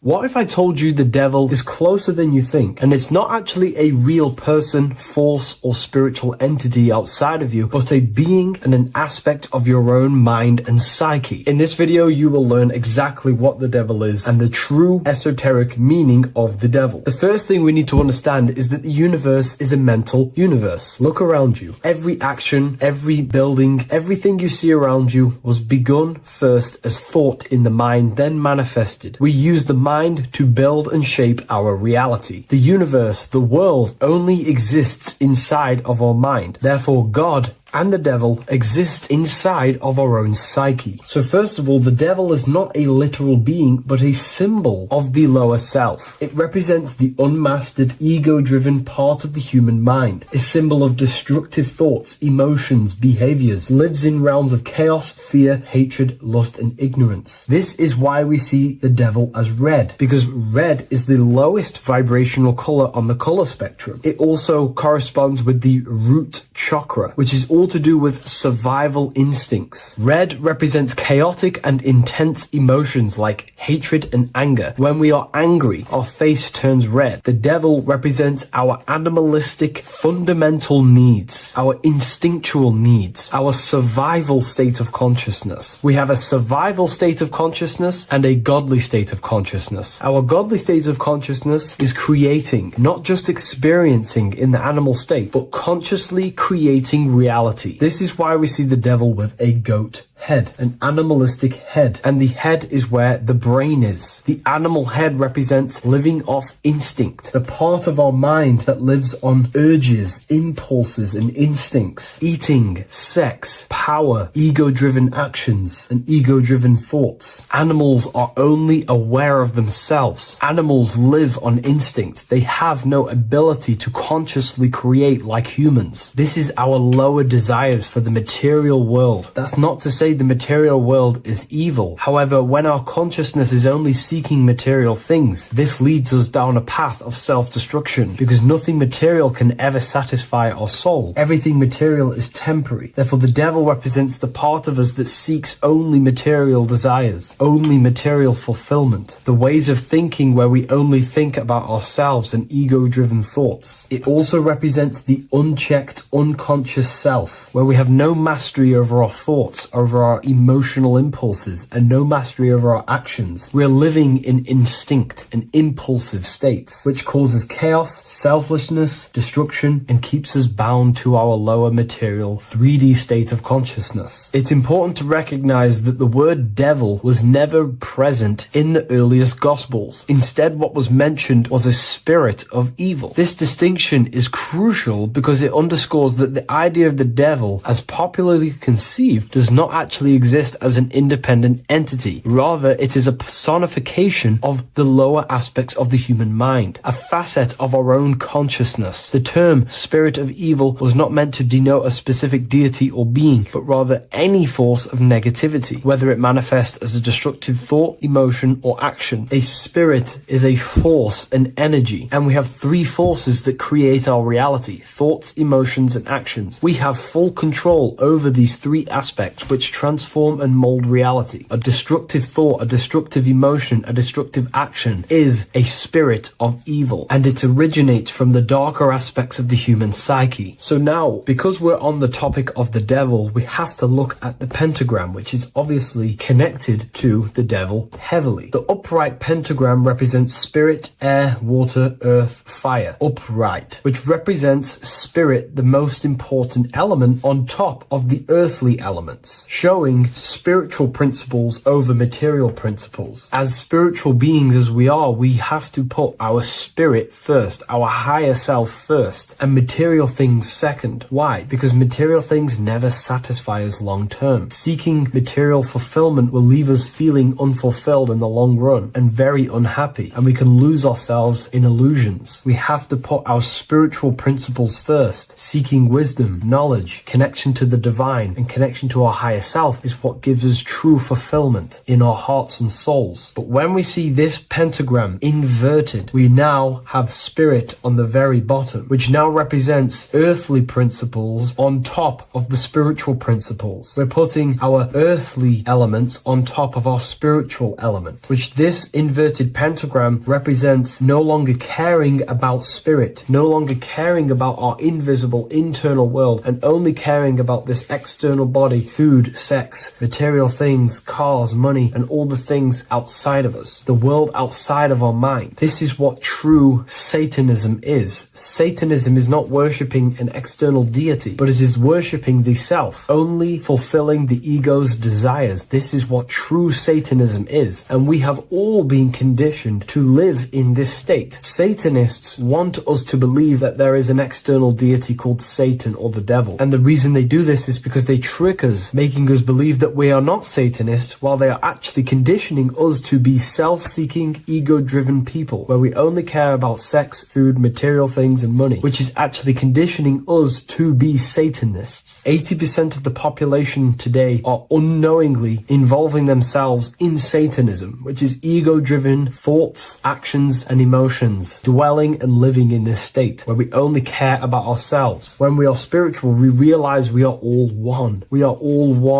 consciousness family, and we need to do things that help and contribute towards our collective experience, helping others, instead of seeking to serve only the self. The angel is depicted with wings, which represents elevation, higher self. The devil is represented with an animal horns, which is on the ground. A goat is on the ground, which represents the lower self. This is the elevated mind and the lower material mind. Horus, the bird, higher self. Set, the ground animal, lower self. Jesus and Satan. These are two forces, two characters that exist within the human psyche, not real entities. They are forces of our minds, and there is a battle between our higher self and lower self all the time within our own minds. There's always a part of us that's telling to do one thing and another thing, to do something bad and to do something good. There is this battle inside of our own consciousness. Here we have the human spinal column. The human spinal column is showing you the higher and the lower self. The higher self represents the head. The head is where the mind is. This is the creative essence of the universe. This is where all material things begin as a thought in the mind. We create with the skull, with the brain. This is our higher self, the heavens, connected to the heavens, the sky. And the lower end of the spinal column is where our reproductive organs are, where our gut is. Our reproductive organs and our gut is all to do with survival. The lower end of the spinal column, lower instinctual 3D based consciousness. The lower end of the spinal column is where our lower self dwells. Eating, consumption, power, and sex, lust. These are all emotional forces and instinctual based organs that are not inherently evil, but when we dwell and live off this lower end of the spinal cord, it keeps us in low states of consciousness. Our goal to raise to our higher mind is to balance this, not to overeat, not to abuse power, not to abuse sex and lust, but to master these organs and gain the ability to say no to these organs so that we can raise to our creative side of consciousness. Instead of dwelling in our instinctual nature, we can turn to our creative nature and consciously become a builder and constructor of reality. This is the true way of raising consciousness. This is the stairway to heaven, out of the animal consciousness to the higher consciousness. To wrap all of this up, it's all about gaining control over our instinctual lower nature and allowing our spirit to rule over our body and not our body ruling over our spirit or mind. The moment you let a thought become instantly an action is the moment you are an impulsive person. We are all trained to be this way. It is okay if you are in this state. The moment you let a thought turn straight into an action without questioning, that is the mind controlling you and you not controlling the mind. We need to gain control over the mind, and we do this through many different ways, through meditations,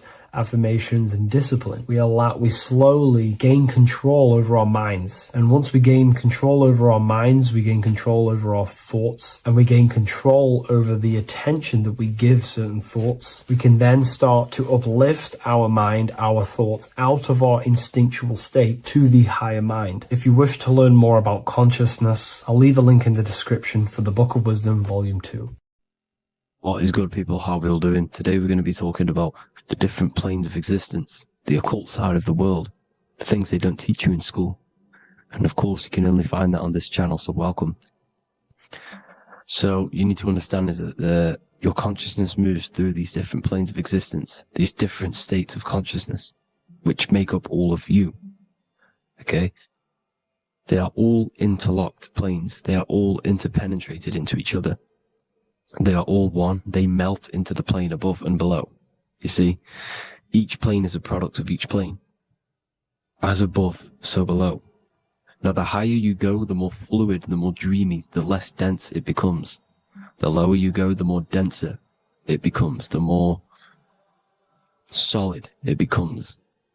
The lowest plane is the physical plane, which you are obviously aware of. You are inside of the physical plane now. But while you are in this inside of this physical plane, you are indeed inside of all these other bodies which you have not awakened yet. You have to awaken these different bodies. You have these bodies. Okay? It's like a ripple effect. And the center is the most dense, the most solid. This is Earth, heart, the heart of the ripple. And the lower you, the further you go out from the center, the more dreamy, the less fluid, the more fluid, the more less dense it gets until you're one with the all. You see? And this is what it's like. This is what this system is. It's like a ripple effect. Now, let's jump straight into the planes. First, you have the physical plane, made out of 4 elements. 5 elements. The ether is the mother of the elements. It's the womb of the elements. It's the 5th element. And it gives birth to the 4 other elements. 4 is stability. Tables have 4 legs, and this is why the ether gives birth to 4, because it's the foundation of the physical world. Fire, earth, water, air. They are not pure. Each one of the elements melts into the other one. For example, earth and water both share cold. Water and air both share wet. You see, they compose of each other. They melt, they mold into each other based off the vibrational state of the ether. That's what it is. The 4 elements are the vibrational states of the ether. Okay? So you have the 4 physical elements making this, physical world. It's the lowest world. It's the world of effect. This world, whatever you see, whatever you experience, it's the effect. You can't change anything by manipulating this world. You got to manipulate the higher worlds to affect this world, you see? As above, so below. This is the lowest plane. It has 3-dimensional. It's the 3rd dimension. Space, height, and thickness. That's all it is. Front, backwards, upwards. You see, it's 3-dimensional. We cannot perceive the hidden side, which is the interior of this existence. We cannot perceive the interior from our exterior view. We are looking into this world. Okay? This is the exterior view. We can't see what's inside of that. That's the 4th dimension, which is the next one. It's the most gross and dense plane. 4 states of matter, the most slowest vibrational molecules exist in this plane. Above this plane, you have the ether. Okay? The word ether and either are the same thing, because either connects 2 scenarios in languages. I either support Manchester United or Liverpool. Either is connecting them 2 scenarios. The ether is doing the exact same, as you can see here on the planes of existence. It connects the astral world, which is very important, to the physical world. It's connecting these 2 worlds. So it's the ether. It's the ether. The ether is pure potential. Energy flows through the ether. It is pure energy, pure potential. Okay? The physical body is an exact copy of the etheric counterpart body. So every physical object has an etheric energy double. It's like a blueprint of that object. Every single object has an energy double, and that's the etheric double. Okay? The etheric body determines the shape of our physical body through its lines of force. All through life, it rebuilds and restores the physical body. Physical problems show up first in the etheric body, because as above, so below. You manipulate the higher planes, it will manipulate this plane. And this is why sorcery works. Contact with astral plane entities. We'll get into that a bit later. So, the reason why we can't see this plane, this energy world, which is all around us, which we are inside of right now as we speak, is that the molecules that compose it are further apart than those of the physical plane, making it invisible to the 2 eyes. That we can't perceive it. Our eyes cannot physically suck in that sort of information, and our brain cannot decode it. This is why, they brainwash us with all these programs to keep us asleep, to keep these other bodies we have asleep, so we don't find out about these other bodies, and is to make you believe that everything's just a material. Only the material world exists. They don't want you to know is that everything that you see is a result of something you cannot see. As above, so below. There are realities within this reality. This is what I'm breaking down now, these different planes, on how this reality works. So your etheric double is your energy body. You can see here the physical, etheric, astral. Astral is your spirit. The ether is a part of the physical plane. It's like just above the physical plane, but it's still part. But then the astral plane is completely separate. It's another plane, but they're all interlocked. Don't think they're apart. They're all interlocked. They're all one. They all melt into each other. The chakras that we have are inside of our etheric body. They are our sense of organs which tune us to the fourth dimension. These 7 chakras connect us to the astral world, the fourth dimension. Okay? They are points for the flow of energy from the universe / 7 planets, because the 7 chakras are your 7 planets, and the 7 planets are connected to the astral world. They are feeding these 7 centers in our body. They connect us to the universe, to our etheric counterpart, and then to us, supplying the physical body. Because the energy comes from above. As above, so below. These 7 centers, these 7 etheric chakras, are being supplied with energy from the universe, the 7 planets, the solar system. Then it supplies the physical body. You see? So, the ether is very important. And this is, that the ancients understood the science of the ether, and they could, harness free electricity from it, because it's all around us. The ether is all around us. And this is what they were doing. They were harnessing free energy using the ether. The astral plane, the fourth dimension, very important plane. Very, very important. We've all been there. Every single one of you has been there. Okay? The fourth dimension is unseen of what we see. It's the interior of the exterior that we see.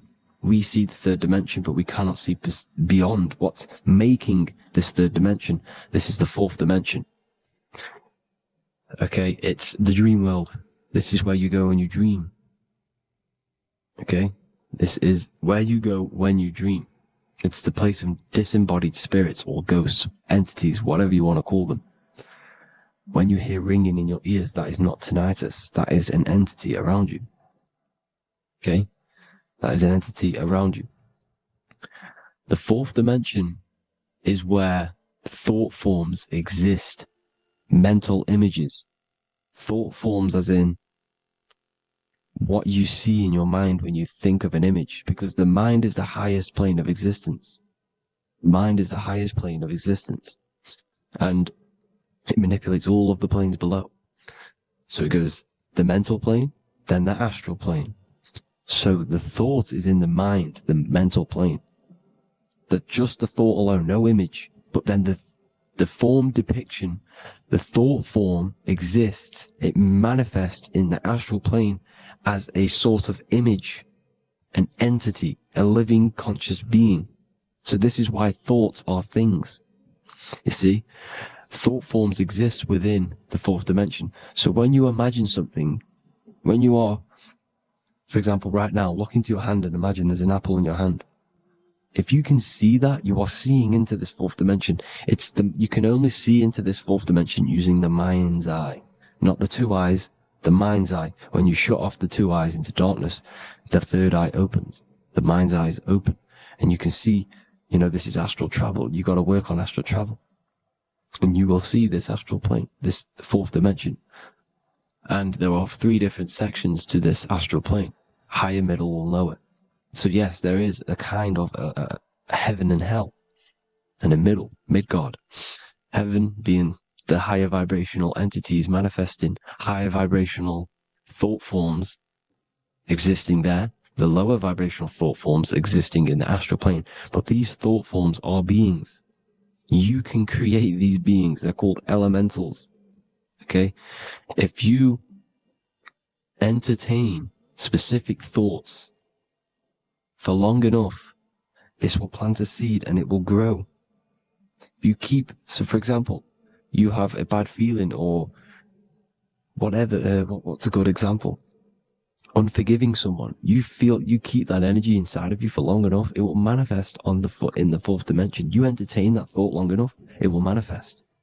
And it will create an etheric body, and it will be an entity which will harm you. that will feed off you, this low vibrational energy. Your mind is so powerful. It creates thought forms, and these thought forms can take consciousness, can take bodies, etheric bodies. Now, that's why it's very important that you master your mind, master your thought patterns. So this fourth dimension is the astral world. So when you have a nightmare, this is the lower astral plane. You're in the lower astral plane. Whilst this physical body rests at night, your consciousness, while you awaken this other body, your consciousness goes inside of this other body, whilst the physical body lays asleep. You see? So it's all inside of you. This is what you need to understand. You just haven't awakened these bodies yet. You can awaken them. You just got to awaken them. Okay? The next is the mental plane. This is the mind, the source, pure cause, pure motion, the most less dense, the most fluid. No form. There's no form to the mind. Astral plane is the first plane where a form takes existence, pretty much. The mental world has no form. It's pure mind, pure intelligence. Thoughts alone exist here without any images or manifestation. The most fluid, the most dreamy, the most causal plane. All of the rest take the effects of this plane. That's why it's mind over matter. Your thoughts they create vibrations. Each vibration is vibrating on a specific frequency, which creates mental images, creates effects down here on this physical plane. This is why it's so important to master your mind. Master what you think. Master your mind. It's the hardest thing to master. You could conquer the world, but it's probably harder to conquer your own mind than to conquer the whole world. I can promise you that, because the mind can play tricks on you. You got to listen to that inner guide within you that will constantly manifest the good things. So anyways, people, hope you learned a lot from this. Please work on trying to activate these other bodies. I will maybe do another video on trying to activate these bodies if you wish. Please comment down below if you would like to see that. And have an amazing day. Please like, subscribe, comment down below any video ideas you want me to do, any information you want me to spit. Thank you all. Have an amazing day.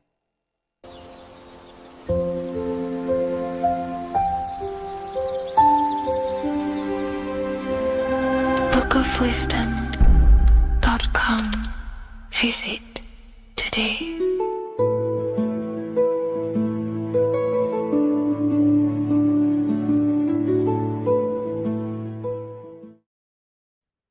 You are not breathing correctly. 98% of people only use a third of their lungs capacity, which is shallow breathing, which ages you, lowers your brain capacity, and also lowers your state of consciousness.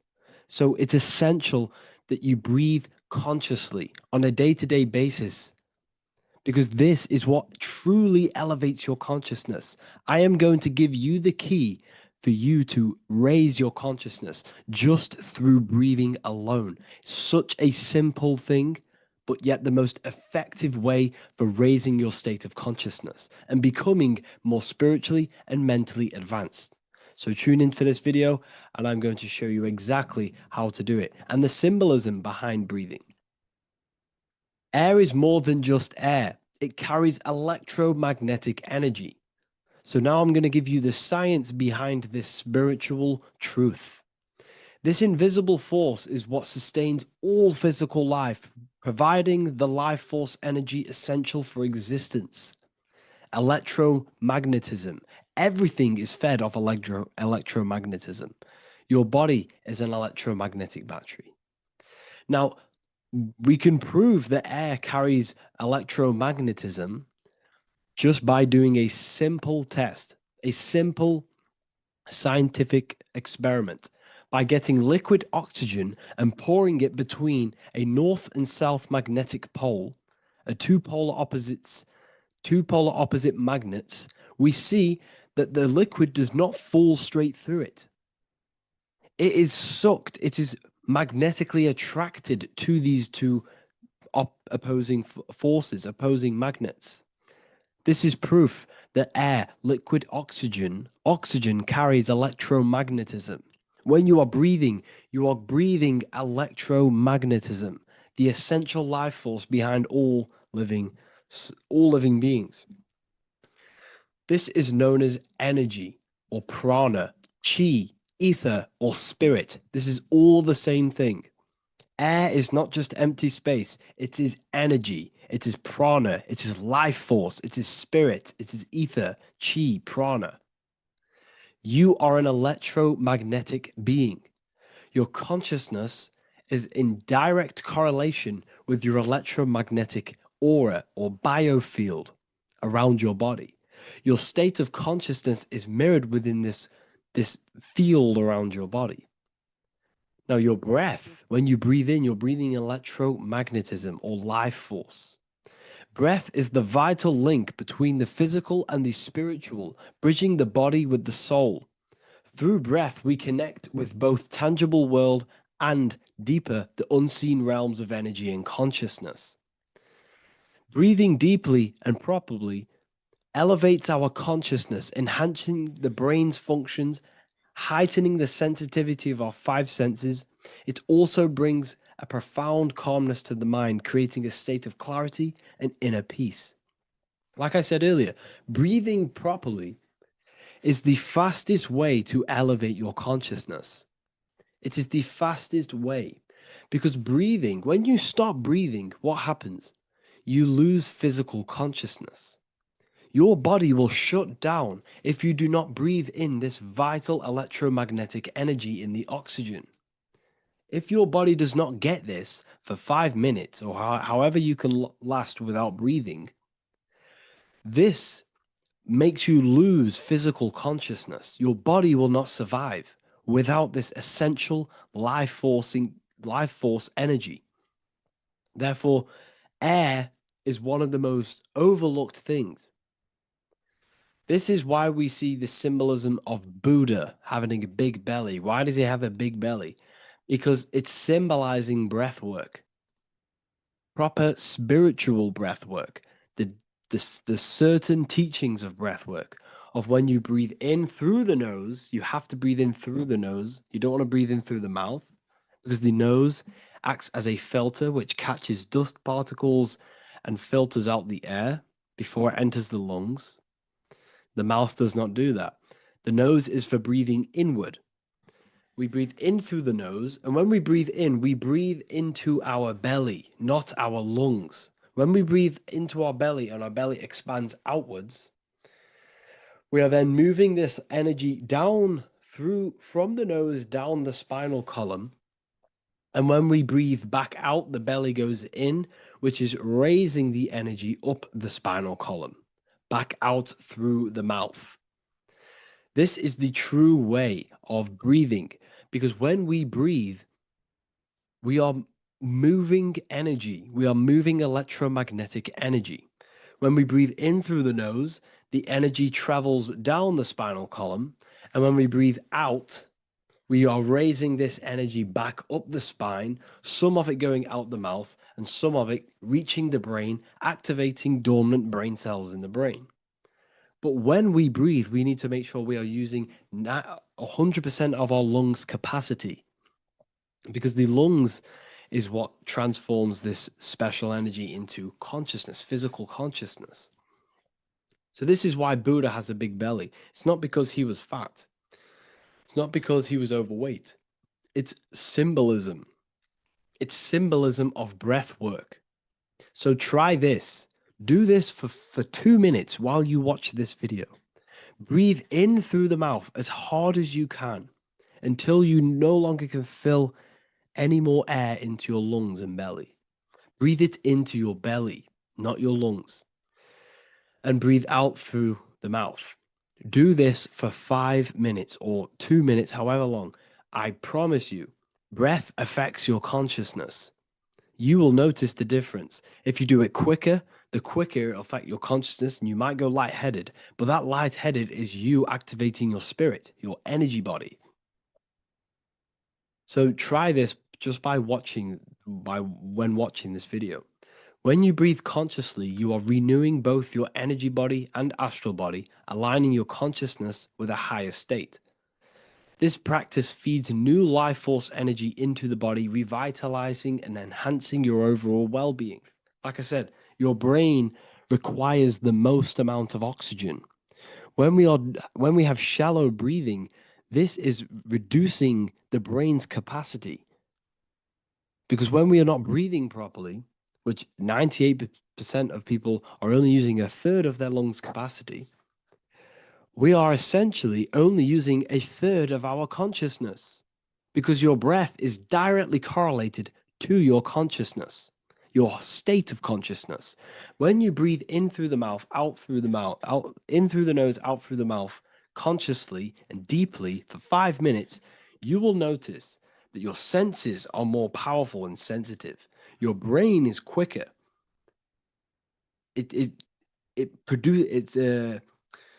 What's the word? It processes information quicker.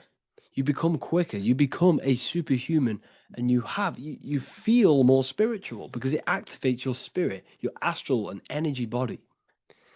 So when we meditate, it's definitely important to breathe in through the nose and out through the mouth as deeply as possible to align with a higher state of consciousness. And this is the easiest way to separate your consciousness from the body. When you breathe in deeply for long periods of time, while meditating, while taking no thought, when no thought is present and you gain a rhythm of deep breathing, this is the gateway. This is the gateway to opening your consciousness. Because when you stop thinking, other aspects of your consciousness can open up. All of our lives we've been thinking, which is blocked off the higher states of consciousness. So breathing is very, very important. It affects our overall well-being.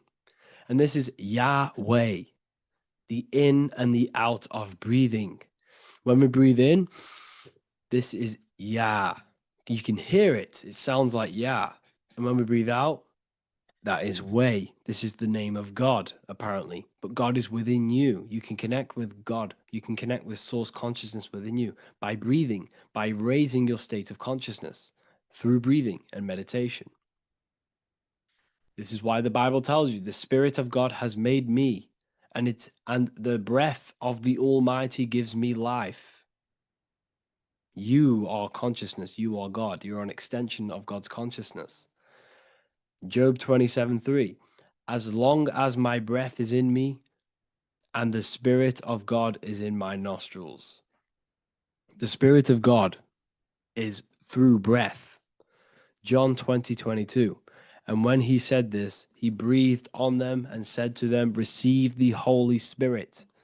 The word spirit means breath. In Greek, Hebrew, Latin, it all means breath or wind or air. The Holy Spirit is a certain way of breathing, a breathing technique that elevates your consciousness, that syncs you up to a holy consciousness, an elevated state. That is the Holy Spirit. That's why it tells you in the Bible, when he said this, he breathed onto them. He breathed onto them and said, receive the Holy Spirit. You must breathe to receive the Holy Spirit. When you breathe, you are renewing the body's energy. You're taking in new life force, which is regenerating your cells, regenerating your brain, nervous system, and also connecting with consciousness, pure consciousness. This is not something that we should be doing during meditation. Yes, it is. We should be doing it during meditation, but this is something that we need to apply all of the time. This is the fastest way you can raise your consciousness. I just want to say, all of this knowledge is inside of the Book of Wisdom, Volume 2. Make sure to give a like and a comment on this video to help the algorithm.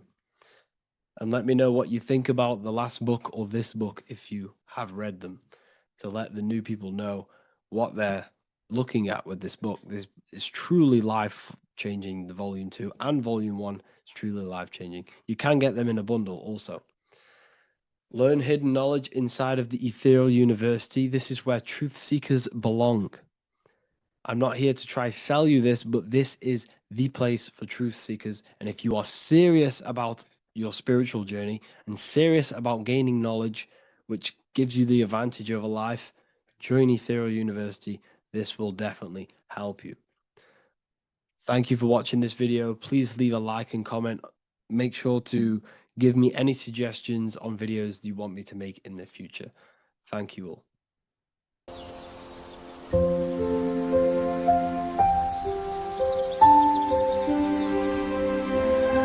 bookofwisdom.com. Visit today.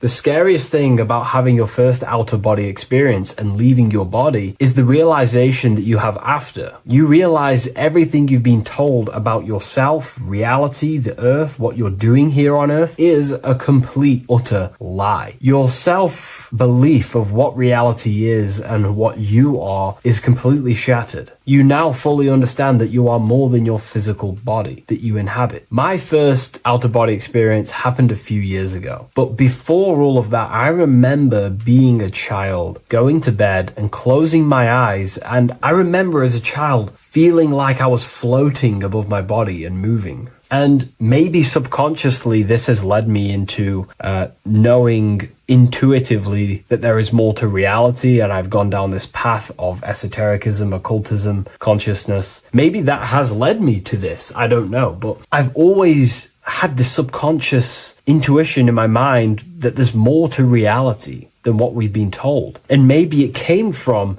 having these experiences as a child. And I'm pretty sure some people in the comments will also have that experience, feeling like you're floating when you close your eyes in bed as a child. I remember this very vividly. But a few years ago, I had my first out-of-body experience, and it completely shattered everything. And it confirmed to me that I am eternal, and there is so much more to the self, to consciousness. I then realized after my first out-of-body experience that our self is not just here in the physical dimension, it's existing in every dimension there is in the universe. However, our mind is focused primarily on this physical time space. When your mind is totally giving its attention and time to this particular time space, it locks in the mind or consciousness into that particular body of consciousness, such as the physical body, right? But for example, let's say you have a daydream and your full focus isn't in the present moment and your environment that you're in physically. Your mind kind of wanders off into a daydream, what we like to call it. That again is shifting time space. Your consciousness is 40%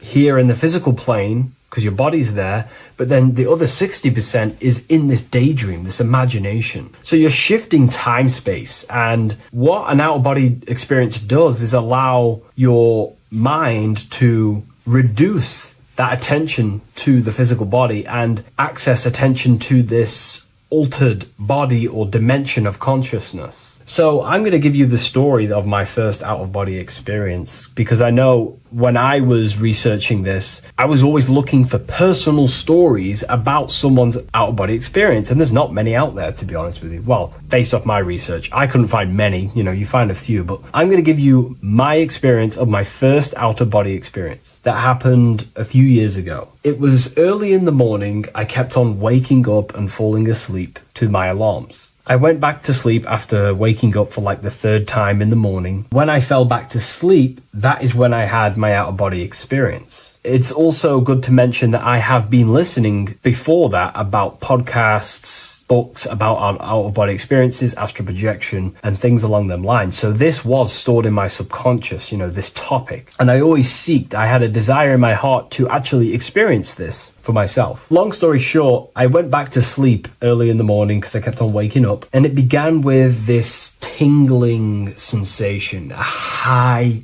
energy sensation. It was like bursting, intense, high frequency energy. My attention was no longer in the time space of my body, but my attention shifted into this energy body, which I now understand. I didn't understand at the time properly, but I now understand that as my consciousness started to feel like it was being pulled upwards, right now, our time space, our attention is in our body, and you feel all the data of the senses, right? And that's what I'm feeling right now. That's what you're feeling right now. But imagine that was completely stripped. My attention was no longer feeling the sensations of my body, because my body kind of just dissolved as I fell back to sleep. So this was a natural out-of-body experience. I didn't force it. I didn't meditate. I didn't do anything. This was just a natural out-of-body experience that I had. And a lot of people get these that I've read about. So my attention started to feel like I was being pulled upwards, and I no longer felt my body, but I felt this intense energy, frequency, sensation all around my body. It felt like this, like it felt like illuminating energy that's moving very, very, very fast. So my conscious awareness was now shifting. I now understand. My whole body faded into this sensation. My whole mind faded into this energy sensation, this tingling free, and it was very, very intense. I was not feeling my normal senses anymore, only this energy. This energy was also pulling me up.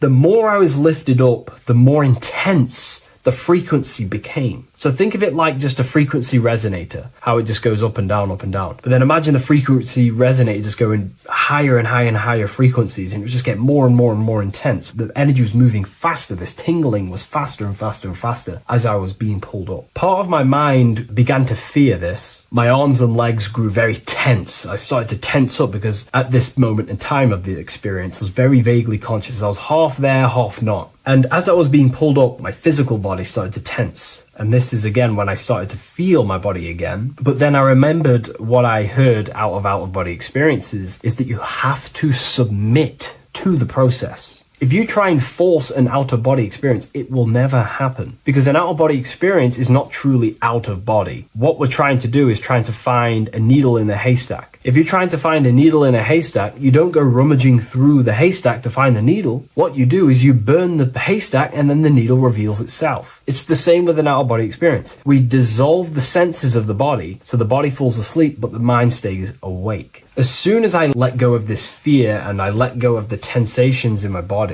I started perceiving through another state in this energy body, but I didn't see my body. It was just like perceiving and seeing, but no body, like a camera. When you look at a camera view, you don't see what the camera looks like. You're just seeing through the camera. It's the same as that. I had no form, but I was just seeing. I was just like a floating eyeball, seeing into this altered state of consciousness. I was just seeing. I first saw my street outside my house with lots and lots of people walking on the street, but I could not see the people directly. Everything was black and green. The background was black, but I couldn't see the people. I could just see a glow of light around the people, like an egg shape. They were just walking on either side of the road, other directions. I could just see more and more people moving faster and faster and faster. I didn't realize then, but then I did start to realize later on in my journey that that was more than likely the etheric plane that I saw. The etheric plane is the plane of life force and vitality and electromagnetic auras. So that was my awareness shifting from physical into then the etheric plane, the plane of life force and energy. Now, the etheric plane is very, very, very difficult to actually access consciously. The etheric plane acts as a bridge between the physical body and the astral body. To actually access the etheric plane alone is very, very, very difficult, and only certain trained individuals can do that. The etheric plane is not really a conscious plane where you can stay there and be conscious. It acts as a bridge between the physical and the astral plane. I could see the glowing auras around people moving along the pavement. The people moved faster and faster until the scene started to just dissolve as these people were just moving faster and faster. It was not very clear at first, but I subconsciously knew that I was having an out-of-body experience. This is when I really started to realize that I'm being shot out my body. When I realized this, I submitted even more. I started to just let go. The more and more I let go, I kind of like split through a veil, and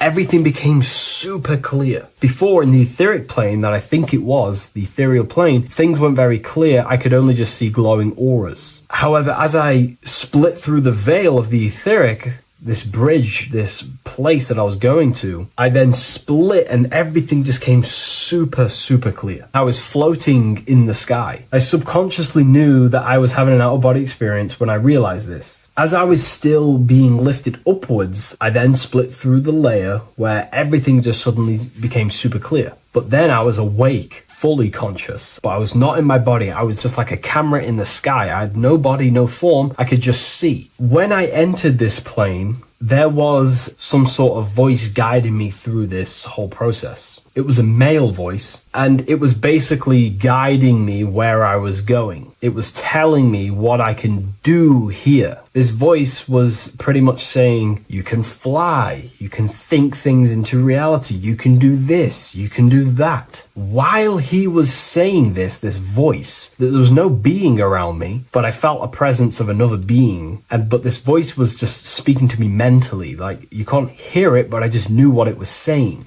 It was so weird to describe. It was like telepathy. You couldn't hear it, but I just knew what it was saying. But it was a male voice. It's so hard to describe. I still could not see any form of myself. I was not seeing my astral body or any shape. I was just perceiving a point of awareness like a floating eye, like I said earlier. While this voice spoke to me, I saw fractal patterns as he was saying, you can do this, you can do that. And while he said, you can fly, I remember just seeing this line like splitting and creating fractals. It was like this black line that was just splitting off into duality, creating fractals. But then my physical body just went through this line, split, and then split into fractals again. So strange, very difficult to explain because it's four-dimensional. To explain it in physical language, it's very difficult to actually explain what was going on. So as he was saying what you can do, I was seeing these fractals dividing and then creating fractals.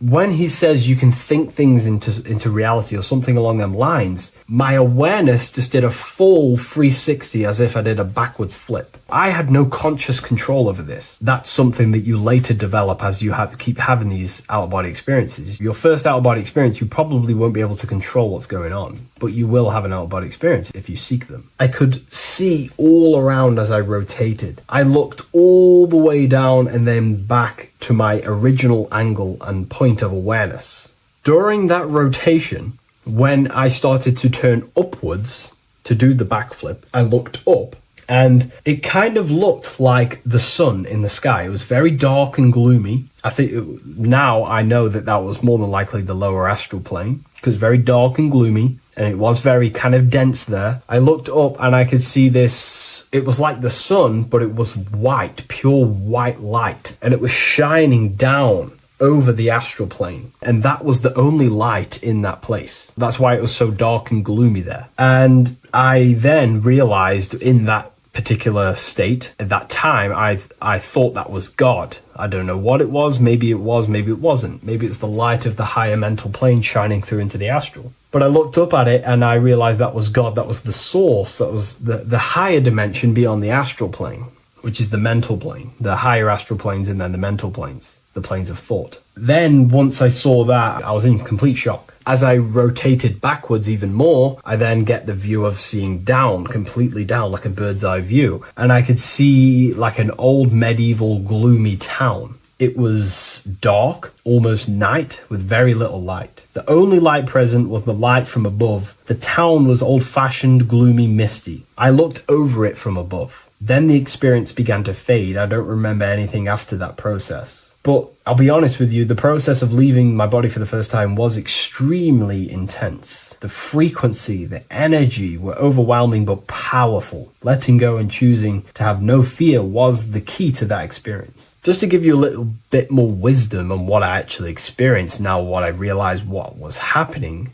I now understand that the voice that I was hearing was not an external being guiding me. It was actually a higher aspect of myself, a part of my own consciousness that is not focused in the time space of the physical world. My physical mind is focused here in this timeline, but once I exited this timeline and focused elsewhere, the higher part of myself guided me towards that experience. This higher version of ourselves that we call the higher self is a higher dimensional being, but we're just unconscious of it. This being exists beyond our ordinary thinking mind. Our self exists everywhere in the universe, and we can unlock higher versions of ourselves as we progress on our journey of awakening and self-realization. Because let's say right now, only 10% of your awareness is actually in the physical plane. Science tells you that 90% of you is actually in your subconscious mind. 10% of your awareness is your conscious mind. So there's 90% of you that your conscious mind is not aware of. But our conscious mind becomes so addicted with the physical world and distracted with the physical world, it just gets totally locked in with the physical.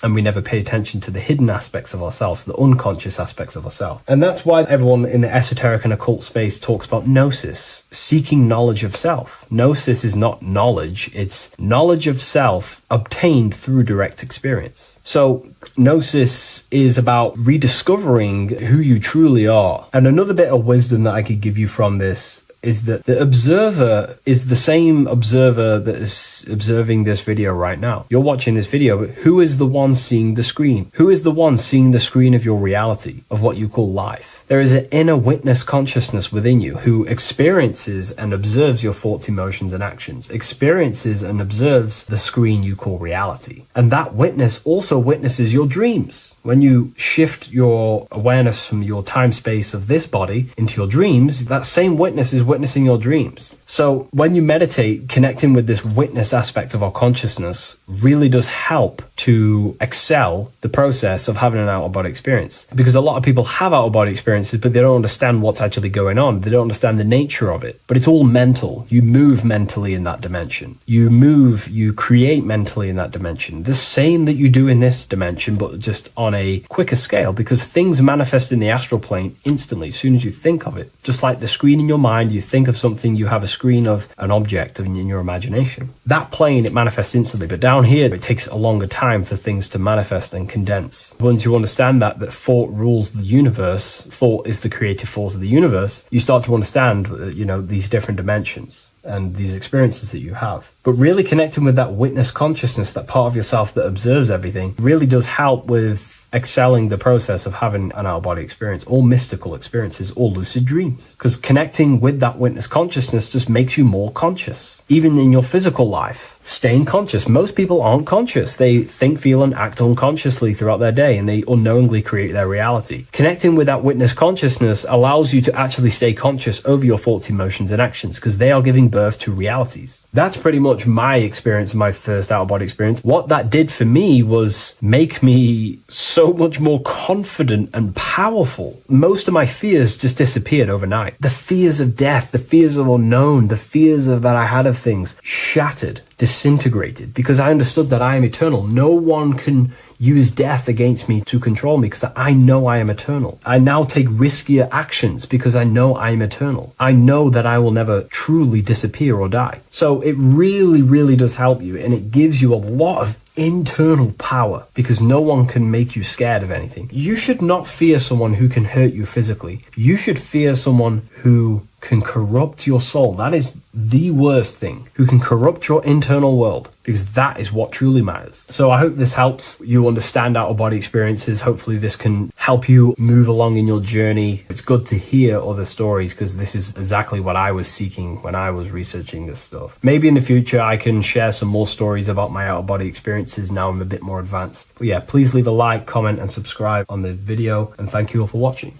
Do the elites actually worship Saturn? In this video, we're going to be discussing the occult and esoteric meaning of the 7 planets and the abuse of the Saturnic energy within today's world. This will help you gain a deeper understanding of reality, yourself, how you create reality, and what these 7 planetary energies actually truly are. In order to understand anything within the universe, we have to understand the law of correspondence, the law of as above, so below. There is one consciousness expressed in infinite forms. Me, you, the squirrel, everyone who possesses consciousness within this universe is an expression of the one divine consciousness, what we like to call Source, God, or the grand architect of the universe. We have to understand there is a large scale, but the large scale is mirrored in the small scale. If we look at lightning, This is a large scale. This is the macrocosm. Then we go a bit smaller to the trees. We see the same pattern. Then we look a little bit smaller into the human body. We see the same pattern of the nervous system. Then if we zoomed into the microcosm, brain cells, we still see the same pattern. This reveals the universe is a fractal universe. The large is reflected in the small. And this is the symbol of the Fibonacci sequence, which represents this as above, so below principle. The big spiral represents the macrocosm, but then this spirals into the tiny spiral. This symbol goes for eternity, never touching, never finishing. The large is mirrored in the small. With understanding this, we can realize that we are a microcosm of God. We are our own universe. We are our own world. Your body is the earth. Your mind is the mind of God, just in a smaller version. You are a drop in the ocean of the vast collective consciousness. With that being said, everything you see outside of you is inside of you. As above, so below. The 7 planetary energies on a macrocosmic scale are the 7 energies that form the physical world. The physical dimension is crystallized thought. Everything you see around you was thought made manifest. Thought imagined, then created in the physical reality. Therefore, these 7 planetary energies are 7 astral forces that create and weave the material existence. For example, if we look at a tree has 7 categories of consciousness, 7 creational forces that create the tree. This is the reason why we have 7 days of creation in the Bible. This is the reason why we have 7 days of the week for the 7 planetary energies. Monday is for the moon, Mars is for Tuesday, Mercury for Wednesday, Jupiter for Thursday, which is Thor. Thor is Jupiter. Venus for Friday, Saturn day for Saturn, Sunday for the sun. This is also the reason why we have 7 major energy centers within the body. The 7 life forces that flow through the body to give physical existence to the physical form. Man is a microcosm of the universe. With that being said, if we look at a tree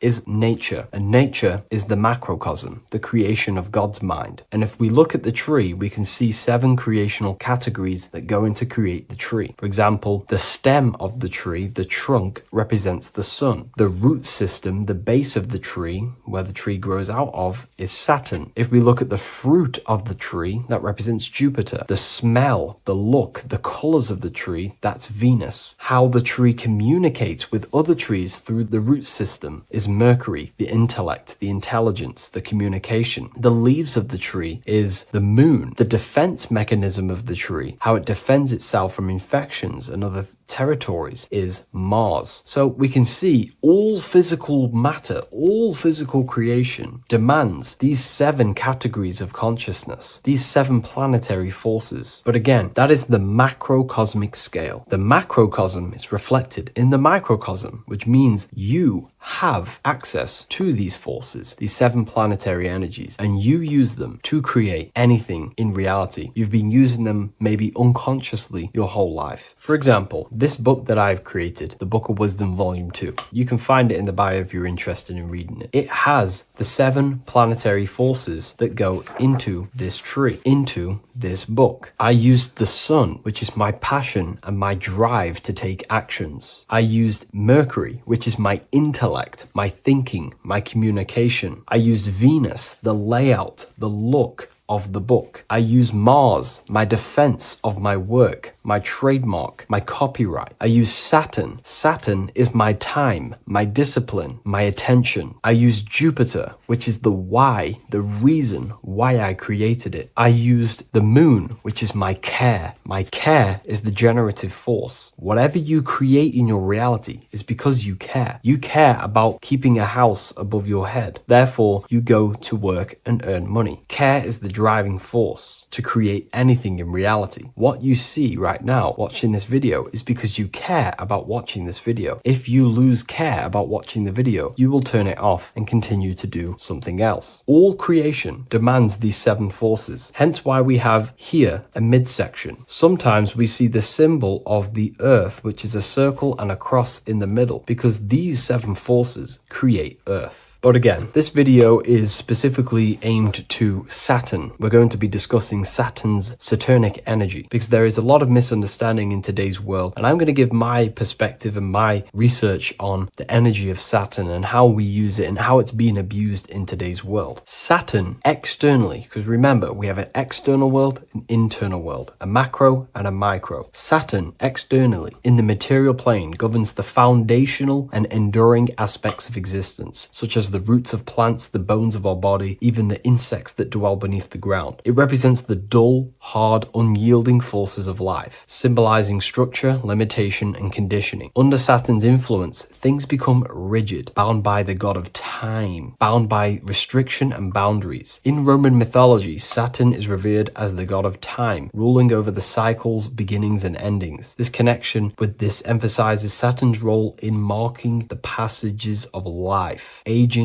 and inevitable constraints we all face. Internally, inside yourself, the microcosm. Internally, Saturn embodies the conditioning within our own consciousness. When Saturnian aspects of consciousness dominates, we become overly rigid, fixated, restricted in our thinking and actions. For example, Saturn's influence is strongly felt in today's world, where many people's minds are confined to societal norms and conditioned responses. The pervasive control Saturnian energy can lead to the sense of limitation, as people become trapped within structure imposed by society and power structures. However, we have to remember that limitation, there is dark and light. Limitation is not bad. This is why Saturn is connected to the god Satan. They are the same being. It's something that restricts, holds back, and keeps you limited, conditions and limits consciousness to its lower power. Saturn is a great teacher, guiding us through difficult life lessons that ultimately lead to growth and expansion and power. Although Saturn's energy is harsh and often challenging, it helps us to develop resilience, discipline, and wisdom. Yet in modern age, this energy has overpowered the minds of the masses, fostering excessive rigidity and limitation. Instead of being ruled by Saturn's constraints, we should seek to embrace more freedom, love, joy, balancing Saturn's lessons with openness and fluidity in our life. So like I said, Saturn rules law. Anything that is limiting or holding back, something that is a restriction or a wall. This is why we see judges wear black robes. The color black is associated with Saturn because Saturn rules over the nighttime and the winter time. Capricorn, they wear black robes. A graduate also wears a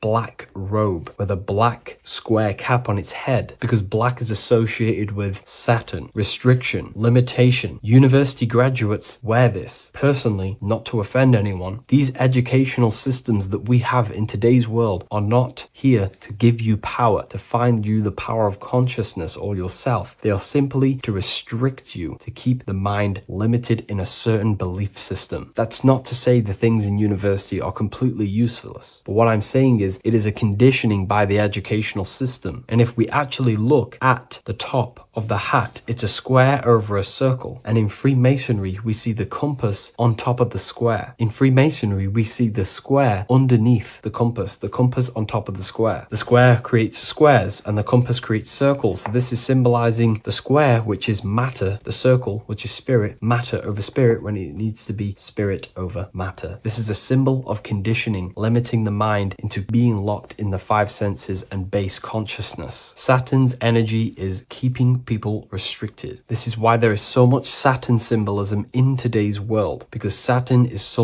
anything to do with limitation, restriction, and time. All of the systems in place are to limit our minds, to keep us on base consciousness, only thinking in a limited box. Only thinking and aware of the five senses. In base consciousness, in animal nature, one only thinks according to their senses. When they have a sense, their mind thinks. This is an affect state of consciousness. They're living in the affect. We need to understand that in base consciousness, we have no true power to create. We're simply living in cycles of affect. Now, what do I mean? The physical world is the effect. It's already manifested and cannot be changed. Our consciousness needs to rise to become a cause instead of playing around and being lost in the effect, to become a co-creator. And this is what the system does not want you to do. It does not want you to become a conscious creator. So they keep you in base consciousness, not giving you the awareness that you are literally a god creating a world right now. You are a world and you are shaping the world. Our consciousness needs to be mastered, controlled, and then we can become a conscious creator instead of running around in the world of illusion and effect. As above, so below. What happens in the mind happens in reality. We do not want to be matter over spirit, which means the external world over the internal world. We need the internal world to rule over the external. Saturn's symbolism can be symbolized as a black cube. The cube symbolizes this physical world because everything has 6 sides. We can move forward, backward, left, right, up, and down. We are in this cube. This is why we say think outside the box. Thinking outside the box means to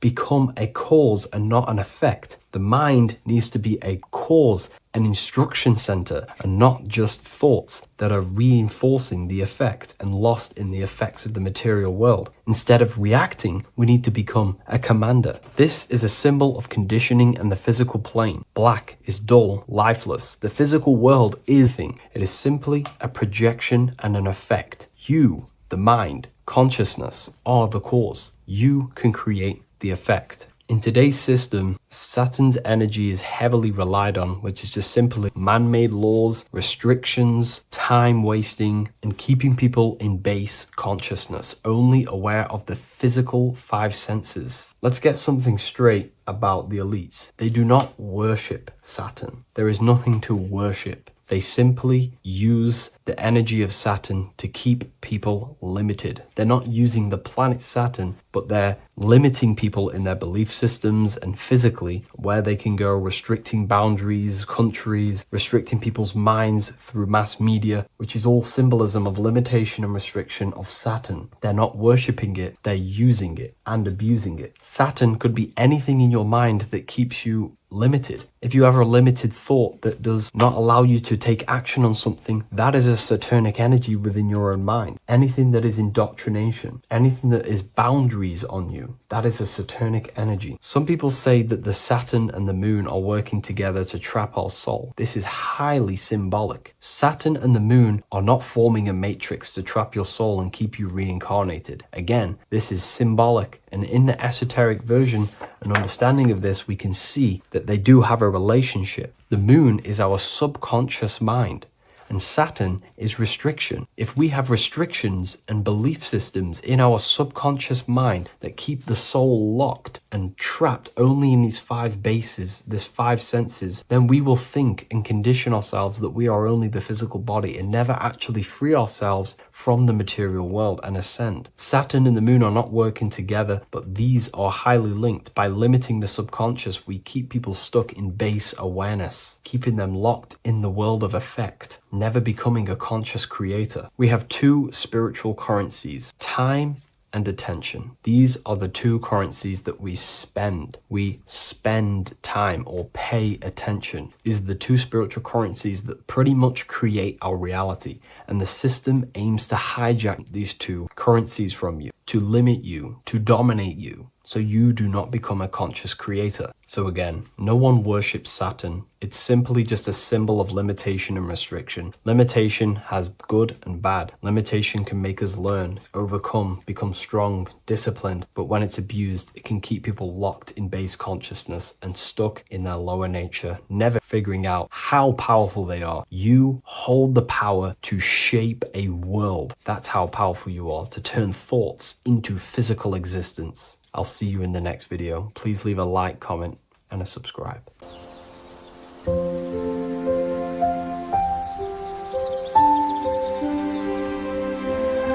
bookofwisdom.com. Visit today.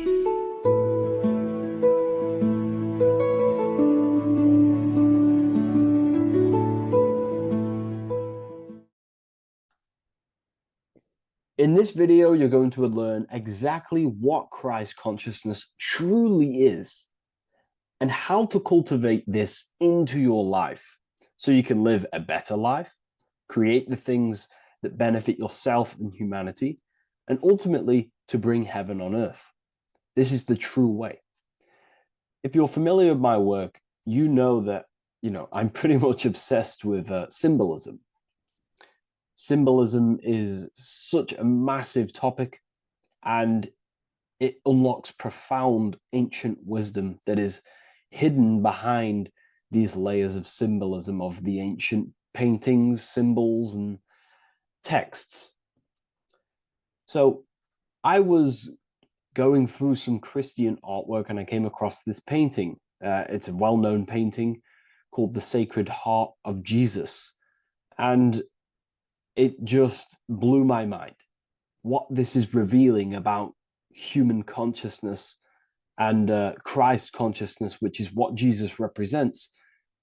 If you're not familiar with Christ consciousness, you should definitely do a bit of research on that. But I'm going to explain it today in detail. So when we look at this painting, we are looking at symbolism. We're looking at consciousness, a state of being, a state of living, a way of thinking, a way of feeling, and a way of acting in the world. As I've said this many times, we're all creators. We all create and generate reality. And you don't just have your personal reality, you have a collective reality.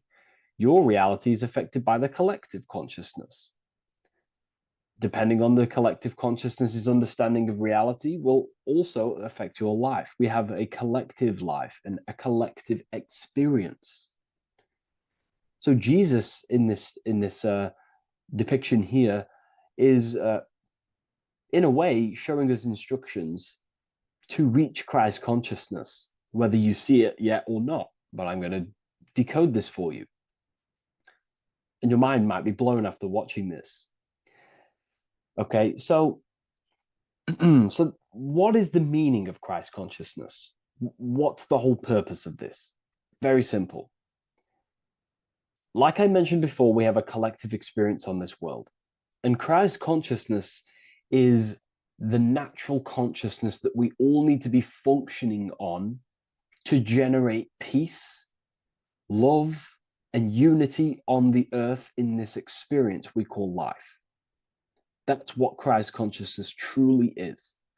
It's a state of being that we need to cultivate within our own self, within myself, others, and everyone in this life and experience, so that we can all live in peace and heaven on earth, what they like to call it, so that we can generate the best experience possible together on this thing we call earth, on this material world, this material dimension. The material dimension is simply just a physical dimension of thought. It's a physical outcome of thought, but that's a whole other lecture. So please leave a like, leave a comment if you have any topics to talk about that you wish for me to cover, and definitely leave a subscribe if you like my content and channel. So to go deeper into this, right, we've explained what Christ consciousness is and what it actually, will do to the earth and what it will do to reality in our collective experience. And it's also representing a profound understanding of self, a deep understanding of the true nature of self, the true source of self, what the self is, pure consciousness, pure God. We are all Jesus. Jesus is you, a physical manifestation of the divine made manifested physically. A physical manifestation of consciousness, okay, of spirit descended into matter. However, Jesus is a symbol that should not be worshipped, but something that we need to cultivate, maybe look up to, and cultivate within our own mind and hearts and actions. So he is someone that we should embody into our own very own being. We need to reach a level of intellect, the mind, a level of emotional understanding, and ultimately this creates Christ consciousness. Okay, and now I know that was very vague what I just said, but I'm going to explain it a bit more. I don't want to give it fully away yet because you need some more information, more keys. So let's observe the top end of this painting.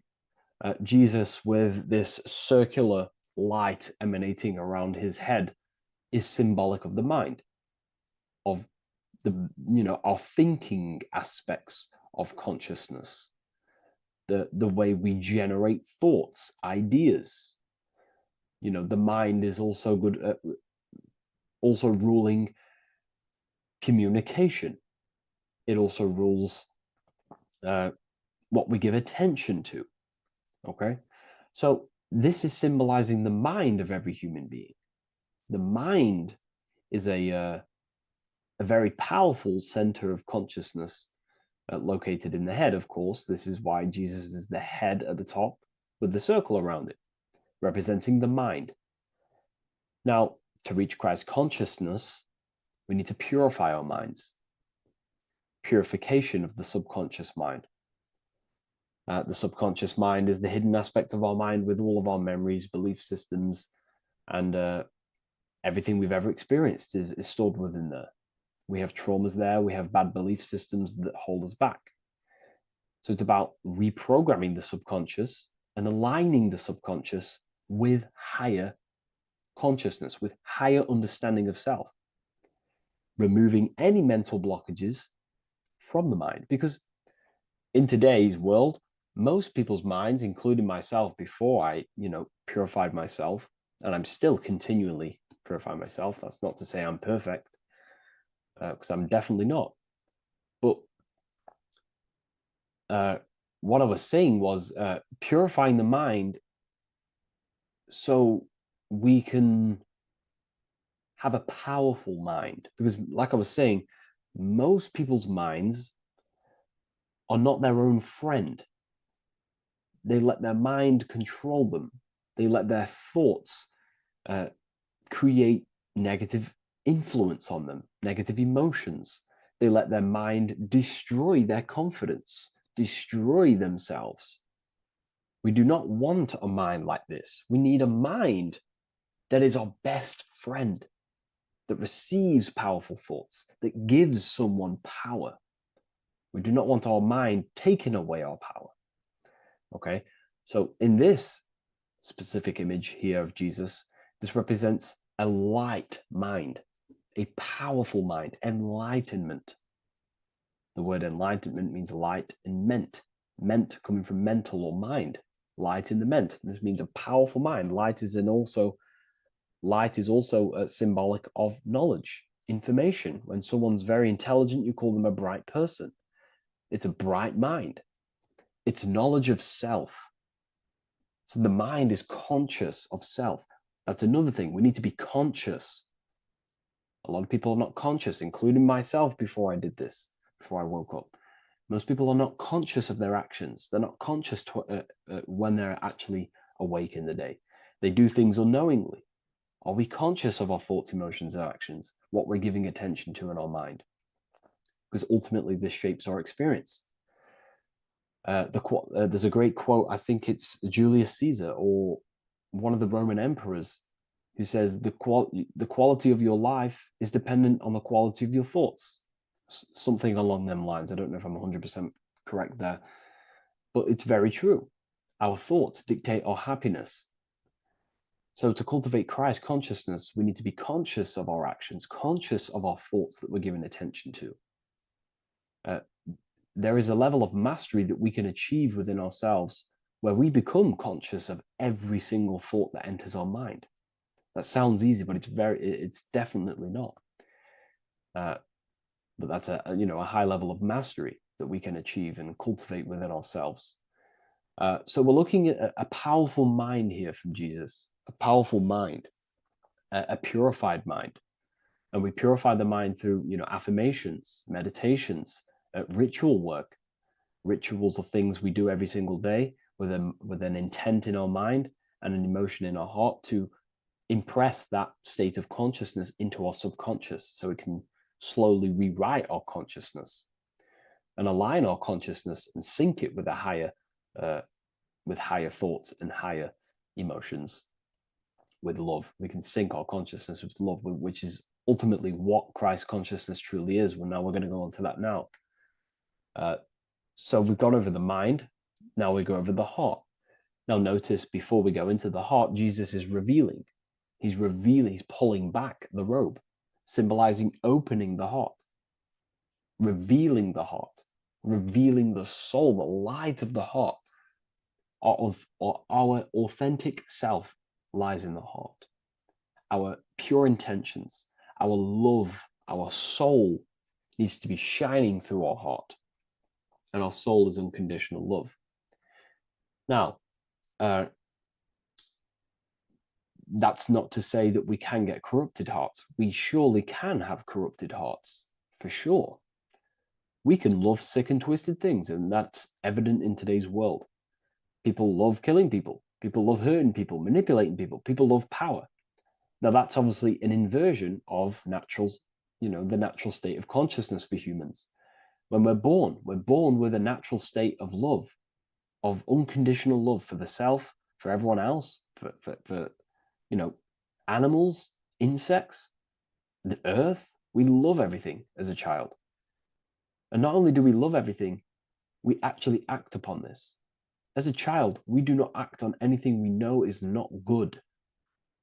And I'm talking early stages of being a child, before we're indoctrinated, before the mind and heart become corrupted. We are pure. This is symbolizing this. Light represents also purification and truth, because when you shine light on something, it's the truth. You see it. You shine it through the darkness. It reveals. So light, this is symbolizing revealing the light of the soul, of love consciousness, holding love in the heart, true love, not love for sick and twisted things, but true love for the self, the body, and for everyone else and all things. Holding love in the heart. There's a famous saying of keeping the sun in your heart. Keep the sun in your heart. It's a very famous saying. What the sun is a symbol of love. What does the sun do? It gives abundantly. All it does is give light, give energy, power, light to the earth, and everything is feeding off this source. The sun expects nothing back. It just abundantly gives. It's a symbol of love. This is the love principle of creation. Now, the heart is also governing our actions. What we think about, okay, in our mental field of consciousness is directly corresponded and observed in our hearts. What we think about directly corresponds with what's going on and what we feel in our hearts. Okay? Thoughts produce emotions. So if we give attention to negative thoughts, there's no wonder we're having negative emotions in our hearts. So purification of the mind is also having an effect in purification on the heart. Because when we purify our thoughts and only give attention to powerful thoughts and positive thoughts that uplift yourself and humanity, then we're going to also see this change in the heart, see this emotional change in our consciousness. Okay, so this represents the purification of, a purified heart, the light emanating around the heart.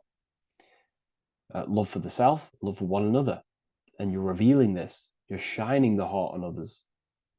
This represents, revealing your true self to everyone without suppressing aspects of self.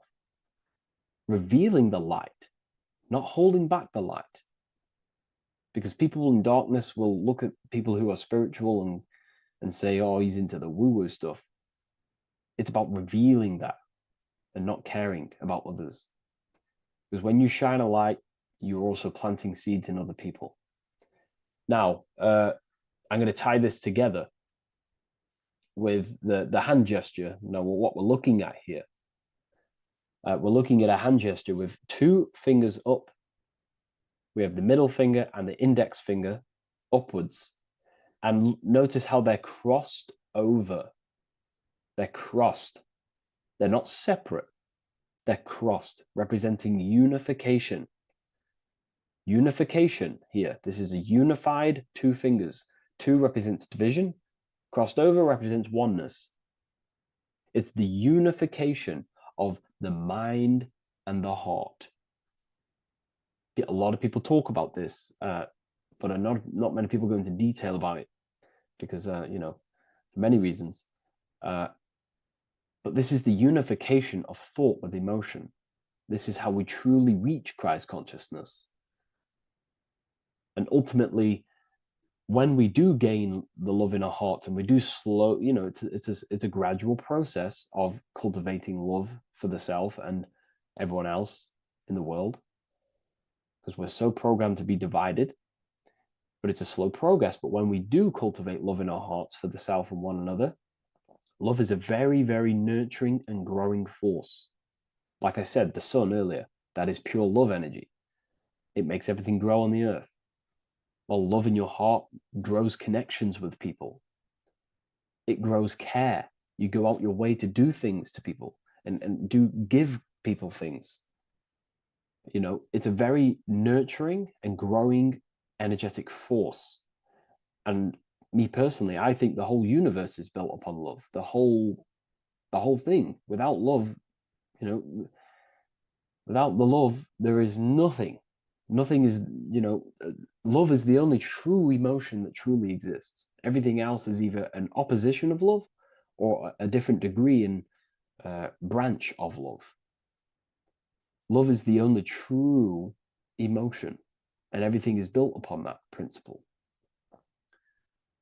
Okay, love is what guides us to a higher consciousness. When we cultivate love in our hearts, we become a vessel for light, more energy, more vibration. Our electromagnetic field expands, or biofield, when we hold love in our hearts. It's a very powerful force. And when we do cultivate a strong spiritual compass within our heart, because that's what our heart truly is, it's a spiritual compass. It tells us, well, it doesn't tell us, it knows what is right at all times. If you think something, your heart tells you whether that is right or that is wrong, whether you should act upon it or whether you should not. The heart knows what's good and evil. No one told you this as a child. As a child, you already knew this. You came into the world, you knew what was right and wrong. You knew it was wrong to hurt people.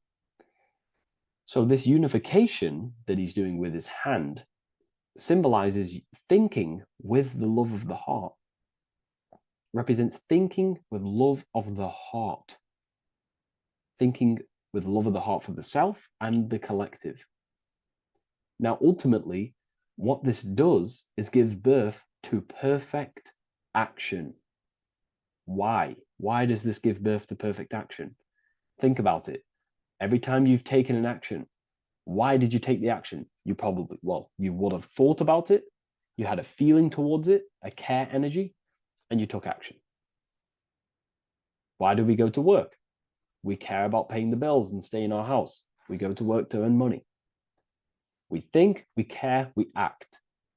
Everything you see in front of your reality, on the screen that you're seeing right now, you called your eyes. Everything is in front of you because you care. It's the heart energy that leads the body. Okay? And that's even present in the body. Have a look at the body. We have the head, thought, then emotion, then our feet is at the bottom, and our feet take action. Thought, emotion, action. Thought, emotion, action. So even the body is basically a blueprint of how creation is manifested. So we receive thoughts from the divine planes, from the higher planes of consciousness. We receive them. That's another thing that I missed. If we purify our minds, we're basically attuning our mind to a higher part of the mental plane, and we will receive higher thoughts. We will receive thoughts that are more genius, what we like to call today, or better quality thoughts. We receive good ideas when we attune our mind to a higher consciousness. Okay, so we are like a radio. We receive thoughts based on what our mind is set to. That's why we call it a mindset. So like I was saying, we receive thoughts through the head, we feel the emotion, then our feet take action. Thought, emotion, action. So the body's a blueprint of creation. It's beautiful when you really notice this. So this unification is about thinking with the love of the heart, which gives birth to perfect action in the world. And this is the state that we need to cultivate within myself and everyone in the world, so we can give birth to heaven on earth through action. Because ultimately the world is molded through action, physical action. And them actions are molded from thoughts and emotions. Now,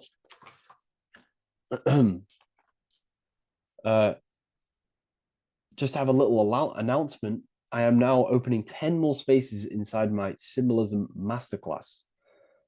We have 10 more spaces. You're going to learn about a lot more about symbolism. It's very affordable. I'll leave the link in the description if you wish, if you care about gaining more information and learning the ability to read symbols. So what is the inversion of this? What is the inversion of this consciousness? Well, that's what we call satanic consciousness. Satanism. Satanism on its true level is the opposite, the opposing the natural state of consciousness that we are born into. It's about thinking with no emotion, thinking and acting. This is what the Skull and Bones represents here. So the Skull and Bones Secret Society, this is their main logo. Again, we have the skull, which represents thought, and the bones, which represent action. The bones take action in the physical body. We're looking at thought and action with no emotion, no empathy, no love for one another, only love for the self, the inverted love. Okay? We're looking at gray. Gray is a symbol of dullness, death. There's no emotion in gray because colors provoke emotion. When we look at a color, it invokes an emotion. Gray has no emotion. So we're looking at dullness of the emotions. I'm not going to go too deep on this subject. I'm going to create a whole new lecture for that. In fact, I think we have a great lecture inside Ethereal University on Satanism. We're going very into depth of what Satanism is and what Satanism consciousness truly is. And again, it's just the cross inverted. Satanism is just it's the invertation of, I don't know if that's a word, but it's the inverse of natural law, natural consciousness, of love consciousness that we are born into. Okay, so ultimately the message in this video was to create love in our minds, love in our hearts, think with the love of the heart, think with the care for one another, and that gives birth to perfect action. And when we align, when we do truly act out what our heart is telling us, and I know this from first-hand experience. I know this from first-hand experience. This is what happened to me. I woke up. I started to follow my inner guidance. I always took action on it. I was saying yes to it every single time. And it led me, this is, I'm getting goosebumps actually saying this. It led me to where I am. Like that action, me saying yes to my heart, to that knowingness of goodness within me, was like a domino effect. And that domino effect, every time I did it, it was just opening more and more doors, not physically, but mentally. I was receiving more information. I was receiving more opportunity physically. My work started to explode on social media. Like, when you follow your heart and truly take action on what you know is good, it's like a domino effect that leads you step by step to where you're meant to be. And it's so profound and it's so, beautiful. And I'm telling you this from firsthand experience. This is ultimately how you kind of unlock your purpose in this physical world as well. So not only is it going to create a better world, it's also unlocking your true soul form and soul purpose while you're here. It's very beautiful. So I thank you, everyone. Please leave a like, comment, and share, and subscribe to the channel. And I'll see you all inside Ethereal University if you decide to take your studies to the next level. Take care.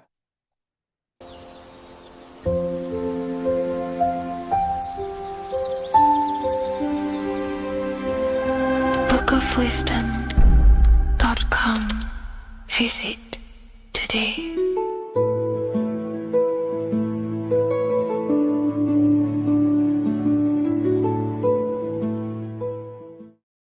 Do the elites actually worship Saturn? In this video, we're going to be discussing the occult and esoteric meaning of the 7 planets and the abuse of the Saturnic energy within today's world. This will help you gain a deeper understanding of reality, yourself, how you create reality, and what these 7 planetary energies actually truly are. In order to understand anything within the universe, we have to understand the law of correspondence, the law of as above, so below. There is one consciousness expressed in infinite forms. Me, you, the squirrel, everyone who possesses consciousness within this universe is an expression of the one divine consciousness, what we like to call Source, God, or the grand architect of the universe. We have to understand there is a large scale, but the large scale is mirrored in the small scale. If we look at lightning, this is a large scale. This is the macrocosm. Then we go a bit smaller to the trees. We see the same pattern. Then we look a little bit smaller into the human body. We see the same pattern of the nervous system. Then if we zoomed into the microcosm, brain cells, we still see the same pattern. This reveals the universe is a fractal universe. The large is reflected in the small. And this is the symbol of the Fibonacci sequence, which represents this as above, so below principle. The big spiral represents the macrocosm, but then this spirals into the tiny spiral. This symbol goes for eternity, never touching, never finishing. The large is mirrored in the small. With understanding this, we can realize that we are a microcosm of God. We are our own universe. We are our own world. Your body is the earth. Your mind is the mind of God, just in a smaller version. You are a drop in the ocean of the vast collective consciousness. With that being said, everything you see outside of you is inside of you. As above, so below. The 7 planetary energies on a macrocosmic scale are the 7 energies that form the physical world. The physical dimension is crystallized thought. Everything you see around you was thought made manifest. Thought imagined, then created in the physical reality.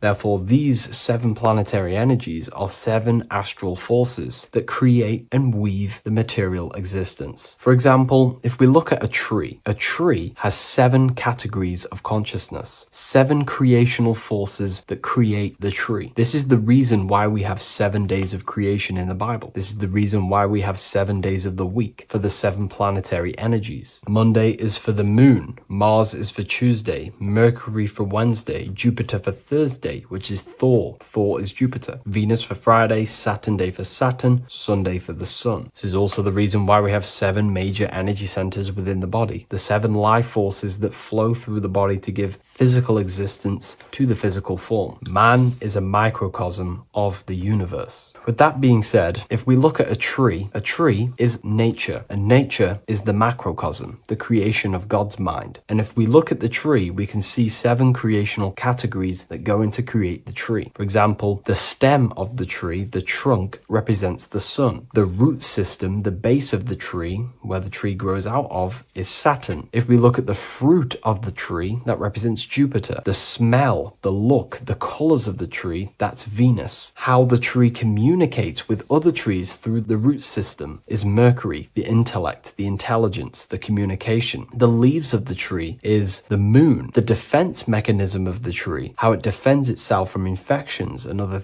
territories, is Mars. So we can see all physical matter, all physical creation demands these 7 categories of consciousness, these 7 planetary forces. But again, that is the macrocosmic scale. The macrocosm is reflected in the microcosm, which means you have access to these forces, these 7 planetary energies, and you use them to create anything in reality. You've been using them maybe unconsciously your whole life. For example, this book that I've created, the Book of Wisdom Volume 2, you can find it in the bio if you're interested in reading it. It has the 7 planetary forces that go into this tree, into this book. I used the sun, which is my passion and my drive to take actions. I used Mercury, which is my intellect, my thinking, my communication. I used Venus, the layout, the look, of the book. I use Mars, my defense of my work, my trademark, my copyright. I use Saturn. Saturn is my time, my discipline, my attention. I use Jupiter, which is the why, the reason why I created it. I used the moon, which is my care. My care is the generative force. Whatever you create in your reality is because you care. You care about keeping a house above your head. Therefore, you go to work and earn money. Care is the driving force to create anything in reality. What you see right now watching this video is because you care about watching this video. If you lose care about watching the video, you will turn it off and continue to do something else. All creation demands these 7 forces, hence why we have here a midsection. Sometimes we see the symbol of the earth, which is a circle and a cross in the middle, because these 7 forces create earth. But again, this video is specifically aimed to Saturn. We're going to be discussing Saturn's Saturnic energy because there is a lot of misunderstanding in today's world, and I'm going to give my perspective and my research on the energy of Saturn and how we use it and how it's being abused in today's world. Saturn externally, because remember, we have an external world, an internal world, a macro and a micro. Saturn externally in the material plane governs the foundational and enduring aspects of existence, such as the roots of plants, the bones of our body, even the insects that dwell beneath the ground. It represents the dull, hard, unyielding forces of life, symbolizing structure, limitation, and conditioning. Under Saturn's influence, things become rigid, bound by the god of time, bound by restriction and boundaries. In Roman mythology, Saturn is revered as the god of time, ruling over the cycles, beginnings, and endings. This connection with this emphasizes Saturn's role in marking the passages of life, aging,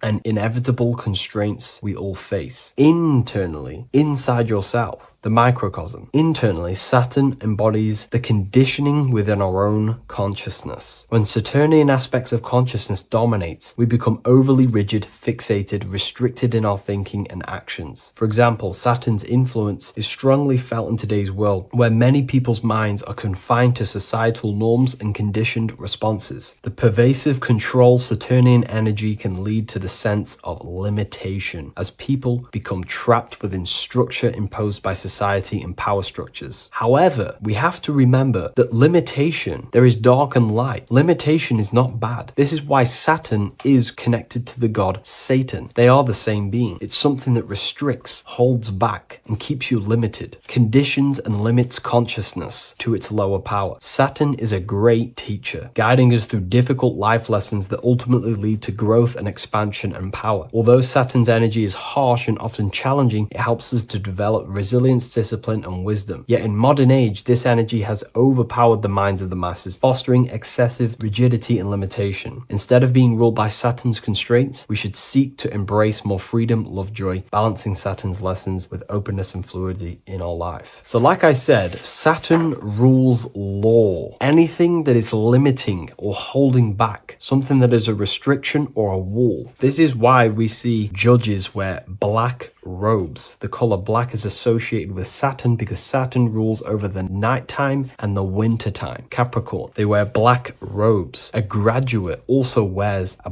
black robe with a black square cap on its head because black is associated with Saturn, restriction, limitation. University graduates wear this. Personally, not to offend anyone, these educational systems that we have in today's world are not here to give you power, to find you the power of consciousness or yourself. They are simply to restrict you, to keep the mind limited in a certain belief system. That's not to say the things in university are completely useless, but what I'm saying is it is a conditioning by the educational system. And if we actually look at the top of the hat, it's a square over a circle. And in Freemasonry, we see the compass on top of the square. In Freemasonry, we see the square underneath the compass on top of the square. The square creates squares and the compass creates circles. So this is symbolizing the square, which is matter, the circle, which is spirit, matter over spirit when it needs to be spirit over matter. This is a symbol of conditioning, limiting the mind into being locked in the 5 senses and base consciousness. Saturn's energy is keeping people restricted. This is why there is so much Saturn symbolism in today's world, because Saturn is anything to do with limitation, restriction, and time. All of the systems in place are to limit our minds, to keep us on base base consciousness, only thinking in a limited box, only thinking and aware of the five senses. In base consciousness, in animal nature, one only thinks according to their senses. When they have a sense, their mind thinks. This is an affect state of consciousness. They're living in the affect. We need to understand that in base consciousness, we have no true power to create. We're simply living in cycles of affect. Now, what do I mean? The physical world is the effect. It's already manifested and cannot be changed. Our consciousness needs to rise to become a cause instead of playing around and being lost in the effect, to become a co-creator. And this is what the system does not want you to do. It does not want you to become a conscious creator. So they keep you in base consciousness, not giving you the awareness that you are literally a God creating a world right now. You are a world and you are shaping the world. Our consciousness needs to be mastered, controlled, and then we can become a conscious creator instead of running around in the world of illusion and effect. As above, so below. What happens in the mind happens in reality. We do not want to be matter over spirit, which means the external world over the internal world. We need the internal world to rule over the external. Saturn's symbolism can be symbolized as a black cube. The cube symbolizes this physical world because everything has 6 sides. We can move forward, backward, left, right, up, and down. We are in this cube. This is why we say think outside the box. Thinking outside the box means to become a cause and not an effect. The mind needs to be a cause, an instruction center, and not just thoughts that are reinforcing the effect and lost in the effects of the material world. Instead of reacting, we need to become a commander. This is a symbol of conditioning and the physical plane. Black is dull, lifeless. The physical world is lifeless. It has no power to create. It has no power to do anything. It is simply a projection and an effect. You, the mind, consciousness, are the cause. You can create the effect. In today's system, Saturn's energy is heavily relied on, which is just simply man-made laws, restrictions, time wasting, and keeping people in base consciousness, only aware of the physical 5 senses. Let's get something straight about the elites. They do not worship Saturn. There is nothing to worship. They simply use the energy of Saturn to keep people limited. They're not using the planet Saturn, but they're limiting people in their belief systems and physically where they can go, restricting boundaries, countries, restricting people's minds through mass media, which is all symbolism of limitation and restriction of Saturn. They're not worshipping it, they're using it and abusing it. Saturn could be anything in your mind that keeps you limited. If you have a limited thought that does not allow you to take action on something, that is a Saturnic energy within your own mind. Anything that is indoctrination, anything that is boundaries on you, that is a Saturnic energy. Some people say that the Saturn and the moon are working together to trap our soul. This is highly symbolic. Saturn and the moon are not forming a matrix to trap your soul and keep you reincarnated. Again, this is symbolic, and in the esoteric version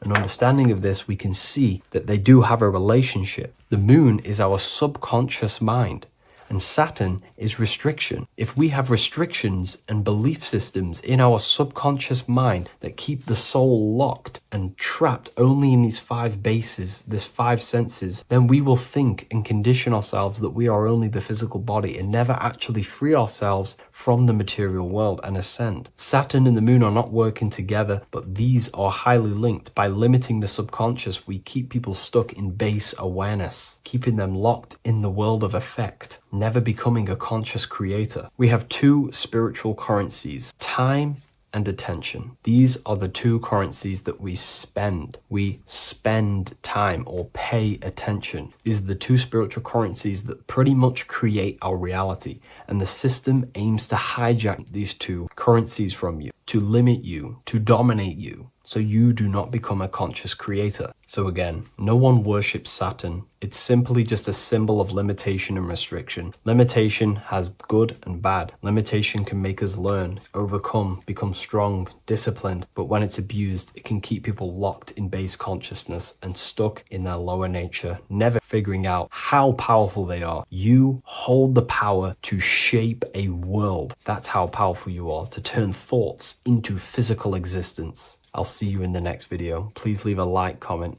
and a subscribe.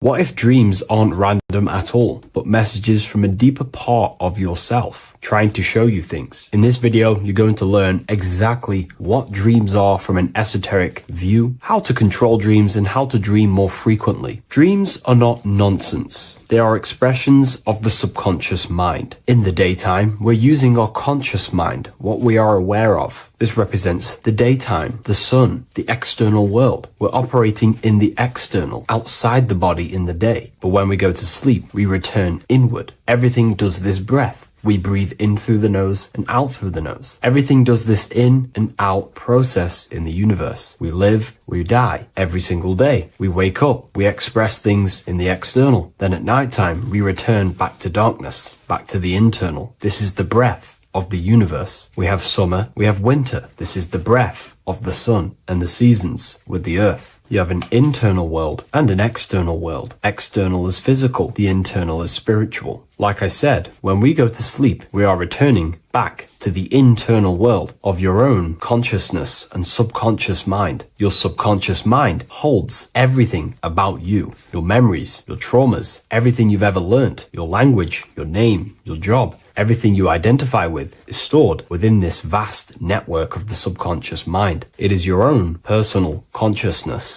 Therefore, when we dream, we return back to the subconscious mind, and we are in fact thinking, but in a subconscious way. The subconscious does not speak the same language as the conscious mind. The conscious mind uses language, thoughts, and all things that are very logical and very easy to understand. The subconscious is the complete opposite. It is very indirect, metaphorical, and symbolic. The subconscious communicates and works in symbols. Ultimately, symbolism is the language of consciousness. This is why in occultism and esotericism, it is filled with occult symbols, because symbols are used to communicate directly with the consciousness within the subconscious mind, and the subconscious mind is ultimately connected to the collective consciousness. We are all connected and tapping into the mental plane, where we receive thoughts, ideas, depending on what we attune our mind to. That's why we call it a mindset. But getting back on topic, the subconscious mind is your own personal network. It is like a net, an interconnected web of your thoughts, memories, traumas, emotional blockages, and all the things you identify with and have experienced in your life is stored within this network. It can be seen as a web. One example of the subconscious mind using symbolism is this next story I can tell you. Let's say I was in a very traumatic car crash as a young child. I experienced a lot of emotional trauma in that car, and that deeply impressed my subconscious mind with that trauma of emotion that I felt. Therefore, every time I see a car in my external world, that car is now a symbol that represents the state of consciousness I was feeling in that particular time of the traumatic car crash. The car is a symbol for a state of consciousness within my subconscious mind. Just like when you see a word, that word triggers what you believe that word to be in your subconscious mind. Symbols are the language of the subconsciousness. Therefore, when we dream, we are basically seeing symbols of our own personal subconscious mind. Our higher mind, which is basically our subconscious, the higher version of you that exists beyond your human thinking mind, communicates using symbolism. The higher mind does not speak human thoughts, human language. It speaks the language of symbolism. Therefore, when we dream, every event, every person, everything that happens, and everything you see is your own personal subconscious mind materializing within the plane of the astral plane. This is a dimension that sits just above the physical world that everything is pulled out of. For example, look around you. Everything you see around you was thought, then imagined. Imagination is the astral plane, and this astral plane sits above the physical world. As above, so below.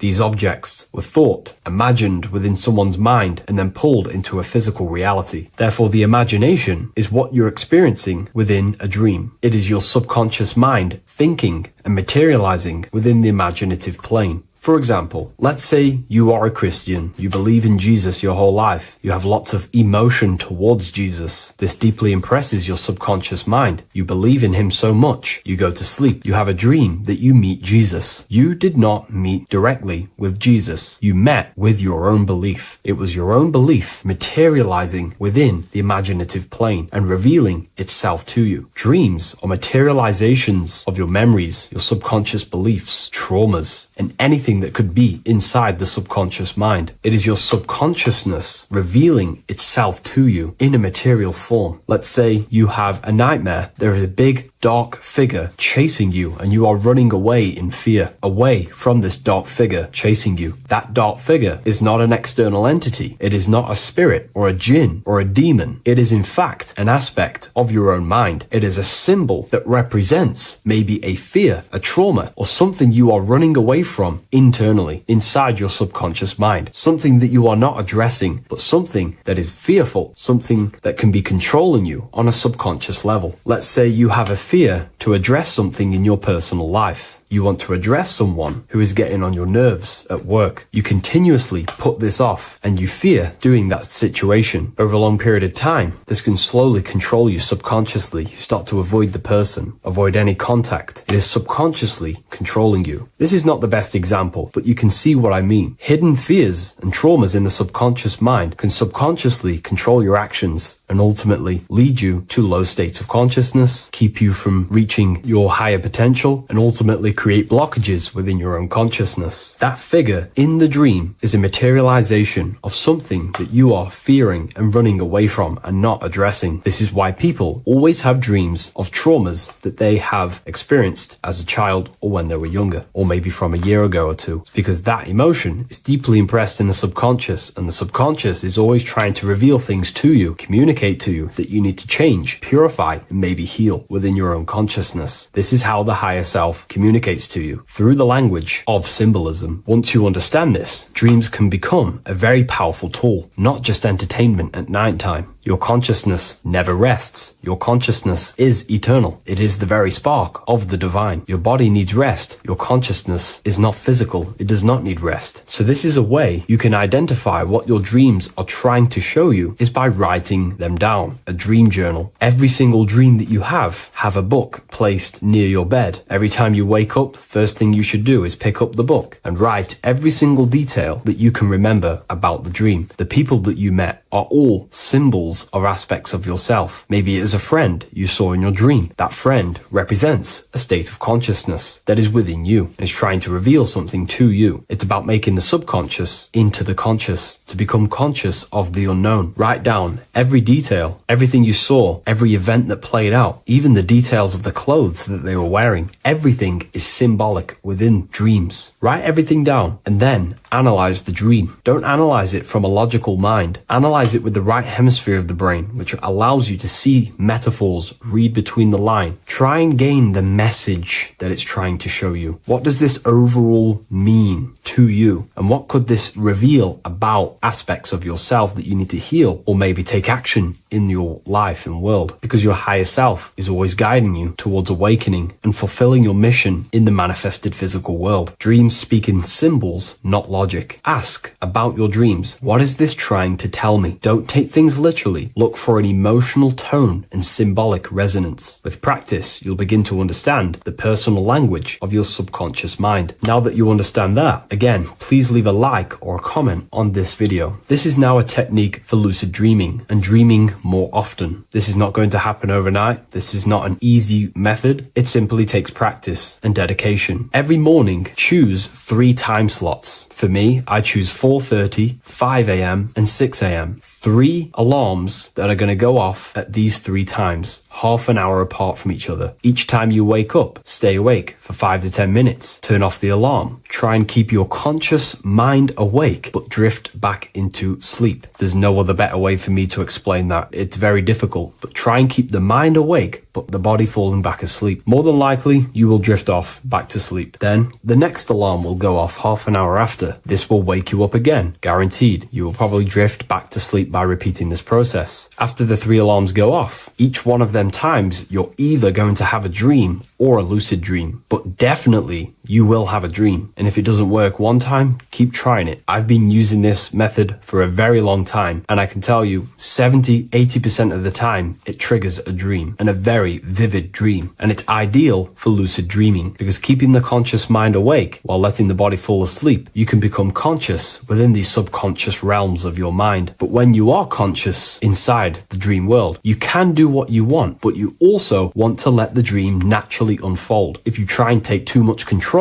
then you will wake back up. If you feel any fear in your dream, you will wake back up into the material world. Another tip to dream more often is to meditate before bed. Simply close your eyes and think about nothing for 5 to 30 minutes. Detach from everything outside you, your name, your job, work, thoughts. Mentally detach from the world and the physical pleasures and become pure awareness before you try and go to sleep. This will help you become conscious while being within the self. If you wish to learn more about consciousness yourself, the Book of Wisdom Volume 2 can definitely help you. I'll leave a link in the description. Thank you for watching this video, and I'll see you in the next one. What's good, people? We're back with another video. This is going to just be a quick video. Manifestation, magic, bending reality. So let's jump straight into this. So you have a conscious and a subconscious part of your mind. The conscious is what you're conscious of, what you're actually doing, where you can choose or not. However, the subconscious is the part of your brain which is automatic. So all of the systems in your body, like the digestive system, your heartbeat, these are automatically being ran. And you do not have to tell these systems to do anything. You do not have to consciously tell your heart to beat. It's automatically doing it. And this is what the subconscious mind is controlling. It's like the dark aspect of your brain or your mind. It is the way bigger aspect of your mind. Okay, it controls all the systems in your body. Okay, and this is where all of your programs are. So when you're in it from your childhood, what you've learned in school, all of these things are being kept in your subconscious, maybe traumas and stuff like that. So the subconscious is the female aspect, and the conscious is the male aspect, because the male is all about action and doing, and the female is more about creation, creativity, intuition. So you have a right and a left hemisphere of your brain, and these are obviously male and female. The right side of your brain is your female. It's to do with creativity, imagination, intuition, insight. Okay. And this is one of the most important sides of the brain. This side of the brain is the most attacked by the elites, whatever you want to call them. This side is one of the most important, because obviously your intuition is a massive part of reality. And if you don't have intuition, then you lose track of the things around you. You can't consciously feel if things are wrong or right. They don't want you to have intuition or creativity or imagination. They want you in the left side of your brain, which is just reasoning, logic, and basic things. So they just want you to tell you what you want, tell you what to learn, and then that's it. They don't want you thinking for yourself, which is the right side of the brain. So whatever the conscious side of your mind impresses the subconscious side of your mind. So if you do affirmations, for example, if you consciously do affirmations every day, you're reprogramming your subconscious mind. You're impressing a vibration and a word into your subconscious mind, and therefore it will reprogram it. So the male and female aspect are symbolized by the Star of David as well. The male being the upside triangle, the female being the downside, connected all in one, because we both have male and female energy. So every thoughts are electric, which is the male aspect. Emotions are magnetic, which is the female. Each thought creates a wave of vibration in all directions. So think of it like a water drop in a pool, but it going out in every single direction. It's not just flat. And these thoughts have a certain frequency, has a certain vibration. That vibration has a certain frequency. And This affects your aura. Every thought, every emotion directly impacts your aura and the strength of your aura. So if you're angry all the time, your aura in the astral plane will look red. However, if you're happy, it'll be more like blue and green. So it's very important. Your electromagnetic field is created out of your emotions and thoughts, and that affects reality because you're 60% water, and frequency and vibration create certain patterns and has a certain effect on water. We'll get into that after this slide.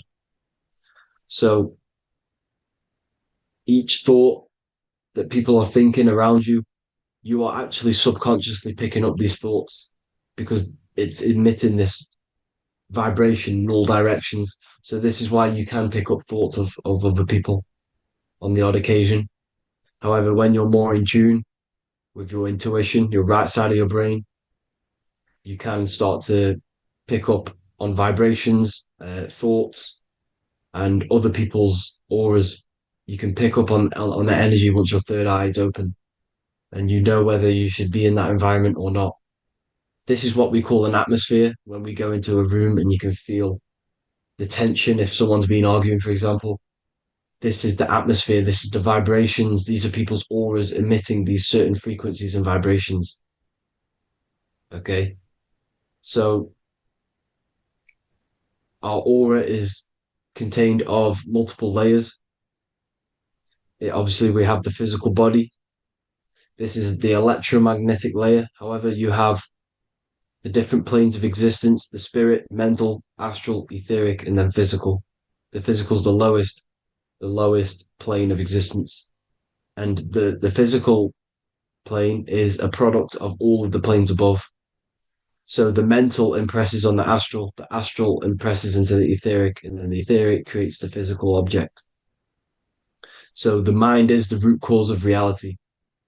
The mind is the cause of everything. Your consciousness is pure cause. There's no effect. Everything you see in this reality is the effect. Everything that you experience is the effect because the root cause was the mind. The decisions you made you experience that certain experience. And that decision was created on the mental plane.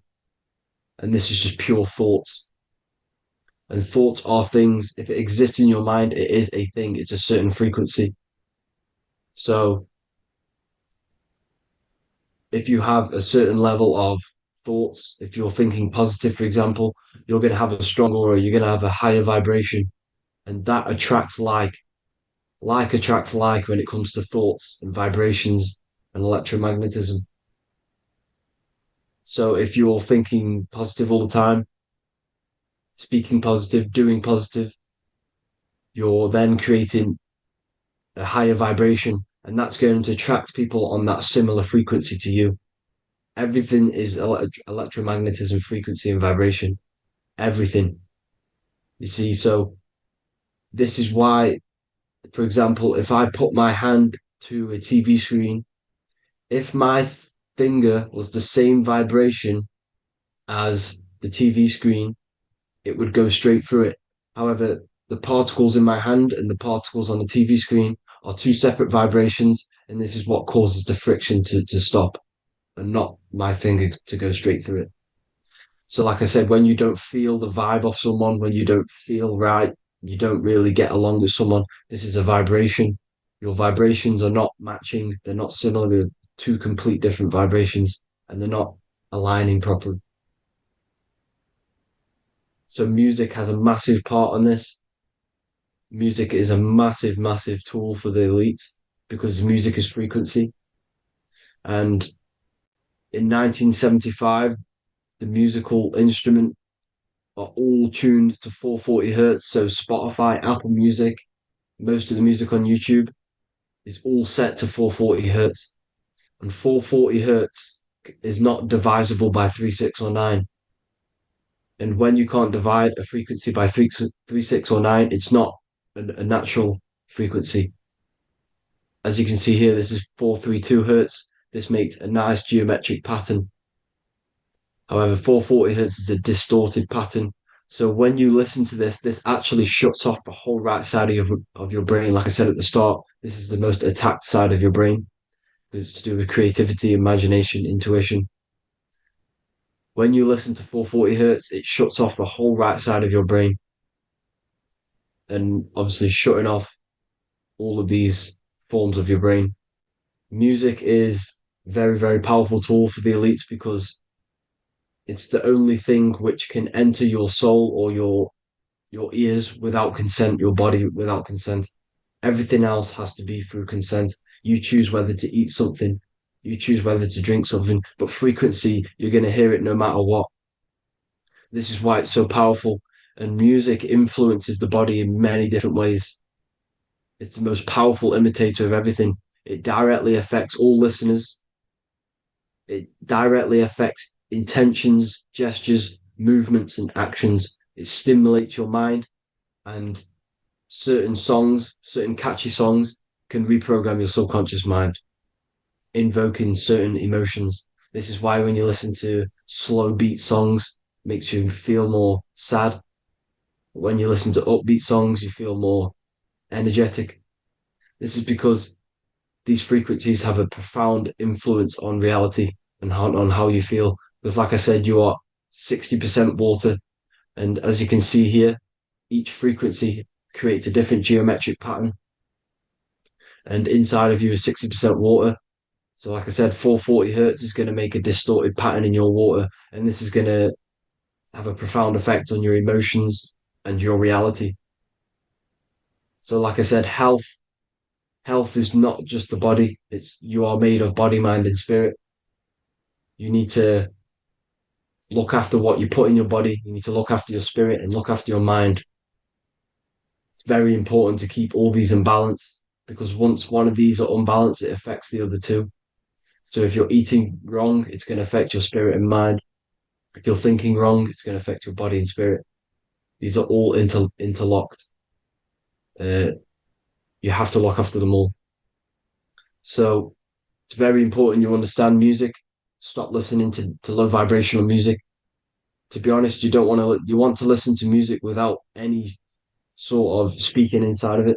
You just want pure uh, frequencies, which are the solfeggio scale, like one of these, for example, 432, 528 hertz. These are all good frequencies. It's called the solfeggio scale. And these frequencies make you more in tune with nature. 528 hertz is what the earth vibrates at. So it's very important. And the Rockefellers are the one who changed this to 440 hertz. The Rockefellers, one of the elite families. So if you want to manipulate reality, it's very important to have your chakras aligned and having a high vibration, because the higher your vibration, the more powerful your words and your intentions are on reality. So the lower your vibration, the harder it is to affect reality because you're on a lower state of consciousness. Like I said, you have the mental, astral, etheric, and physical. Everything is a product of the one above. As above, so below. This is what Hermes Trismegistus was saying in the Egyptian days. This is where it comes from. As above, so below. If you affect above, it directly affects below. So, like I said, meditation helps on this, helps align your chakras. Think positive, feel positive. Like I said, your feelings are magnetic, your thoughts are electric. So once you combine these two together, you're then creating an electromagnetic frequency, and that will have profound effect on reality. So the law of cause and effect. The law of cause and effect. Every effect has the root cause. Like I said, your mind is the root cause of everything. Every decision you make is having a different effect on reality. Everything happens for a reason due to the root cause, which is your mind. You choose everything that happens in your life. Okay. So it's very important you understand this and you constantly make the right decisions, the good decisions to have good effects on your reality. You have to be very conscious of this law because nothing escapes this law. This is the law of all consciousness. So think about it. Imagine a massive ball of consciousness. However, off this ball are different sparks, and each one of these sparks are in each and everyone's body. This spark is governed by these laws, the law of cause and effect, the law of correspondence, the seven hermetic principles. It's very important you understand this because this mass ball of consciousness is what is obeying these laws. And everyone has this spark of consciousness inside their third eye. And like I said, everyone is the same consciousness. This is why if you do bad onto someone else, that will directly affect your reality. So if you hurt someone, it's going to come back to you in one way or another because you are that same consciousness. This is like a mirror reality. As within, so without. Whatever you feel on the inside, you're gonna see that on the outside. You're gonna experience that reality, whatever you've impressed. So there's different ways to bend reality to your will. This is kind of a sort of magic. So obviously you have black magic, which is manipulating reality to harm and influence others, or to be very selfish. And yeah, then you have white magic, which is manipulating reality for the good of humanity. So you do have to be very careful with your intentions, people, when you're trying to manipulate reality, because this is nothing to be played with. If you are manipulating reality for the wrong reason, it's going to come and bite you in the ass in some way or another. Because everything is balanced. Everything balances out in this reality. Nothing escapes the laws. Not one thing escapes the laws.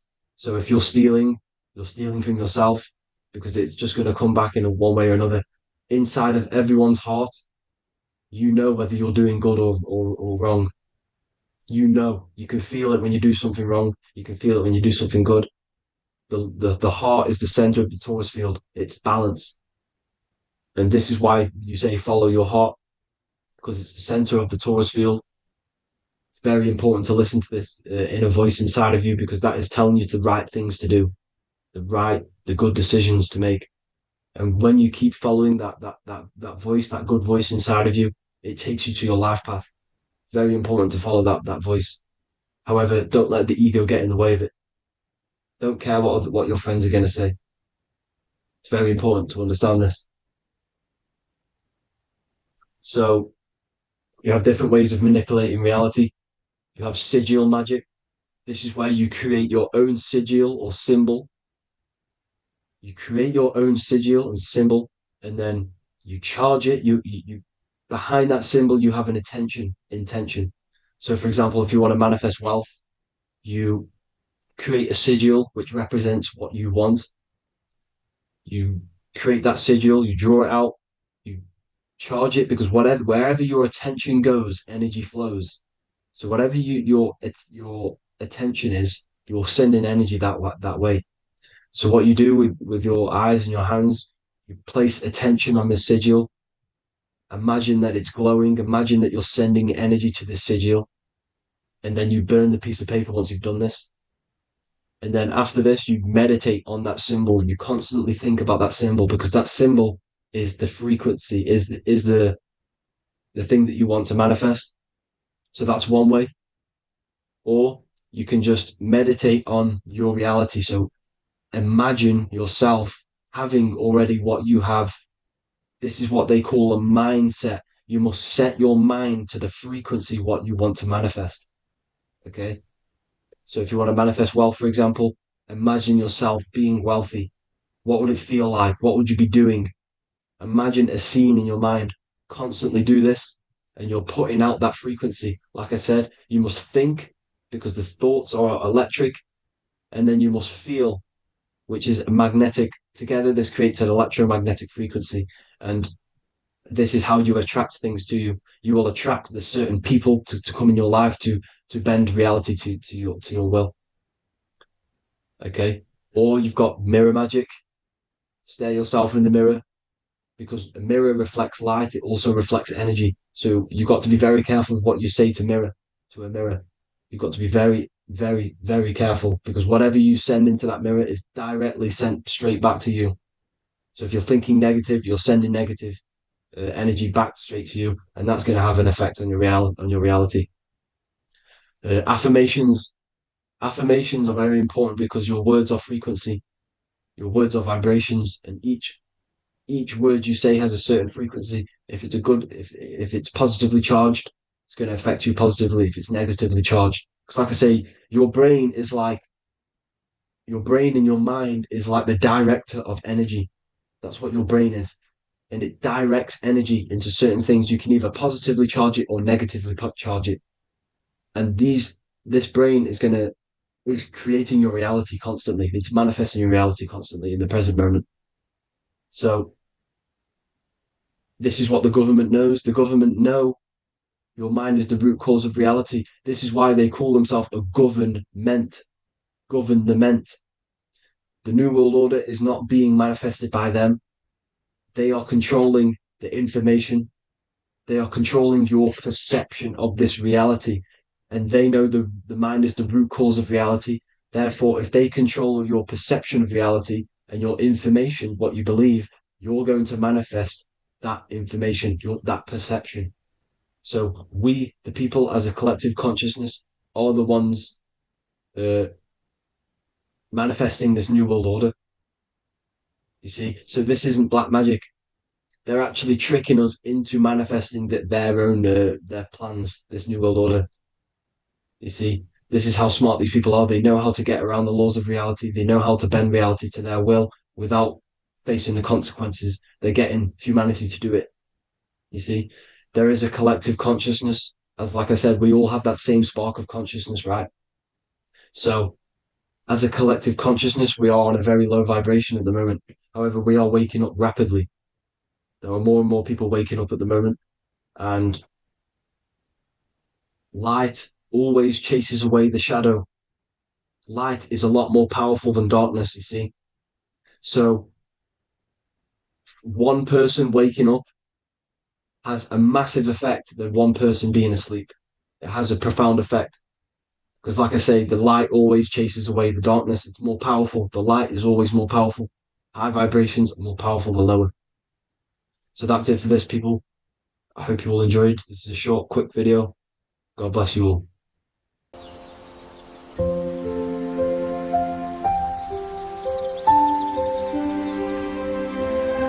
bookofwisdom.com. Visit today.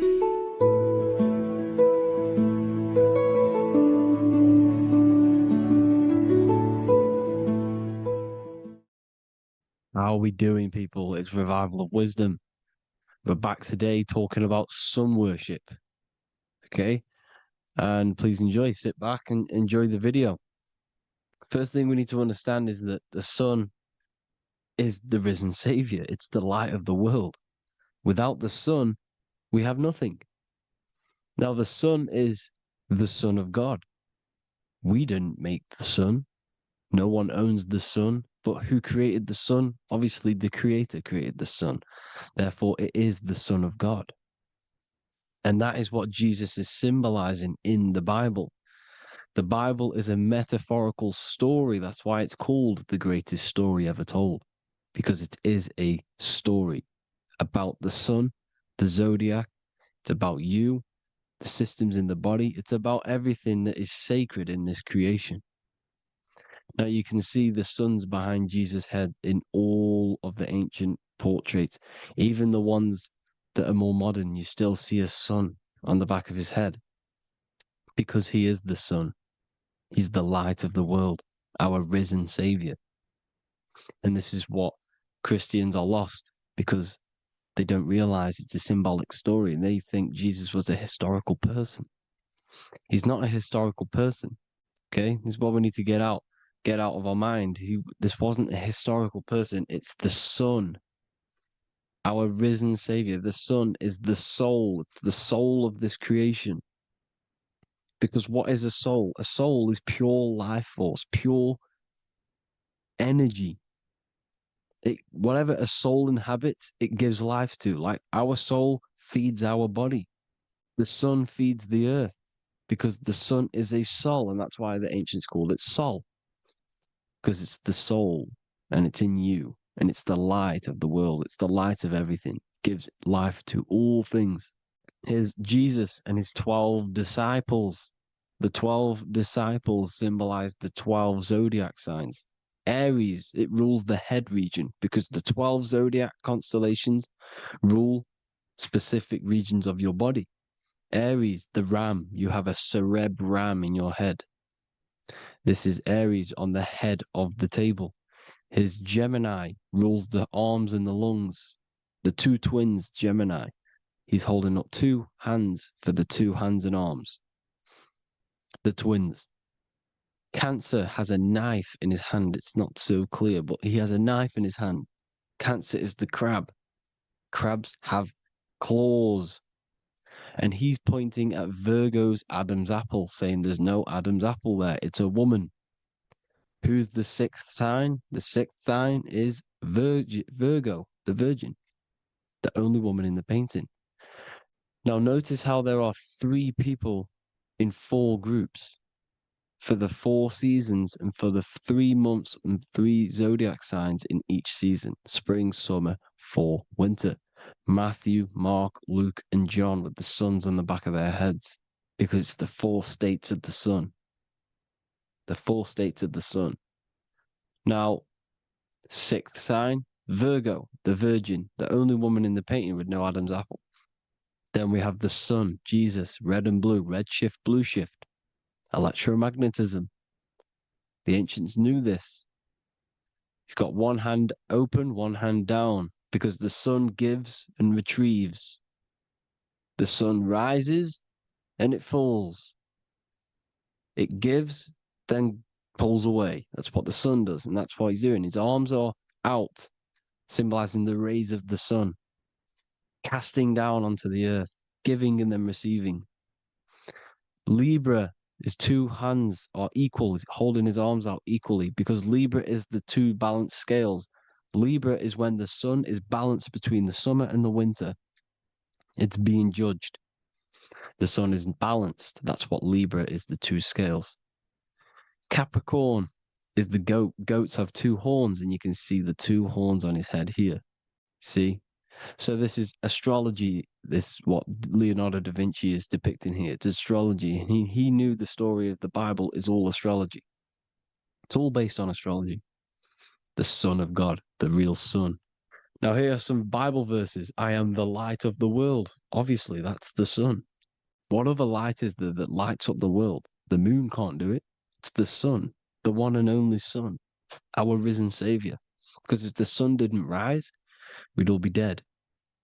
So it's our risen Savior. And it dies for our sins every night and then gets reborn every day. Now Jesus calms the storm. Mark 4:35-41. The disciples are all on a boat and there's a heavy storm. But Jesus is asleep. The disciple says, Jesus is asleep. We need to awake him. They wake up Jesus, and Jesus got up and rebuked the wind and said to the waves, quiet, be still. Then the wind died down and it was completely calm. Well, when Jesus was asleep, this is the sun not being risen. It's not risen yet. Because in the night times, that's when the storms happen on the sea, in the ocean. And when they awake Jesus, Jesus rises because he's the sun. He rises and everything calms. Because when the sun comes, the storms go. You see? So it's the sun. It's all about the sun. Here's another, Luke 22:10. A disciple asked Jesus, when will we know it's the end times? And Jesus says, as you enter the city, a man carrying a jar of water will meet you. Follow him to the house that he enters. Well, this is clearly talking about astrology, the topic that Christians think is satanic, when they don't realize the whole thing's based on astrology. Because the end times is the end of Pisces, which is the 2 fish, which is the age we've just gone out of. And you can see all these ancient churches here with 2 fishes, because they knew it was the age of Pisces. There's an ancient photo, ancient artwork with the 2 fish, Pisces. And the end times, as it talks about in the Bible, when Christians think the world's going to end or something. But no, it's just the end of Pisces. As you enter the city, a man carrying a jar will meet you. Follow him to the house. The house is the zodiac sign that he enters. And the zodiac sign is Aquarius, because that's what it is, a man carrying the water. We know this is astrology because a woman That is a woman's job in the ancient times. In the ancient times, the woman used to get the water. You would never see a man collecting water back then. That was the woman's job, whilst the man builds the houses, for example. You see, so we know it's talking about astrology because astrology is the man holding the bucket of water. It's the end of Pisces. Now we are in Aquarius. And of course, Luke 24:36, the risen Savior, the Son.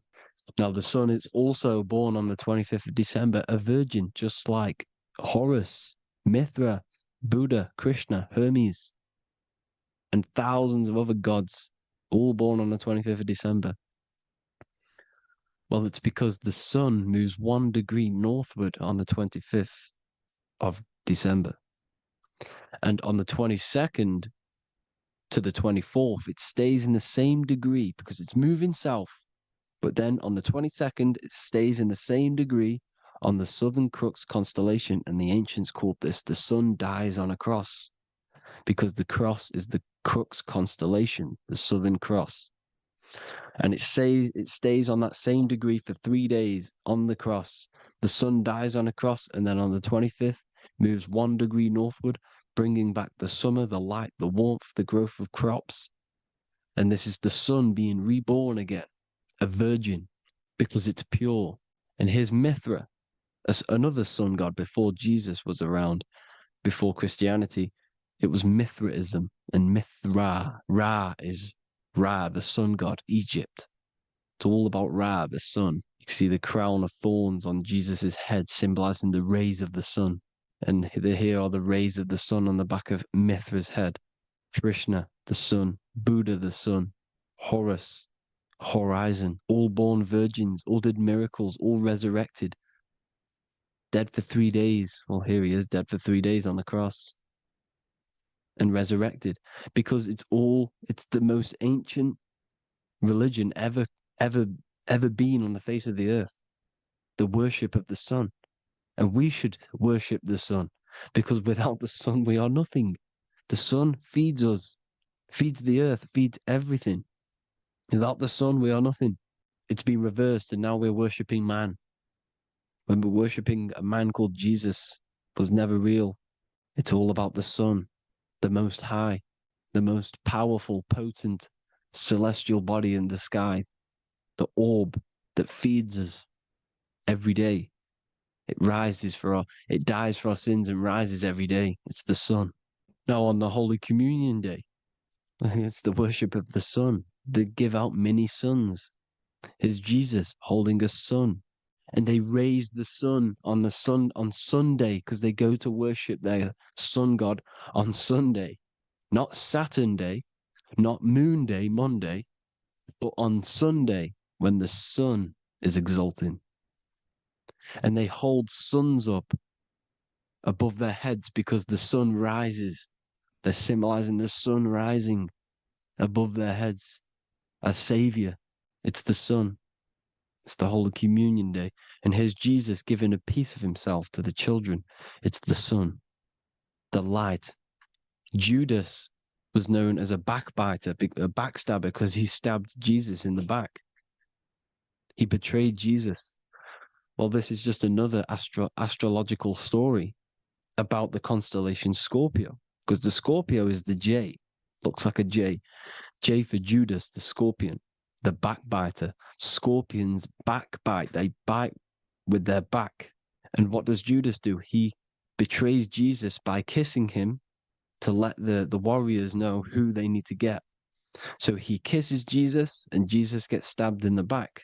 Well, when you get stung or bit by a scorpion, they leave like a kiss. So Judas kisses him and gets betrayed. Well, this is because the sun, when it hits Libra, it's balanced. The sun is balanced because it comes through summer. Now the sun's starting to die. The sun's starting to die. It hits Libra. And then as soon as it hits the Scorpio, it gets betrayed because now the sun has to fall to winter and Saturn is there waiting to take over the darkness of the winter. So he gets stabbed in the back by Scorpio, Judas, the scorpion, the backstabber. You see, it's an astrological story. Here's Mary. Mary means marry, which means pure. The sun is pure. No one gave birth to the sun but the God. And it's born every day. It's born every day on every year. It's born pure. There was no controversy. There was no, activity for the sun to be born. It's pure. Now, the 7 metals come from the 7 planets. The sun gives you gold, and this is why the sun is golden. It looks gold. And this is why the banks are backed by gold, because gold is the most valuable metal, because it's the sun, the most valuable celestial orb in the sky, in the heavens. Well, here's Jesus, another ancient symbol of him being crucified on the cross with the big sun, the Southern Crux constellation. The sun dies on the cross constellation. And if you go to the old etymology dictionaries, you will see sun and son is the same word. They come from the same etymology roots. You can use them for no matter what, but they've been confused today. But if you go back to the old dictionaries of etymology, they are interchangeable. You can use them. Son, sun, sol, it's all the same thing. The 12 disciples, 12 brothers of Joseph, 12 tribes of Israel, 12 breastplates on the stones, because it's all the 12 astrological signs. They could have used any other number, but there's 12. Because 12 is the mind, which is God. 7 is the number of matter, which is man. 7 energy centers in the body. 12 cranial nerves in the brain, because it's the mind. 12 is the 12ness. The zodiac is literally the mind of God, the signs of God. Now here we see here, Job 38, 31 to 33. Can you lead forth a constellation in the season? He's asking you, can you read the sky? Can you read the heavens? Canst thou bring forth the Mazzaroth in its season? Mazzaroth means 12 signs, the zodiac. Why did they translated every single Hebrew word in the Bible into English, but they decided to leave out Mazzaroth? Why? It's because if that said zodiac, Christians would have a different view on the Bible, but they leave that out. But Mazzaroth actually means the 12 signs, the zodiac, and the stars means sign. The word stars means sign because the stars are signs, things to come, which is off in Hebrew, which means sign, things to come. You see a sign on the road, it's something coming. But God is saying, what does he say? To qualify as a director, a judge of man's life on earth, one must be able to govern the heavenly bodies that rule the earth. It's telling you to read the heavens. We need to read the heavens. Astrology, the 12 zodiac signs, the mind of God. It's telling you, read the Mazzaroth, read the zodiac, because they are things to come in your life. They are signs. It's not satanic, it's made by God. God said, let there be lights in the firmament of the heavens to divide the day from the night, and let them be for signs. Signs are things to come. The 12 zodiac signs. It's all about astrology. Here's Mary holding the sun. His son, her son. It's the sun in the sky. The one and only, the most high. The soul, the solo because it's on its own. The most powerful, Ra, radiance. Here's the Pope holding the sun. All 3 popes holding the sun because they're sun worshippers and they know the true meaning and origins behind Christianity. Sun worship. Here's the Vatican is a sundial.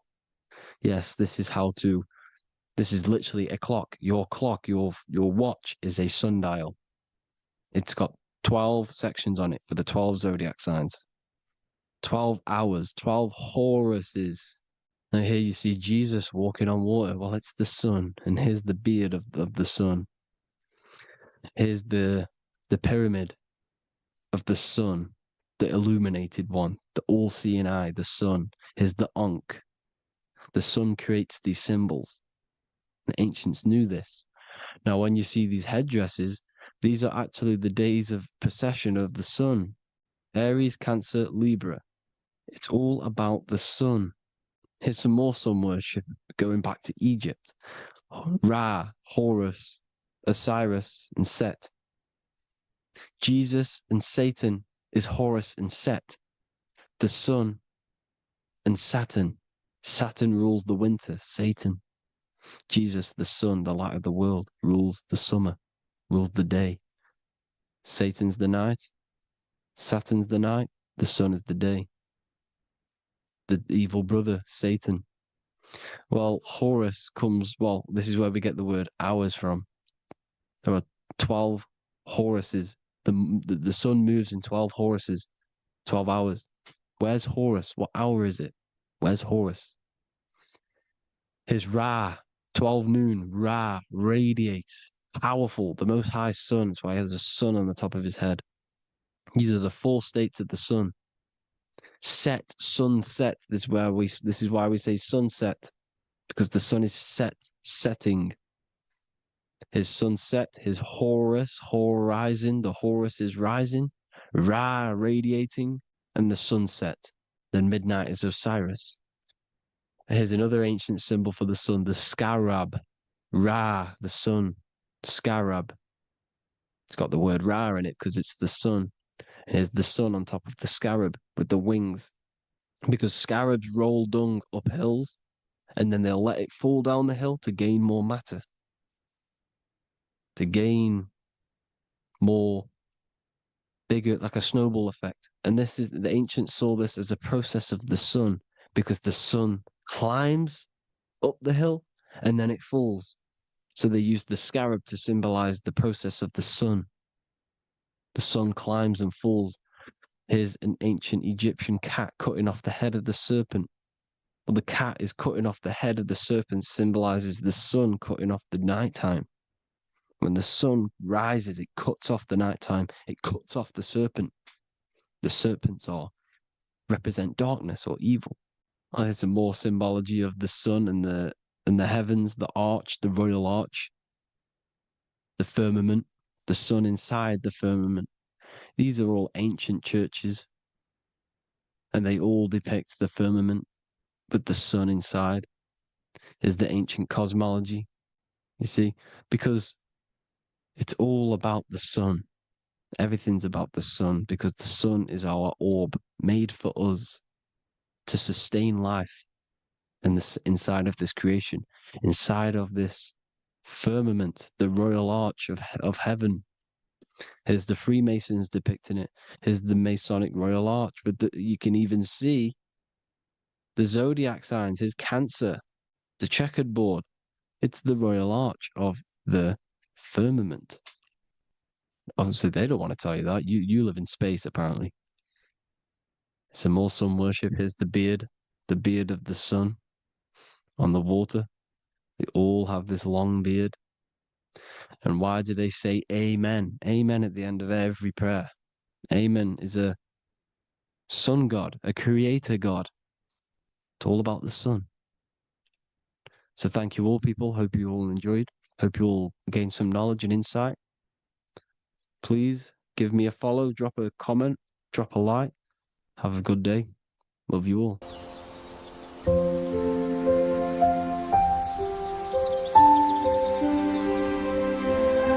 bookofwisdom.com. Visit today.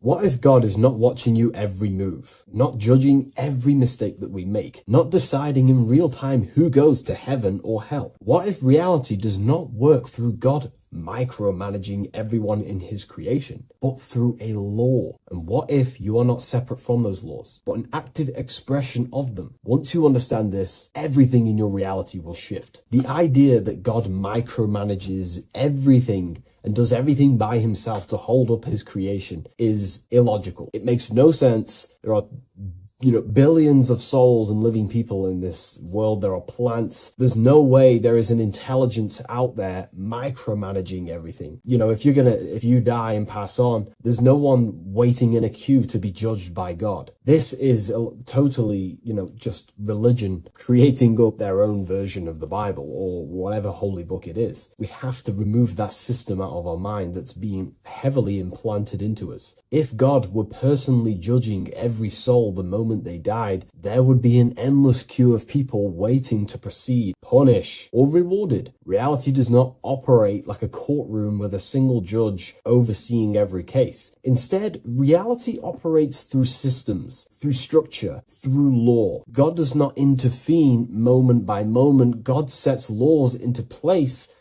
and creation unfolds by obeying them laws automatically. Think of like a video game. Reality works like a code, not a control. When someone creates a video game, they do not sit there creating and controlling every character, every movement, every outcome. They write a code. They define rules, gravity, collision, cause and effect. Once the code is set, the game runs on its own. Reality functions the same way. God is not micromanaging existence. There are laws that were written into the fabric of reality itself, and everything operates through them. And these laws are not just in the fabric of reality, like I just said. They're literally ingrained into your own mind. Your mind cannot escape these laws, are pretty much creating everything you call life. We see some of these laws in nature. This is where geometry becomes important. Geometry is not random decoration in nature. It is a law made visible. Spirals, symmetry, ratio, structure appears everywhere because geometry follows rules. These rules govern how plants grow, how crystals form, how cells divide, how planets rotate around the Earth, never ever falling off track. The sun rotates around the Earth. The moon rotates around the Earth.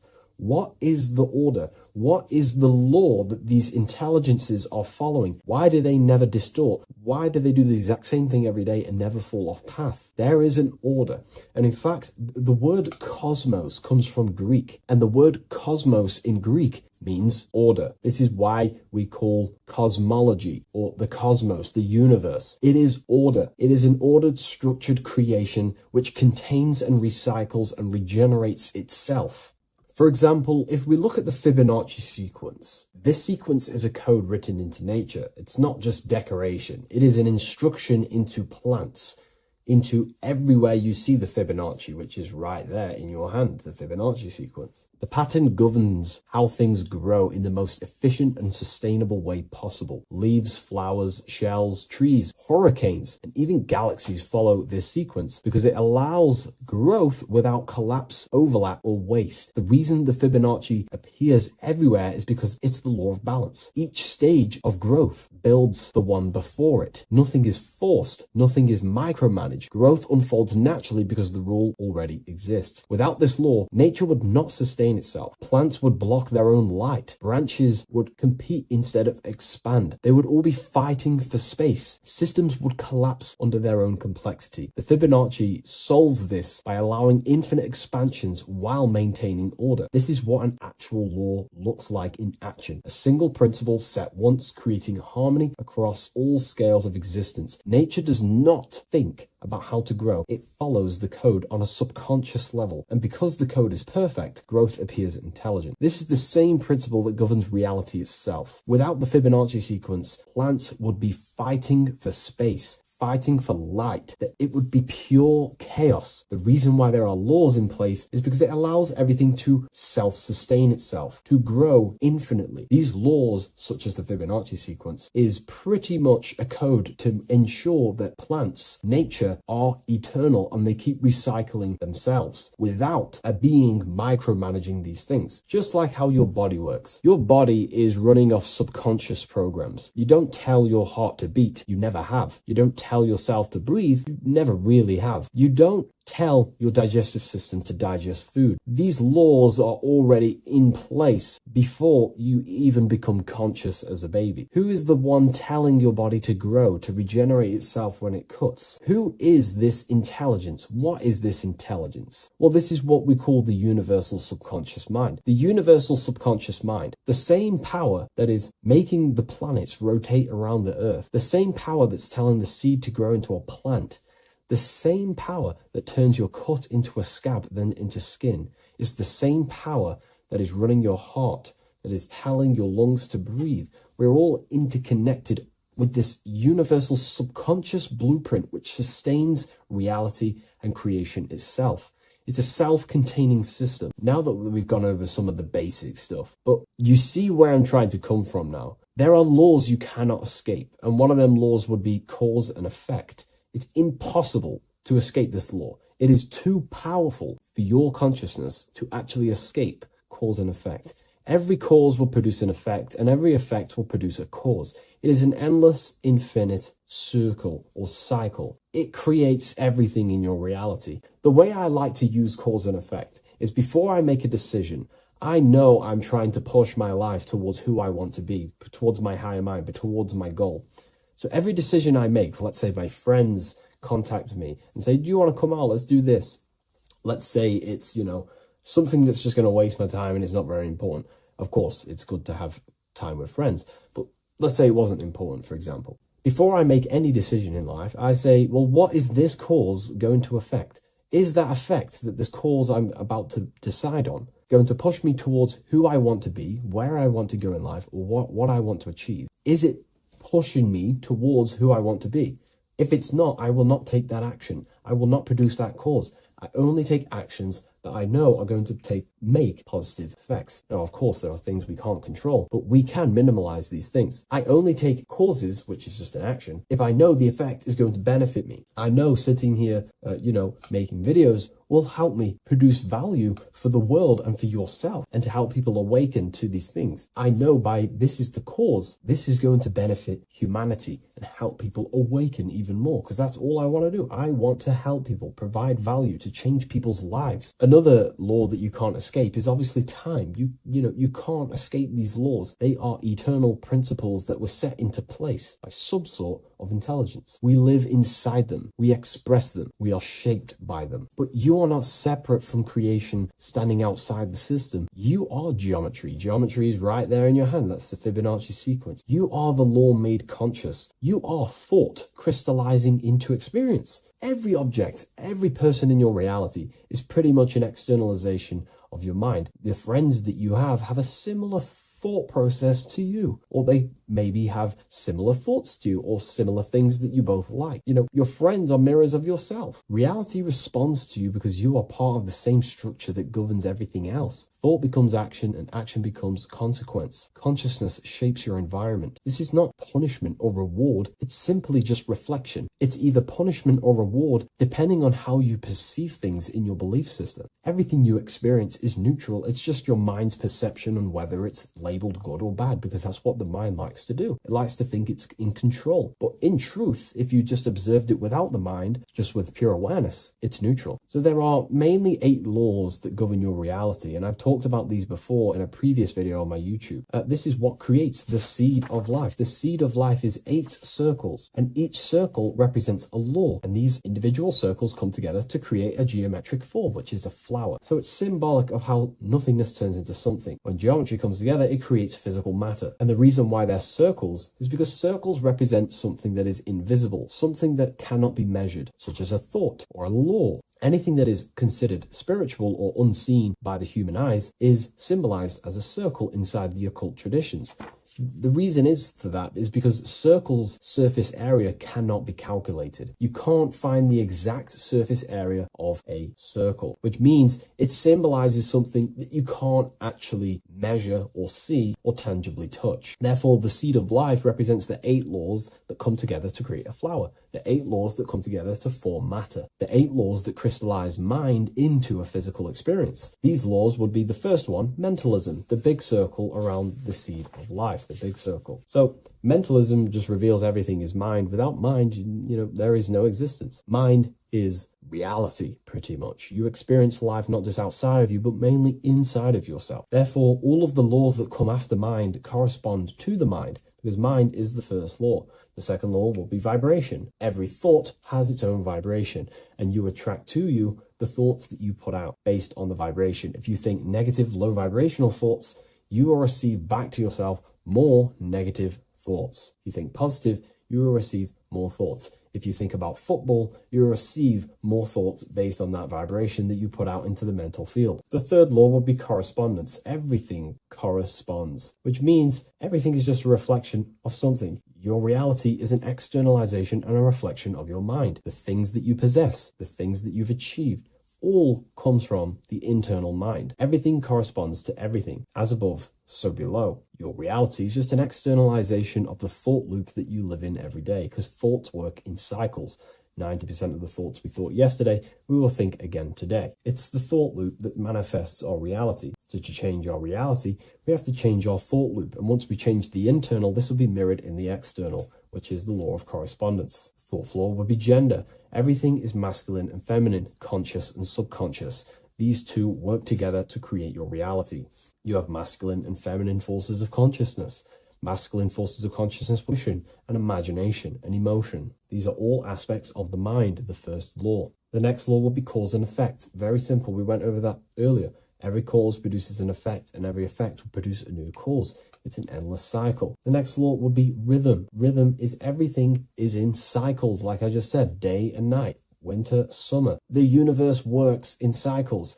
And just like I said, the law of correspondence, as above, so below, as within, so without, because the physical world has cycles, so does your mind have cycles. Thought loops. We think 90% of the thoughts that we thought yesterday. The subconscious mind responds to rhythm. The more you say something, the more you believe it, the more it becomes a program and more suggestible to your conscious mind. And the last law is care. It's impossible to escape care. You cannot not care. It is important. It is impossible to escape. If you hurt someone, you know deep down that that was wrong. And care also corresponds to creation. You only act on what you care about. You care about paying the bills, right? So we take the physical actions to go generate money to pay the bills for our house or whatnot. Or if you love someone, you care for them. You take the actions to message them, to contact them, to see them. Human action is driven by love or care. This is how all reality is created. So once we understand these things, it's life-changing once you work with the law. That's what I mean. Most people are unconscious of the law. The laws are there, but they're just not aware of them. Now that you're aware of these laws, you can consciously work with these laws so they're not working against you so you can actually make these things and work them in your favor. So let's go into heaven and hell, because there's a massive debate. Now that you understand that you are the laws, you are crystallizing reality, not just in the physical, but in the spiritual dimension, in the astral plane. It's the exact same laws. The law of correspondence reveals, as above, so below. Your reality is a reflection of your mind. Everything is a reflection of you. That doesn't mean that other people don't exist. I mean, the way you view other people is through the lens of your mind. You perceive what you have in your mind, your beliefs, your traumas, your memories. This is where heaven and hell are misunderstood. No one is sent anywhere by force. There is no external authority dragging souls into destinations. Consciousness determines the environment that you are in. Environment, it's mental. As above, so below. When the body dies, consciousness withdraws from the physical technology of the body. The simulation of the physical world is no longer being ran by your brain. I mean, your consciousness will go into the astral plane, which is the realm that just sits above the physical plane, which is the realm of imagination and desire. The environment that you go to in the astral plane directly corresponds to your state of thought and your emotion and your desires. If you desire hurting people your whole life, then you're going to go to an astral realm, as above, so below. You're going to be in an environment where that goes on, but in a non-physical sense. Wherever then thoughts, whatever the strongest thoughts you thought throughout your life, that is the environment that you go to. If you were so caring and loving to your family, all you wanted to do is provide for your family or whoever, and you pass on, you will go to a place where people care. Souls are manifesting them thoughts and them energies. It's vibration. Whatever vibration you're vibrating at, you will reflect and correspond in your reality when you die. Therefore, you create your own suffering by desiring such low vibrational things, or you create your own heaven if you are truly operating from a place of love in your heart. You see, your mind can lie, but your heart cannot. Your heart reveals your true desires, your deepest wants and needs, and it reveals your true self, and that will be projected and responded in the astral plane, because astral matter is very respondable to consciousness. The physical plane is not really. It takes a longer time for things to be manifested in the physical plane. But in the astral plane, whatever you think, whatever you desire, it instantly corresponds to your reality there. So God does not micromanage everything. The law does not judge, it simply reflects. The universe is made of laws. The Emerald Tablet of Thoth even mentions this. He says, the search for the laws that governs man's life are an eternal mystery. Man is always forever searching for the laws that govern his existence. This understanding now changes everything in your reality. It removes fear-based control, it removes blind obedience, and it returns responsibility to where it belongs, to you, your consciousness, yourself. You are not being watched, you are not being mirrored. Reality is not punishing you, it is responding to you. Once you understand that God works through law, not micromanagement, you stop waiting to be saved, judged, or condemned. You realize something far more powerful. You are not separate from creation. You are participating in it. You are the universe experiencing itself. What a fabulous video, and I really enjoyed this today. Please leave a like, comment, and share on the video, and I'll see you all in the next one. And if you wish to get this book, there is a link in the description. Have an amazing day, everyone. Take care. What if dreams aren't random at all, but messages from a deeper part of yourself trying to show you things? In this video, you're going to learn exactly what dreams are from an esoteric view, how to control dreams, and how to dream more frequently. Dreams are not nonsense. They are expressions of the subconscious mind. In the daytime, we're using our conscious mind, what we are aware of. This represents the daytime, the sun, the external world. We're operating in the external, outside the body in the day. But when we go to sleep, we return inward. Everything does this breath. We breathe in through the nose and out through the nose. Everything does this in and out process in the universe. We live, we die every single day. We wake up, we express things in the external. Then at nighttime, we return back to darkness, back to the internal. This is the breath of the universe. We have summer, we have winter. This is the breath of the sun and the seasons with the earth. You have an internal world and an external world. External is physical, the internal is spiritual. Like I said, when we go to sleep, we are returning back to the internal world of your own consciousness and subconscious mind. Your subconscious mind holds everything about you, your memories, your traumas, everything you've ever learnt, your language, your name, your job, everything you identify with is stored within this vast network of the subconscious mind. It is your own personal consciousness. Therefore, when we dream, we return back to the subconscious mind, and we are in fact thinking, but in a subconscious way. The subconscious does not speak the same language as the conscious mind. The conscious mind uses language, thoughts, and all things that are very logical and very easy to understand. The subconscious is the complete opposite. It is very indirect, metaphorical, and symbolic. The subconscious communicates and works in symbols. Ultimately, symbolism is the language of consciousness. This is why in occultism and esotericism, it is filled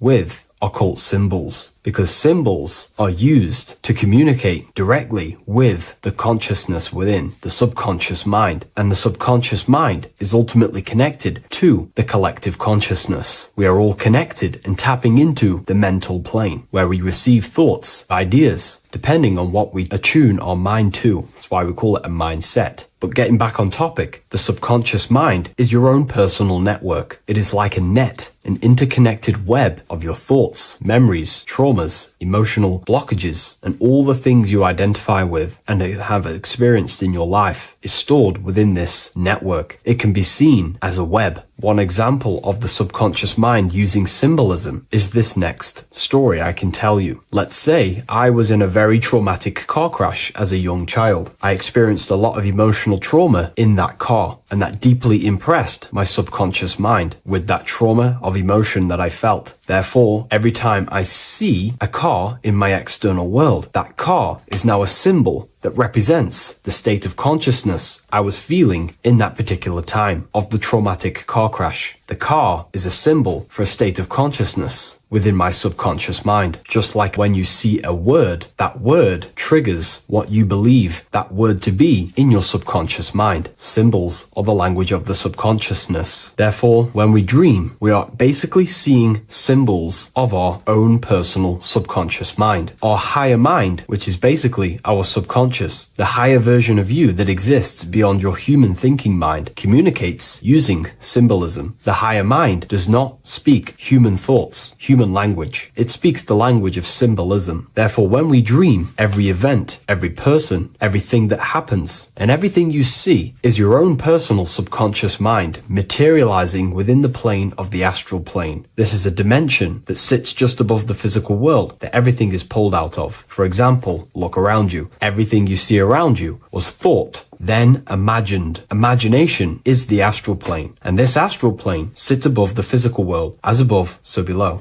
These objects were thought, imagined within someone's mind, and then pulled into a physical reality. Therefore, the imagination is what you're experiencing within a dream. It is your subconscious mind thinking and materializing within the imaginative plane. For example, let's say you are a Christian, you believe in Jesus your whole life, you have lots of emotion towards Jesus. This deeply impresses your subconscious mind. You believe in him so much, you go to sleep, you have a dream that you meet Jesus. You did not meet directly with Jesus. You met with your own belief. It was your own belief materializing within the imaginative plane and revealing itself to you. Dreams are materializations of your memories, your subconscious beliefs, traumas, and anything that could be inside the subconscious mind. It is your subconsciousness revealing itself to you in a material form. Let's say you have a nightmare. There is a big dark figure chasing you and you are running away in fear, away from this dark figure chasing you. That dark figure is not an external entity. It is not a spirit or a jinn or a demon. It is in fact an aspect of your own mind. It is a symbol that represents maybe a fear, a trauma, or something you are running away from internally, inside your subconscious mind. Something that you are not addressing, but something that is fearful, something that can be controlling you on a subconscious level. Let's say you have a fear to address something in your personal life. You want to address someone who is getting on your nerves at work. You continuously put this off and you fear doing that situation. Over a long period of time, this can slowly control you subconsciously. You start to avoid the person, avoid any contact. It is subconsciously controlling you. This is not the best example, but you can see what I mean. Hidden fears and traumas in the subconscious mind can subconsciously control your actions and ultimately lead you to low states of consciousness, keep you from reaching your higher potential, and ultimately create blockages within your own consciousness. That figure in the dream is a materialization of something that you are fearing and running away from and not addressing. This is why people always have dreams of traumas that they have experienced as a child or when they were younger, or maybe from a year ago or two. It's because that emotion is deeply impressed in the subconscious, and the subconscious is always trying to reveal things to you, communicate to you that you need to change, purify, and maybe heal within your own consciousness. This is how the higher self communicates to you through the language of symbolism. Once you understand this, dreams can become a very powerful tool, not just entertainment at night time. Your consciousness never rests. Your consciousness is eternal. It is the very spark of the divine. Your body needs rest. Your consciousness is not physical. It does not need rest. So this is a way you can identify what your dreams are trying to show you is by writing them down. A dream journal. Every single dream that you have a book placed near your bed. Every time you wake up, first thing you should do is pick up the book and write every single detail that you can remember about the dream. The people that you met are all symbols or aspects of yourself. Maybe it is a friend you saw in your dream. That friend represents a state of consciousness that is within you and is trying to reveal something to you. It's about making the subconscious into the conscious, to become conscious of the unknown. Write down every detail, everything you saw, every event that played out, even the details of the clothes that they were wearing. Everything is symbolic within dreams. Write everything down and then analyze the dream. Don't analyze it from a logical mind. Analyze it with the right hemisphere of the brain, which allows you to see metaphors, read between the line. Try and gain the message that it's trying to show you. What does this overall mean to you? And what could this reveal about aspects of yourself that you need to heal or maybe take action in your life and world? Because your higher self is always guiding you towards awakening and fulfilling your mission in the manifested physical world. Dreams speak in symbols, not logic. Ask about your dreams. What is this trying to tell me? Don't take things literally. Look for an emotional tone and symbolic resonance. With practice, you'll begin to understand the personal language of your subconscious mind. Now that you understand that, again, please leave a like or a comment on this video. This is now a technique for lucid dreaming and dreaming more often. This is not going to happen overnight. This is not an easy method. It simply takes practice and dedication. Every morning, choose 3 time slots. For For me, I choose 4:30, 5 a.m. and 6 a.m. 3 alarms that are going to go off at these 3 times, half an hour apart from each other. Each time you wake up, stay awake for 5 to 10 minutes. Turn off the alarm. Try and keep your conscious mind awake, but drift back into sleep. There's no other better way for me to explain that. It's very difficult, but try and keep the mind awake, but the body falling back asleep. More than likely, you will drift off back to sleep. Then the next alarm will go off half an hour after. This will wake you up again, guaranteed. You will probably drift back to sleep by repeating this process. After the 3 alarms go off, each one of them times, you're either going to have a dream or a lucid dream, but definitely you will have a dream. And if it doesn't work one time, keep trying it. I've been using this method for a very long time, and I can tell you 70-80% of the time it triggers a dream, and a very vivid dream. And it's ideal for lucid dreaming because keeping the conscious mind awake while letting the body fall asleep, you can become conscious within these subconscious realms of your mind. But when you are conscious inside the dream world, you can do what you want, but you also want to let the dream naturally unfold. If you try and take too much control, then you will wake back up. If you feel any fear in your dream, you will wake back up into the material world. Another tip to dream more often is to meditate before bed. Simply close your eyes and think about nothing for 5 to 30 minutes. Detach from everything outside you, your name, your job, work, thoughts. Mentally detach from the world and the physical pleasures and become pure awareness before you try and go to sleep. This will help you become conscious while being within the self. If you wish to learn more about consciousness yourself, the Book of Wisdom Volume 2 can definitely help you. I'll leave a link in the description. Thank you for watching this video, and I'll see you in the next one.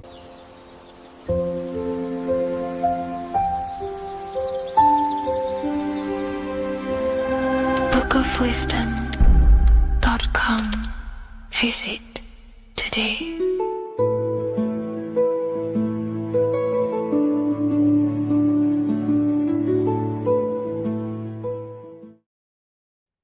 What if I told you many people around you have probably sold their souls? It's more popular than you think, and it's very easy to do. Selling your soul is not something that you can just go and meet the devil and do it. It doesn't work like that. But before I tell you exactly how you can sell your soul and how not to sell your soul, what is the soul? So looking at Jesus, we always see 2 lights surrounding his head, one surrounding the heart. And as of course, if you've been watching my channel, you know Jesus represents you. He represents the divine essence of the universe made in human form. Each one of us possess a fractal of God's infinite consciousness. We are all God. We are all God experiencing himself in a 3-dimensional divided form, separated from his oneness. God wanted to experience himself, so he made this world. So each one of us possess a soul, and the soul is the spark of God's infinite loving consciousness, filled with God's loving moral law. So the reason why Jesus is always have a light above his head and a light on his heart is because this represents the brain and the heart. The brain is not the mind. The heart is not the soul.